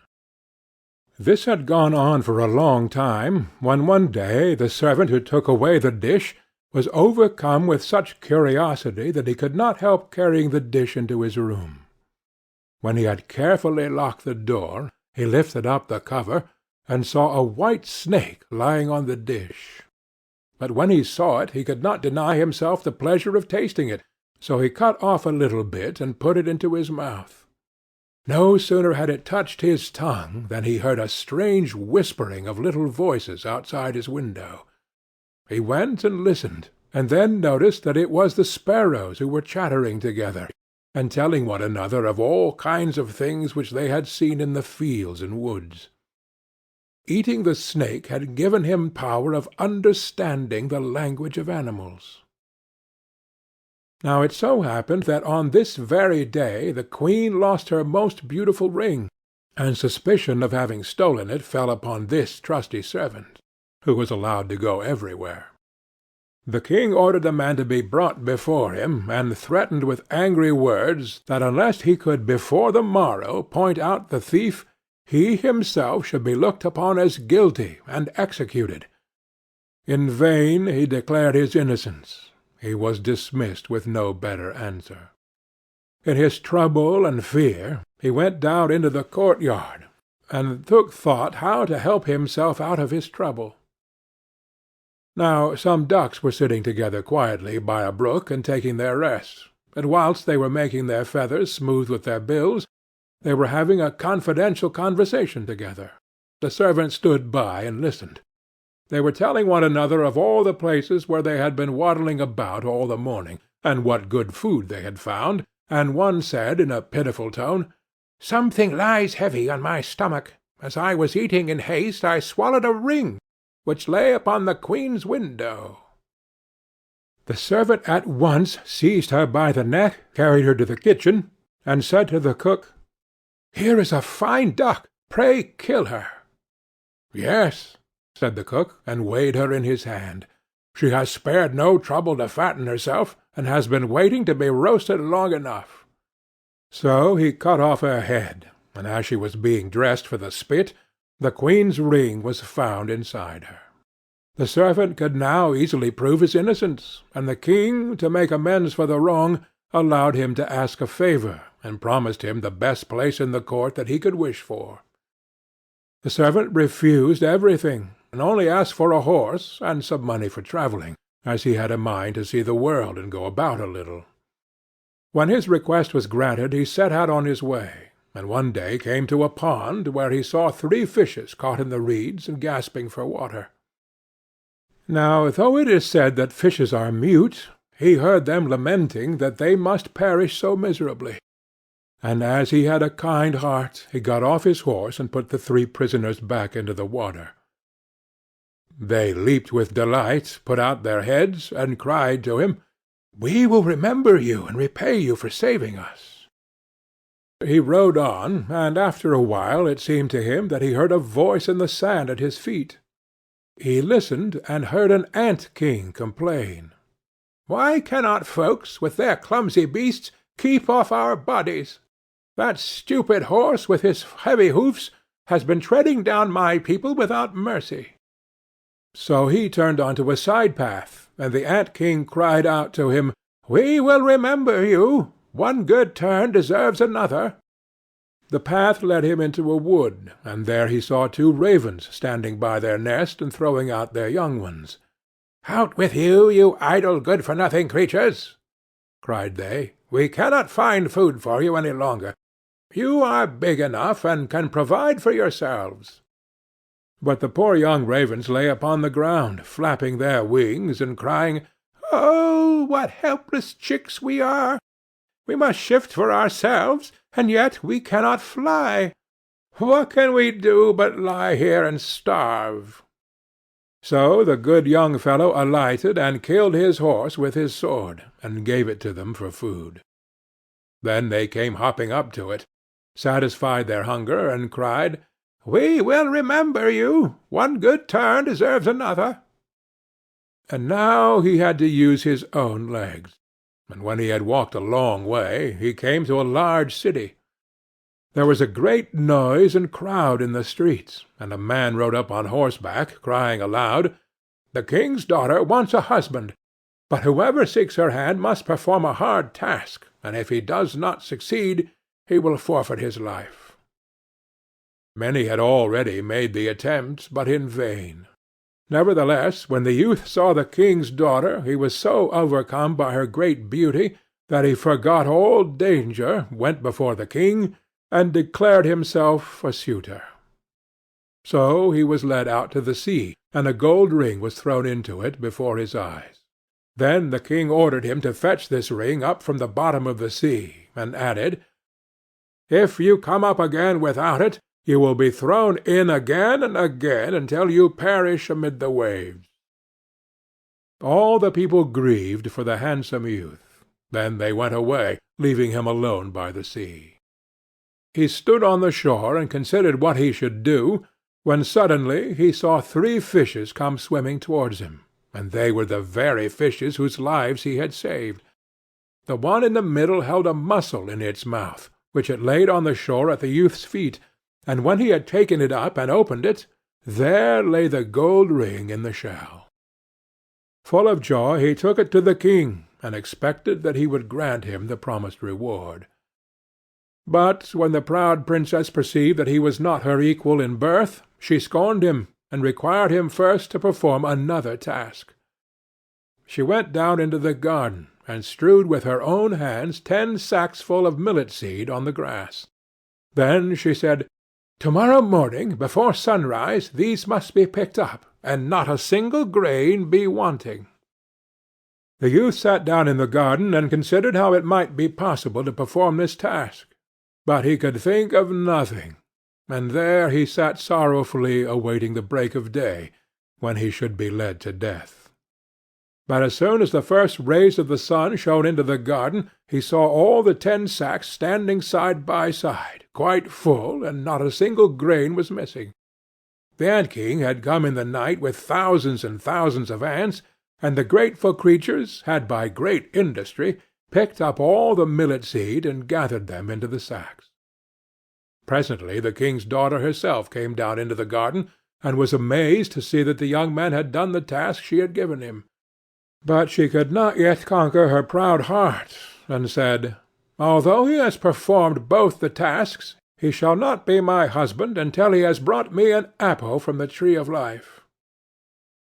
The youth did not know where the tree of life stood, but he set out, and would have gone on forever, as long as his legs would carry him, though he had no hope of finding it. After he had wandered through 3 kingdoms, he came one evening to a wood, and lay down under a tree to sleep. But he heard a rustling in the branches, and a golden apple fell into his hand. At the same time 3 ravens flew down to him, perched themselves upon his knee, and said, "We are the 3 young ravens whom you saved from starving. When we had grown big, and heard that you were seeking the golden apple, we flew over the sea to the end of the world, where the tree of life stands, and have brought you the apple." The youth, full of joy, set out homewards, and took the golden apple to the king's beautiful daughter, who had now no more excuses left to make. They cut the apple of life in 2, and ate it together, and then her heart became full of love for him, and they lived in undisturbed happiness to a great age. End of The White Snake. The Wolf and the 7 Little Kids. From Grimm's Fairy Tales, by Jacob and Wilhelm Grimm. Translated by Edgar Tailor and Marion Edwards. There was once upon a time an old goat who had 7 little kids, and loved them with all the love of a mother for her children. One day she wanted to go into the forest and fetch some food, so she called all 7 to her, and said, "Dear children, I have to go into the forest. Be on your guard against the wolf. If he comes in, he will devour you all, skin, hair, and everything. The wretch often disguises himself, but you will know him at once by his rough voice and his black feet." The kids said, "Dear mother, we will take good care of ourselves. You may go away without any anxiety." Then the old one bleated, and went on her way with an easy mind.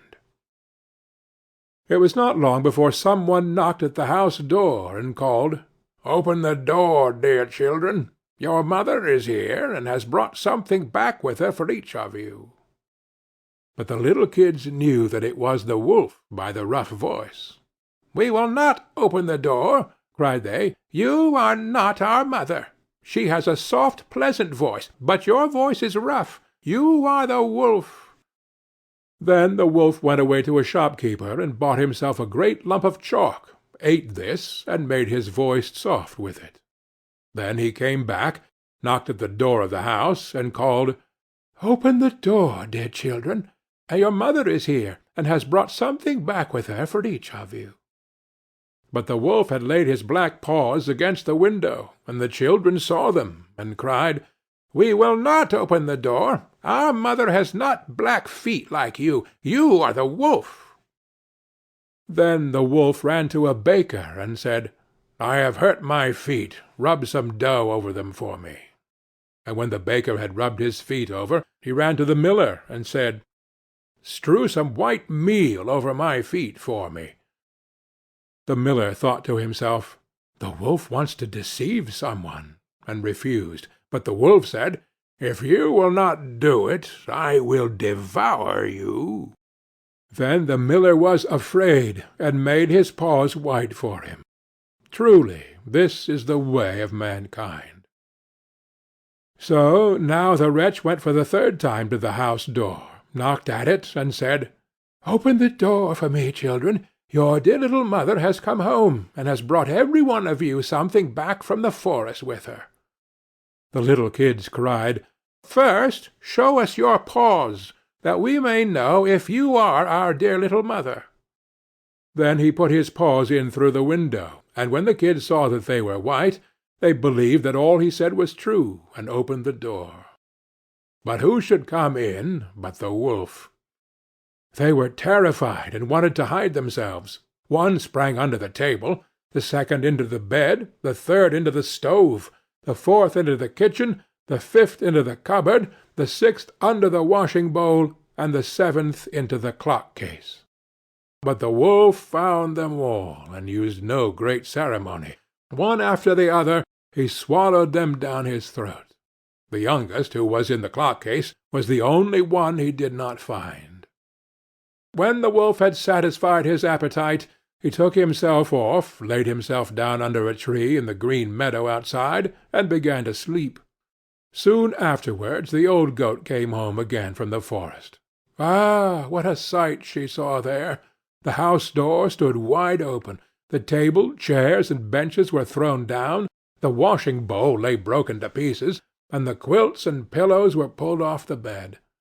She sought her children, but they were nowhere to be found. She called them one after another by name, but no one answered. At last, when she came to the youngest, a soft voice cried, "Dear mother, I am in the clock-case." She took the kid out, and it told her that the wolf had come and eaten all the others. Then you may imagine how she wept over her poor children. At length, in her grief, she went out, and the youngest kid ran with her. When they came to the meadow, there lay the wolf by the tree, and snored so loud that the branches shook. She looked at him on every side, and saw that something was moving and struggling in his gorged belly. "Ah, heavens!" she said, "is it possible that my poor children, whom he has swallowed down for his supper, can still be alive?"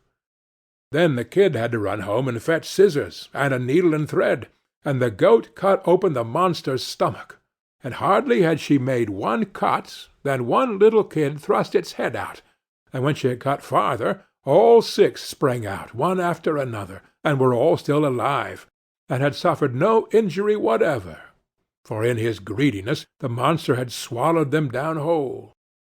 What rejoicing there was! They embraced their dear mother, and jumped like a tailor at his wedding. The mother, however, said, "Now go and look for some big stones, and we will fill the wicked beast's stomach with them while he is still asleep." Then the 7 kids dragged the stones thither with all speed, and put as many of them into his stomach as they could get in, and the mother sewed him up again in the greatest haste, so that he was not aware of anything, and never once stirred. When the wolf at length had had his fill of sleep, he got on his legs, and as the stones in his stomach made him very thirsty, he wanted to go to a well to drink. But when he began to walk and to move about, the stones in his stomach knocked against each other and rattled. Then cried he, "What rumbles and tumbles against my poor bones? I thought 'twas 6 kids, but it feels like big stones." And when he got to the well and stooped over the water to drink, the heavy stones made him fall in, and he drowned miserably. When the 7 kids saw that, they were running for the spot, and cried aloud, "The wolf is dead! The wolf is dead!" and danced for joy round about the well with their mother. End of The Wolf and the 7 Little Kids. The Queen Bee, from Grimm's Fairy Tales, by Jacob and Wilhelm Grimm. Translated by Edgar Tailor and Marion Edwards. 2 kings' sons once upon a time went into the world to seek their fortunes, but they soon fell into a wasteful, foolish way of living, so that they could not return home again. Then their brother, who was a little insignificant dwarf, went out to seek for his brothers. But when he found them, they only laughed at him, to think that he, who was so young and simple, should try to travel through the world, when they, who were so much wiser, had been unable to get on. However, they all set out on their journey together, and came at last to an ant-hill. The two elder brothers would have pulled it down, in order to see how the poor ants in their fright would run about and carry off their eggs. But the little dwarf said, "Let the poor things enjoy themselves. I will not suffer you to trouble them." So on they went, and came to a lake where many ducks were swimming about. The two brothers wanted to catch two and roast them, but the dwarf said, "Let the poor things enjoy themselves. You shall not kill them." Next they came to a bee's nest in a hollow tree, and there was so much honey that it ran down the trunk, and the two brothers wanted to light a fire under the tree, and kill the bees, so as to get their honey. But the dwarf held them back, and said, "Let the pretty insects enjoy themselves. I cannot let you burn them." At length the three brothers came to a castle. As they passed by the stables, they saw fine horses standing there, but all were of marble, and no man was to be seen. Then they went through the rooms till they came to a door on which were 3 locks, but in the middle of the door was a wicket, so that they could look into the next room. There they saw a little grey old man sitting at a table, and they called to him once or twice, but he did not hear. However, they called a third time, and then he rose and came out to them. He said nothing, but took hold of them, and led them to a beautiful table covered with all sorts of good things, and when they had eaten and drunk, he showed each of them to a bedchamber. The next morning he came to the eldest and took him to a marble table, where there were 3 tablets containing an account of the means by which the castle might be disenchanted. The first tablet said, "In the wood under the moss lie the 1,000 pearls belonging to the king's daughter. They must all be found, and if one be missing by set of sun, he who seeks them will be turned into marble." The eldest brother set out and sought for the pearls the whole day, but the evening came, and he had not found the first 100, so he was turned into stone, as the tablet had foretold. The next day the second brother undertook the task, but he succeeded no better than the first, for he could only find the second 100 of the pearls, and therefore he too was turned into stone. At last came the little dwarf's turn, and he looked in the moss. But it was so hard to find the pearls, and the job was so tiresome, so he sat down upon a stone and cried. And as he sat there, the king of the ants, whose life he had saved, came to help him, with 5,000 ants, and it was not long before they had found all the pearls and laid them in a heap. The second tablet said, "The key of the princess's bedchamber must be fished up out of the lake," and as the dwarf came to the brink of it, he saw the 2 ducks whose lives he had saved swimming about, and they dived down and soon brought in the key from the bottom. The third task was the hardest.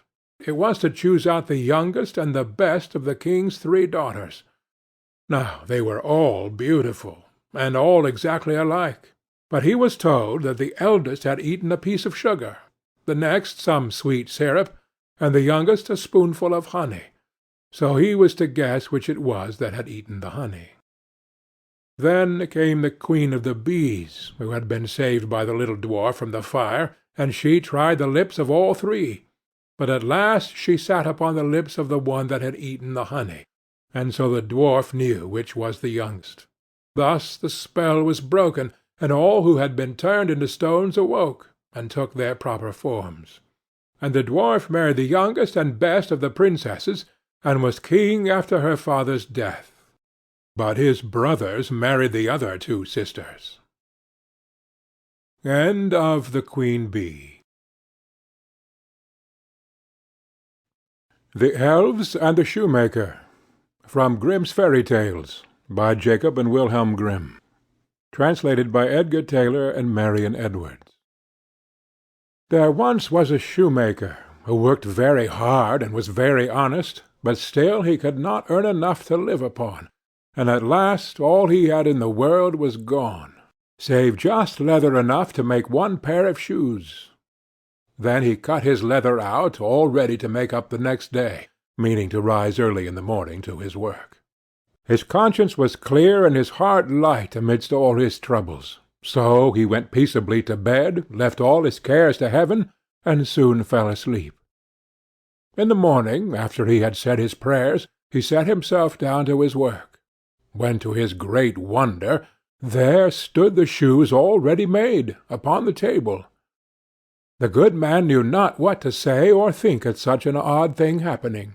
He looked at the workmanship. There was not one false stitch in the whole job. All was so neat and true that it was quite a masterpiece. The same day a customer came in, and the shoes suited him so well that he willingly paid a price higher than usual for them. And the poor shoemaker, with the money, bought leather enough to make 2 pairs more. In the evening he cut out the work and went to bed early, that he might get up and begin betimes next day. But he was saved all the trouble, for when he got up in the morning the work was done, ready to his hand.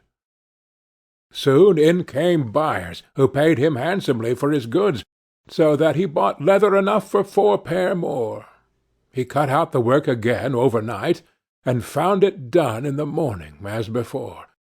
And so it went on for some time. What was got ready in the evening was always done by daybreak, and the good man soon became thriving and well off again. One evening, about Christmas time, as he and his wife were sitting over the fire chatting together, he said to her, "I should like to sit up and watch to-night, that we may see who it is that comes and does my work for me." The wife liked the thought, so they left the light burning, and hid themselves in a corner of the room, behind a curtain that was hung up there, and watched what would happen. As soon as it was midnight, there came in 2 little naked dwarfs, and they sat themselves upon the shoemaker's bench, took up all the work that was cut out, and began to ply with their little fingers, stitching and rapping and tapping away at such a rate that the shoemaker was all wonder, and could not take his eyes off them. And on they went, till the job was quite done, and the shoes stood ready for use upon the table. This was long before daybreak, and then they bustled away as quick as lightning.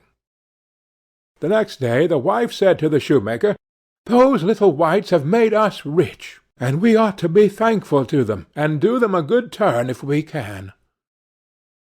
I am quite sorry to see them run about as they do, and indeed it is not very decent, for they have nothing upon their backs to keep off the cold. I'll tell you what, I will make each of them a shirt, and a coat, and a waistcoat, and a pair of pantaloons into the bargain, and do you make each of them a little pair of shoes."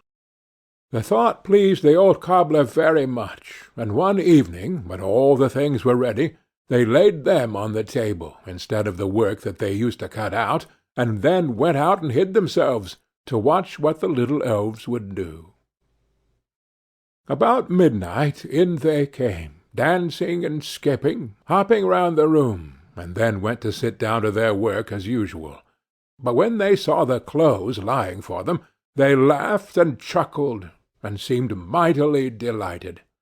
Then they dressed themselves in the twinkling of an eye, and danced and capered and sprang about as merry as could be, till at last they danced out the door and away over the green. The good couple saw them no more, but everything went well with them from that time forward, as long as they lived. End of the Elves and the Shoemaker. The Juniper Tree, from Grimm's Fairy Tales, by Jacob and Wilhelm Grimm. Translated by Edgar Tailor and Marion Edwards. Long, long ago, some 2,000 years or so, there lived a rich man with a good and beautiful wife. They loved each other dearly, but sorrowed much that they had no children.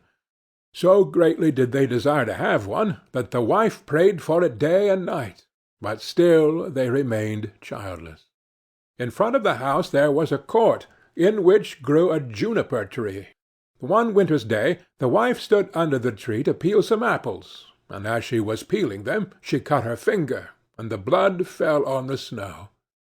"Ah!" sighed the woman heavily, "if I had but a child as red as blood and as white as snow! and as she spoke the words, her heart grew light within her, and it seemed to her that her wish was granted, and she returned to the house feeling glad and comforted. A month passed, and the snow had all disappeared. Then another month went by, and all the earth was green.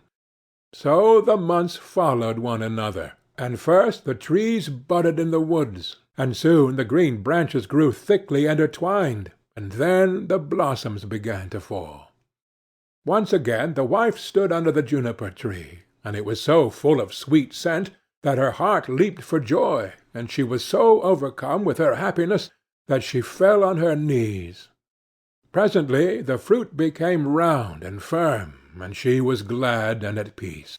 And when they were fully ripe, she picked the berries and ate eagerly of them, and then she grew sad and ill. A little while later she called her husband, and said to him, weeping, "If I die, bury me under the juniper tree." Then she felt comforted and happy again, and before another month had passed she had a little child, and when she saw that it was as white as snow and as red as blood, her joy was so great that she died. Her husband buried her under the juniper tree, and wept bitterly for her. By degrees, however, his sorrow grew less, and although at times he still grieved over his loss, he was able to go about as usual, and later on he married again. He now had a little daughter born to him. The child of his first wife was a boy, who was as red as blood and as white as snow. The mother loved her daughter very much, and when she looked at her and then looked at the boy, it pierced her heart to think that he would always stand in the way of her own child, and she was continually thinking how she could get the whole of the property for her. This evil thought took possession of her more and more, and made her behave very unkindly to the boy. She drove him from place to place with cuffings and buffetings, so that the poor child went about in fear, and had no peace from the time he left school to the time he went back. One day the little daughter came running to her mother in the storeroom, and said, "Mother, give me an apple." "Yes, my child," said the wife, and she gave her a beautiful apple out of the chest. The chest had a very heavy lid, and a large iron lock. "Mother," said the little girl again, "may not brother have one too?" The mother was angry at this, but she answered, "Yes, when he comes out of school." Just then she looked out of the window and saw him coming, and it seemed as if an evil spirit entered into her, for she snatched the apple out of her little daughter's hand, and said, "You shall not have one before your brother." She threw the apple into the chest, and shut it to. The little boy now came in, and the evil spirit in the wife made her say kindly to him, "My son, will you have an apple?" But she gave him a wicked look. "Mother," said the boy, "how dreadful you look!" "Yes, give me an apple." The thought came to her that she should kill him. "Come with me," she said, and she lifted up the lid of the chest. "Take one out for yourself." And as he bent over to do so, the evil spirit urged her, and crash! Down went the lid, and off went the little boy's head. Then she was overwhelmed with fear at the thought of what she had done. "If only I can prevent any one knowing that I did it," she thought. So she went upstairs to her room, and took a white handkerchief out of her top drawer. Then she set the boy's head again on his shoulders, and bound it with the handkerchief, so that nothing could be seen, and placed him on a chair by the door with an apple in his hand. Soon after this, little Marleen came up to her mother, who was stirring a pot of boiling water over the fire, and said, "Mother, brother is sitting by the door with an apple in his hand, and he looks so pale, and when I asked him to give me the apple, he did not answer, and that frightened me." "Go to him again," said her mother, "and if he does not answer, give him a box on the ear." So little Marleen went, and said, "Brother, give me that apple." But he did not say a word. Then she gave him a box on the ear, and his head rolled off. She was so terrified at this that she ran crying and screaming to her mother. "Oh," she said, "I have knocked off brother's head." And then she wept and wept, and nothing would stop her. "What have you done?" said her mother. "But no one must know about it, so you must keep silence. What is done can't be undone. We will make him into puddings." And she took the little boy and cut him up, made him into puddings, and put him in the pot. But Marleen stood looking on, and wept, and her tears fell into the pot, so that there really was no need of salt. Presently the father came home and sat down to his dinner. He asked, "Where is my son?" Mother said nothing, but gave him a large dish of black pudding, and Marleen still wept without ceasing. The father again asked, "Where is my son?" "Oh," answered the wife, "he is gone into the country, to his mother's great-uncle. He is going to stay there some time." "What has he gone there for? And he never even said good-bye to me." "Well, he likes being there, and he told me he should be away quite 6 weeks. He is well looked after there." "I feel very unhappy about it," said the husband, "in case it should not be all right. And he ought to have said good-bye to me." With this he went on with his dinner, and said, "Little Marleen, why do you weep? Brother will soon be back." Then he asked his wife for more pudding, and as he ate, he threw the bones under the table. Little Marleen went upstairs, and took her best silk handkerchief out of her bottom drawer, and in it she wrapped all the bones from under the table, and carried them outside, and all the time she did nothing but weep. Then she laid them in the green grass under the juniper tree, and she had no sooner done so than all her sadness seemed to leave her, and she wept no more. And now the juniper tree began to move, and the branches waved backwards and forwards, first away from one another, and then together again, as it might by some one clasping their hands for joy. After this a mist came round the tree, and in the midst of it there was a burning as of fire, and out of the fire there flew a beautiful bird that rose high into the air, singing magnificently, and when it could no more be seen, the juniper tree stood there as before, and the silk handkerchief and the bones were gone. Little Marleen now felt as light-hearted and happy as if her brother were still alive, and she went back to the house and sat down cheerfully to the table and ate. The bird flew away and alighted on the house of a goldsmith, and began to sing. "My mother killed her little son. My father grieved when I was gone. My sister loved me best of all. She laid my kerchief over me, and took my bones that they might lie underneath the juniper tree. Kiweet, kiweet! What a beautiful bird am I!" The goldsmith was in his workshop making a gold chain, when he heard the song of the bird on his roof. He thought it so beautiful that he got up and ran out, and as he crossed the threshold he lost one of his slippers. But he ran on into the middle of the street, with a slipper on one foot and a sock on the other. He still had on his apron, and still held the gold chain and the pincers in his hands, and so he stood gazing up at the bird, while the sun came shining brightly down on the street. "Bird," he said, "how beautifully you sing! Sing me that song again." "Nay," said the bird, "I do not sing twice for nothing. Give that gold chain, and I will sing it you again." "Here is the chain, take it," said the goldsmith, "only sing me that again."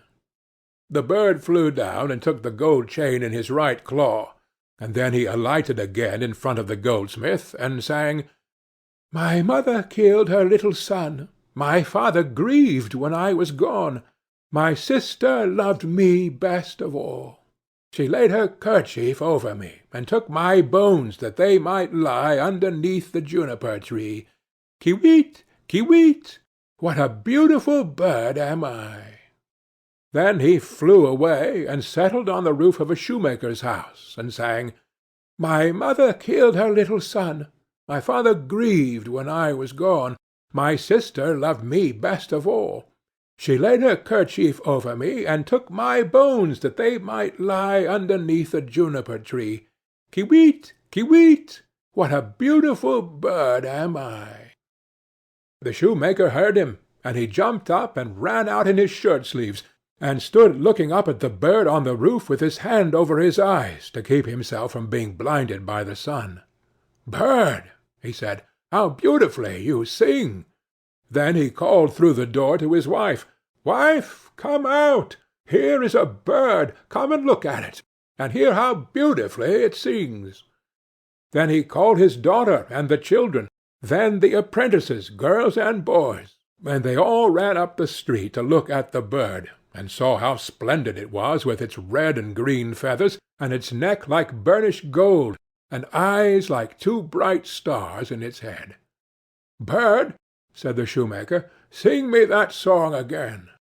"Nay," answered the bird, "I do not sing twice for nothing.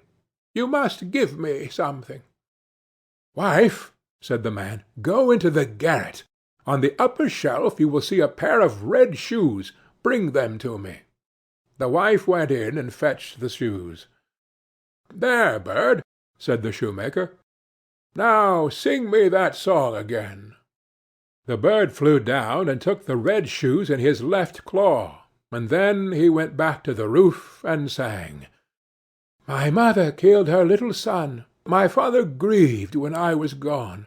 My sister loved me best of all.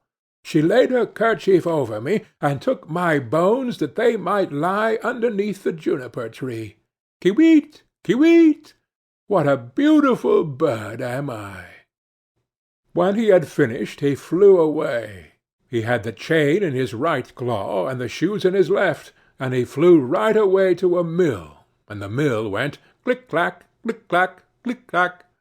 Inside the mill were 20 of the miller's men, hewing a stone, and as they went hick-hack, hick-hack, hick-hack, the mill went click-clack, click-clack, click-clack. The bird settled on a lime tree in front of the mill, and sang, "My mother killed her little son." Then one of the men left off. "My father grieved when I was gone." 2 more men left off and listened. "My sister loved me best of all." Then 4 more left off. "She laid her kerchief over me, and took my bones, that they might lie." Now there were only 8 at work, underneath, and now only 5. The juniper tree, and now only 1. "Ki-weet, ki-weet, what a beautiful bird am I!" Then he looked up, and the last one had left off work. "Bird," he said, "what a beautiful song that is you sing! Let me hear it too. Sing it again." "Nay," answered the bird, "I do not sing twice for nothing. Give me that millstone, and I will sing it again." "If it belonged to me alone," said the man, "you should have it." "Yes, yes," said the others. "If you will sing again, he can have it." The bird came down, and all the 20 millers set to and lifted up the stone with a beam. Then the bird put his head through the hole, and took the stone round his neck like a collar, and flew back with it to the tree, and sang, "My mother killed her little son. My father grieved when I was gone. My sister loved me best of all. She laid her kerchief over me, and took my bones that they might lie underneath the juniper tree. Ki-weet, ki-weet, what a beautiful bird am I!" And when he had finished his song, he spread his wings, and with the chain in his right claw, the shoes in his left, and the millstone round his neck, he flew right away to his father's house. The father, the mother, and little Marleen were having their dinner. "How light-hearted I feel," said the father, "so pleased and cheerful."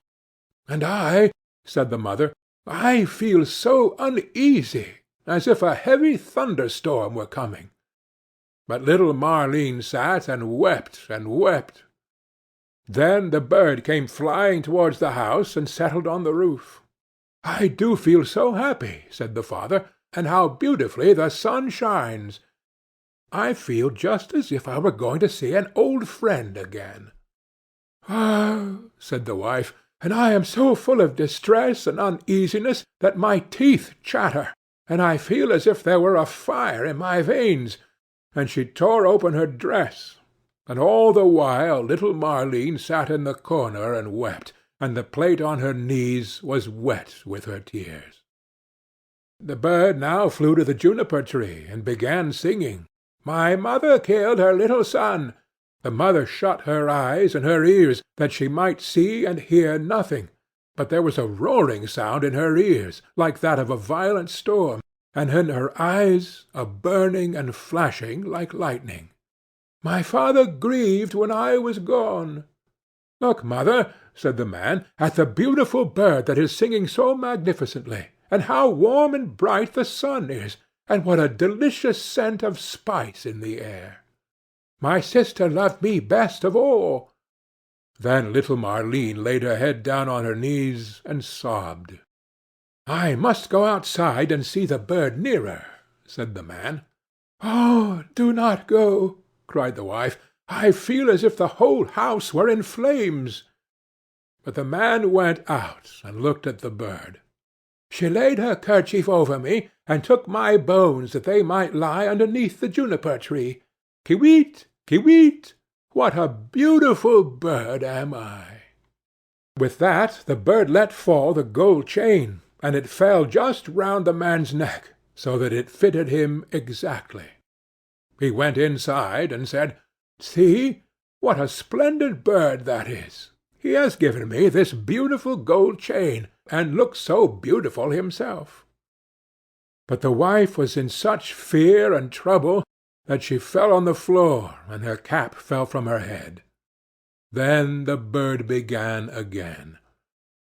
"My mother killed her little son." "Ah me!" cried the wife. "If I were but 1,000 feet beneath the earth, that I might not hear that song. My father grieved when I was gone." Then the woman fell down again, as if dead. "My sister loved me best of all." "Well," said little Maurline, "I will go out too, and see if the bird will give me anything." So she went out. "She laid her kerchief over me, and took my bones that they might lie," and he threw down the shoes to her, "underneath the juniper tree. Kiwit, kiwit, what a beautiful bird am I!" And she now felt quite happy and light-hearted. She put on the shoes, and danced and jumped about in them. "I was so miserable," she said, "when I came out, but that has all passed away. That is indeed a splendid bird, and he has given me a pair of red shoes." The wife sprang up, with her hair standing out from her head like flames of fire. "Then I will go out too," she said, "and see if it will lighten my misery, for I feel as if the world were coming to an end." But as she crossed the threshold, crash! The bird threw the millstone down on her head, and she was crushed to death. The father and little Maurline heard the sound and ran out, but they only saw mist and flame and fire rising from the spot, and when these had passed, there stood the little brother, and he took the father and little Maurline by the hand. Then they all three rejoiced, and went inside together, and sat down to their dinners, and ate. End of the Juniper Tree. The Turnip, from Grimm's Fairy Tales, by Jacob and Wilhelm Grimm. Translated by Edgar Tailor and Marion Edwards. There were two brothers who were both soldiers. The one was rich, and the other poor. The poor man thought that he would try to better himself, so, pulling off his red coat, he became a gardener, and dug his ground well, and sowed turnips. When the seed came, there was one plant bigger than all the rest, and it kept getting larger and larger, and seemed as if it would never cease growing, so that it might have been called the Prince of Turnips, for there never was such a one seen before, and never will again. At last it was so big that it filled a cart, and 2 oxen could hardly draw it, and the gardener knew not what in the world to do with it, nor whether it would be a blessing or a curse to him. One day he said to himself, "What shall I do with it? If I sell it, it will bring no more than another, and for eating, the little turnips are better than this. The best thing, perhaps, is to carry it and give it to the king as a mark of respect." Then he yoked his oxen, and drew the turnip to his court, and gave it to the king. "What a wonderful thing!" said the king. "I have seen many strange things, but such a monster as this I never saw. Where did you get the seed? Or is it only your good luck? If so, you are a true child of fortune." "Ah, no," answered the gardener, "I am no child of fortune. I am a poor soldier who never could get enough to live upon, so I laid aside my red coat and set to work tilling the ground. I have a brother who is rich, and your Majesty knows him well, and all the world knows him, but because I am poor, everybody forgets me." The king then took pity on him, and said, "You shall be poor no longer. I will give you so much that you shall be even richer than your brother." Then he gave him gold and lands and flocks, and made him so rich that his brother's fortune could not at all be compared with his. When the brother heard of all this, and how a turnip had made the gardener so rich, he envied him sorely, and bethought himself how he could contrive to get the same good fortune for himself. However, he determined to manage more cleverly than his brother, and got together a rich present of gold and fine horses for the king, and thought he must have a much larger gift in return, for if his brother had received so much for only a turnip, what must his present be worth? The king took the gift very graciously, and said he knew not what to give in return more valuable and wonderful than the great turnip. So the soldier was forced to put it into a cart and drag it home with him. When he reached home, he knew not upon whom to vent his rage and spite, and at length wicked thoughts came into his head, and he resolved to kill his brother. So he hired some villains to murder him, and having shown them where to lie in ambush, he went to his brother and said, "Dear brother, I have found a hidden treasure. Let us go and dig it up and share it between us." The other had no suspicions of his roguery, so they went out together, and as they were travelling along, the murderers rushed out upon him, bound him, and were going to hang him on a tree. But whilst they were getting all ready, they heard the trampling of a horse at a distance, which so frightened them that they pushed their prisoner neck and shoulders together into a sack, and swung him by a cord to the tree, where they left him dangling and ran away. Meantime he worked and worked away, till he made a hole large enough to put out his head. When the horseman came up, he proved to be a student, a merry fellow, who was journeying along on his nag, and singing as he went. As soon as the man in the sack saw him passing under the tree, he cried out, "Good morning! Good morning to thee, my friend!" The student looked about everywhere, and seeing no one, and not knowing where the voice came from, cried out, "Who calls me?" Then the man in the tree answered, "Lift up thine eyes, for behold, here I sit in the sack of wisdom. Here have I, in a short time, learned great and wondrous things. Compared to this seat, all the learning of the schools is as empty air. A little longer, and I shall know all that man can know, and shall come forth wiser than the wisest of mankind. Here I discern the signs and motions of the heavens, and the stars, the laws that control the winds, the number of the sands on the seashore, the healing of the sick, the virtues of all simples, of birds, and of precious stones. Wert thou but once here, my friend, thou wouldst feel and own the power of knowledge." The student listened to all this, and wondered much. At last he said, "Blessed be the day and hour when I found you. Cannot you contrive to let me into the sack for a little while?" Then the other answered, as if very unwillingly, "A little space I may allow thee to sit here, if thou wilt reward me well and entreat me kindly. But thou must tarry yet an hour below, till I have learnt some little matters that are yet unknown to me." So the student sat himself down and waited a while, but the time hung heavy upon him, and he begged earnestly that he might ascend forthwith, for his thirst for knowledge was great. Then the other pretended to give way, and said, "Thou must let the sack of wisdom descend by untying yonder cord, and then thou shalt enter." So the student let him down, opened the sack, and set him free. "Now then," cried he, "let me ascend quickly." As he began to put himself into the sack, heels first, "Wait a while," said the gardener, "that is not the way." Then he pushed him in head first, tied up the sack, and soon swung up the searcher after wisdom dangling in the air. "How is it with thee, friend?" said he. "Dost thou not feel that wisdom comes unto thee?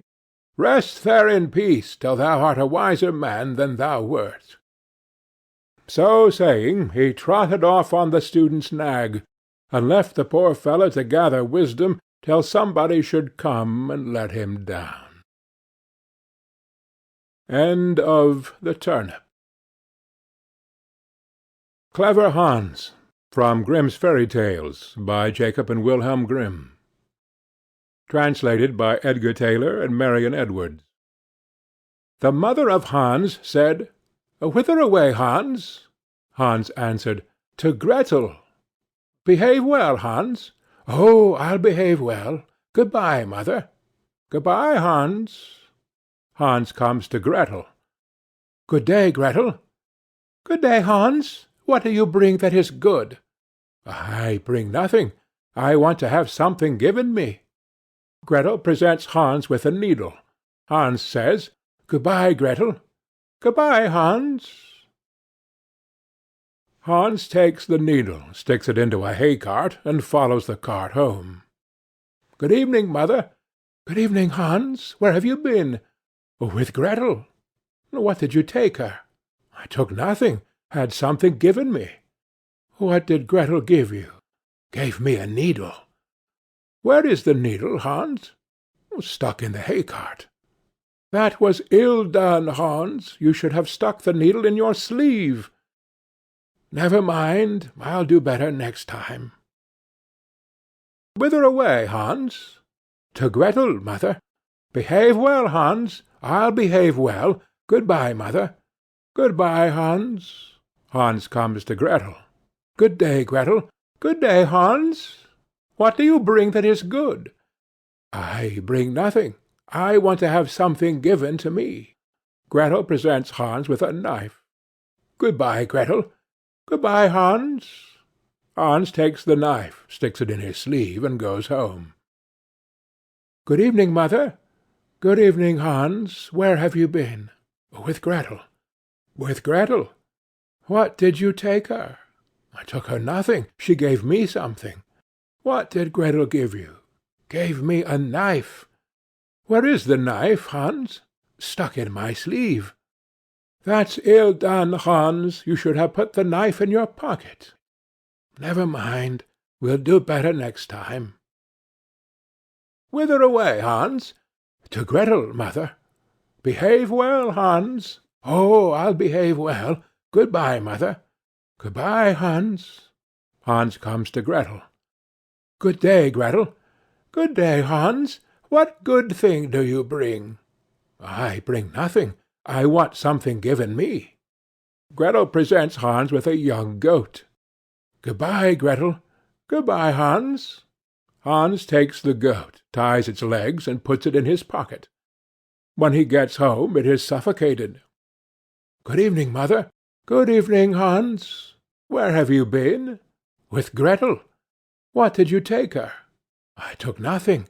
She gave me something." "What did Gretel give you?" "She gave me a goat." "Where is the goat, Hans?" "I put it in my pocket." "That was ill done, Hans. You should have put a rope around the goat's neck." Never mind. We'll do better next time. Whither away, Hans? To Gretel, mother. Behave well, Hans. Oh, I'll behave well. Good-bye, mother. Good-bye, Hans. Hans comes to Gretel. Good day, Gretel. Good day, Hans. What good thing do you bring? I bring nothing. I want something given me. Gretel presents Hans with a piece of bacon. Good-bye, Gretel. Good-bye, Hans. Hans takes the bacon, ties it to a rope, and drags it away behind him. The dogs come and devour the bacon. When he gets home he has a rope in his hand, and there is no longer anything hanging on to it. Good evening, mother. Good evening, Hans. Where have you been? With Gretel. What did you take her? I took her nothing. She gave me something. What did Gretel give you? Gave me a bit of bacon. Where is the bacon, Hans? I tied it to a rope, brought it home. Dogs took it. That was ill done, Hans. You should have carried the bacon on your head. Never mind. We'll do better next time. Whither away, Hans? To Gretel, mother. Behave well, Hans. I'll behave well. Good-bye, mother. Good-bye, Hans. Hans comes to Gretel. Good day, Gretel. Good day, Hans. What good thing do you bring?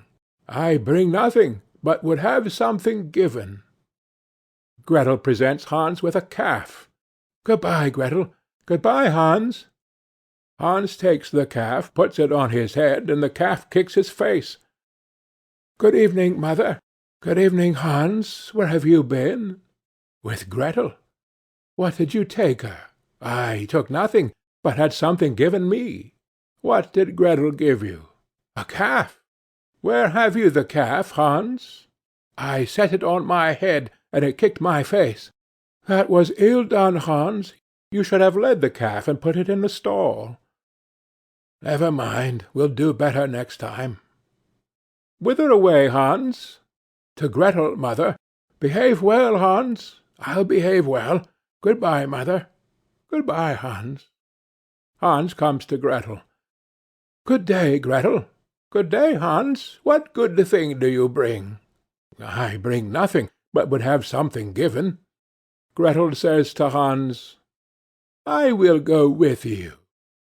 Hans takes Gretel, ties her to a rope, leads her to the rack, and binds her fast. Then Hans goes to his mother. Good evening, mother. Good evening, Hans. Where have you been? With Gretel. What did you take her? I took her nothing. What did Gretel give you? She gave me nothing. She came with me. Where have you left Gretel? I led her by the rope, tied her to the rack, and scattered some grass for her. That was ill done, Hans. You should have cast friendly eyes on her. Never mind. We'll do better. Hans went into the stable, cut out all the calves' and sheep's eyes, and threw them in Gretel's face.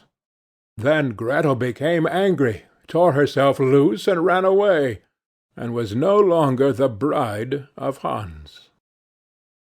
End of Clever Hans. The Three Languages, from Grimm's Fairy Tales, by Jacob and Wilhelm Grimm.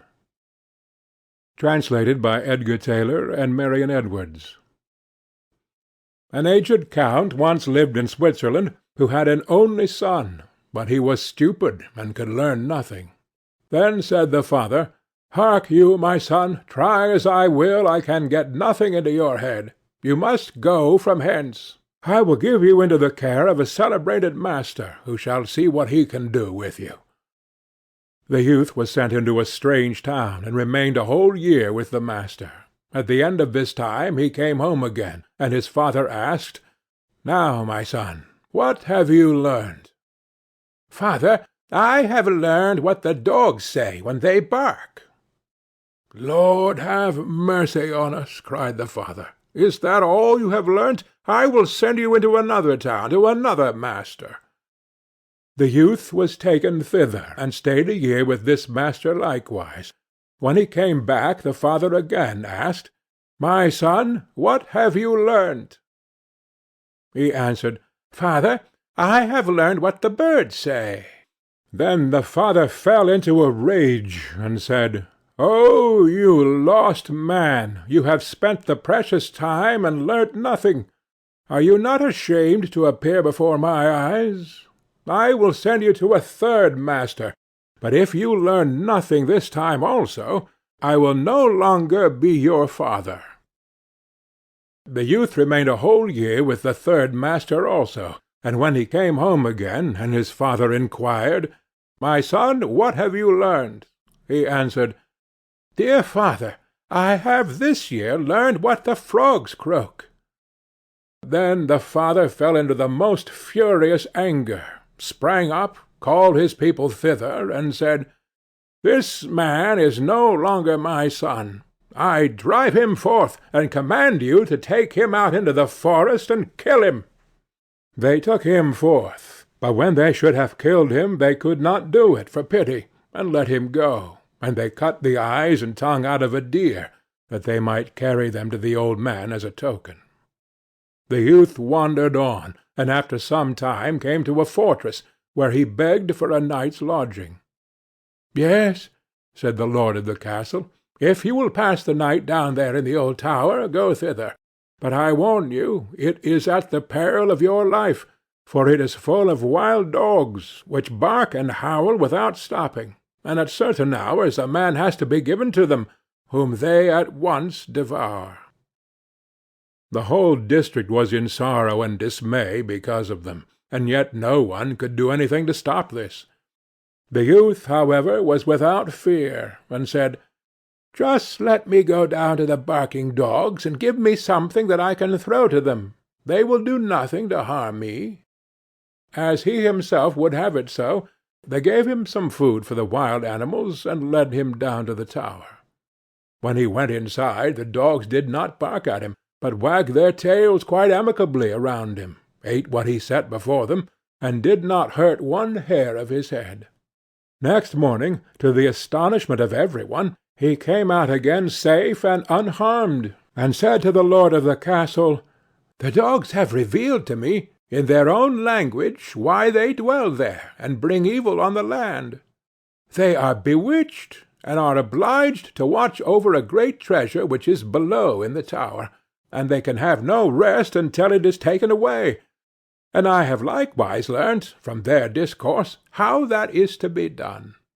Then all who had heard this rejoiced, and the lord of the castle said he would adopt him as a son if he accomplished it successfully.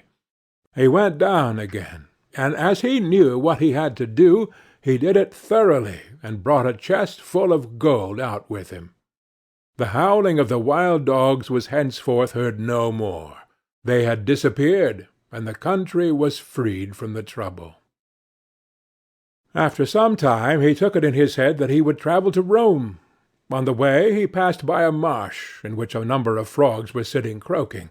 He listened to them, and when he became aware of what they were saying, he grew very thoughtful and sad. At last he arrived in Rome, where the Pope had just died, and there was great doubt among the cardinals as to whom they should appoint as his successor. They at length agreed that the person should be chosen as Pope who should be distinguished by some divine and miraculous token, and just as that was decided on, the young count entered into the church, and suddenly 2 snow-white doves flew on his shoulders, and remained sitting there. The ecclesiastics recognized therein the token from above, and asked him on the spot if he would be Pope. He was undecided, and knew not if he were worthy of this. But the doves counselled him to do it, and at length he said yes. Then was he anointed and consecrated, and thus was fulfilled what he had heard from the frogs on his way, which had so affected him that he was to be his holiness the Pope. Then he had to sing a mass, and did not know one word of it, but the 2 doves sat continually on his shoulders, and said it all in his ear. End of the 3 Languages. The Fox and the Cat. From Grimm's Fairy Tales, by Jacob and Wilhelm Grimm. Translated by Edgar Tailor and Marion Edwards. It happened that the cat met the fox in a forest, and as she thought to herself, "He is clever and full of experience, and much esteemed in the world," she spoke to him in a friendly way. "Good day, dear Mr. Fox. How are you? How is all with you? How are you getting on in these hard times?" The fox, full of all kinds of arrogance, looked at the cat from head to foot, and for a long time did not know whether he would give an answer or not. At last he said, "Oh, you wretched beard-cleaner, you piebald fool, you hungry mouse-hunter, what can you be thinking of? Have you the cheek to ask how I am getting on? What have you learnt? How many arts do you understand?" "I understand but one," replied the cat modestly. "What art is that?"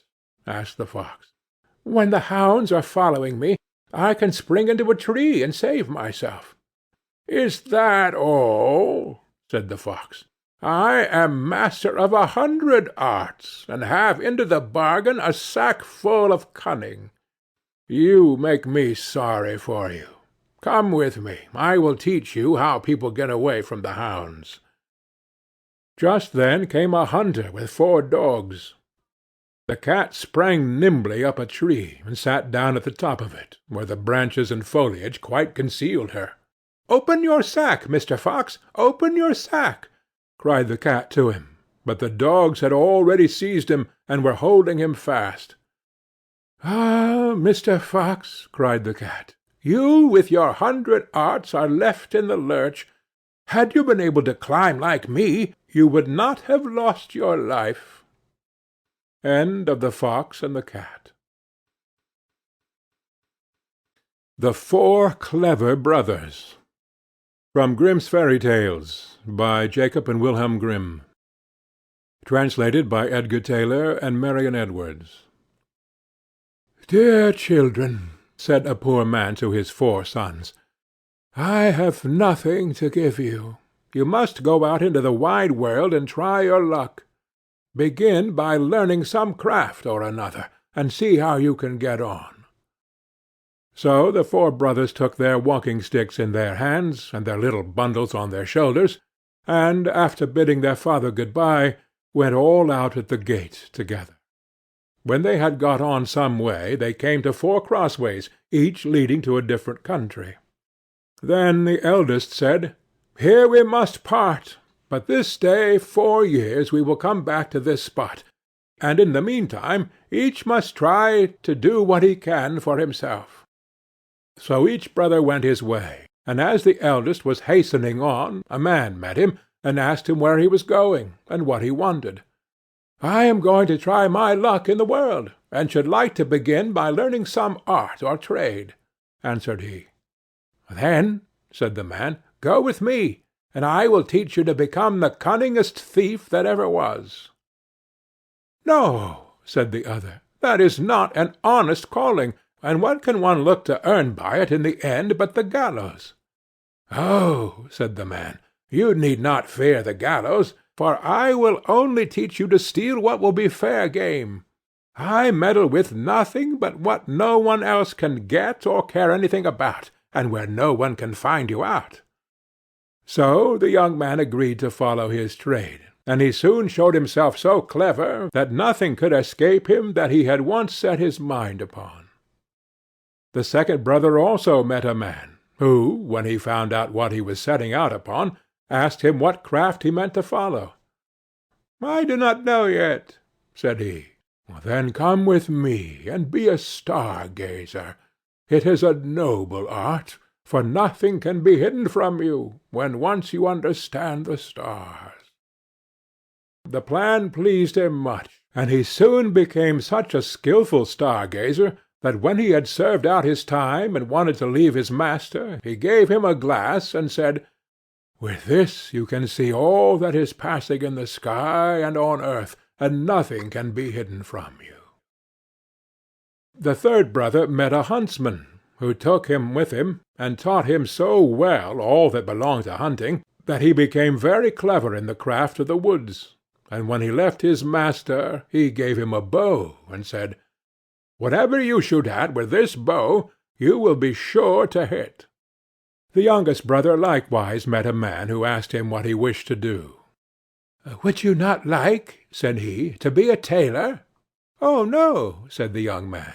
"Sitting cross-legged from morning to night, working backwards and forwards with a needle and goose, will never suit me."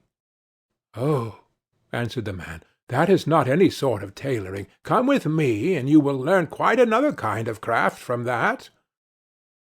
Not knowing what better to do, he came into the plan, and learnt tailoring from the beginning, and when he left his master he gave him a needle, and said, "You can sew anything with this, be it as soft as an egg or as hard as steel, and the joint will be so fine that no seam will be seen."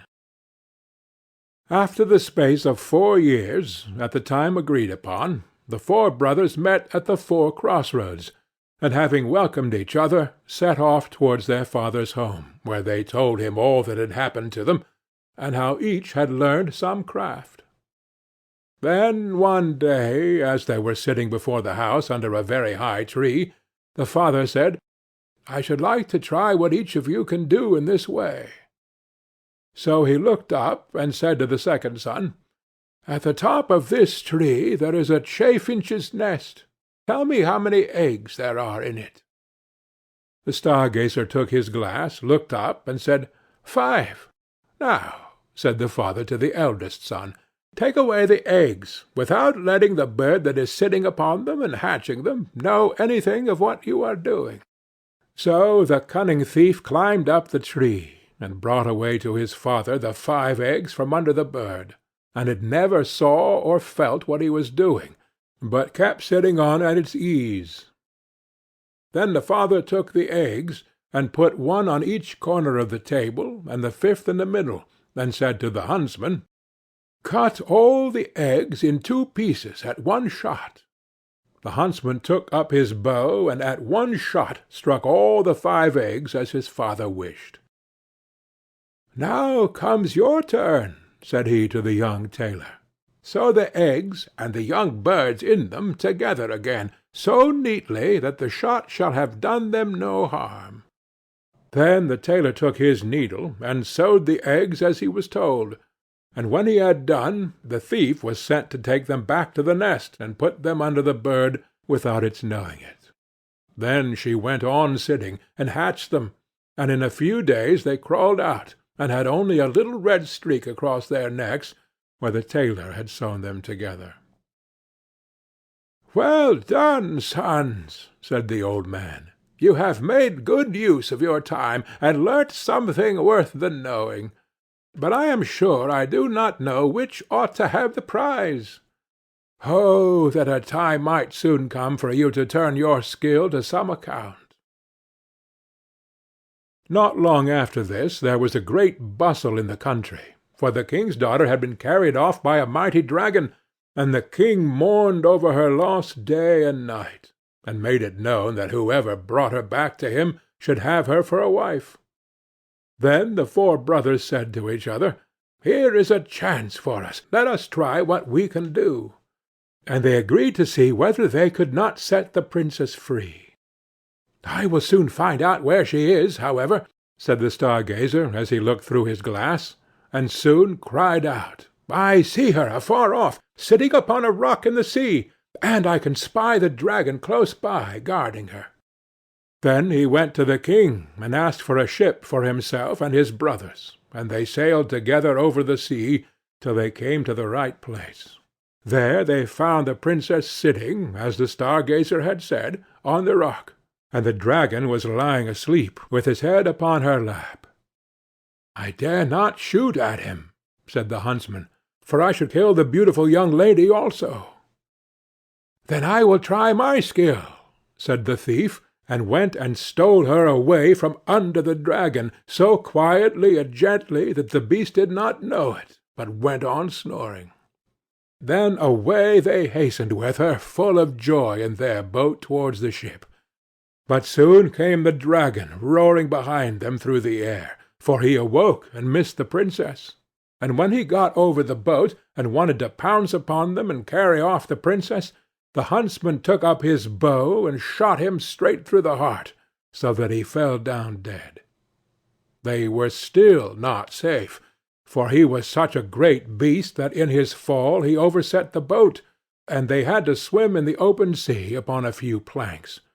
So the tailor took his needle, and with a few large stitches put some of the planks together, and he sat down upon these, and sailed about, and gathered up all the pieces of the boat, and then tacked them together so quickly that the boat was soon ready, and they then reached the ship and got home safe. When they had brought home the princess to her father, there was great rejoicing, and he said to the four brothers, "One of you shall marry her, but you must settle amongst yourselves which it is to be."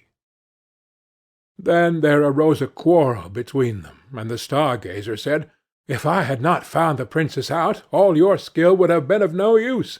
Therefore she ought to be mine." "Your seeing her would have been of no use," said the thief, "if I had not taken her away from the dragon. Therefore she ought to be mine." "No, she is mine," said the huntsman, "for if I had not killed the dragon, he would after all have torn you and the princess into pieces." "And if I had not sewn the boat together again," said the tailor, "you would have all drowned. Therefore she is mine." Then the king put in a word, and said, "Each of you is right, and as all cannot have the young lady, the best way is for neither of you to have her. For the truth is, there is somebody she likes a great deal better. But to make up for your loss, I will give each of you, as a reward for his skill, half a kingdom." So the brothers agreed that the plan would be much better than either quarrelling, or marrying a lady who had no mind to have them. And the king then gave to each other half a kingdom, as he had said, and they lived very happily the rest of their days, and took good care of their father, and somebody took better care of the young lady than to let either the dragon or one of the craftsmen have her again. End of the Four Clever Brothers. Lily and the Lion, from Grimm's Fairy Tales, by Jacob and Wilhelm Grimm, translated by Edgar Taylor and Marion Edwards. A merchant who had 3 daughters was once setting out upon a journey, but before he went he asked each daughter what gift he should bring back for her. The eldest wished for pearls, the second for jewels, but the third, who was called Lily, said, "Dear father, bring me a rose." Now it was no easy task to find a rose, for it was the middle of winter. Yet, as she was his prettiest daughter, and was very fond of flowers, her father said he would try what he could do. So he kissed all 3, and bid them good-bye. And when the time came for him to go home, he had bought pearls and jewels for the 2 eldest, but he had sought everywhere in vain for the rose, and when he went into any garden and asked for such a thing, the people laughed at him, and asked him whether he thought roses grew in snow. This grieved him very much, for Lily was his dearest child, and as he was journeying home, thinking what he should bring her, he came to a fine castle, and around the castle was a garden, in one half of which it seemed to be summer-time, and in the other half winter. On one side the finest flowers were in full bloom, and on the other everything looked dreary and buried in the snow. "A lucky hit," said he, as he called to his servant, and told him to go to a beautiful bed of roses that was there, and bring him one of the finest flowers. This done, they were riding away well pleased, when up sprang a fierce lion, and roared out, "Whoever has stolen my roses shall be eaten up alive." Then the man said, "I knew not that the garden belonged to you. Can nothing save my life?" "No," said the lion, "nothing, unless you undertake to give me whatever meets you on your return home. If you agree to this, I will give you your life, and the rose too for your daughter." But the man was unwilling to do so, and said, "It may be my youngest daughter, who loves me most, and always runs to meet me when I go home." Then the servant was greatly frightened, and said, "It may perhaps be only a cat or a dog." And at last the man yielded, with a heavy heart, and took the rose, and said he would give the lion whatever should meet him first on his return. And as he came home, it was Lily, his youngest and dearest daughter, that met him.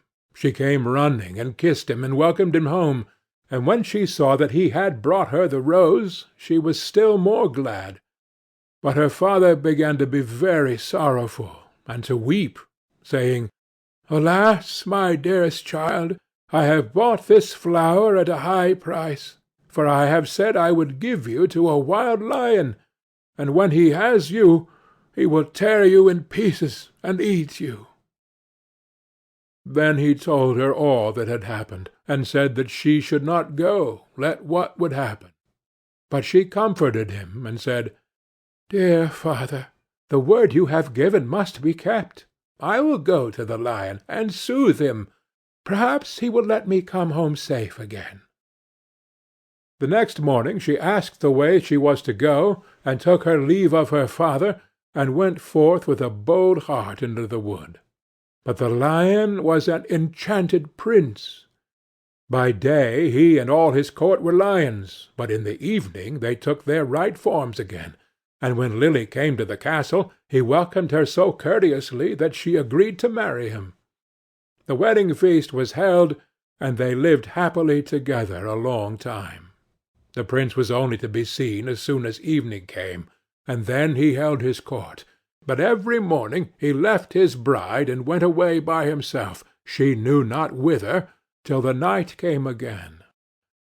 After some time he said to her, "Tomorrow there will be a great feast in your father's house, for your eldest sister is to be married, and if you wish to go and visit her, my lions shall lead you thither." Then she rejoiced much at the thoughts of seeing her father once more, and set out with the lions. And every one was overjoyed to see her, for they had thought her dead long since. But she told them how happy she was, and stayed till the feast was over, then went back to the wood. Her second sister was soon after married, and when Lily was asked to go to the wedding, she said to the prince, "I will not go alone this time. You must go with me." But he would not, and said that it would be a very hazardous thing, for if the least ray of the torchlight should fall upon him, his enchantment would become still worse, for he should be changed into a dove, and be forced to wander about the world for 7 long years. However, she gave him no rest, and said she would take care no light should fall upon him. So at last they set out together, and took with them their little child, and she chose a large hall with thick walls for him to sit in while the wedding torches were lighted. But, unluckily, no one saw that there was a crack in the door. Then the wedding was held with great pomp, but as the train came from the church and passed with the torches before the hall, a very small ray of light fell upon the prince. In a moment he disappeared, and when his wife came in and looked for him, she found only a white dove, and it said to her, "7 years must I fly up and down over the face of the earth, but every now and then I will let fall a white feather, that will show you the way I am going. Follow it, and at last you may overtake and set me free." This said, he flew out the door, and poor Lily followed. And every now and then a white feather fell, and showed her the way she was to journey. Thus she went roving on through the wide world, and looked neither to the right hand or to the left, nor took any rest for 7 years. Then she began to be glad, and thought to herself that the time was fast coming when all her troubles should end. Yet repose was still far off, for one day, as she was travelling on, she missed the white feather, and when she lifted up her eyes she could nowhere see the dove. "Now," thought she to herself, "no aid of man can be of use to me. So she went to the sun, and said, "Thou shinest everywhere, on the hill's top and the valley's depth. Hast thou anywhere seen my white dove?" "No," said the sun, "I have not seen it. But I will give thee a casket. Open it when thy hour of need comes." So she thanked the sun, and went on her way till eventide. And when the moon arose, she cried unto it, and said, "Thou shinest through the night, over field and grove. Hast thou nowhere seen my white dove?" "No," said the moon, "I cannot help thee, but I will give thee an egg. Break it when need comes." Then she thanked the moon, and went on till the night wind blew, and she raised up her voice to it, and said, "Thou blowest through every tree, and under every leaf. Hast thou not seen my white dove?" "No," said the night wind, "but I will ask 3 other winds. Perhaps they have seen it." Then the east wind and the west wind came, and said they too had not seen it. But the south wind said, "I have seen the white dove. He has fled to the Red Sea, and is changed once more into a lion, for the 7 years are passed away. And there he is, fighting with a dragon, and the dragon is an enchanted princess, who seeks to separate him from you." Then the night wind said, "I will give thee counsel. Go to the Red Sea. On the right shore stand many rods, count them, and when thou comest to the 11th, break it off, and smite the dragon with it. And so the lion will have the victory, and both of them will appear to you in their own forms. Then look round, and thou wilt see a griffin, winged like a bird, sitting by the Red Sea. Jump onto his back with thy beloved one as quickly as possible, and he will carry you over the waters to your home. I will also give thee this nut," continued the night wind. "When you are half-way over, throw it down, and out of the waters will immediately spring up a high nut-tree, on which the griffin will be able to rest. Otherwise he would not have the strength to bear you the whole way. If, therefore, thou dost forget to throw down the nut, he will let you both fall into the sea." So our poor wanderer went forth, and found all as the night wind had said. And she plucked the 11th rod, and smote the dragon, and the lion forthwith became a prince, and the dragon a princess again. But no sooner was the princess released from the spell, than she seized the prince by the arm, and sprang on to the griffin's back, and went off carrying the prince away with her. Thus the unhappy traveller was again forsaken and forlorn, but she took heart, and said, "As far as the wind blows, and as long as the rooster crows, I will journey on, till I find him once again."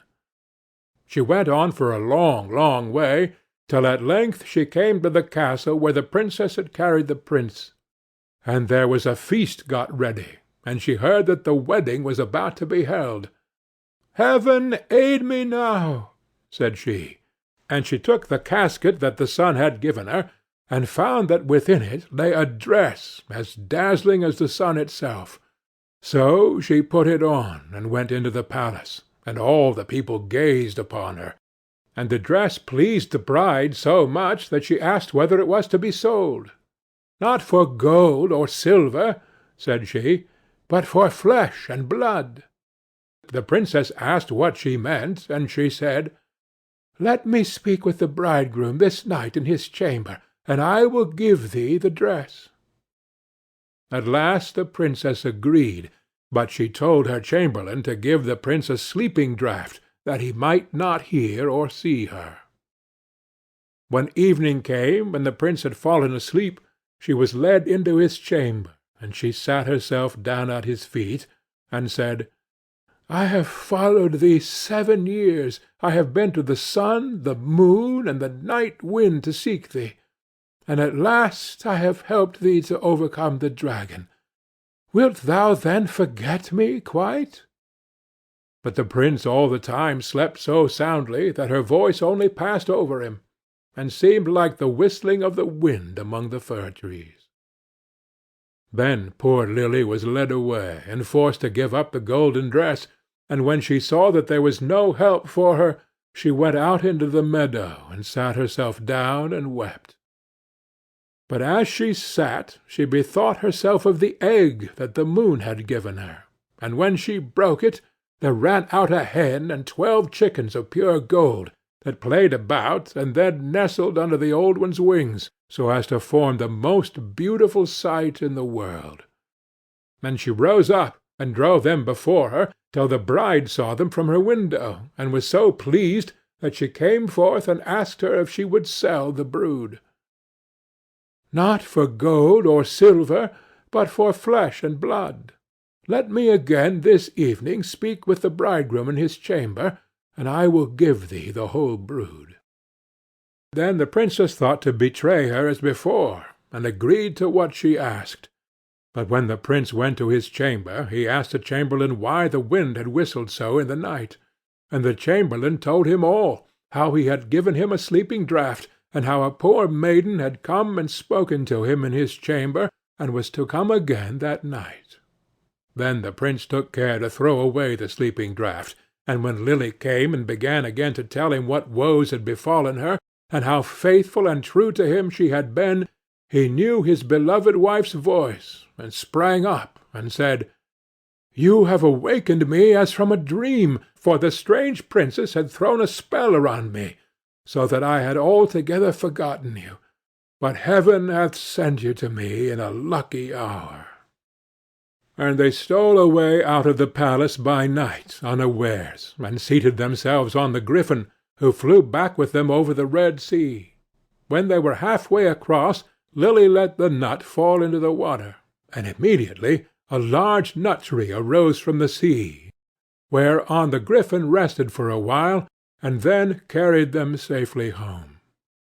There they found their child, now grown up to be comely and fair, and after all their troubles they lived happily together to the end of their days. End of Lily and the Lion. The Fox and the Horse, from Grimm's Fairy Tales, by Jacob and Wilhelm Grimm. Translated by Edgar Tailor and Marion Edwards. A farmer had a horse that had been an excellent faithful servant to him, but he was now grown too old to work, so the farmer would give him nothing more to eat, and said, "I want you no longer, so take yourself off out of my stable. I shall not take you back again until you are stronger than a lion." Then he opened the door and turned him adrift. The poor horse was very melancholy, and wandered up and down in the wood, seeking some little shelter from the cold wind and rain. Presently a fox met him. "What's the matter, my friend?" asked he. "Why do you hang down your head and look so lonely and woe-begone?" "Ah," replied the horse, "justice and avarice never dwell in one house. My master has forgotten all that I have done for him so many years, and because I can no longer work, he has turned me adrift, and says, unless I can become stronger than a lion, he will not take me back again. What chance can I have of that? He knows I have none, or he would not talk so." However, the fox bid him be of good cheer, and said, "I will help you. Lie down there, stretch yourself out quite stiff, and pretend to be dead." The horse did as he was told, and the fox went straight to the lion who lived in a cave close by, and said to him, "A little way off lies a dead horse. Come with me, and you may make an excellent meal of his carcass." The lion was greatly pleased, and set off immediately, and when they came to the horse, the fox said, "You will not be able to eat him comfortably here. I'll tell you what, I will tie you fast to his tail, and then you can draw him to your den and eat him at your leisure." This advice pleased the lion. So he laid himself down quietly for the fox to make him fast to the horse. But the fox managed to tie his legs together, and bound all so hard and fast, that with all his strength he could not set himself free.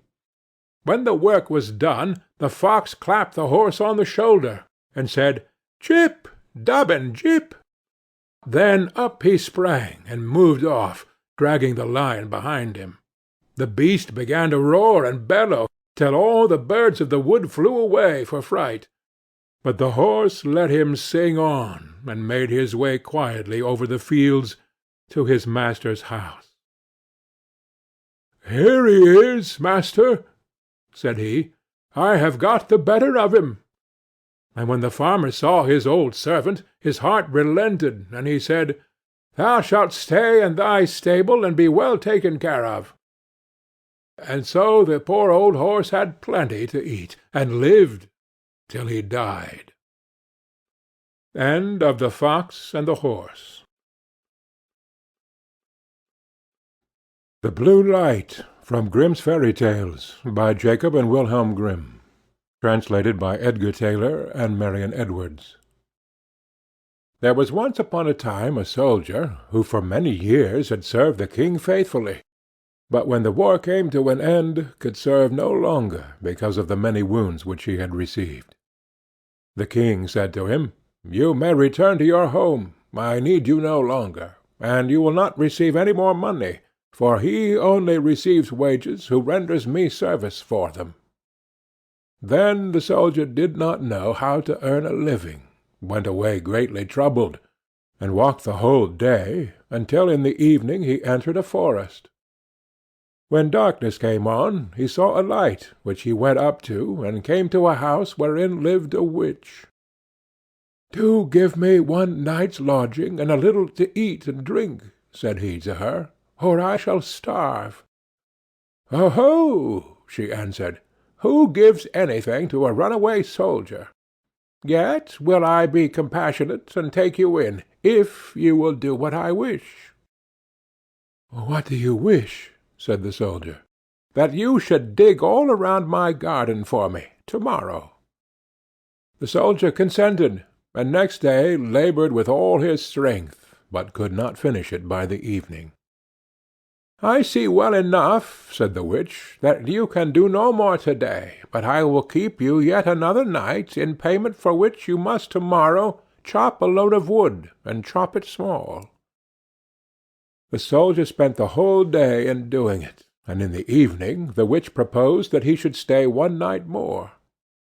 "To-morrow you shall only do me a very trifling piece of work. Behind my house there is an old dry well, into which my light has fallen. It burns blue, and never goes out, and you shall bring it up again." Next day the old woman took him to the well, and let him down in a basket. He found the blue light, and made her a signal to draw him up again. She did draw him up, but when he came near the edge, she stretched down her hand, and wanted to take the blue light away from him. "No," said he, perceiving her evil intention, "I will not give you the light until I am standing with both feet upon the ground." The witch fell into a passion, let him fall again into the well, and went away. The poor soldier fell without injury on the moist ground, and the blue light went on burning. But of what use was that to him? He saw very well that he could not escape death. He sat for a while very sorrowfully. Then suddenly he felt in his pocket, and found his tobacco pipe, which was still half full. "This shall be my last pleasure," thought he, pulled it out, lit it at the blue light, and began to smoke. When the smoke had circled about the cavern, suddenly a little black dwarf stood before him, and said, "Lord, what are your commands?" "What my commands are?" replied the soldier, quite astonished. "I must do everything you bid me," said the little man. "Good," said the soldier. "Then, in the first place, help me out of this well." The little man took him by the hand, and led him through an underground passage, but he did not forget to take the blue light with him. On the way the dwarf showed him the treasures which the witch had collected and hidden there, and the soldier took as much gold as he could carry. When he was above, he said to the little man, "Now go and bind the old witch, and carry her before the judge." In a short time she came by like the wind, riding on a wild tomcat and screaming frightfully. nor was it long before the little man reappeared. "It is all done," said he, "and the witch is already hanging on the gallows." "What further commands has my lord?" inquired the dwarf. "At the moment, none," answered the soldier. "You can return home. Only be at hand immediately if I summon you. Nothing more is needed than that you should light your pipe at the blue light, and I will appear before you at once." Thereupon he vanished from his sight. The soldier returned to the town from which he came. He went to the best inn, ordered himself handsome clothes, and then bade the landlord furnish him a room as handsome as possible. When it was ready, and the soldier had taken possession of it, he summoned the little black mannikin, and said, "I have served the king faithfully, but he has dismissed me and left me to hunger, and now I want to take my revenge." "What am I to do?" asked the little man. "Late at night, when the king's daughter is in bed, bring her here in her sleep. She shall do servant's work for me." The mannikin said, "That is an easy thing for me to do, but a very dangerous thing for you, for if it is discovered, you will fare ill."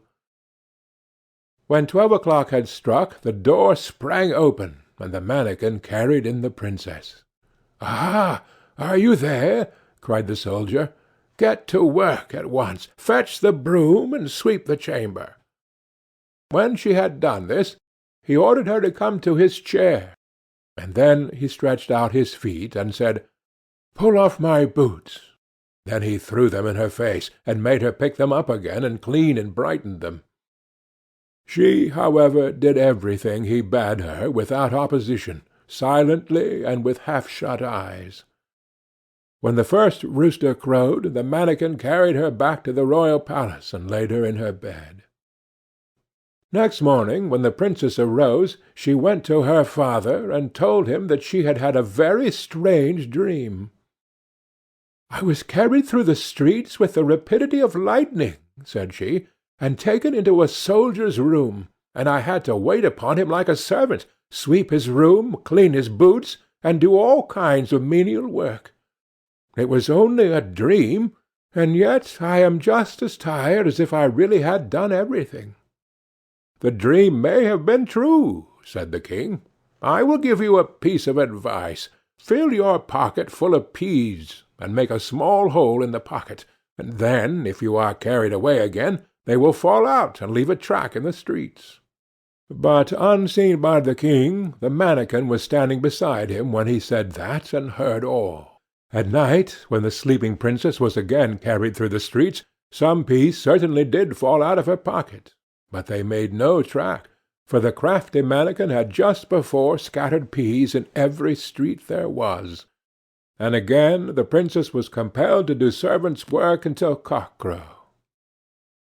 Next morning the king sent his people out to seek the track, but it was all in vain, for in every street poor children were sitting picking up peas, and saying, "It must have rained peas last night." "We must think of something else," said the king. "Keep your shoes on when you go to bed, and before you come back from the place where you are taken, hide one of them there. I will soon contrive to find it."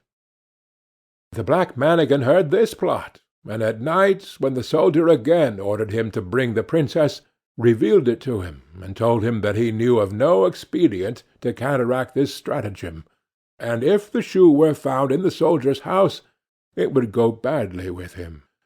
"Do what I bid you," replied the soldier, and again, this third night, the princess was obliged to work like a servant, but before she went away, she hid her shoe under the bed. Next morning the king had the entire town searched for his daughter's shoe. It was found at the soldier's, and the soldier himself, who at the entreaty of the dwarf had gone outside the gate, was soon brought back and thrown into prison. In his flight he had forgotten the most valuable things he had, the blue light and the gold, and had only 1 ducat in his pocket. And now, loaded with chains, he was standing at the window of the dungeon, when he chanced to see one of his comrades passing by. The soldier tapped at the pane of glass, and when this man came up, said to him, "Be so kind as to fetch me a small bundle I have left lying in the inn, and I will give you a ducat for doing it." His comrade ran thither and brought him what he wanted. As soon as the soldier was alone again, he lighted his pipe and summoned the black mannikin. "Have no fear," said the latter to his master. "Go wheresoever they take you, and let them do what they will. Only take the blue light with you." Next day the soldier was tried, and though he had done nothing wicked, the judge condemned him to death. When he was led forth to die, he begged a last favour of the king. "What is it?" asked the king. "That I may smoke one more pipe on my way." "You may smoke 3," answered the king, "but do not imagine that I will spare your life."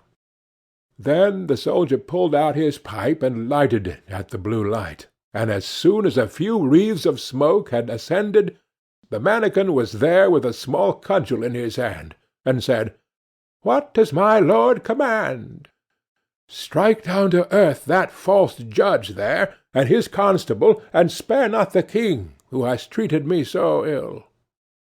Then the mannikin fell on them like lightning, darting this way and that way, and whosoever was so much as touched by his cudgel fell to earth, and did not venture to stir again.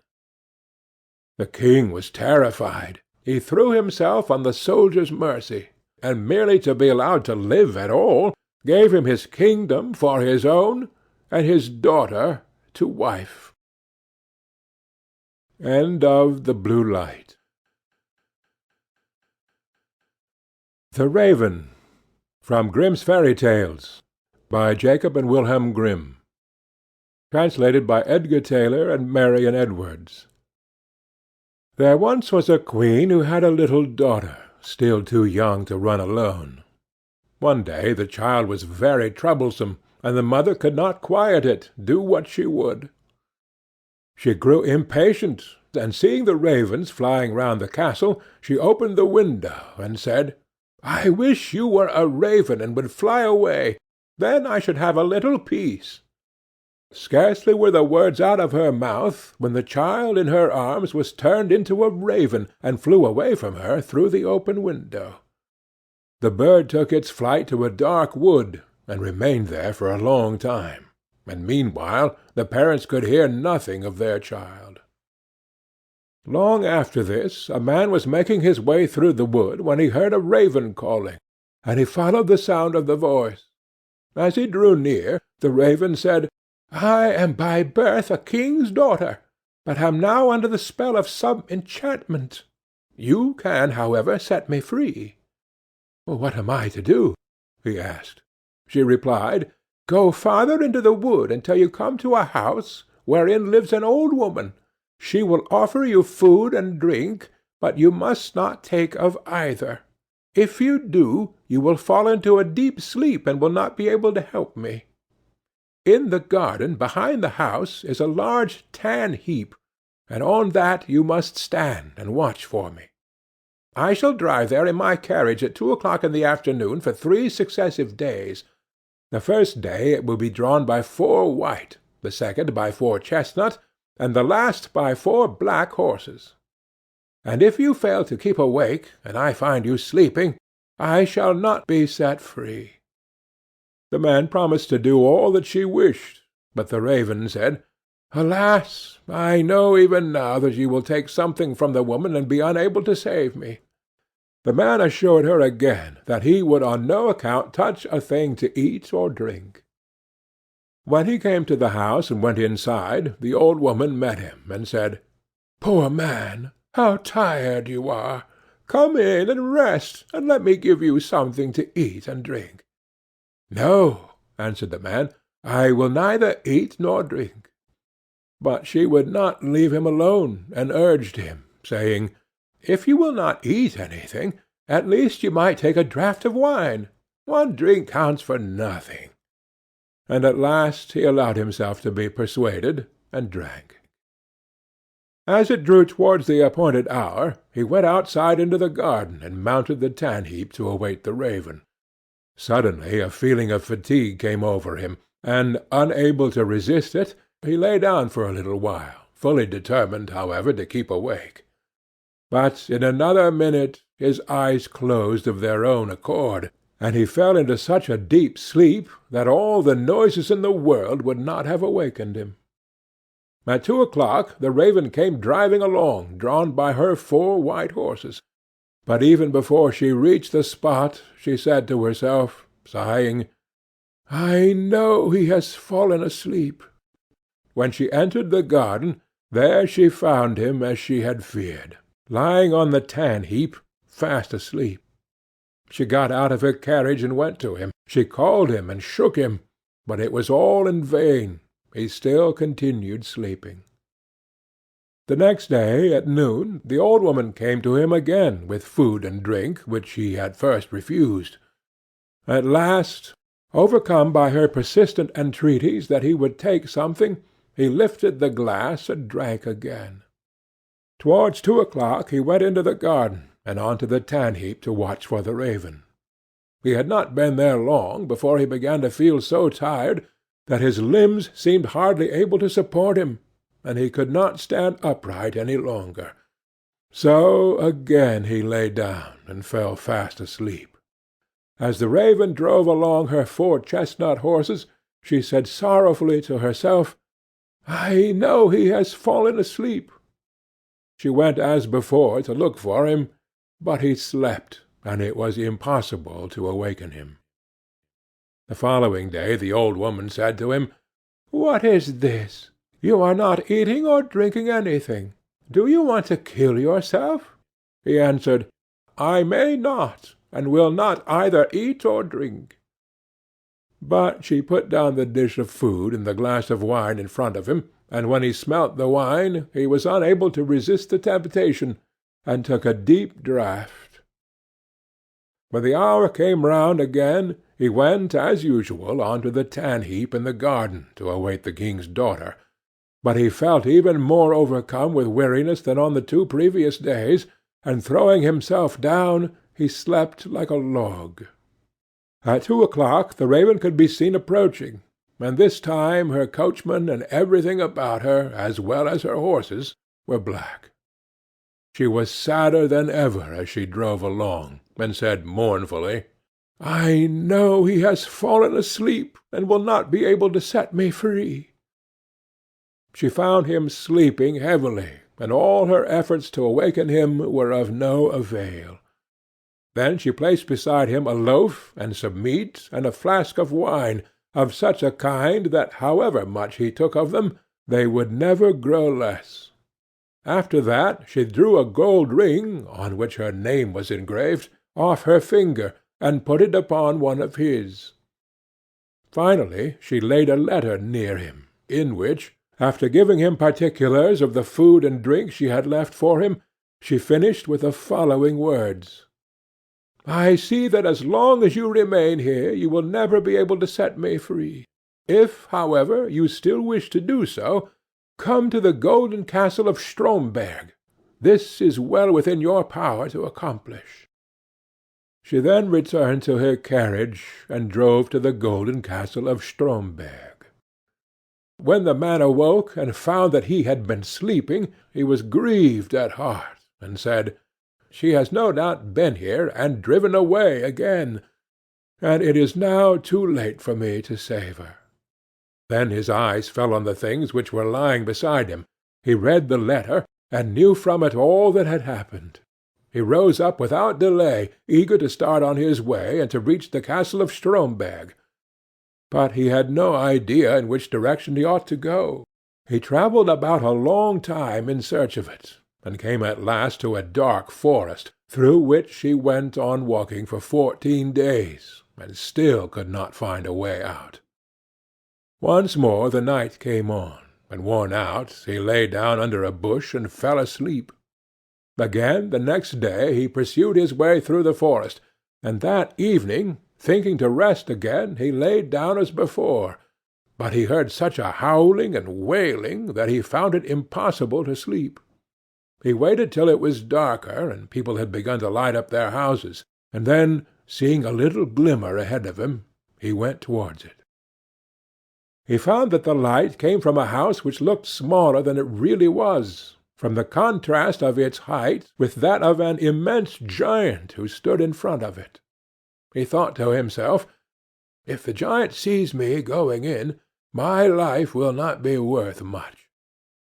However, after a while he summoned up courage and went forward.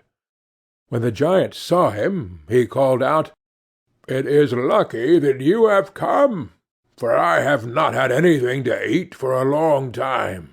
I can have you now for my supper." "I would rather you let that alone," said the man, "for I do not willingly give myself up to be eaten. If you are wanting food, I have enough to satisfy your hunger." "If that is so," replied the giant, "I will leave you in peace. I only thought of eating you because I had nothing else." So they went indoors together and sat down, and the man brought out the bread, meat, and wine, which, although he had eaten and drunk of them, were still unconsumed. The giant was pleased with the good cheer, and ate and drank to his heart's content. When he had finished his supper, the man asked him if he could direct him to the castle of Stromberg. The giant said, "I will look on my map. On it are marked all the towns, villages, and houses."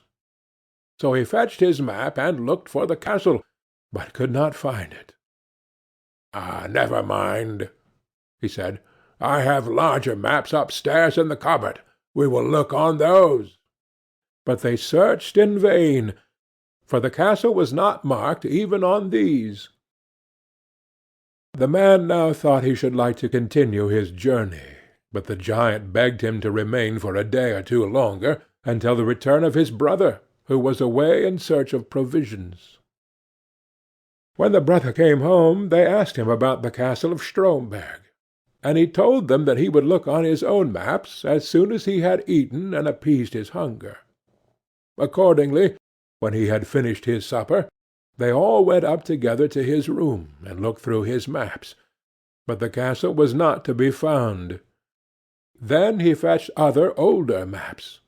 Then they went on looking for the castle until at last they found it, but it was many thousand miles away. "How shall I be able to get there?" asked the man.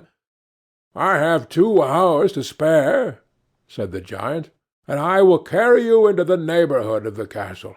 I must then return to look after the child who is in our care." The giant thereupon carried the man to within about 100 leagues of the castle, where he left him, saying, "You will be able to walk the remainder of the way yourself." The man journeyed on day and night till he reached the golden castle of Stromberg. He found it situated, however, on a glass mountain, and looking up from the foot, he saw the enchanted maiden drive round her castle and then go inside. He was overjoyed to see her, and longed to get to the top of the mountain, but the sides were so slippery that every time he attempted to climb he fell back again. When he saw that it was impossible to reach her, he was greatly grieved, and said to himself, "I will remain here and wait for her." So he built himself a little hut, and there he sat and watched for a whole year, and every day he saw the king's daughter driving round her castle, but still was unable to get nearer to her. Looking out from his hut one day, he saw 3 robbers fighting, and he called out to them, "God be with you!" They stopped when they heard the call, but looking round and seeing nobody, they went on again with their fighting, which now became more furious. "God be with you!" he cried again, and again they paused and looked about, but seeing no one, went back to their fighting. A third time he called out, "God be with you!" and then, thinking he should like to know the cause of dispute between the 3 men, he went out and asked them why they were fighting so angrily with one another. One of them said that he had found a stick, and that he had but to strike it against any door through which he wished to pass, and it immediately flew open. Another told them that he had found a cloak which rendered its wearer invisible, and the third had caught a horse which would carry a rider over any obstacle, and even up the glass mountain. They had been unable to decide whether they would keep together and have the things in common, or whether they would separate. On hearing this, the man said, "I will give you something in exchange for those 3 things, not money, for that I have not got, but something that is of far more value. I must first, however, prove whether all you have told me about your 3 things is true." The robbers therefore made him get on the horse, and handed him the stick and the cloak, and when he had put this round him, he was no longer visible. Then he fell upon them with the stick, and beat them one after another, crying, "There, you idle vagabonds, you have got what you deserve. Are you satisfied now?" After this he rode up the glass mountain. When he reached the gate of the castle, he found it closed, but he gave it a blow with his stick, and it flew wide open at once, and he passed through. He mounted the steps, and entered the room where the maiden was sitting, with a golden goblet full of wine in front of her. She could not see him, for he still wore his cloak. He took the ring which she had given him off his finger, and threw it into the goblet, so that it rang as it touched the bottom. "That is my own ring," she exclaimed, "and if that is so, the man must also be here who is coming to set me free." She sought for him about the castle, but could find him nowhere. Meanwhile he had gone outside again, and mounted his horse, and thrown off the cloak. When therefore she came to the castle gate, she saw him, and cried aloud for joy. Then he dismounted, and took her in his arms, and she kissed him, and said, "Now you have indeed set me free, and to-morrow we will celebrate our marriage." End of the Raven. The Golden Goose, from Grimm's Fairy Tales, by Jacob and Wilhelm Grimm. Translated by Edgar Tailor and Marion Edwards. There was a man who had 3 sons, the youngest of whom was called Dummling, and was despised, mocked, and sneered at on every occasion. It happened that the eldest went to go into the forest to hew wood, and before he went his mother gave him a beautiful sweet cake and a bottle of wine, in order that he might not suffer from hunger or thirst. When he entered the forest, he met a little grey-haired old man, who bade him good day, and said, "Do give me a piece of cake out of your pocket, and let me have a draught of your wine. I am so hungry and thirsty." But the clever son answered, "If I give you my cake and wine, I shall have none for myself. Be off with you." And he left the little man standing, and went on. But when he began to hew down a tree, it was not long before he made a false stroke, and the axe cut him in the arm, so that he had to go home and have it bound up, and this was the little grey man's doing. After this the second son went into the forest, and his mother gave him, like the eldest, a cake and a bottle of wine. The little old grey man met him likewise, and asked him for a piece of cake and a drink of wine. But the second son too said, sensibly enough, "What I give you will be taken away from myself. Be off." And he left the little man standing, and went on. His punishment, however, was not delayed. When he had made a few blows at the tree, he struck himself in the leg, so that he had to be carried home. Then Dummling said, "Father, do let me go and cut wood." The father answered, "Your brothers have hurt themselves with it. Leave it alone. You do not understand anything about it." But Dummling begged so long that at last he said, "Just go then. You will get wiser by hurting yourself." His mother gave him a cake made of water and baked in the cinders, and with it a bottle of sour beer. When he came to the forest, the little old grey man met him likewise, and greeting him, said, "Give me a piece of your cake and a drink of your bottle. I am so hungry and thirsty." Dummling answered, "I have only cinder cake and sour beer. If that pleases you, we will sit down and eat." So they sat down, and when Dummling pulled out his cinder cake, it was a fine sweet cake, and the sour beer became good wine. So they ate and drank, and after that the little man said, "Since you have a good heart, and are willing to divide what you have, I will give you good luck. There stands an old tree. Cut it down, and you will find something at the roots." Then the little man took leave of him. Dummling went and cut down the tree, and when it fell, there was a goose sitting in the roots, with feathers of pure gold. He lifted her up, and taking her with him, went to an inn, where he thought he would stay the night. Now the host had 3 daughters, who saw the goose, and were curious to know what such a wonderful bird might be, and would have liked to have one of its golden feathers. The eldest thought, "I will soon find an opportunity of pulling out a feather," and as soon as Dummling had gone out, she seized the goose by the wing, but her finger and hand remained sticking fast to it. The second came soon afterwards, thinking only of how she might get a feather for herself, but she had scarcely touched her sister when she was held fast. At last the third also came with the like intent, and the others screamed out, "Keep away! For goodness' sake, keep away!" But she did not understand why she was to keep away. "Well, the others are there," she thought. "I may as well be there too," and ran to them. But as soon as she had touched her sister, she remained sticking fast to her. So they had to spend the night with the goose.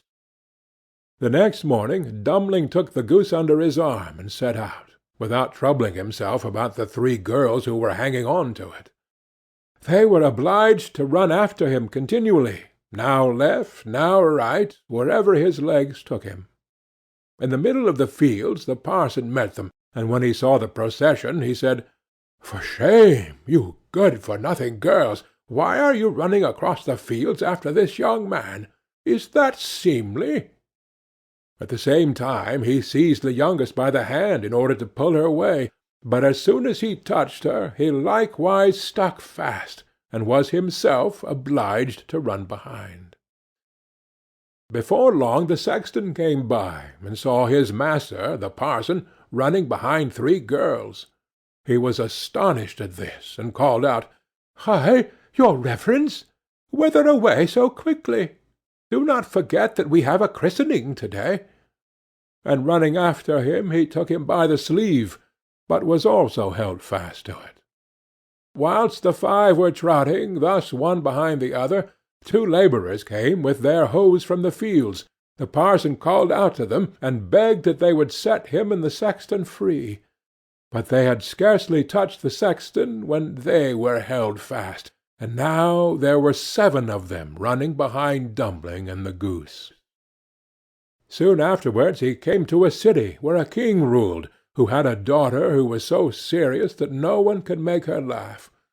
So he had put forth a decree that whosoever should be able to make her laugh should marry her.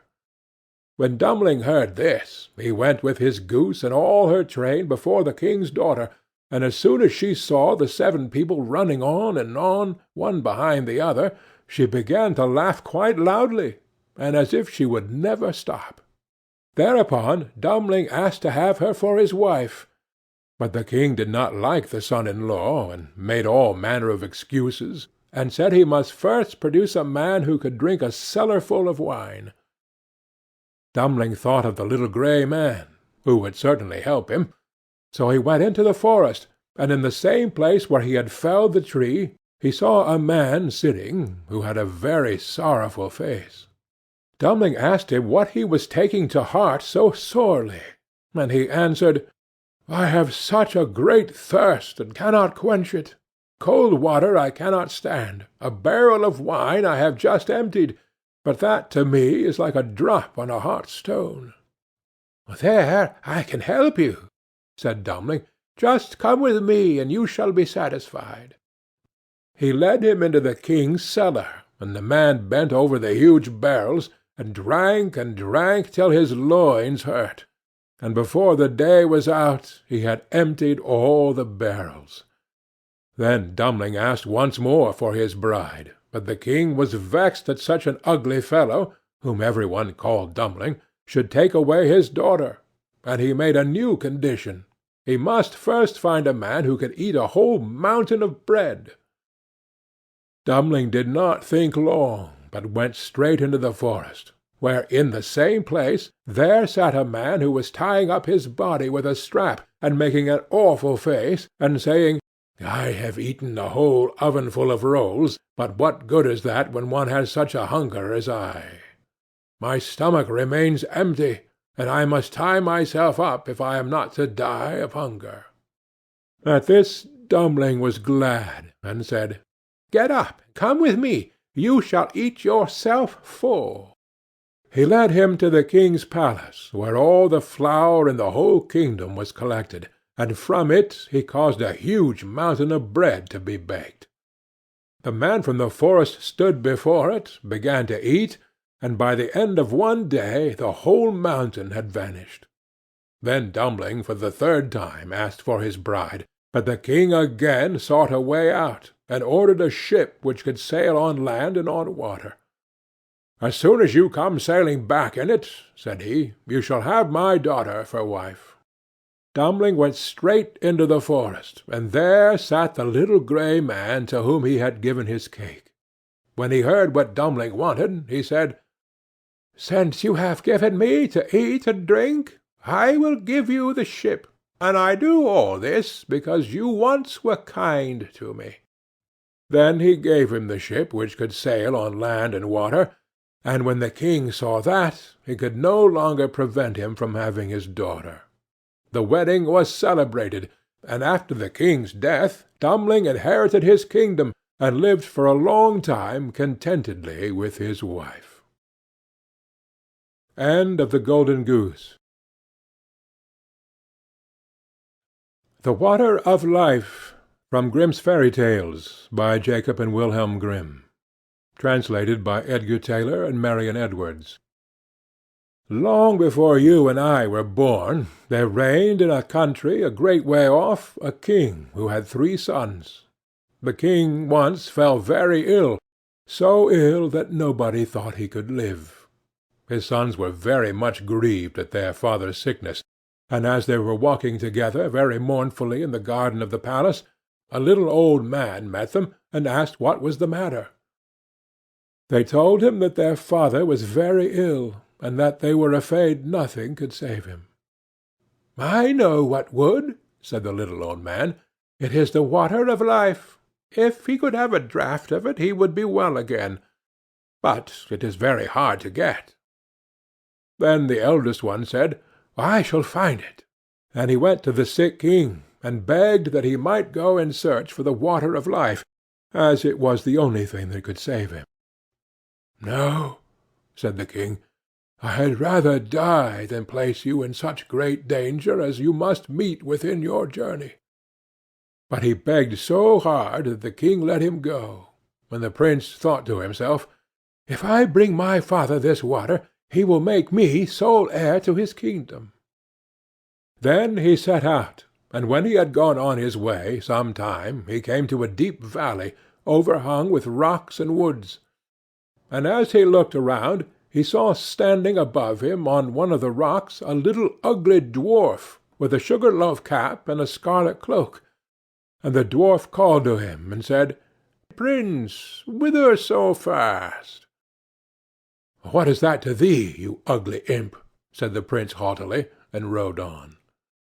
But the dwarf was enraged at his behaviour, and laid a fairy spell of ill luck upon him, so that as he rode on, the mountain pass became narrower and narrower, and at last the way was so straitened that he could not go a step forward.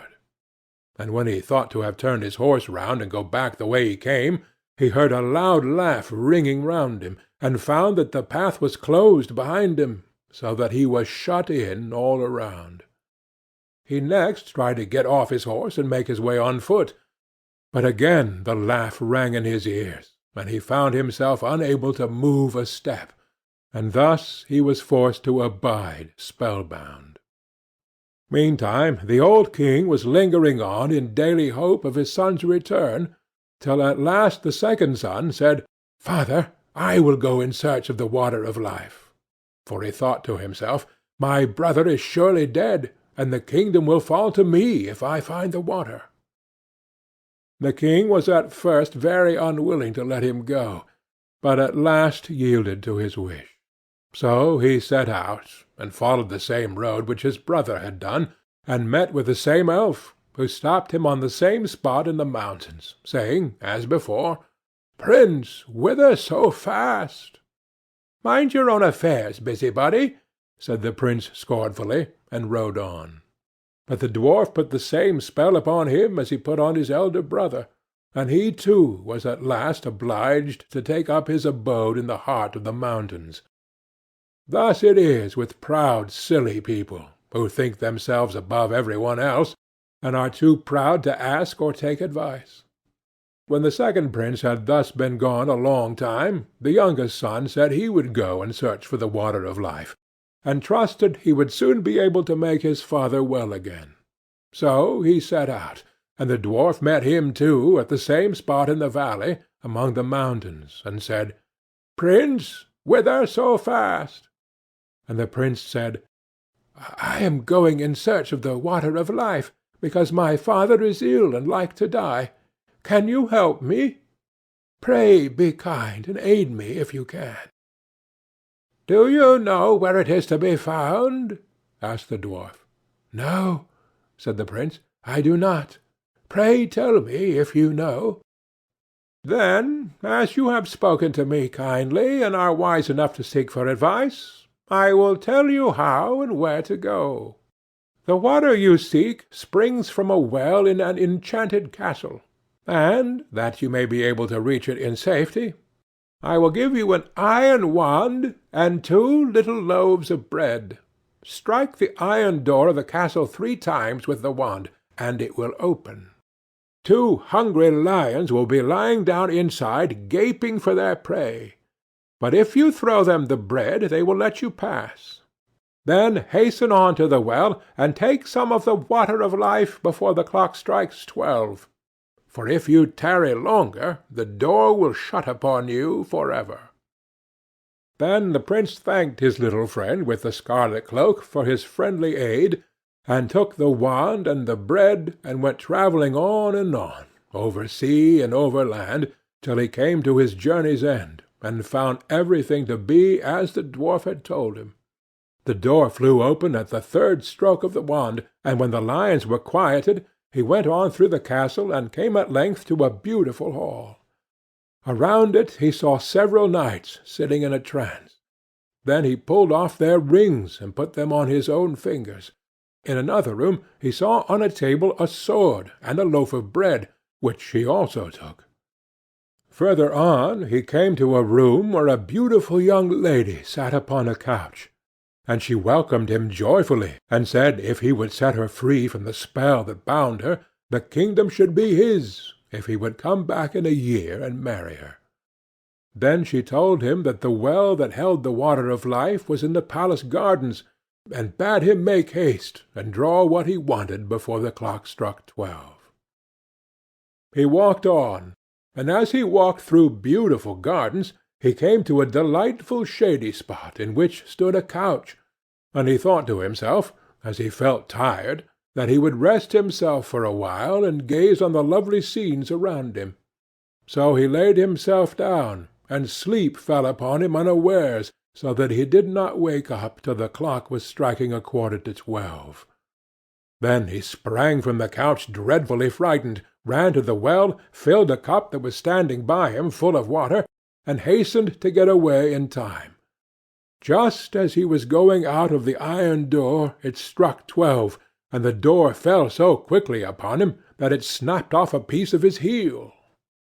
When he found himself safe, he was overjoyed to think that he had got the water of life, and as he was going on his way homewards, he passed by the little dwarf, who, when he saw the sword and the loaf, said, "You have made a noble prize. With the sword you can at a blow slay whole armies, and the bread will never fail you." Then the prince thought to himself, "I cannot go home to my father without my brothers." So he said, "My dear friend, cannot you tell me where my two brothers are, who set out in search of the water of life before me, and never came back?" "I have shut them up by a charm between two mountains," said the dwarf, "because they were proud and ill-behaved, and scorned to ask advice." The prince begged so hard for his brothers that the dwarf at last set them free, though unwillingly, saying, "Beware of them, for they have bad hearts." Their brother, however, was greatly rejoiced to see them, and told them all that had happened to him: how he had found the water of life, and had taken a cup full of it, and how he had set a beautiful princess free from a spell that bound her, and how she had engaged to wait a whole year, and then to marry him, and to give him the kingdom. Then they all three rode on together, and on their way home came to a country that was laid waste by war and a dreadful famine, so that it was feared all must die for want. But the prince gave the king of the land the bread, and all his kingdom ate of it. And he lent the king the wonderful sword, and he slew the enemy's army with it. And thus the kingdom was once more in peace and plenty. In the same manner he befriended two other countries, through which they passed on their way. When they came to the sea, they got into a ship, and during their voyage the two eldest said to themselves, "Our brother has got the water which we could not find, therefore our father will forsake us and give him the kingdom, which is our right." So they were full of envy and revenge, and agreed together how they could ruin him.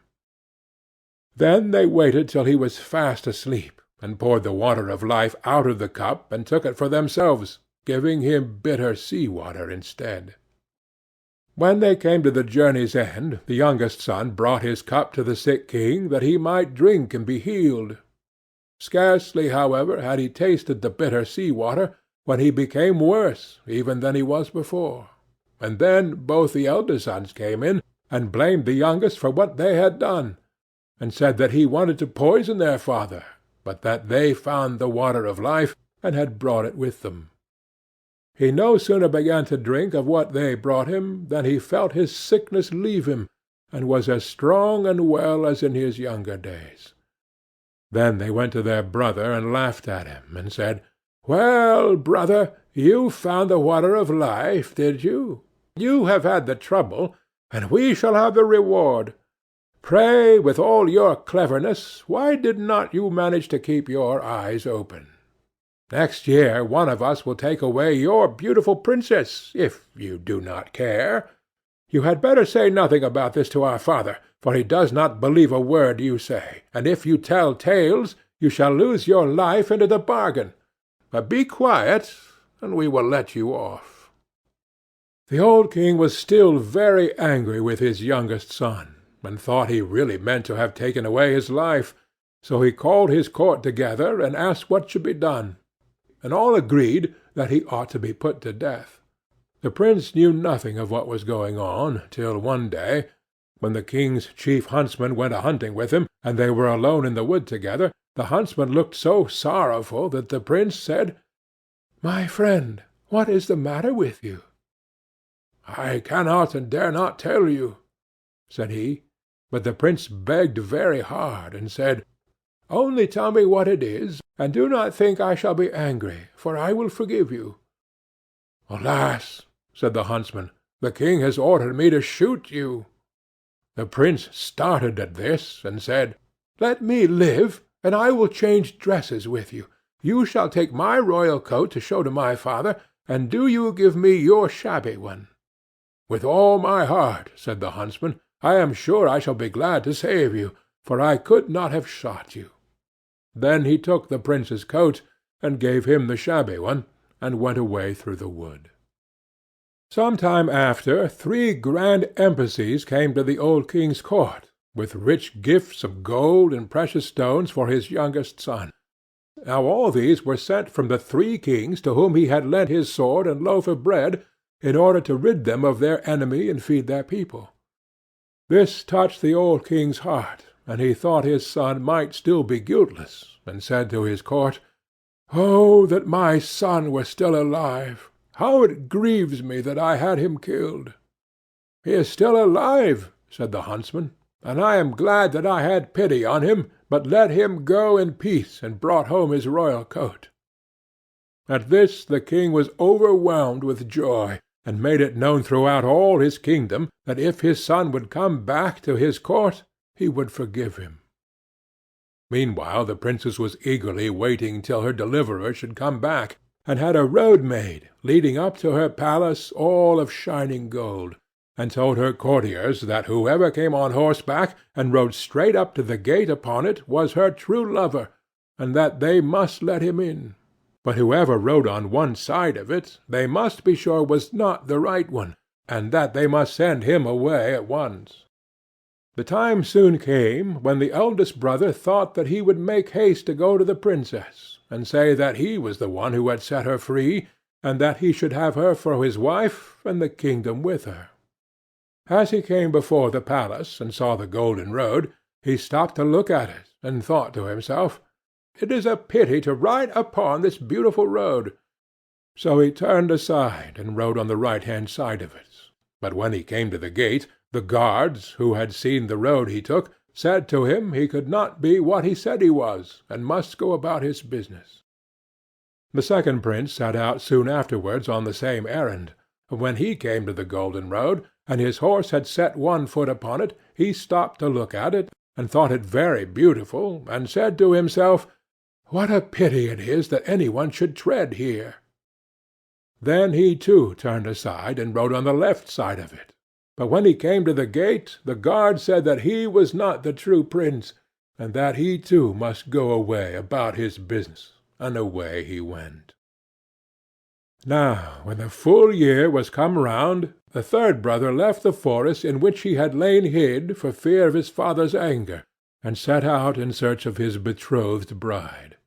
So he journeyed on, thinking of her all the way, and rode so quickly that he did not even see what the road was made of, but went with his horse straight over it, and as he came to the gate it flew open, and the princess welcomed him with joy, and said he was her deliverer, and should now be her husband and lord of the kingdom. When the first joy at their meeting was over, the princess told him she had heard of his father having forgiven him, and of his wish to have him home again. So before his wedding with the princess, he went to visit his father, taking her with him. Then he told him everything, how his brothers had cheated and robbed him, and yet that he had borne all those wrongs for the love of his father. And the old king was very angry, and wanted to punish his wicked sons. But they made their escape, and got into a ship and sailed away over the wide sea, and where they went to nobody knew and nobody cared. And now the old king gathered together his court, and asked all his kingdom to come and celebrate the wedding of his son and the princess. And young and old, noble and squire, gentle and simple, came at once on the summons, and among the rest came the friendly dwarf with the sugar-loaf hat, and a new scarlet cloak. And the wedding was held, and the merry bells rung, and all the good people they danced and they sung, and feasted and frolicked, I can't tell how long. End of The Water of Life. The 12 Huntsmen, from Grimm's Fairy Tales, by Jacob and Wilhelm Grimm, translated by Edgar Tailor and Marion Edwards. There was once a king's son, who had a bride whom he loved very much, and when he was sitting beside her and very happy, news came that his father lay sick unto death, and desired to see him once again before his end. Then he said to his beloved, "I must now go and leave you. I give you a ring as a remembrance of me. When I am king I will return and fetch you." So he rode away, and when he reached his father, the latter was dangerously ill and near his death. He said to him, "Dear son, I wish to see you once again before my end. Promise me to marry as I wish." And he named a certain king's daughter who was to be his wife. The son was in such trouble that he did not think what he was doing, and said, "Yes, dear father, your will shall be done." And thereupon the king shut his eyes and died. When, therefore, the son had been proclaimed king, and the time of mourning was over, he was forced to keep the promise which he had given his father, and caused the king's daughter to be asked in marriage, and she was promised to him. His first betrothed heard of this, and fretted so much about his faithfulness that she nearly died. Then her father said to her, "Dearest child, why are you so sad? You shall have whatsoever you will." She thought for a moment, and said, "Dear father, I wish for 11 girls exactly like myself in face, figure, and size." The father said, "If it be possible, your desire shall be fulfilled." And he caused the search to be made in his whole kingdom, until 11 young maidens were found who exactly resembled his daughter in face, figure, and size. When they came to the king's daughter, she had 12 suits of huntsmen's clothes made, all alike, and the 11 maidens had to put on the huntsmen's clothes, and she herself put on the 12th suit. Thereupon she took her leave of her father, and rode away with them, and rode to the court of her former betrothed, whom she loved so dearly. Then she asked if he required any huntsmen, and if he would take all of them into his service. The king looked at her and did not know her, but as they were such handsome fellows, he said, "Yes," and that he would willingly take them. And now they were the king's 12 huntsmen. The king, however, had a lion which was a wondrous animal, for he knew all concealed and secret things. It came to pass that one evening he said to the king, "You think you have 12 huntsmen?" "Yes," said the king, "they are 12 huntsmen." The lion continued, "You are mistaken. They are 12 girls." The king said, "That cannot be true. How will you prove that to me?" "Oh, just let some peas be strewn in the antechamber," answered the lion, "and then you will soon see. Men have a firm step, and when they walk over peas none of them stir. But girls trip and skip and drag their feet, and the peas roll about." The king was well pleased with the counsel, and caused the peas to be strewn. There was, however, a servant of the king's who favored the huntsmen, and when he heard that they were going to be put to this test, he went to them and repeated everything, and said, "The lion wants to make the king believe that you are girls." Then the king's daughter thanked him, and said to her maidens, "Show some strength, and step firmly on the peas." So next morning, when the king had the 12 huntsmen called before him, and they came into the antechamber where the peas were lying, they stepped so firmly on them, and had such a strong, sure walk, that not one of the peas either rolled or stirred. Then they went away again, and the king said to the lion, "You have lied to me. They walk just like men." The lion said, "They have been informed that they were going to be put to the test, and have assumed some strength.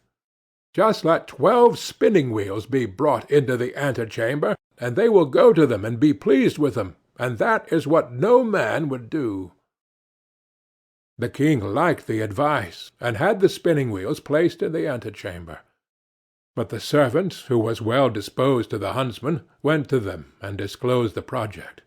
So when they were alone, the king's daughter said to her 11 girls, "Show some restraint, and do not look round at the spinning wheels." And the next morning, when the king had his 12 huntsmen summoned, she went through the antechamber, and never once looked at the spinning wheels. Then the king again said to the lion, "You have deceived me. They are men, for they have not looked at the spinning wheels." The lion replied, "They have restrained themselves." The king, however, would no longer believe the lion. The 12 huntsmen always followed the king to the chase, and his liking for them continually increased. Now it came to pass that once, when they were out hunting, news came that the king's bride was approaching. When the true bride heard that, it hurt her so much that her heart was almost broken, and she fell fainting to the ground. The king thought something had happened to his dear huntsman, ran up to him, wanted to help him, and drew his glove off. Then he saw the ring which he had given to his first bride, and when he looked in her face, he recognized her. Then his heart was so touched that he kissed her, and when she opened her eyes, he said, "You are mine, and I am yours, and no one in the world can alter that." He sent a messenger to the other bride, and entreated her to return to her own kingdom, for he had a wife already, and someone who had just found an old key did not require a new one. Thereupon the wedding was celebrated, and the lion was again taken into favour, because, after all, he had told the truth. End of the 12 Huntsmen. The King of the Golden Mountain, from Grimm's Fairy Tales, by Jacob and Wilhelm Grimm. Translated by Edgar Tailor and Marion Edwards. There was once a merchant who had only one child, a son, that was very young and barely able to run alone. He had 2 richly laden ships then making a voyage upon the seas, in which he had embarked all his wealth, in the hope of making great gains, when the news came that both were lost. Thus from being a rich man, he became all at once so very poor that nothing was left to him but one small plot of land, and there he often went in an evening to take his walk, and ease his mind of a little of his trouble. One day, as he was roaming along in a brown study, thinking with no great comfort on what he had been and what he now was, and was like to be, all on a sudden there stood before him a little rough-looking black dwarf. "Prithee, friend, why so sorrowful?" said he to the merchant. "What is it you take so deeply to heart?" "If you would do me any good, I would willingly tell you," said the merchant. "Who knows but I may?" said the little man. "Tell me what ails you, and perhaps you may find I may be of some use." Then the merchant told him how all his wealth was gone to the bottom of the sea, and how he had nothing left but that little plot of land. "Oh, trouble not yourself about that," said the dwarf. "Only undertake to bring me here, 12 years hence, whatever meets you first on your going home, and I will give you as much as you please." The merchant thought this was no great thing to ask, that it would most likely be his dog, or his cat, or something of that sort, but forgot his little boy, Heinel. So he agreed to the bargain, and signed and sealed the bond to do what was asked of him. But as he drew near home, his little boy was so glad to see him that he crept behind him, and laid fast hold of his legs, and looked up in his face and laughed. Then the father started, trembling with fear and horror, and saw what it was that he had bound himself to do. But as no gold was come, he made himself easy by thinking that it was only a joke that the dwarf was playing him, and that, at any rate, when the money came, he should see the bearer and would not take it in. About a month afterwards he went upstairs into a lumber-room to look for some old iron, that he might sell it and raise a little money, and there, instead of his iron, he saw a large pile of gold lying on the floor. At the sight of this he was overjoyed, and forgetting all about his son, went into trade again, and became a richer merchant than before. Meanwhile little Heinel grew up, and as the end of the 12 years drew near, the merchant began to call to mind his bond, and became very sad and thoughtful, so that care and sorrow were written upon his face. The boy one day asked what was the matter, but his father would not tell him for some time. At last, however, he said that he had, without knowing it, sold him for gold to a little ugly-looking black dwarf, and that the 12 years were coming round when he must keep his word. Then Heinel said, "Father, give yourself very little trouble about that. I shall be too much for the little man." When the time came, the father and son went out together to the place agreed upon, and the son drew a circle on the ground, and set himself and his father in the middle of it. The little black dwarf soon came, and walked round and round about the circle, but could not find any way to get into it, and he either could not or dared not jump over it. At last the boy said to him, "Have you anything to say to us, my friend, or what do you want?" Now Heinel had found a friend in a good fairy that was fond of him, and had told him what to do, for this fairy knew what good luck was in store for him. "Have you brought me what you said you would?" said the dwarf to the merchant. The old man held his tongue, but Heinel said again, "What do you want here?" The dwarf said, "I come to talk with your father, not with you." "You have cheated and taken in my father," said the son. "Pray give him up his bond at once." "Fair and softly," said the little old man. "Right is right. I have paid my money, and your father has had it, and spent it, so be so good as to let me have what I paid it for."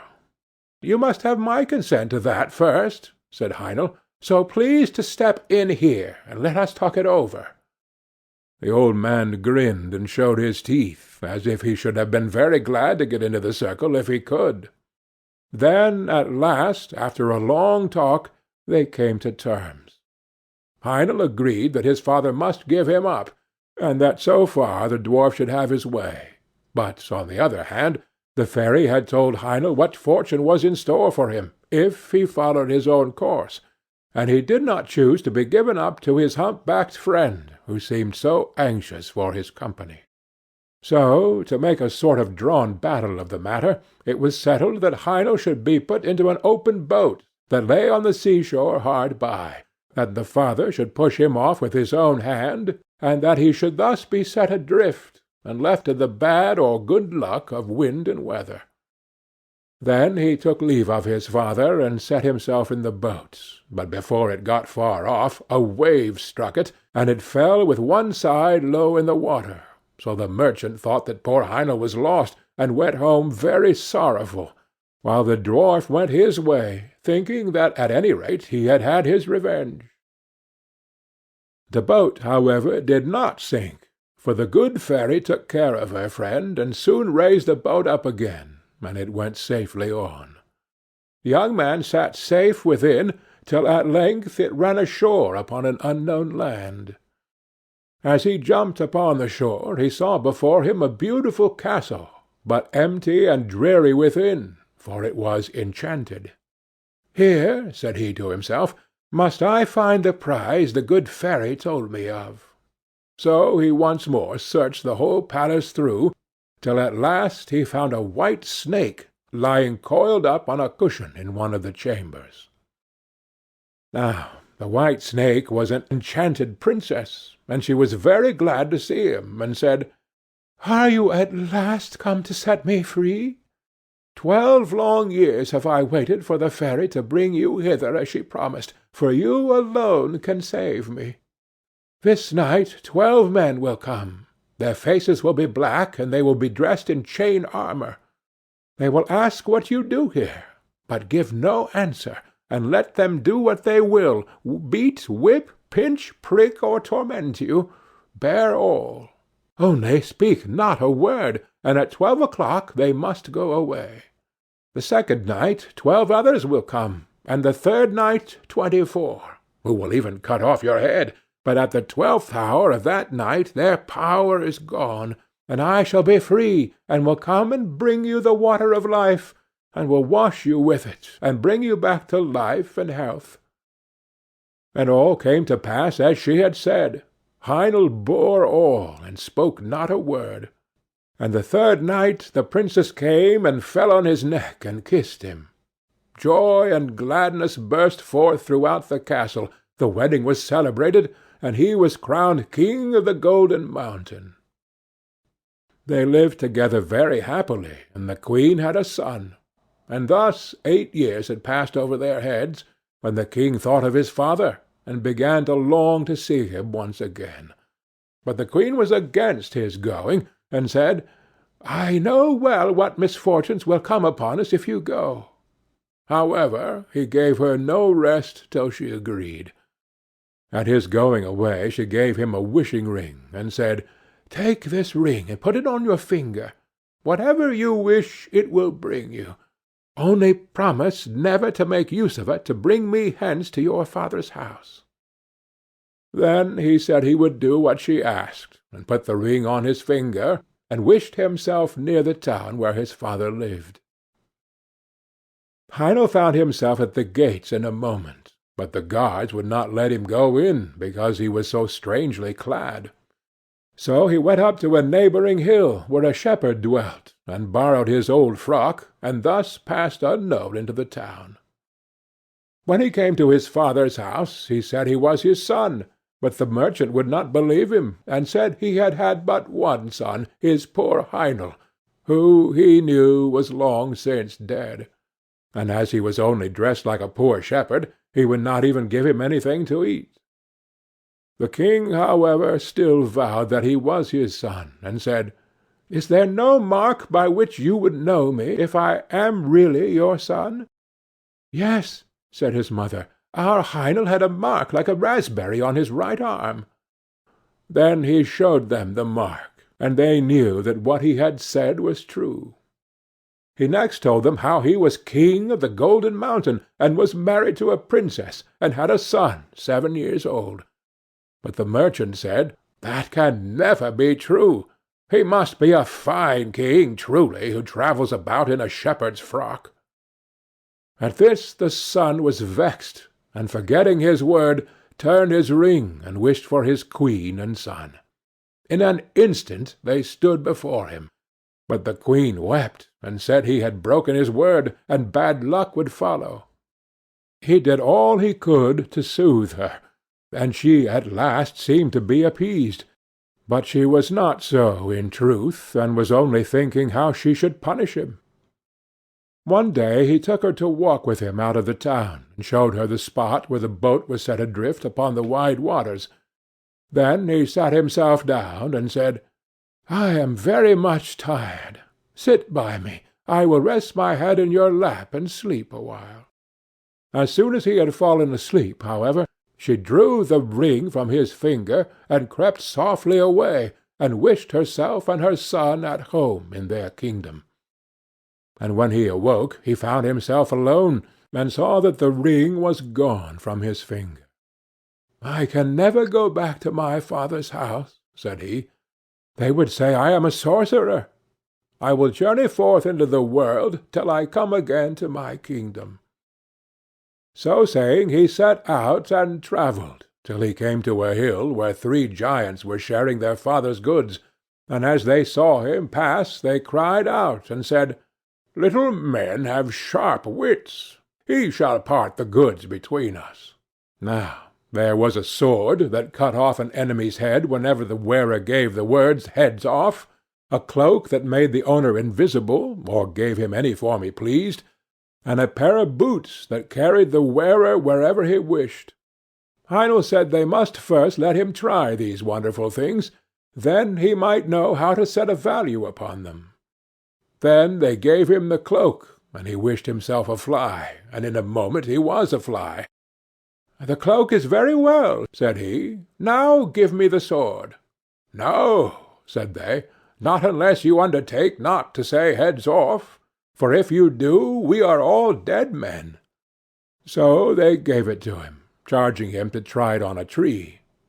He next asked for the boots also, and the moment he had all 3 in his power, he wished himself at the Golden Mountain.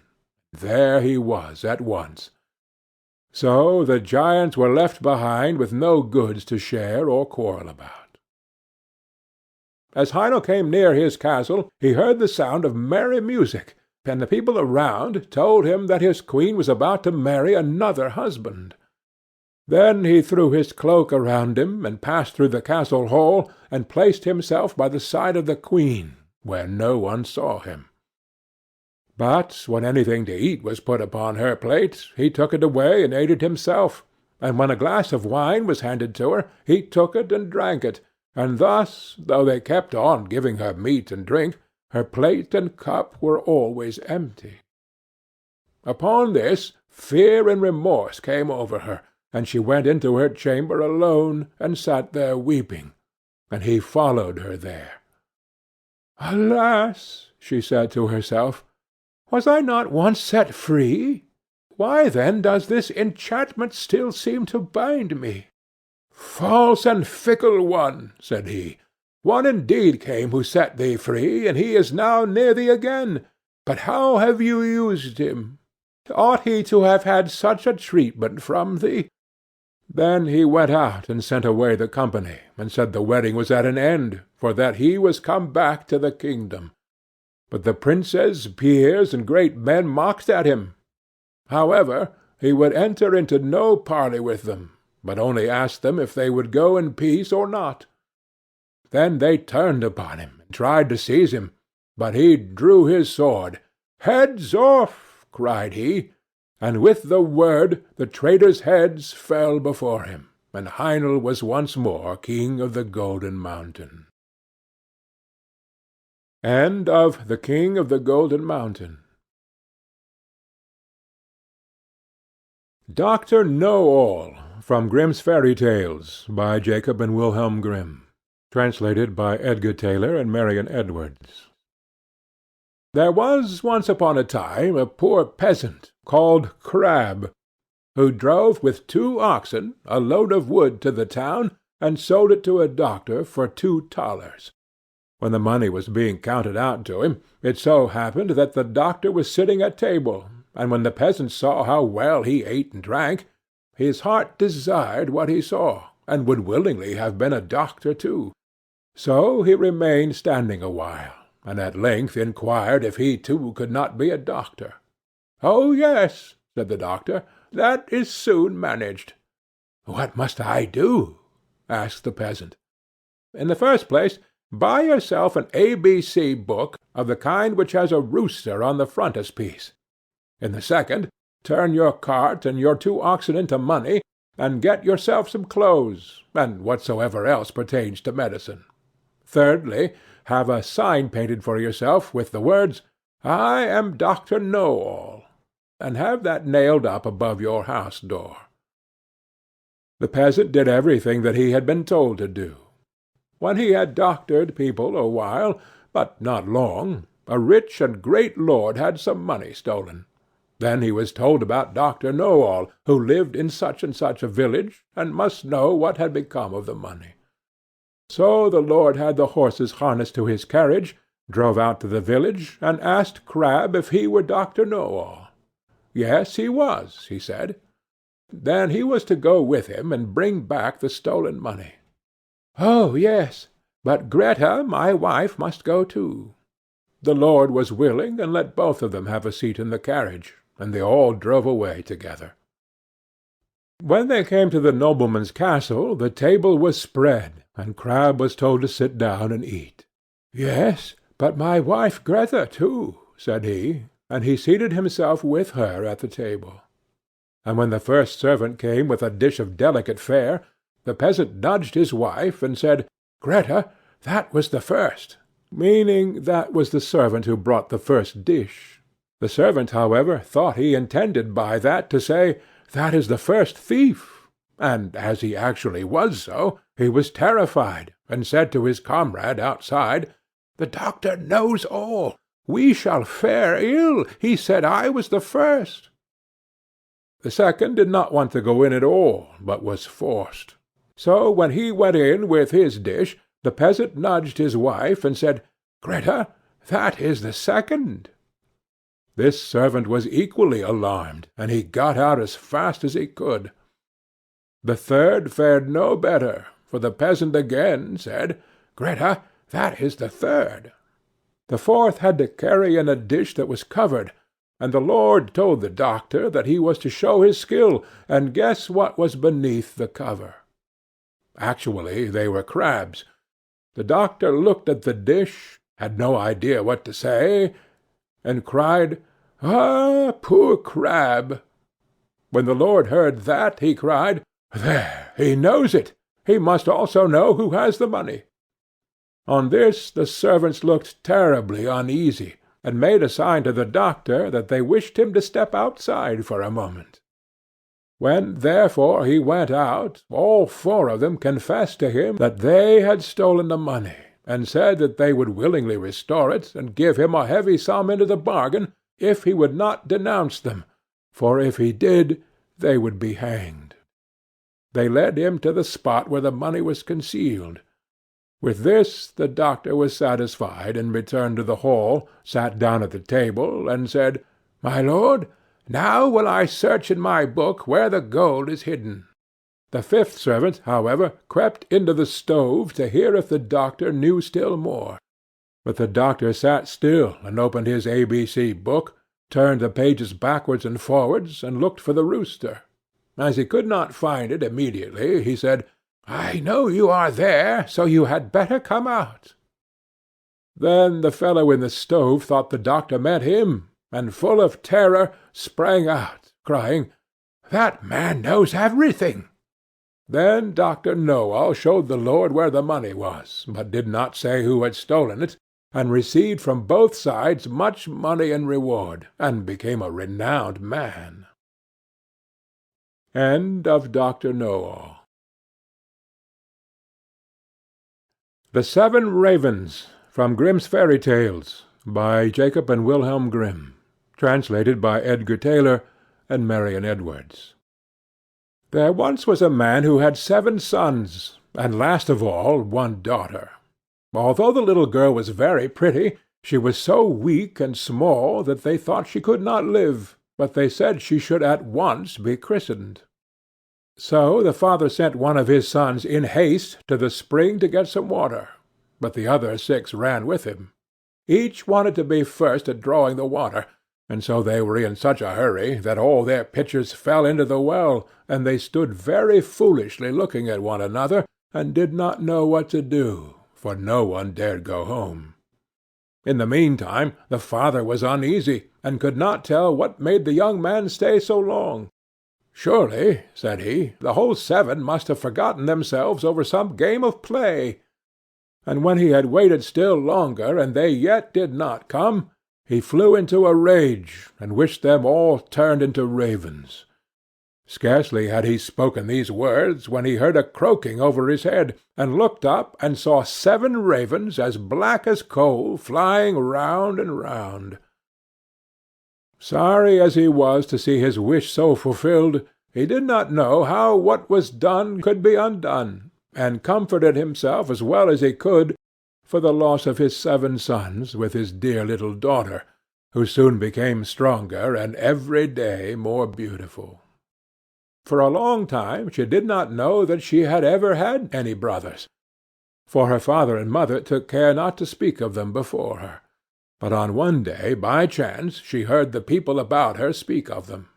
"Yes," said they, "she is beautiful indeed, but still 'tis a pity that her brothers should have been lost for her sake." Then she was much grieved, and went to her father and mother, and asked if she had any brothers, and what had become of them. So they dared no longer hide the truth from her, but said it was all the will of heaven, and that her birth was only the innocent cause of it. But the little girl mourned sadly about it every day, and thought herself bound to do all she could to bring her brothers back. And she had neither rest nor ease, till at length one day she stole away, and set out into the wide world to find her brothers, wherever they might be, and free them, whatever it might cost her. She took nothing with her but a little ring which her father and mother had given her, a loaf of bread in case she should be hungry, a little pitcher of water in case she should be thirsty, and a little stool to rest upon when she should be weary. Thus she went on, and journeyed till she came to the world's end. Then she came to the sun, but the sun looked much too hot and fiery, so she ran away quickly to the moon. But the moon was cold and chilly, and said, "I smell flesh and blood this way." So she took herself away in a hurry, and came to the stars, and the stars were friendly and kind to her, and each star sat upon his own little stool. But the morning star rose up and gave her a little piece of wood, and said, "If you have not this little piece of wood, you cannot unlock the castle that stands on the glass mountain, and there your brothers live." The little girl took the piece of wood, rolled it up in a little cloth, and went on again, until she came to the glass mountain, and found the door shut. Then she felt for the little piece of wood, but when she unwrapped the cloth it was not there, and she saw she had lost the gift of the good stars. What was to be done? She wanted to save her brothers, and had no key of the castle of the glass mountain. So this faithful little sister took a knife out of her pocket, and cut off her little finger, that was just the size of the piece of wood she had lost, and put it in the door and opened it. As she went in, a little dwarf came up to her and said, "What are you seeking for?" "I seek for my brothers, the 7 ravens," answered she. Then the dwarf said, "My masters are not at home, but if you will wait till they come, pray step in." Now the little dwarf was getting their dinner ready, and he brought their food upon 7 little plates, and their drink in 7 little glasses, and set them upon the table, and out of each little plate their sister ate a small piece, and out of each little glass she drank a small drop.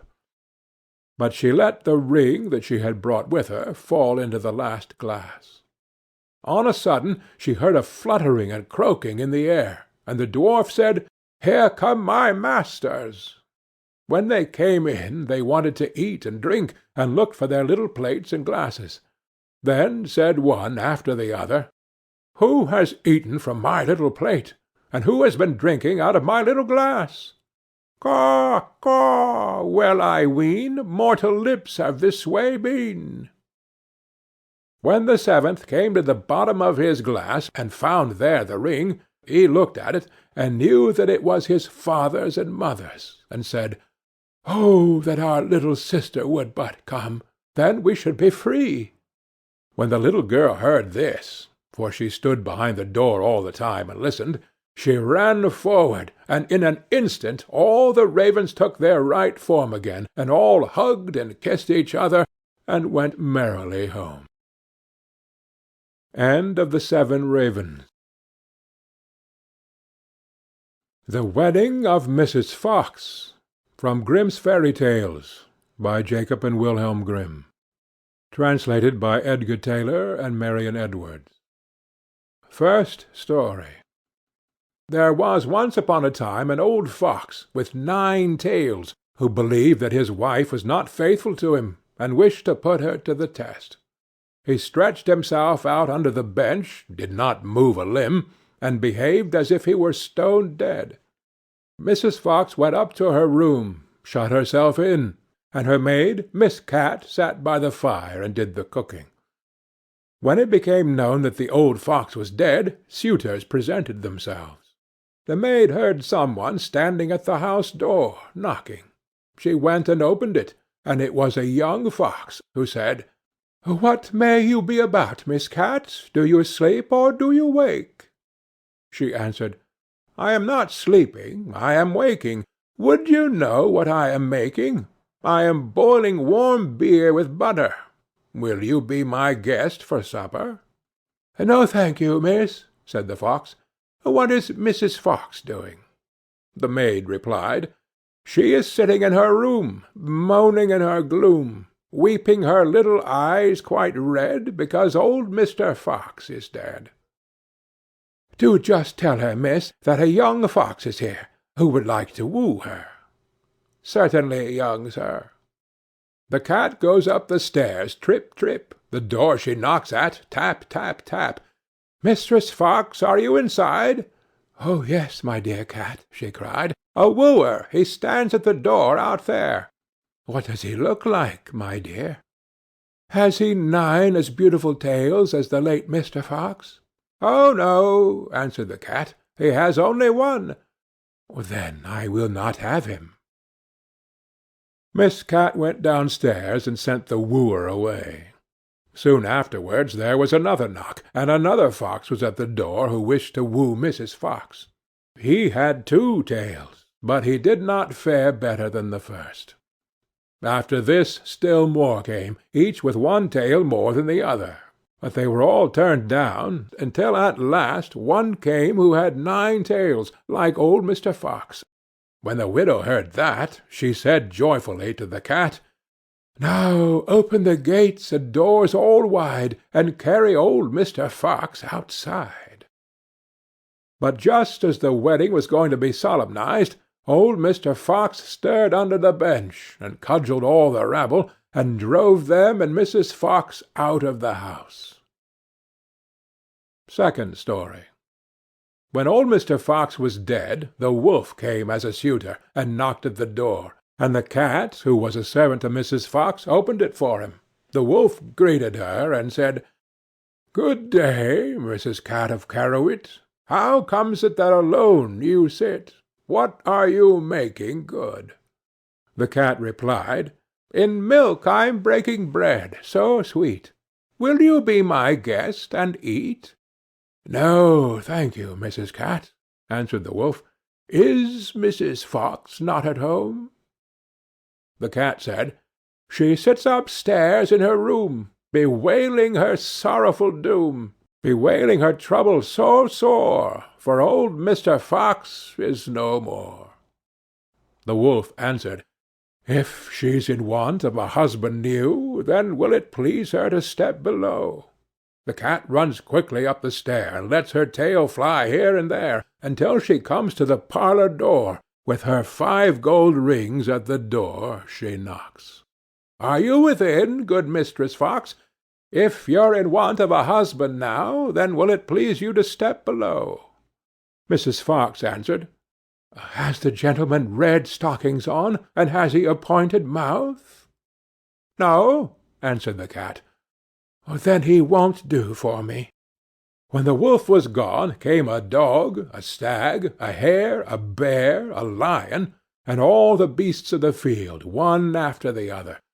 But one of the good qualities which old Mr. Fox had possessed was always lacking, and the cat had continually to send the suitors away. At length came a young fox, and Mrs. Fox said, "Has the gentleman red stockings on, and has a little pointed mouth?" "Yes," said the cat, "he has." "Then let him come upstairs," said Mrs. Fox, and ordered the servant to prepare the wedding feast. "Sweep me the room as clean as you can. Up with the window, fling out my old man. For many a fine fat mouse he brought, yet of his wife he never thought, but ate up every one he caught." Then the wedding was solemnized with young Mr. Fox, and there was much rejoicing and dancing, and if they have not left off, they are dancing still. End of the wedding of Mrs. Fox. The Salad. From Grimm's Fairy Tales, by Jacob and Wilhelm Grimm. Translated by Edgar Tailor and Marion Edwards. As a merry young huntsman was once going briskly along through a wood, there came up a little old woman, and said to him, "Good day, good day. You seem merry enough, but I am hungry and thirsty. Do pray give me something to eat." The huntsman took pity on her, and put his hand in his pocket, and gave her what he had. Then he wanted to go his way, but she took hold of him, and said, "Listen, my friend, to what I am going to tell you. I will reward you for your kindness. Go your way, and after a little time you will come to a tree, where you will see 9 birds sitting on a cloak. Shoot into the midst of them, and one will fall down dead. The cloak will fall too. Take it. It is a wishing cloak, and when you wear it you will find yourself at any place where you may wish to be. Cut open the dead bird, take out its heart and keep it, and you will find a piece of gold under your pillow every morning when you rise. It is the bird's heart that will bring you this good luck." The huntsman thanked her, and thought to himself, "If all this does happen, it will be a fine thing for me." When he had gone 100 steps or so, he heard a screaming and chirping in the branches above him, and looked up and saw a flock of birds pulling a cloak with their bills and feet, screaming, fighting, and tugging at each other, as if each wished to have it himself. "Well," said the huntsman, "this is wonderful. This happens just as the old woman said." Then he shot into the midst of them, so that their feathers flew all about. Off went the flock chattering away, but one fell dead, and the cloak with it. Then the huntsman did as the old woman told him, cut open the bird, took out the heart, and carried the cloak home with him. The next morning when he awoke, he lifted up his pillow, and there lay the piece of gold glittering underneath. The same happened next day, and indeed every day when he arose.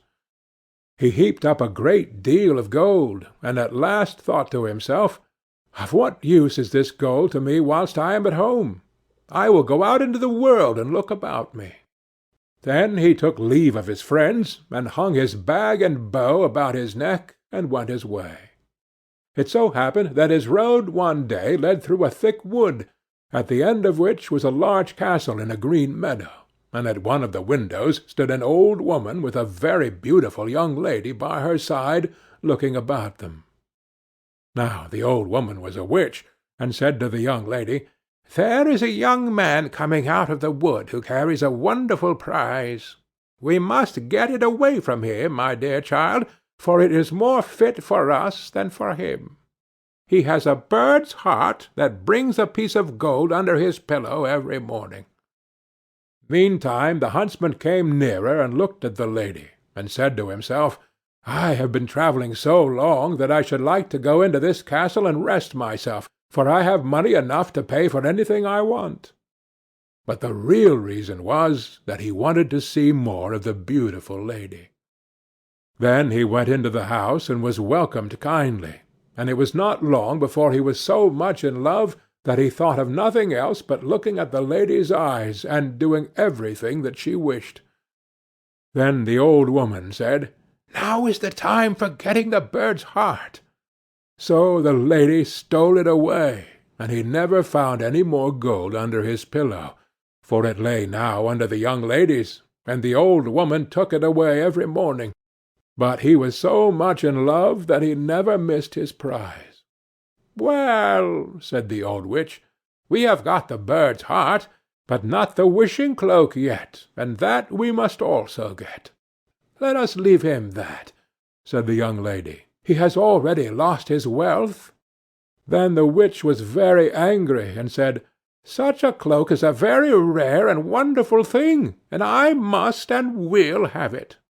So she did as the old woman told her, and set herself at the window, and looked about the country, and seemed very sorrowful.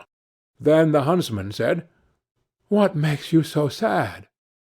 "Alas, dear sir," said she, "yonder lies the granite rock where all the costly diamonds grow, and I want so much to go there, that whenever I think of it, I cannot help being sorrowful. For who can reach it? Only the birds and the flies. Man cannot." "If that's all your grief," said the huntsman, "I'll take you there with all my heart." So he drew her under his cloak, and the moment he wished to be on the granite mountain, they were both there. The diamonds glittered so on all sides that they were delighted with the sight, and picked up the finest. But the old witch made a deep sleep come upon him, and he said to the young lady, "Let us sit down and rest ourselves a little. I am so tired that I cannot stand any longer." So they sat down, and he laid his head in her lap and fell asleep, and whilst he was sleeping on, she took the cloak from his shoulders, hung it on her own, picked up the diamonds, and wished herself home again. When he awoke and found that his lady had tricked him, and left him alone on the wild rock, he said, "Alas, what roguery there is in the world!" And there he sat, in great grief and fear, not knowing what to do. Now this rock belonged to fierce giants who lived upon it, and as he saw 3 of them striding about, he thought to himself, I can only save myself by feigning to be asleep." So he laid himself down, as if he were in a sound sleep. When the giants came up to him, the first pushed him with his foot, and said, "What worm is this that lies here curled up?" "Tread upon him and kill him," said the second. "It's not worth the trouble," said the third. "Let him live. He'll be climbing higher up the mountain, and some cloud will come rolling and carry him away." And they passed on. But the huntsman had heard all they said, and as soon as they were gone, he climbed to the top of the mountain, and when he had sat there a short time, a cloud came rolling around him, and caught him in a whirlwind, and bore him along for some time, till it settled in a garden, and he fell quite gently to the ground, amongst the greens and cabbages. Then he looked around him, and said, "I wish I had something to eat. If not, I shall be worse off than before. For here I see neither apples, nor pears, nor any kinds of fruits, nothing but vegetables." At last he thought to himself, "I can eat salad. It will refresh and strengthen me." So he picked out a fine head, and ate of it. But scarcely had he swallowed 2 bites, when he felt himself quite changed, and saw with horror that he was turned into a donkey.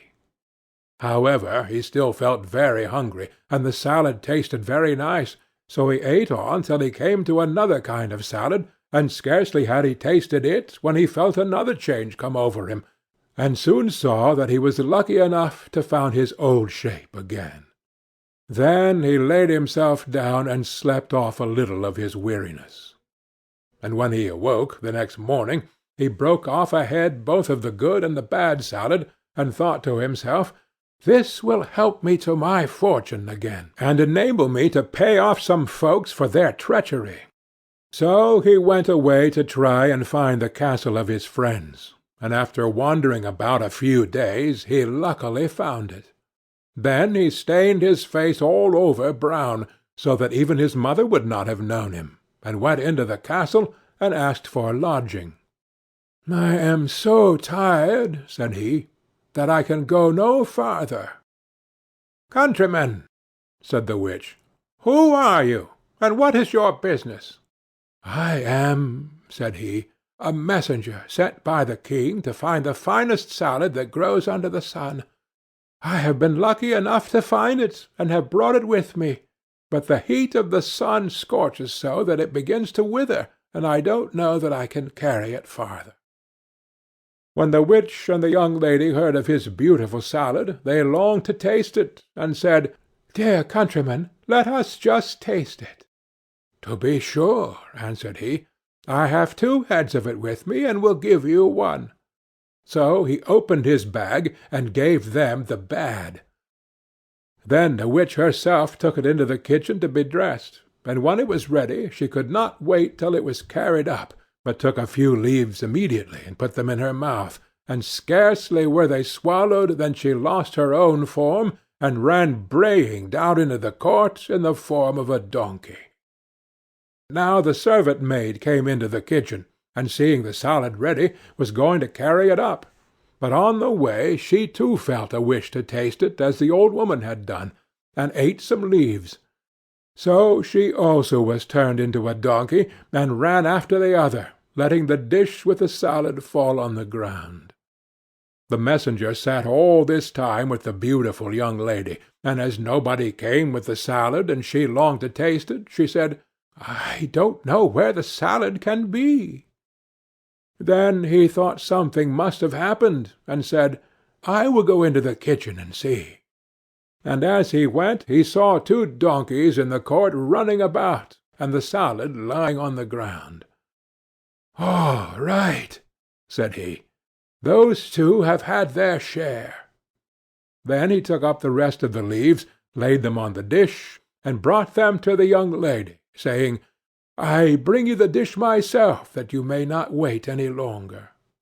So she ate of it, and, like the others, ran off into the court, braying away.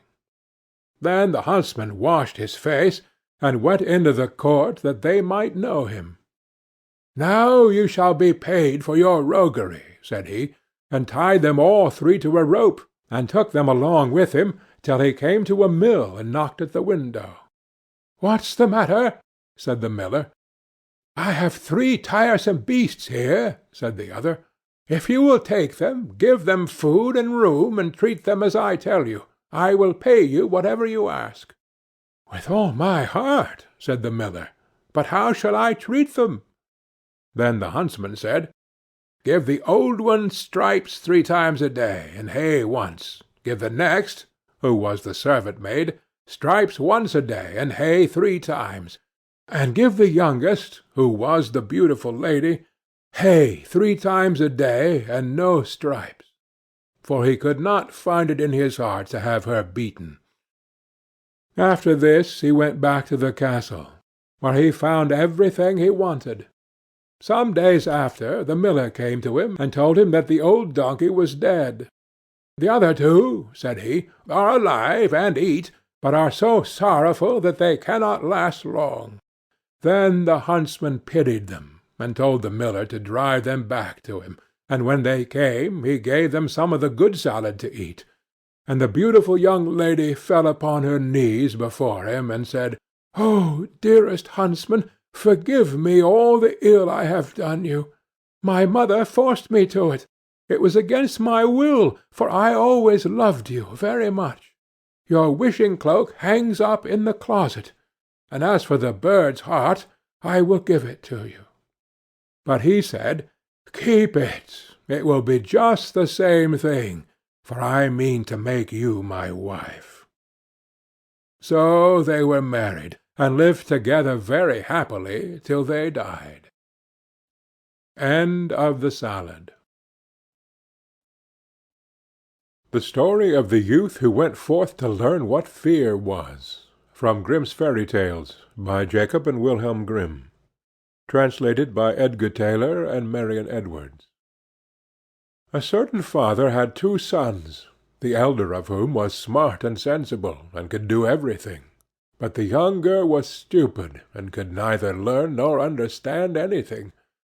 And when people saw him, they said, "There's a fellow who will give his father some trouble."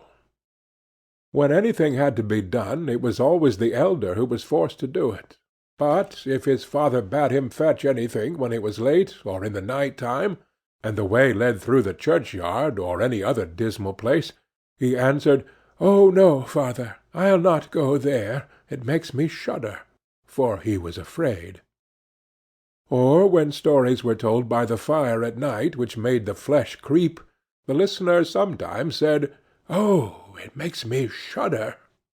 The younger sat in the corner and listened with the rest of them, and could not imagine what they could mean. "They are always saying, 'It makes me shudder, it makes me shudder.' It does not make me shudder," thought he. "That too must be an art of which I understand nothing." Now it came to pass that his father said to him one day, "Hearken to me, you fellow in the corner there. You are growing tall and strong, and you too must learn something by which you can earn your bread. Look how your brother works, but you do not even earn your salt." "Well, father," he replied, "I am quite willing to learn something. Indeed, if it could be but managed, I should like to learn how to shudder. I don't understand that at all yet." The elder brother smiled when he heard that, and thought to himself, "Goodness, what a blockhead that brother of mine is!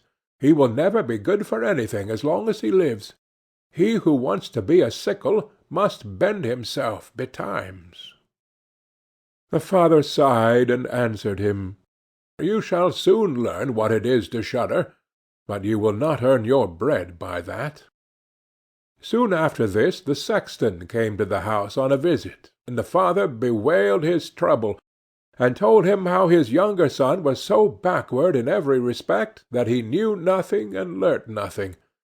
"Just think," said he, "when I asked him how he was going to earn his bread, he actually wanted to learn to shudder." "If that be all," replied the sexton, "he can learn that with me. Send him to me, and I will soon polish him." The father was glad to do it, for he thought, It will train the boy a little." The sexton therefore took him into his house, and he had to ring the church bell. After a day or two, the sexton awoke him at midnight, and bade him arise and go up into the church tower and ring the bell. "You shall soon learn what shuddering is," thought he, and secretly went there before him. And when the boy was at the top of the tower and turned round, and was just going to take hold of the bell rope, he saw a white figure standing on the stairs opposite the sounding-hole. "Who is there?" cried he. But the figure made no reply, and did not move or stir. "Give an answer," cried the boy, "or take yourself off. You have no business here at night." The sexton, however, remained standing motionless, that the boy might think he was a ghost. The boy cried a second time, "What do you want here? Speak, if you are an honest fellow, or I will throw you down the steps." The sexton thought, "He can't mean to be as bad as his words," uttered no sound, and stood as if he were made of stone.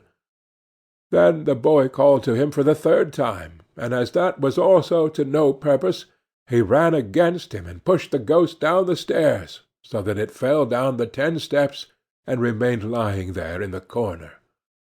Thereupon he rang the bell, went home, and without saying a word went to bed and fell asleep. The sexton's wife waited a long time for her husband, but he did not come back. At length she became uneasy, and wakened the boy, and asked, "Do you know where my husband is?" "He climbed up the tower before you did."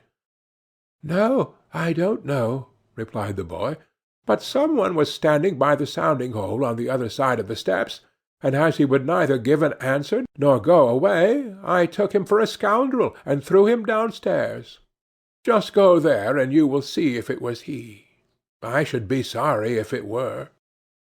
The woman ran away and found her husband, who was lying moaning in the corner, and had broken his leg. She carried him down, and then, with loud screams, she hastened to the boy's father. "Your boy," cried she, "has been the cause of a great misfortune. He has thrown my husband down the steps so that he broke his leg. Take the good-for-nothing fellow out of our house." The father was terrified, and ran thither and scolded the boy. "What wicked tricks are these?" said he. "The devil must have put them into your head."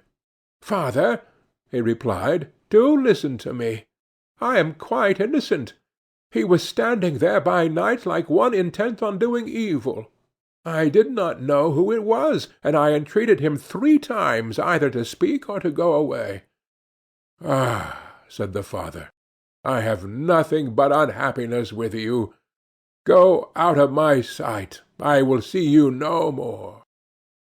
"Yes, father, right willingly. Wait only until it is day.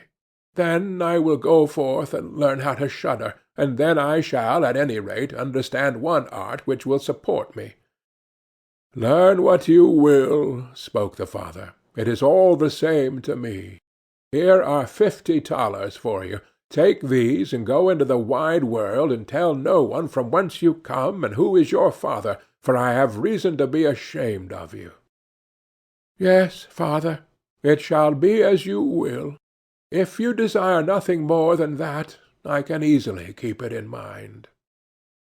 When the day dawned, therefore, the boy put his 50 thalers into his pocket, and went forth on the great highway, and continually said to himself, "If I could but shudder! If I could but shudder!" Then a man approached, who heard this conversation which the youth was holding with himself, and when they had walked a little farther to where they could see the gallows, the man said to him, "Look! There is the tree where 7 men have married the rope-maker's daughter, and are now learning how to fly. Sit down beneath it, and wait till night comes, and you will soon learn how to shudder." "If that is all that is wanted," answered the youth, "it is easily done. But if I learn how to shudder as fast as that, you shall have my 50 thalers. Just come back to me early in the morning." Then the youth went to the gallows, sat down beneath it, and waited till evening came. And as he was cold, he lighted himself a fire. But at midnight the wind blew so sharply that in spite of his fire he could not get warm. And as the wind knocked the hanged men against each other, and they moved backwards and forwards, he thought to himself, if you shiver below by the fire, how those up above must freeze and suffer. And as he felt pity for them, he raised the ladder, and climbed up, unbound one of them after the other, and brought down all 7.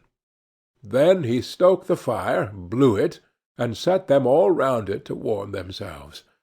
But they sat there and did not stir, and the fire caught their clothes. So he said, "Take care, or I will hang you up again." The dead men, however, did not hear, but were quite silent, and let their rags go on burning. At this he grew angry, and said, "If you will not take care, I cannot help you. I will not be burnt with you." And he hung them up again, each in his turn. Then he sat down by his fire and fell asleep, and the next morning the man came to him and wanted to have the $50, and said, "Well, do you know how to shudder?" "No," answered he. "How should I know? Those fellows up there did not open their mouths, and were so stupid that they let the few old rags which they had on their bodies get burnt." Then the man saw that he could not get the $50 that day, and went away, saying, "Such a youth has never come my way before." The youth likewise went his way, and once more began to mutter to himself, "Ah, if I could but shudder! Ah, if I could but shudder!" A waggoner who was striding behind him heard this, and asked, "Who are you?" "I don't know," answered the youth. Then the waggoner asked, "From whence do you come?" "I know not." "Who is your father?" "That I may not tell you." "What is it that you are always muttering between your teeth?" "Ah," replied the youth, "I do so wish I could shudder, but no one can teach me how." "Enough of your foolish chatter," said the waggoner. "Come, go with me. I will see about a place for you." The youth went with the waggoner, and in the evening they arrived at an inn where they wished to pass the night. Then at the entrance of the parlour the youth again said quite loudly, "If I could but shudder! If I could but shudder!" The host, who heard this, laughed, and said, "If that is your desire, there ought to be a good opportunity for you here." "Ah, be silent," said the hostess. "So many prying persons have already lost their lives, it would be a pity and a shame if such beautiful eyes as these should never see the daylight again." But the youth said, "However difficult it may be, I will learn it. For this purpose indeed have I journeyed forth." He let the host have no rest until the latter told him that not far from thence stood a haunted castle where any one could very easily learn what shuddering was, if he would but watch in it for 3 nights.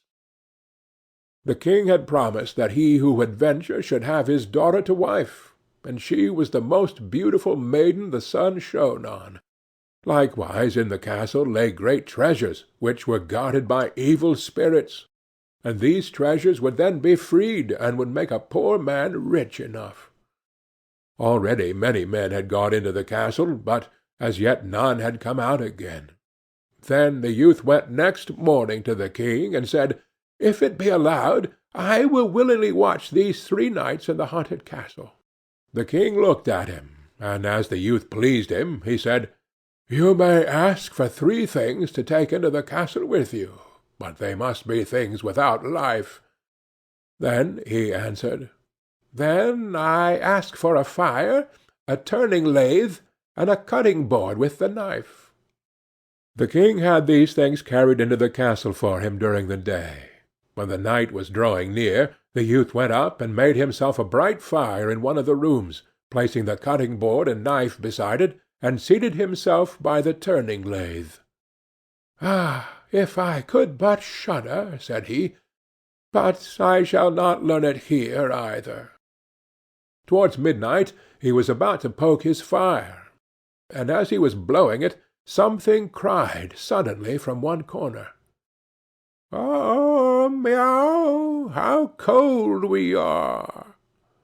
"You fools!" cried he. "What are you crying about? If you are cold, come and take a seat by the fire and warm yourselves." And when he had said that, two great black cats came with one tremendous leap, and sat down on each side of him, and looked savagely at him with their fiery eyes. After a short time, when they had warmed themselves, they said, "Comrade, shall we have a game of cards?" "Why not?" he replied, "but just show me your paws." Then they stretched out their claws. "Oh," said he, "what long nails you have! Wait, I must first cut them for you." Thereupon he seized them by the throats, put them on the cutting board, and screwed their feet fast. "I have looked at your fingers," said he, "and my fancy for card-playing has gone." And he struck them dead, and threw them out into the water. But when he had made away with these two, and was about to sit down again by his fire, out from every hole and corner came black cats and black dogs with red-hot chains, and more of them came, until he could no longer move, and they yelled horribly, and got on his fire, pulled it to pieces, and tried to put it out. He watched them for a while quietly, but at last, when they were going too far, he seized his cutting-knife, and cried, "Away with you, vermin!" and began to cut them down. Some of them ran away, the others he killed and threw out into the fish-pond. When he came back, he fanned the embers of his fire again and warmed himself, and as he thus sat, his eyes would keep open no longer, and he felt a desire to sleep. Then he looked round and saw a great bed in the corner. "That is the very thing for me," said he, and got into it.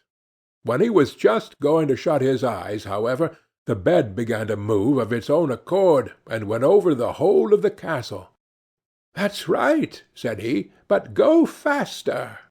Then the bed rolled on, as if 6 horses were harnessed to it, up and down, over thresholds and stairs, but suddenly, hop, hop, it turned over upside down, and lay on him like a mountain. But he threw quilts and pillows up into the air, got out, and said, "Now any one who likes may drive," and lay down by his fire and slept till it was day. In the morning the king came, and when he saw him lying there on the ground, he thought the evil spirits had killed him, and he was dead. Then said he, "After all, it is a pity for so handsome a man." The youth heard it, got up, and said, "It has not come to that yet." Then the king was astonished, but very glad, and asked how he had fared. "Very well indeed," answered he. "One night is past, the 2 others will pass likewise." Then he went to the innkeeper, who opened his eyes very wide, and said, "I never expected to see you alive again. Have you learnt how to shudder yet?" "No," said he, "it is all in vain. If some one would but tell me." The second night he again went up into the old castle, sat down by the fire, and once more began his old song, "If I could but shudder." When midnight came, an uproar and noise of tumbling about was heard. At first it was low, but it grew louder and louder. Then it was quiet for a while, and at length, with a loud scream, half a man came down the chimney and fell before him. "Hullo!" cried he. "Another half belongs to this. This is not enough." Then the uproar began again. There was a roaring and howling, and the other half fell down likewise. "Wait," said he, "I will just stoke up a fire a little for you." When he had done that and looked round again, the 2 pieces were joined together, and a hideous man was sitting in his place. "This is no part of our bargain," said the youth. "The bench is mine." The man wanted to push him away. The youth, however, would not allow that, but thrust him off with all his strength, and seated himself again in his own place. Then still more men fell down, one after the other.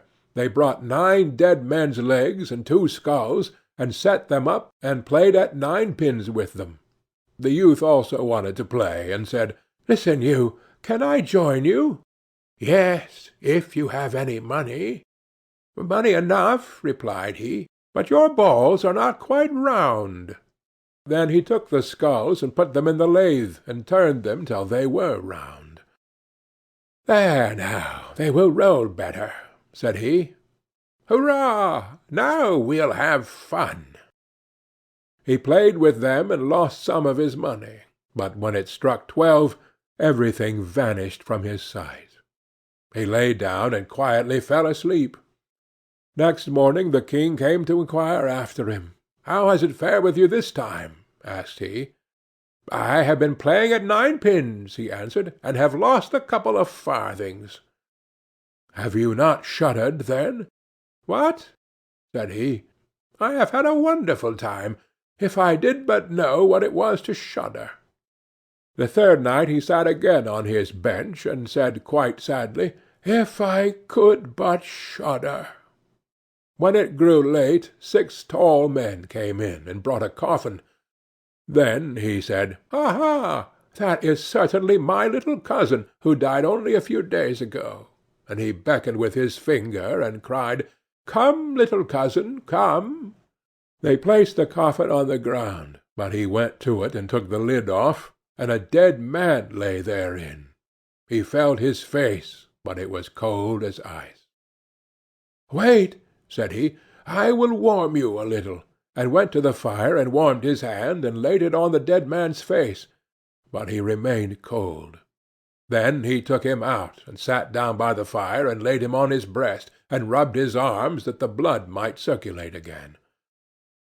As this also did no good, he thought to himself, "When 2 people lie in bed together they warm each other," and carried him to the bed, covered him over, and lay down by him.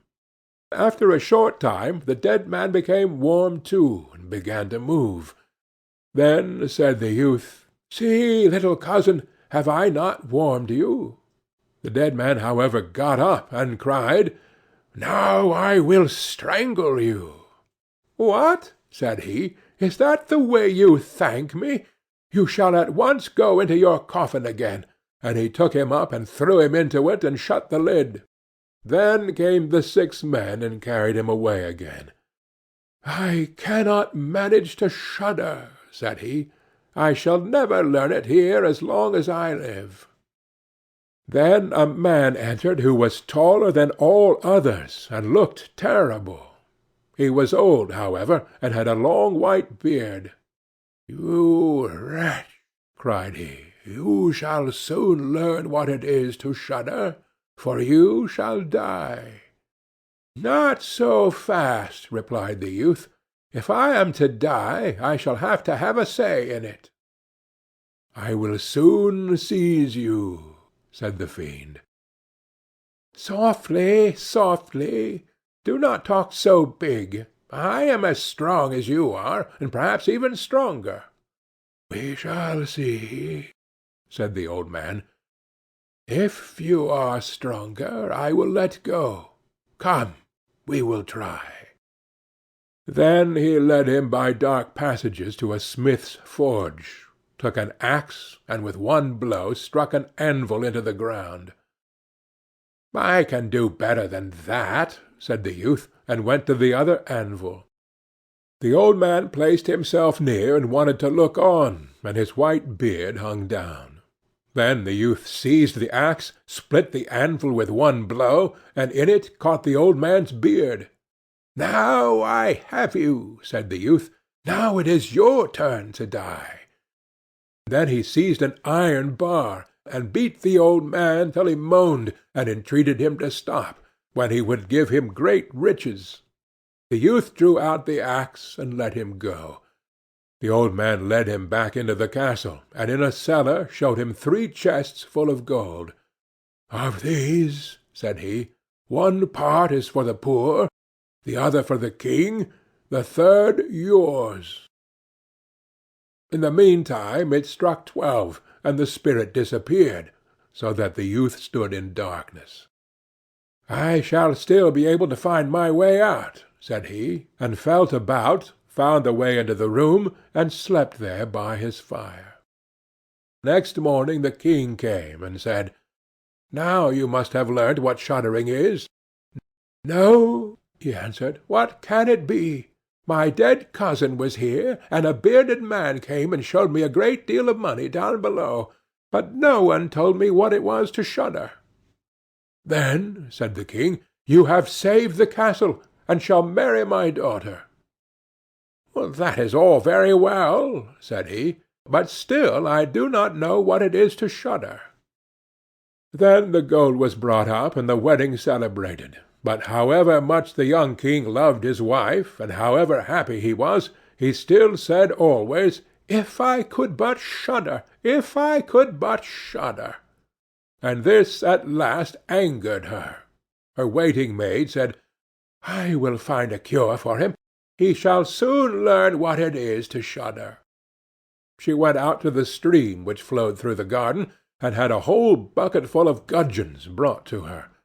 At night, when the young king was sleeping, his wife was to draw the clothes off him, and empty the bucket full of cold water with gudgeons in it over him, so that the little fishes would sprawl about him. Then he woke up and cried, "Oh, what makes me shudder so, dear wife? Ah, now I know what it is to shudder." End of the story of the youth who went forth to learn what fear was.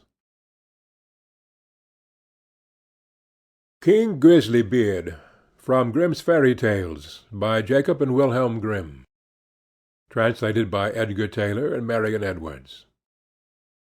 A great king of a land far away in the East had a daughter who was very beautiful, but so proud and haughty and conceited that none of the princes who came to ask her in marriage was good enough for her, and she only made sport of them.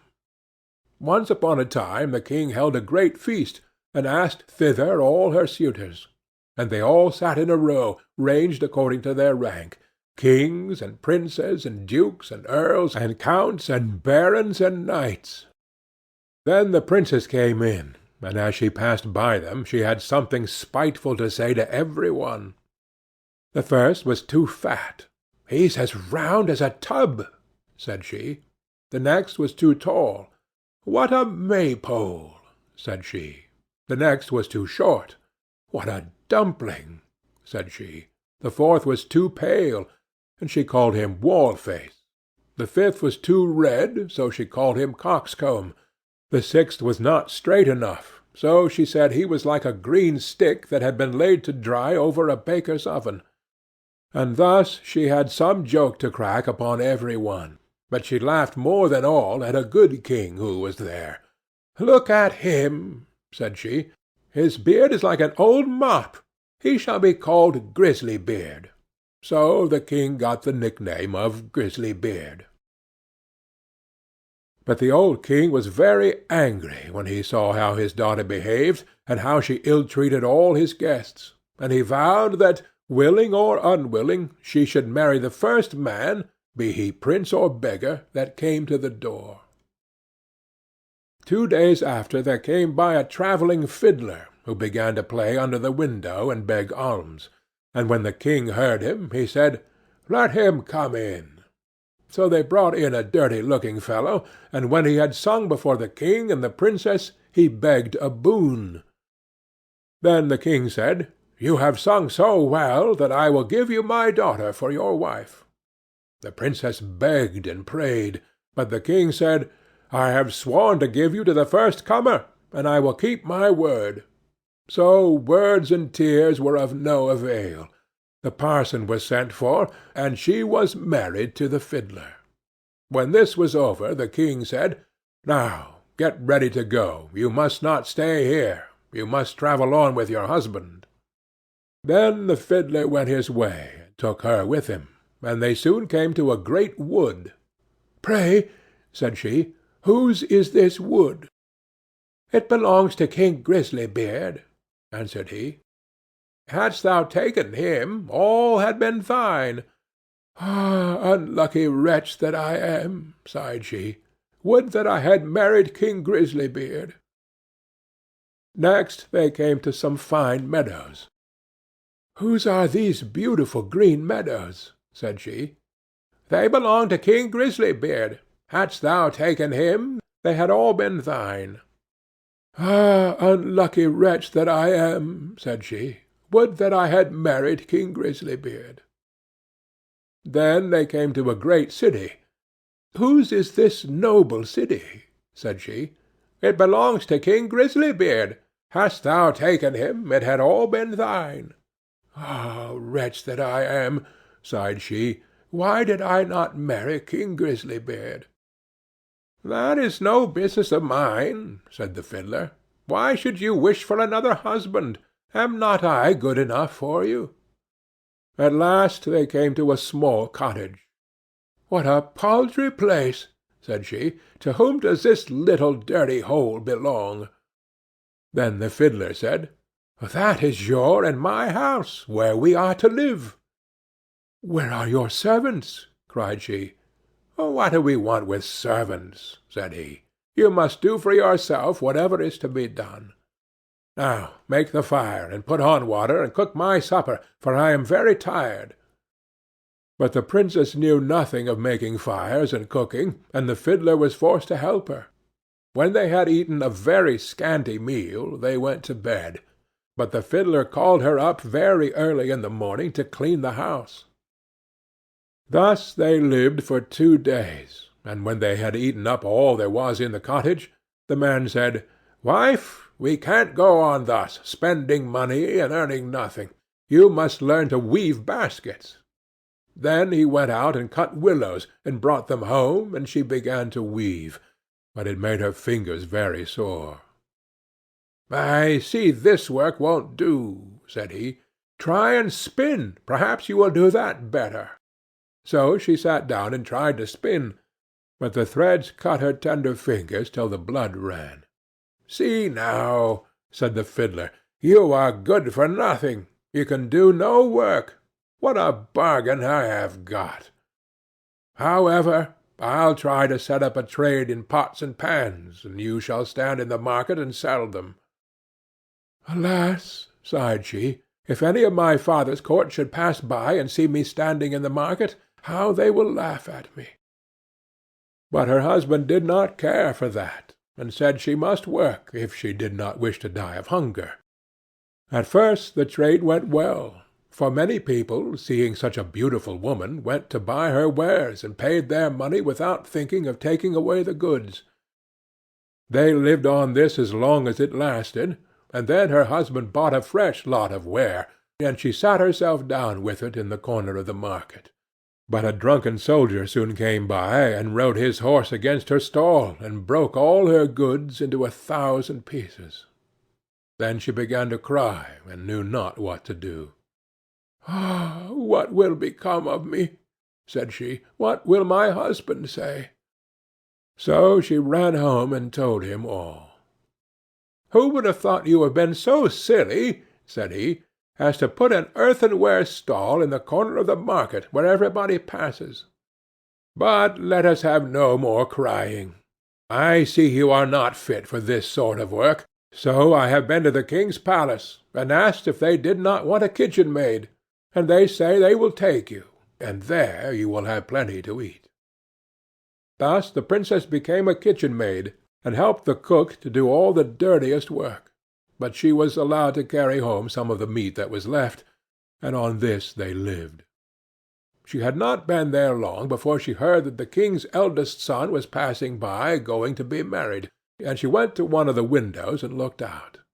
Everything was ready. All the pomp and brightness of the court was there.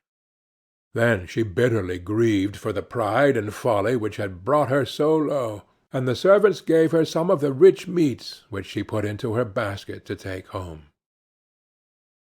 All on a sudden, as she was going out, in came the king's son in golden clothes, and when he saw a beautiful woman at the door, he took her by the hand and said she should be his partner in the dance.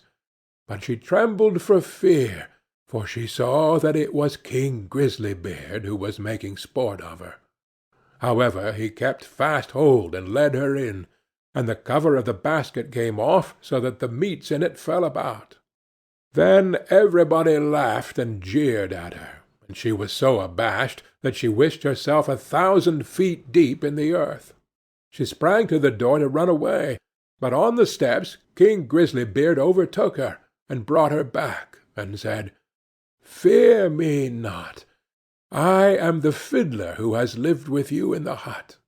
I brought you there because I really loved you. I am also the soldier that overset your stall. I have done all this only to cure you of your silly pride, and to show you the folly of your ill-treatment of me. Now all is over. You have learnt wisdom, and it is time to hold our marriage feast."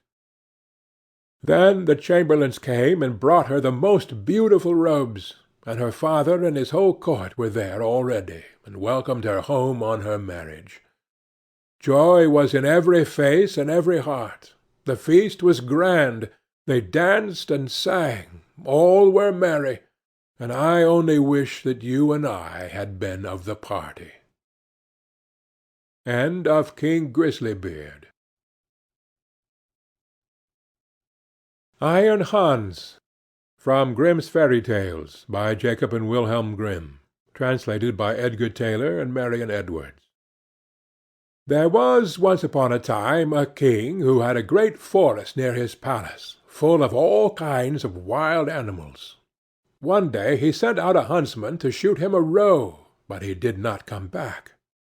"Perhaps some accident has befallen him," said the king, and the next day he sent out 2 more huntsmen, who were to search for him, but they too stayed away.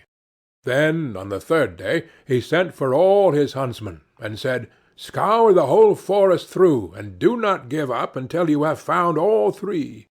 But of these also none came home again. None were seen again. From that time forth no one would any longer venture into the forest, and it lay there in deep stillness and solitude, and nothing was seen of it, but sometimes an eagle or a hawk flying over it. This lasted for many years, when an unknown huntsman announced himself to the king as seeking a situation, and offered to go into the dangerous forest. The king, however, would not give his consent, and said, "It is not safe in there. I fear it would fare with you no better than with the others, and you would never come out again." The huntsman replied, "Lord, I will venture at my own risk. Of fear I know nothing." The huntsman therefore betook himself with his dog to the forest. It was not long before the dog fell in with some game on the way, and wanted to pursue it. But hardly had the dog run 2 steps when it stood before a deep pool, could go no farther, and a naked arm stretched itself out of the water, seized it, and drew it under.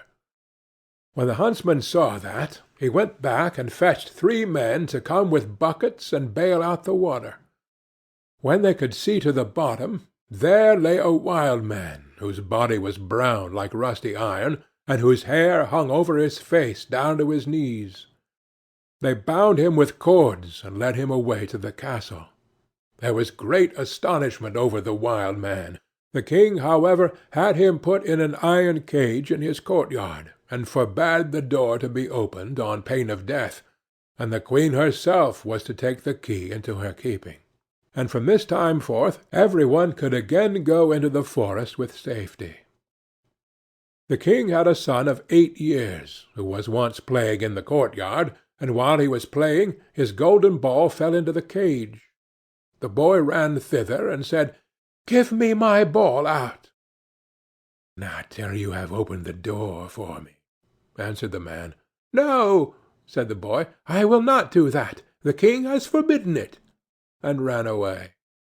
The next day he again went and asked for his ball. The wild man said, "Open my door." But the boy would not.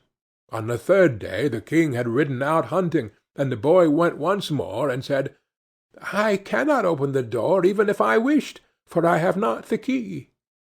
Then the wild man said, "It lies under your mother's pillow.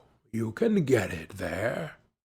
The boy, who wanted to have his ball back, cast all thought to the winds and brought the key. The door opened with difficulty, and the boy pinched his finger. When it was open, the wild man stepped out, gave him the golden ball, and hurried away. The boy had become afraid. He called and cried after him, "Ho, wild man! Do not go away, or I shall be beaten." The wild man turned back, took him up, set him on his shoulder, and went with hasty steps into the forest. When the king came home, he observed the empty cage, and asked the queen how that had happened. She knew nothing about it, and sought the key, but it was gone. She called the boy, but no one answered. The king sent out people to seek for him in the fields, but they did not find him. Then he could easily guess what had happened, and much grief reigned in the royal court. When the wild man had once more reached the dark forest, he took the boy down from his shoulder, and said to him, "You will never see your father and mother again, but I will keep you with me, for you have set me free, and I have compassion on you. If you do all I bid you, you shall fare well. Of treasure and gold have I enough, and more than any one in the world." He made a bed of moss for the boy, on which he slept, and the next morning the man took him to a well, and said, "Behold, the gold well is as bright and clear as crystal. You shall sit beside it, and take care that nothing falls into it, or it will be polluted. I will come every evening to see if you have obeyed my order." The boy placed himself by the brink of the well, and often saw a golden fish or a golden snake show itself therein, and took care that nothing fell in. As he was thus sitting, his finger hurt him so violently that he involuntarily put it in the water. He drew it quickly out again, but saw that it was quite gilded, and whatsoever pains he took to wash the gold off again, all was to no purpose. In the evening Iron Hans came back, looked at the boy, and said, "What has happened to the well?" "Nothing, nothing," he answered, and held his finger behind his back, that the man might not see it. But he said, "You have dipped your finger into the water. This time it may pass, but take care you do not again let anything go in." By daybreak the boy was already sitting by the wall and watching it. His finger hurt him again, and he passed it over his head, and then unhappily a hair fell down into the well. He took it quickly out, but it was already quite gilded. Iron Hans came, and already knew what had happened. "You have let a hair fall into the well," said he. "I will allow you to watch by it once more, but if this happens for the third time, then the well is polluted, and you can no longer remain with me." On the third day the boy sat by the well and did not stir his finger, however much it hurt him. But the time was long to him, and he looked at the reflection of his face on the surface of the water. And as he still bent down more and more while he was doing so, and trying to look straight into the eyes, his long hair fell down from his shoulders into the water. He raised himself up quickly, but the whole of the hair of his head was already golden and shone like the sun. You can imagine how terrified the poor boy was. He took his pocket-handkerchief and tied it round his head, in order that the man might not see it. When he came he already knew everything, and said, "Take the handkerchief off." Then the golden hair streamed forth, and let the boy excuse himself as he might, it was of no use. "You have not stood the trial, and can stay here no longer. Go forth into the world. There you will learn what poverty is. But as you have not a bad heart, and as I mean well by you, there is one thing I will grant you.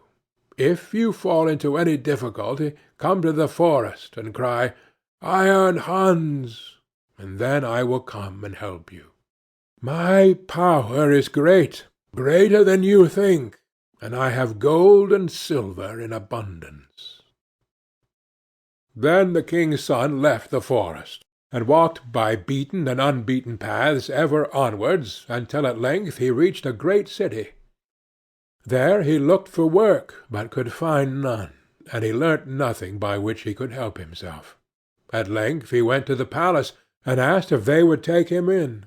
The people about court did not at all know what use they could make of him, but they liked him, and told him to stay. At length the cook took him into his service, and said he might carry wood and water, and rake the cinders together. Once, when it so happened that no one else was at hand, the cook ordered him to carry the food to the royal table, but as he did not like to let his golden hair be seen, he kept his little cap on. Such a thing as that had never yet come under the king's notice, and he said, "When you come to the royal table, you must take your hat off." He answered, "Ah, Lord, I cannot. I have a bad sore place on my head." Then the king had the cook called before him, and scolded him, and asked how he could take such a boy as that into his service, and that he was to send him away at once. The cook, however, had pity on him, and exchanged him for the gardener's boy. And now the boy had to plant and water the garden, hoe and dig, and bear the wind and bad weather. Once in summer, when he was working alone in the garden, the day was so warm that he took his little cap off, that the air might cool him. As the sun shone on his hair, it glittered and flashed so that the rays fell into the bedroom of the king's daughter, and up she sprang to see what that could be. Then she saw the boy, and cried to him, "Boy, bring me a wreath of flowers." He put his cap on with all haste, and gathered wild field flowers, and bound them together. When he was ascending the stairs with them, the gardener met him, and said, "How can you take the king's daughter a garland of such common flowers? Go quickly and get another, and seek out the prettiest and rarest." "Oh, no," replied the boy. "The wild ones have more scent, and will please her better." When he got into the room, the king's daughter said, "Take your cap off. It is not seemly to keep it on in my presence." He again said, "I may not. I have a sore head." She, however, caught at his cap and pulled it off. Then his golden hair rolled down on his shoulders, and it was splendid to behold. He wanted to run out, but she held him by the arm, and gave him a handful of ducats. With these he departed, but he cared nothing for the gold pieces. He took them to the gardener, and said, "I present them to your children. They can play with them." The following day the king's daughter again called to him that he was to bring her a wreath of field flowers, and then he went in with it. She instantly snatched at his cap, and wanted to take it away from him, but he held it fast with both hands. She again gave him a handful of ducats, but he would not keep them, and gave them to the gardener for playthings for his children. On the third day things went just the same. She could not get his cap away from him, and he would not have her money. Not long afterwards the country was overrun by war. The king gathered together his people, and did not know whether or not he could offer any opposition to the enemy, who was superior in strength, and had a mighty army. Then said the gardener's boy, "I am grown up, and will go to the wars also. Only give me a horse." The others laughed, and said, "Seek one for yourself when we are gone. We will leave one behind us in the stable for you." When they had gone forth, he went into the stable, and let the horse out. It was lame of one foot, and limped, hobbledy-jib, hobbledy-jib. Nevertheless he mounted it, and rode away to the dark forest. When he came to the outskirts, he called, "Iron Hans!" 3 times, so loudly that it echoed through the trees. Thereupon the wild man appeared immediately, and said, "What do you desire?" "I want a strong steed, for I am going to the wars." "That you shall have, and still more than you ask for."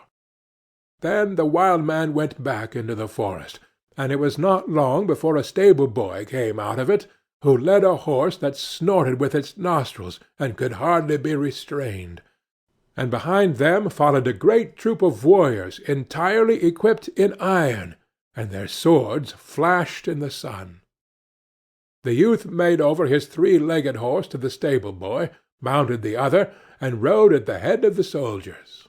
When he got near the battlefield, a great part of the king's men had already fallen, and little was wanting to make the rest give way. Then the youth galloped thither with his iron soldiers, broke like a hurricane over the enemy, and beat down all who opposed him.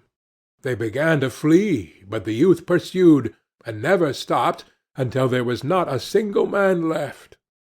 Instead of returning to the king, however, he conducted his troop by byways back to the forest, and called forth Iron Hans. "What do you desire?" asked the wild man. "Take back your horse and your troops, and give me my three-legged horse again." All that he asked was done, and soon he was riding on his three-legged horse. When the king returned to his palace, his daughter went to meet him, and wished him joy of his victory. "I am not the one who carried away the victory," said he, "but a strange knight who came to my assistance with his soldiers." The daughter wanted to hear who the strange knight was, but the king did not know, and said, "He followed the enemy, and I did not see him again." She inquired of the gardener where his boy was, but he smiled and said, "He has just come home on his three-legged horse, and the others have been mocking him, and crying, 'Here comes our Hoppledy-Jib back again.' They asked, too, 'Under what hedge have you been lying sleeping all the time?' So he said, 'I did the best of all, and it would have gone badly without me.' And then he was still more ridiculed. The king said to his daughter, "I will proclaim a great feast that shall last for 3 days, and you shall throw a golden apple. Perhaps the unknown man will show himself." When the feast was announced, the youth went out to the forest and called Iron Hans. "What do you desire?" asked he. "That I may catch the king's daughter's golden apple." "It is as safe as if you had it already," said Iron Hans. "You shall likewise have a suit of red armor for the occasion, and ride on a spirited chestnut horse." When the day came, the youth galloped to the spot, took his place amongst the knights, and was recognized by no one. The king's daughter came forward and threw a golden apple to the knights, but none of them caught it but he. Only as soon as he had it, he galloped away. On the second day, Iron Hans equipped him as a white knight, and gave him a white horse. Again he was the only one who caught the apple, and he did not linger an instant, but galloped off with it. The king grew angry, and said, "That is not allowed. He must appear before me and tell his name." He gave the order that if the knight who caught the apple should go away again, they should pursue him, and if he would not come back willingly, they were to cut him down and stab him. On the third day he received from Iron Hans a suit of black armor and a black horse, and again he caught the apple. But when he was riding off with it, the king's attendants pursued him, and one of them got so near him that he wounded the youth's leg with the point of his sword. The youth nevertheless escaped from them, but his horse leaped so violently that the helmet fell from the youth's head, and they could see that he had golden hair. They rode back and announced this to the king. The following day the king's daughter asked the gardener about his boy. "He is at work in the garden. The queer creature has been at the festival too, and only came home yesterday evening. He has likewise shown my children 3 golden apples which he has won." The king had him summoned into his presence, and he came and again had his little cap on his head. But the king's daughter went up to him and took it off, and then his golden hair fell down over his shoulders, and he was so handsome that all were amazed. "Are you the knight who came every day to the festival, always in different colors, and who caught the 3 golden apples?" asked the king. "Yes," answered he, "and here the apples are." And he took them out of his pocket and returned them to the king. "If you desire further proof, you may see the wound which your people gave me when they followed me. But I am likewise the knight who helped you to your victory over your enemies." If you can perform such deeds as that, you are no gardener's boy. Tell me, who is your father?" "My father is a mighty king, and gold have I in plenty as great as I require." "I well see," said the king, "that I owe my thanks to you. Can I do anything to please you?" "Yes," answered he, "that indeed you can. Give me your daughter to wife." The maiden laughed and said, "He does not stand much on ceremony, but I have already seen by his golden hair that he was no gardener's boy." And then she went and kissed him. His father and mother came to the wedding, and were in great delight, for they had given up all hope of ever seeing their dear son again. And as they were sitting at the marriage feast, the music suddenly stopped, the doors opened, and a stately king came in with a great retinue. He went up to the youth, embraced him, and said, "I am Iron Hans, and was by enchantment a wild man, but you have set me free. All the treasures which I possess shall be your property." End of Iron Hans. Catskin, from Grimm's Fairy Tales, by Jacob and Wilhelm Grimm, translated by Edgar Tailor and Marion Edwards. There was once a king whose queen had hair of the purest gold, and was so beautiful that her match was not to be met with on the whole face of the earth. But this beautiful queen fell ill, and when she felt that her end drew near, she called the king to her and said, "Promise me that you will never marry again, unless you meet with a wife who is as beautiful as I am, and who has golden hair like mine." Then, when the king in his grief promised all she asked, she shut her eyes and died. But the king was not to be comforted, and for a long time never thought of taking another wife. At last, however, his wise men said, "This will not do. The king must marry again, that we may have a queen." So messengers were sent far and wide to seek for a bride as beautiful as the late queen. But there was no princess in the world so beautiful, and if there had been, still there was not one to be found who had golden hair. So the messengers came home, and had all their trouble for nothing. Now the king had a daughter, who was just as beautiful as her mother, and had the same golden hair. And when she was grown up, the king looked at her, and saw that she was just like this late queen. Then he said to his courtiers, "May I not marry my daughter? She is the very image of my dead wife. Unless I have her, I shall not find any bride upon the whole earth. And you say there must be a queen." When the courtiers heard this, they were shocked, and said, "Heaven forbid that a father should marry his daughter. Out of so great a sin no good can come." And his daughter was also shocked, but hoped the king would soon give up such thoughts. So she said to him, "Before I marry any one, I must have 3 dresses. One must be of gold, like the sun. Another must be of shining silver, like the moon. And a third must be dazzling as the stars. Besides this, I want a mantle of 1,000 different kinds of fur put together, to which every beast in the kingdom must give a part of his skin." And thus she thought he would think of the matter no more. But the king made the most skilful workman in his kingdom weave the 3 dresses, one golden like the sun, another silvery like the moon, and a third sparkling like the stars. And his hunters were told to hunt out all the beasts in his kingdom, and to take the finest fur out of their skins, and thus a mantle of 1,000 furs was made. When all were ready, the king sent them to her. But she got up in the night, when all were asleep, and took 3 of her trinkets, a golden ring, a golden necklace, and a golden brooch, and packed the 3 dresses, of the sun, the moon, and the stars, up in a nutshell, and wrapped herself up in the mantle made of all sorts of fur, and besmeared her face and hands with soot. Then she threw herself upon heaven for help in her need, and went away, and journeyed on the whole night, till at last she came to a large wood. As she was very tired, she sat herself down in the hollow of a tree and soon fell asleep, and there she slept on till it was midday.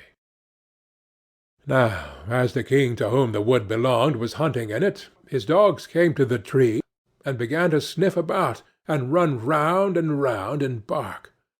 "Look sharp," said the king to the huntsman, "and see what sort of game lies there." And the huntsmen went up to the tree, and when they came back again, said, "In the hollow tree there lies a most wonderful beast, such as we never saw before. Its skin seems to be of 1,000 kinds of fur, but there it lies, fast asleep." "See," said the king, "if you can catch it alive, and we will take it with us." So the huntsman took it up, and the maiden awoke and was greatly frightened, and said, "I am a poor child that has neither father nor mother left. Have pity on me, and take me with you." Then they said, "Yes, Miss Catskin, you will do for the kitchen. You can sweep up the ashes, and do things of that sort." So they put her into the coach, and took her home to the king's palace. Then they showed her a little corner under the staircase, where no light of day ever peeped in, and said, "Catskin, you may lie and sleep there." And she was sent into the kitchen, and made to fetch wood and water, and to blow the fire, pluck the poultry, pick the herbs, shift the ashes, and do all the dirty work. Thus Catskin lived for a long time, very sorrowfully. "Ah, pretty princess," thought she, "what will now become of thee?" But it happened one day that a feast was to be held in the king's castle. So she said to the cook, "May I go up a little while and see what is going on? I will take care and stand behind the door." And the cook said, "Yes, you may go, but be back again in half an hour's time to rake up the ashes." Then she took her little lamp, and went into her cabin, and took off the fur skin, and washed the soot from off her face and hands, so that her beauty shone forth like the sun from behind the clouds. She next opened her nutshell, and brought out of it the dress that shone like the sun, and so went to the feast. Every one made way for her, for nobody knew her, and they thought she could be no less than a king's daughter. But the king came up to her, and held out his hand, and danced with her, and he thought in his heart, "I never saw any one half so beautiful." When the dance was at an end, she curtsied, and when the king looked round for her, she was gone, no one knew whither. The guards that stood at the castle gate were called in, but they had seen no one. The truth was that she had run into her little cabin, pulled off her dress, blackened her face and hands, put on the fur-skin cloak, and was Catskin again. When she went into the kitchen to her work, and began to rake the ashes, the cook said, "Let that alone till the morning, and heat the king's soup. I should like to run up now and give a peep. But take care you don't let a hair fall into it, or you will run a chance of never eating again." As soon as the cook went away, Catskin heated the king's soup, and toasted a slice of bread first, as nicely as ever she could, and when it was ready, she went and looked in the cabin for her little golden ring, and put it into the dish in which the soup was. When the dance was over, the king ordered his soup to be brought in, and it pleased him so well that he thought he had never tasted any so good before.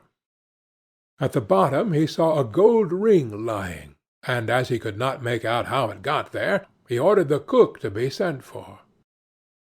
The cook was frightened when he heard the order, and said to Catskin, "You must have let a hair fall into the soup. If it be so, you will have a good beating." Then he went before the king, and he asked him who had cooked the soup. "I did," answered the cook. But the king said, "That is not true. It was better done than you could do it." Then he answered, "To tell you the truth, I did not cook it, but Catskin did." "Then let Catskin come up," said the king. And when she came, he said to her, "Who are you?" "I am a poor child," said she, "that has lost both father and mother." "How came you in my palace?" asked he. "I am good for nothing," said she, "but to be a scullion girl, and to have boots and shoes thrown at my head." "But how did you get the ring that was in the soup?" asked the king. Then she would not own that she knew anything about the ring, so the king sent her away again about her business. After a time there was another feast, and Catskin asked the cook to let her go up and see it as before. "Yes," said he, "but come again in half an hour, and cook the king the soup that he likes so much." Then she ran to her little cabin, washed herself quickly, and took her dress out which was silvery as the moon, and put it on. And when she went in, looking like a king's daughter, the king went up to her, and rejoiced at seeing her again, and when the dance began he danced with her. After the dance was at an end, she managed to slip out, so slyly that the king did not see where she was gone. But she sprang into her little cabin, and made herself into Catskin again, and went into the kitchen to cook the soup. Whilst the cook was above stairs, she took the golden necklace and dropped it into the soup. Then it was brought to the king, who ate it, and it pleased him as well as before. So he sent for the cook, who was again forced to tell him that Catskin had cooked it. Catskin was brought again before the king, but she still told him that she was only fit to have boots and shoes thrown at her head. But when the king had ordered a feast to be got ready for the third time, it happened just the same as before.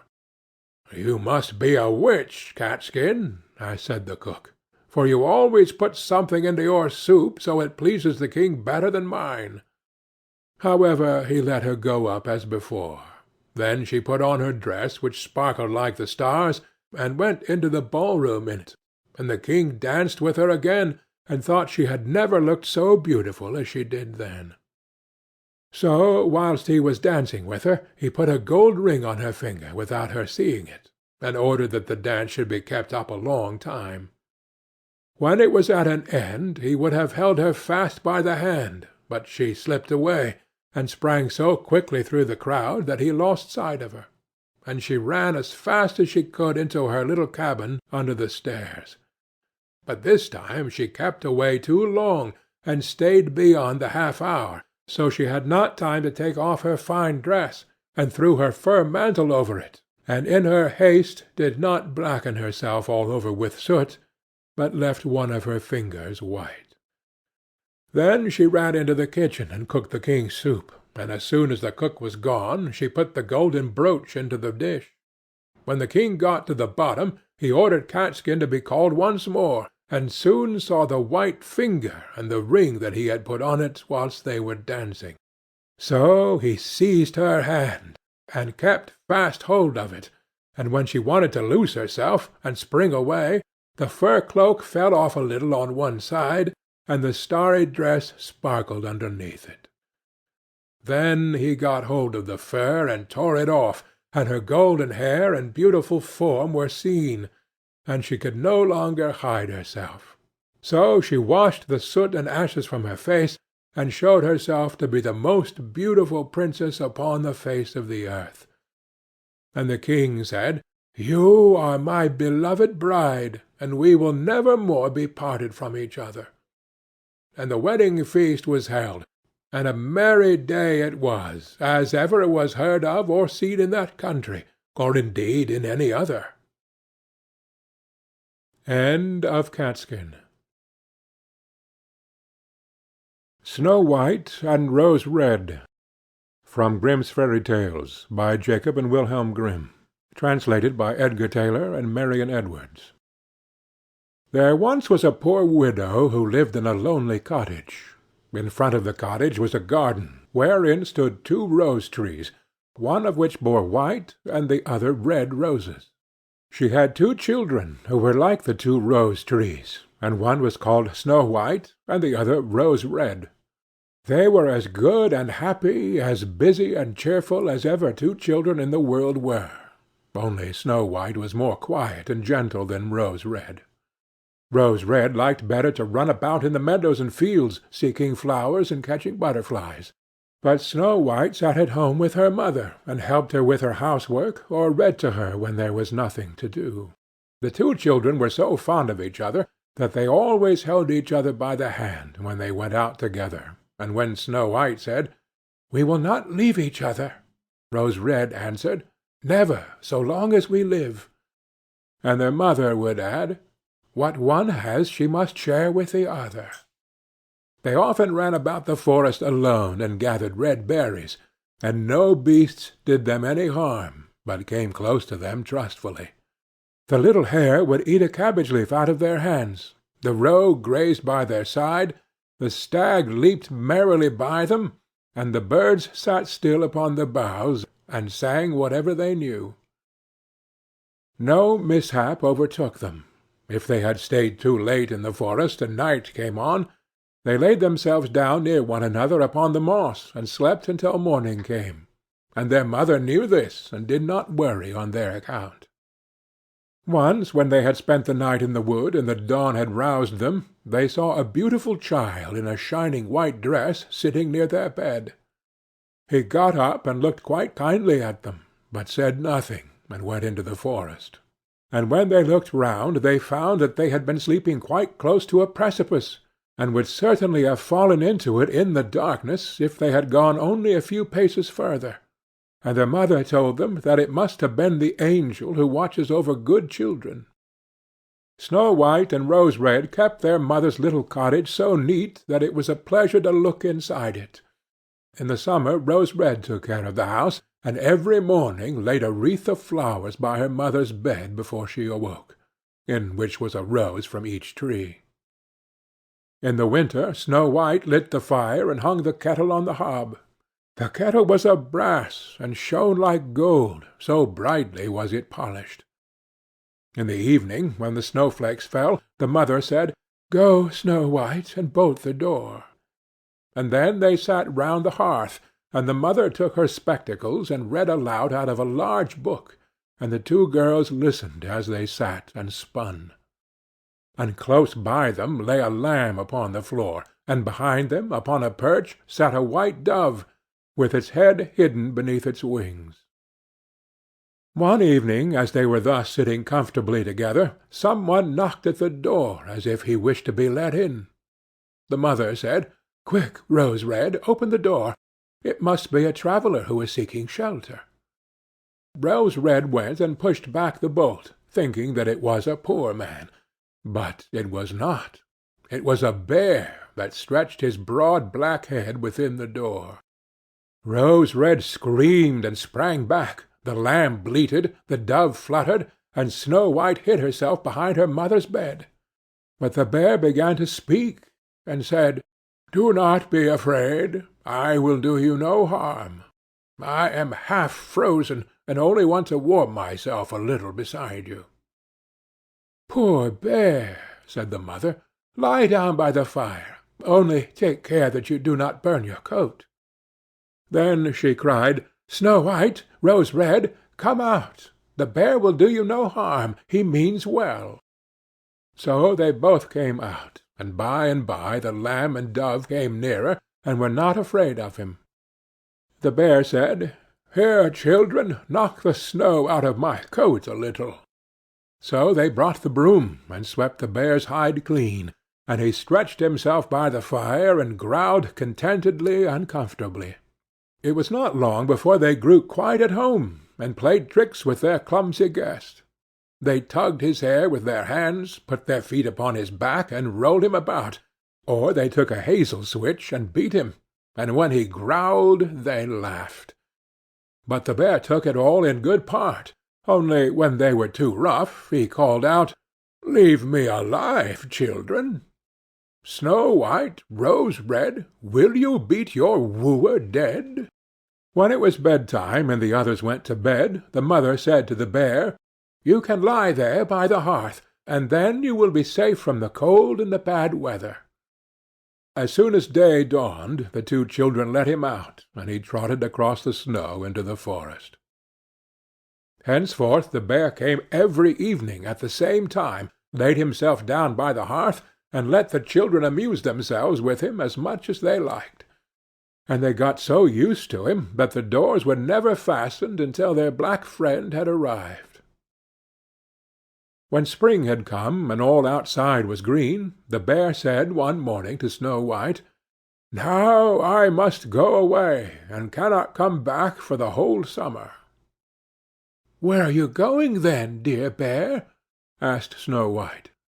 "I must go into the forest, and guard my treasures from the wicked dwarfs. In the winter, when the earth is frozen hard, they are obliged to stay below, and cannot work their way through. But now, when the sun has thawed and warmed the earth, they break through it, and come out to pry and steal, and what once gets into their hands, and in their caves, does not easily see daylight again." Snow White was quite sorry at his departure, and as she unbolted the door for him, and the bear was hurrying out, he caught against the bolt, and a piece of his hairy coat was torn off, and it seemed to Snow White as if she had seen gold shining through it, but she was not sure about it. The bear ran away quickly, and was soon out of sight behind the trees. A short time afterwards, the mother sent her children into the forest to get firewood. There they found a big tree, which lay felled on the ground, and close by the trunk something was jumping backwards and forwards in the grass, but they could not make out what it was. When they came nearer, they saw a dwarf with an old withered face and a snow-white beard a yard long. The end of the beard was caught in a crevice of the tree, and the little fellow was jumping about like a dog tied to a rope, and did not know what to do. He glared at the girls with his fiery red eyes, and cried, "Why do you stand there? Can you not come here and help me?" "What are you up to, little man?" asked Rose Red. "You stupid, prying goose!" answered the dwarf. "I was going to split the tree to get a little wood for cooking. The little bit of food that we people get is immediately burnt up with heavy logs. We do not swallow so much as you coarse, greedy folk. I had just driven the wedge safely in, and everything was going as I wished, but the cursed wedge was too smooth, and suddenly sprang out, and the tree closed so quickly that I could not pull out my beautiful white beard. So now it is tight, and I cannot get away, and the silly, sleek, milk-faced things laugh.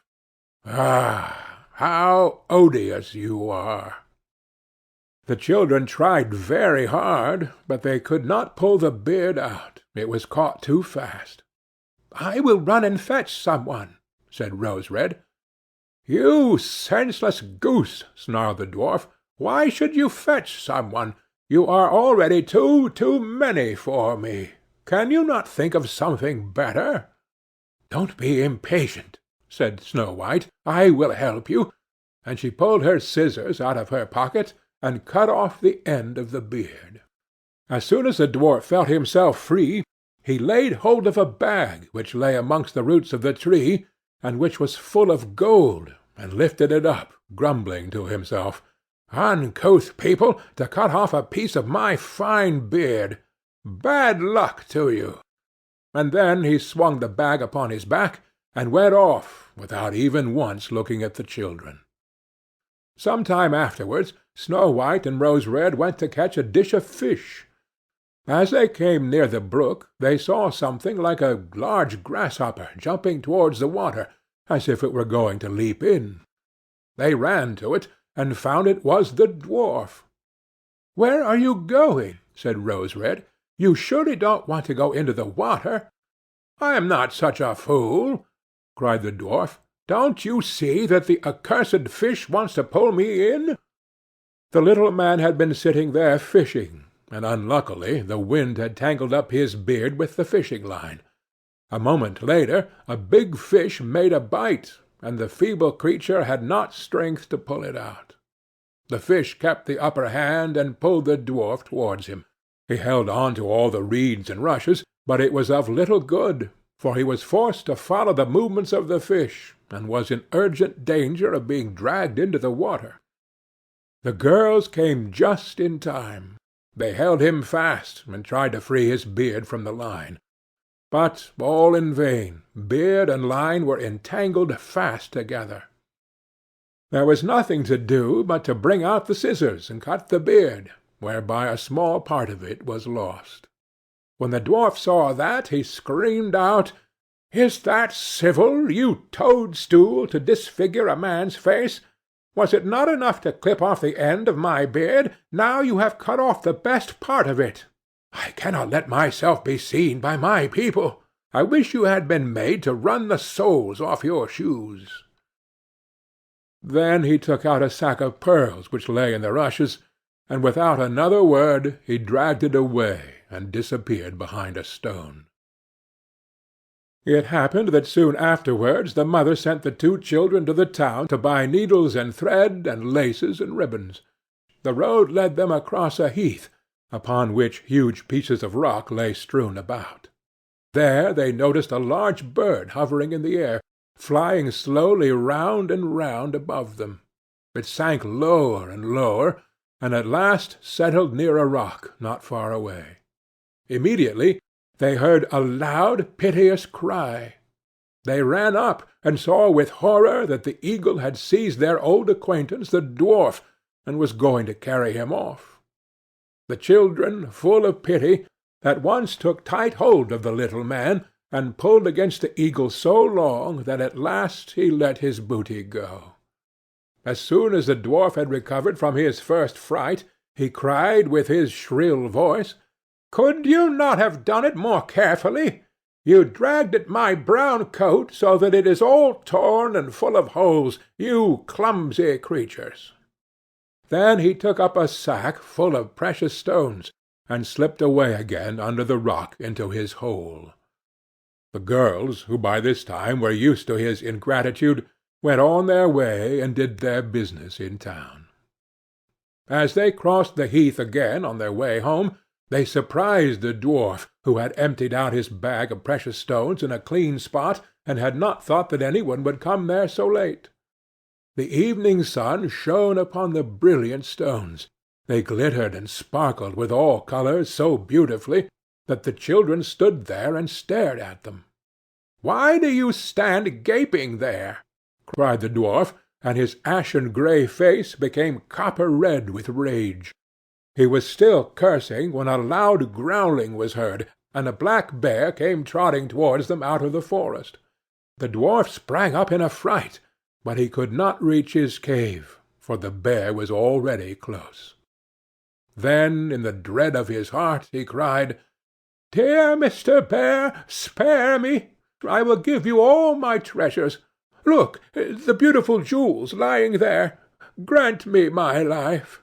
What do you want with such a slender little fellow as I? You would not feel me between your teeth. Come, take these two wicked girls. They are tender morsels for you, fat as young quails. For mercy's sake, eat them." The bear took no heed of his words, but gave the wicked creature a single blow with his paw, and he did not move again. The girls had run away, but the bear called to them, "Snow White and Rose Red, do not be afraid. Wait, I will come with you." Then they recognized his voice and waited, and when he came up to them, suddenly his bearskin fell off, and he stood there a handsome man, clothed all in gold. "I am a king's son," he said, "and I was bewitched by that wicked dwarf who had stolen my treasures. I have had to run about the forest as a savage bear until I was freed by his death. Now he has got his well-deserved punishment."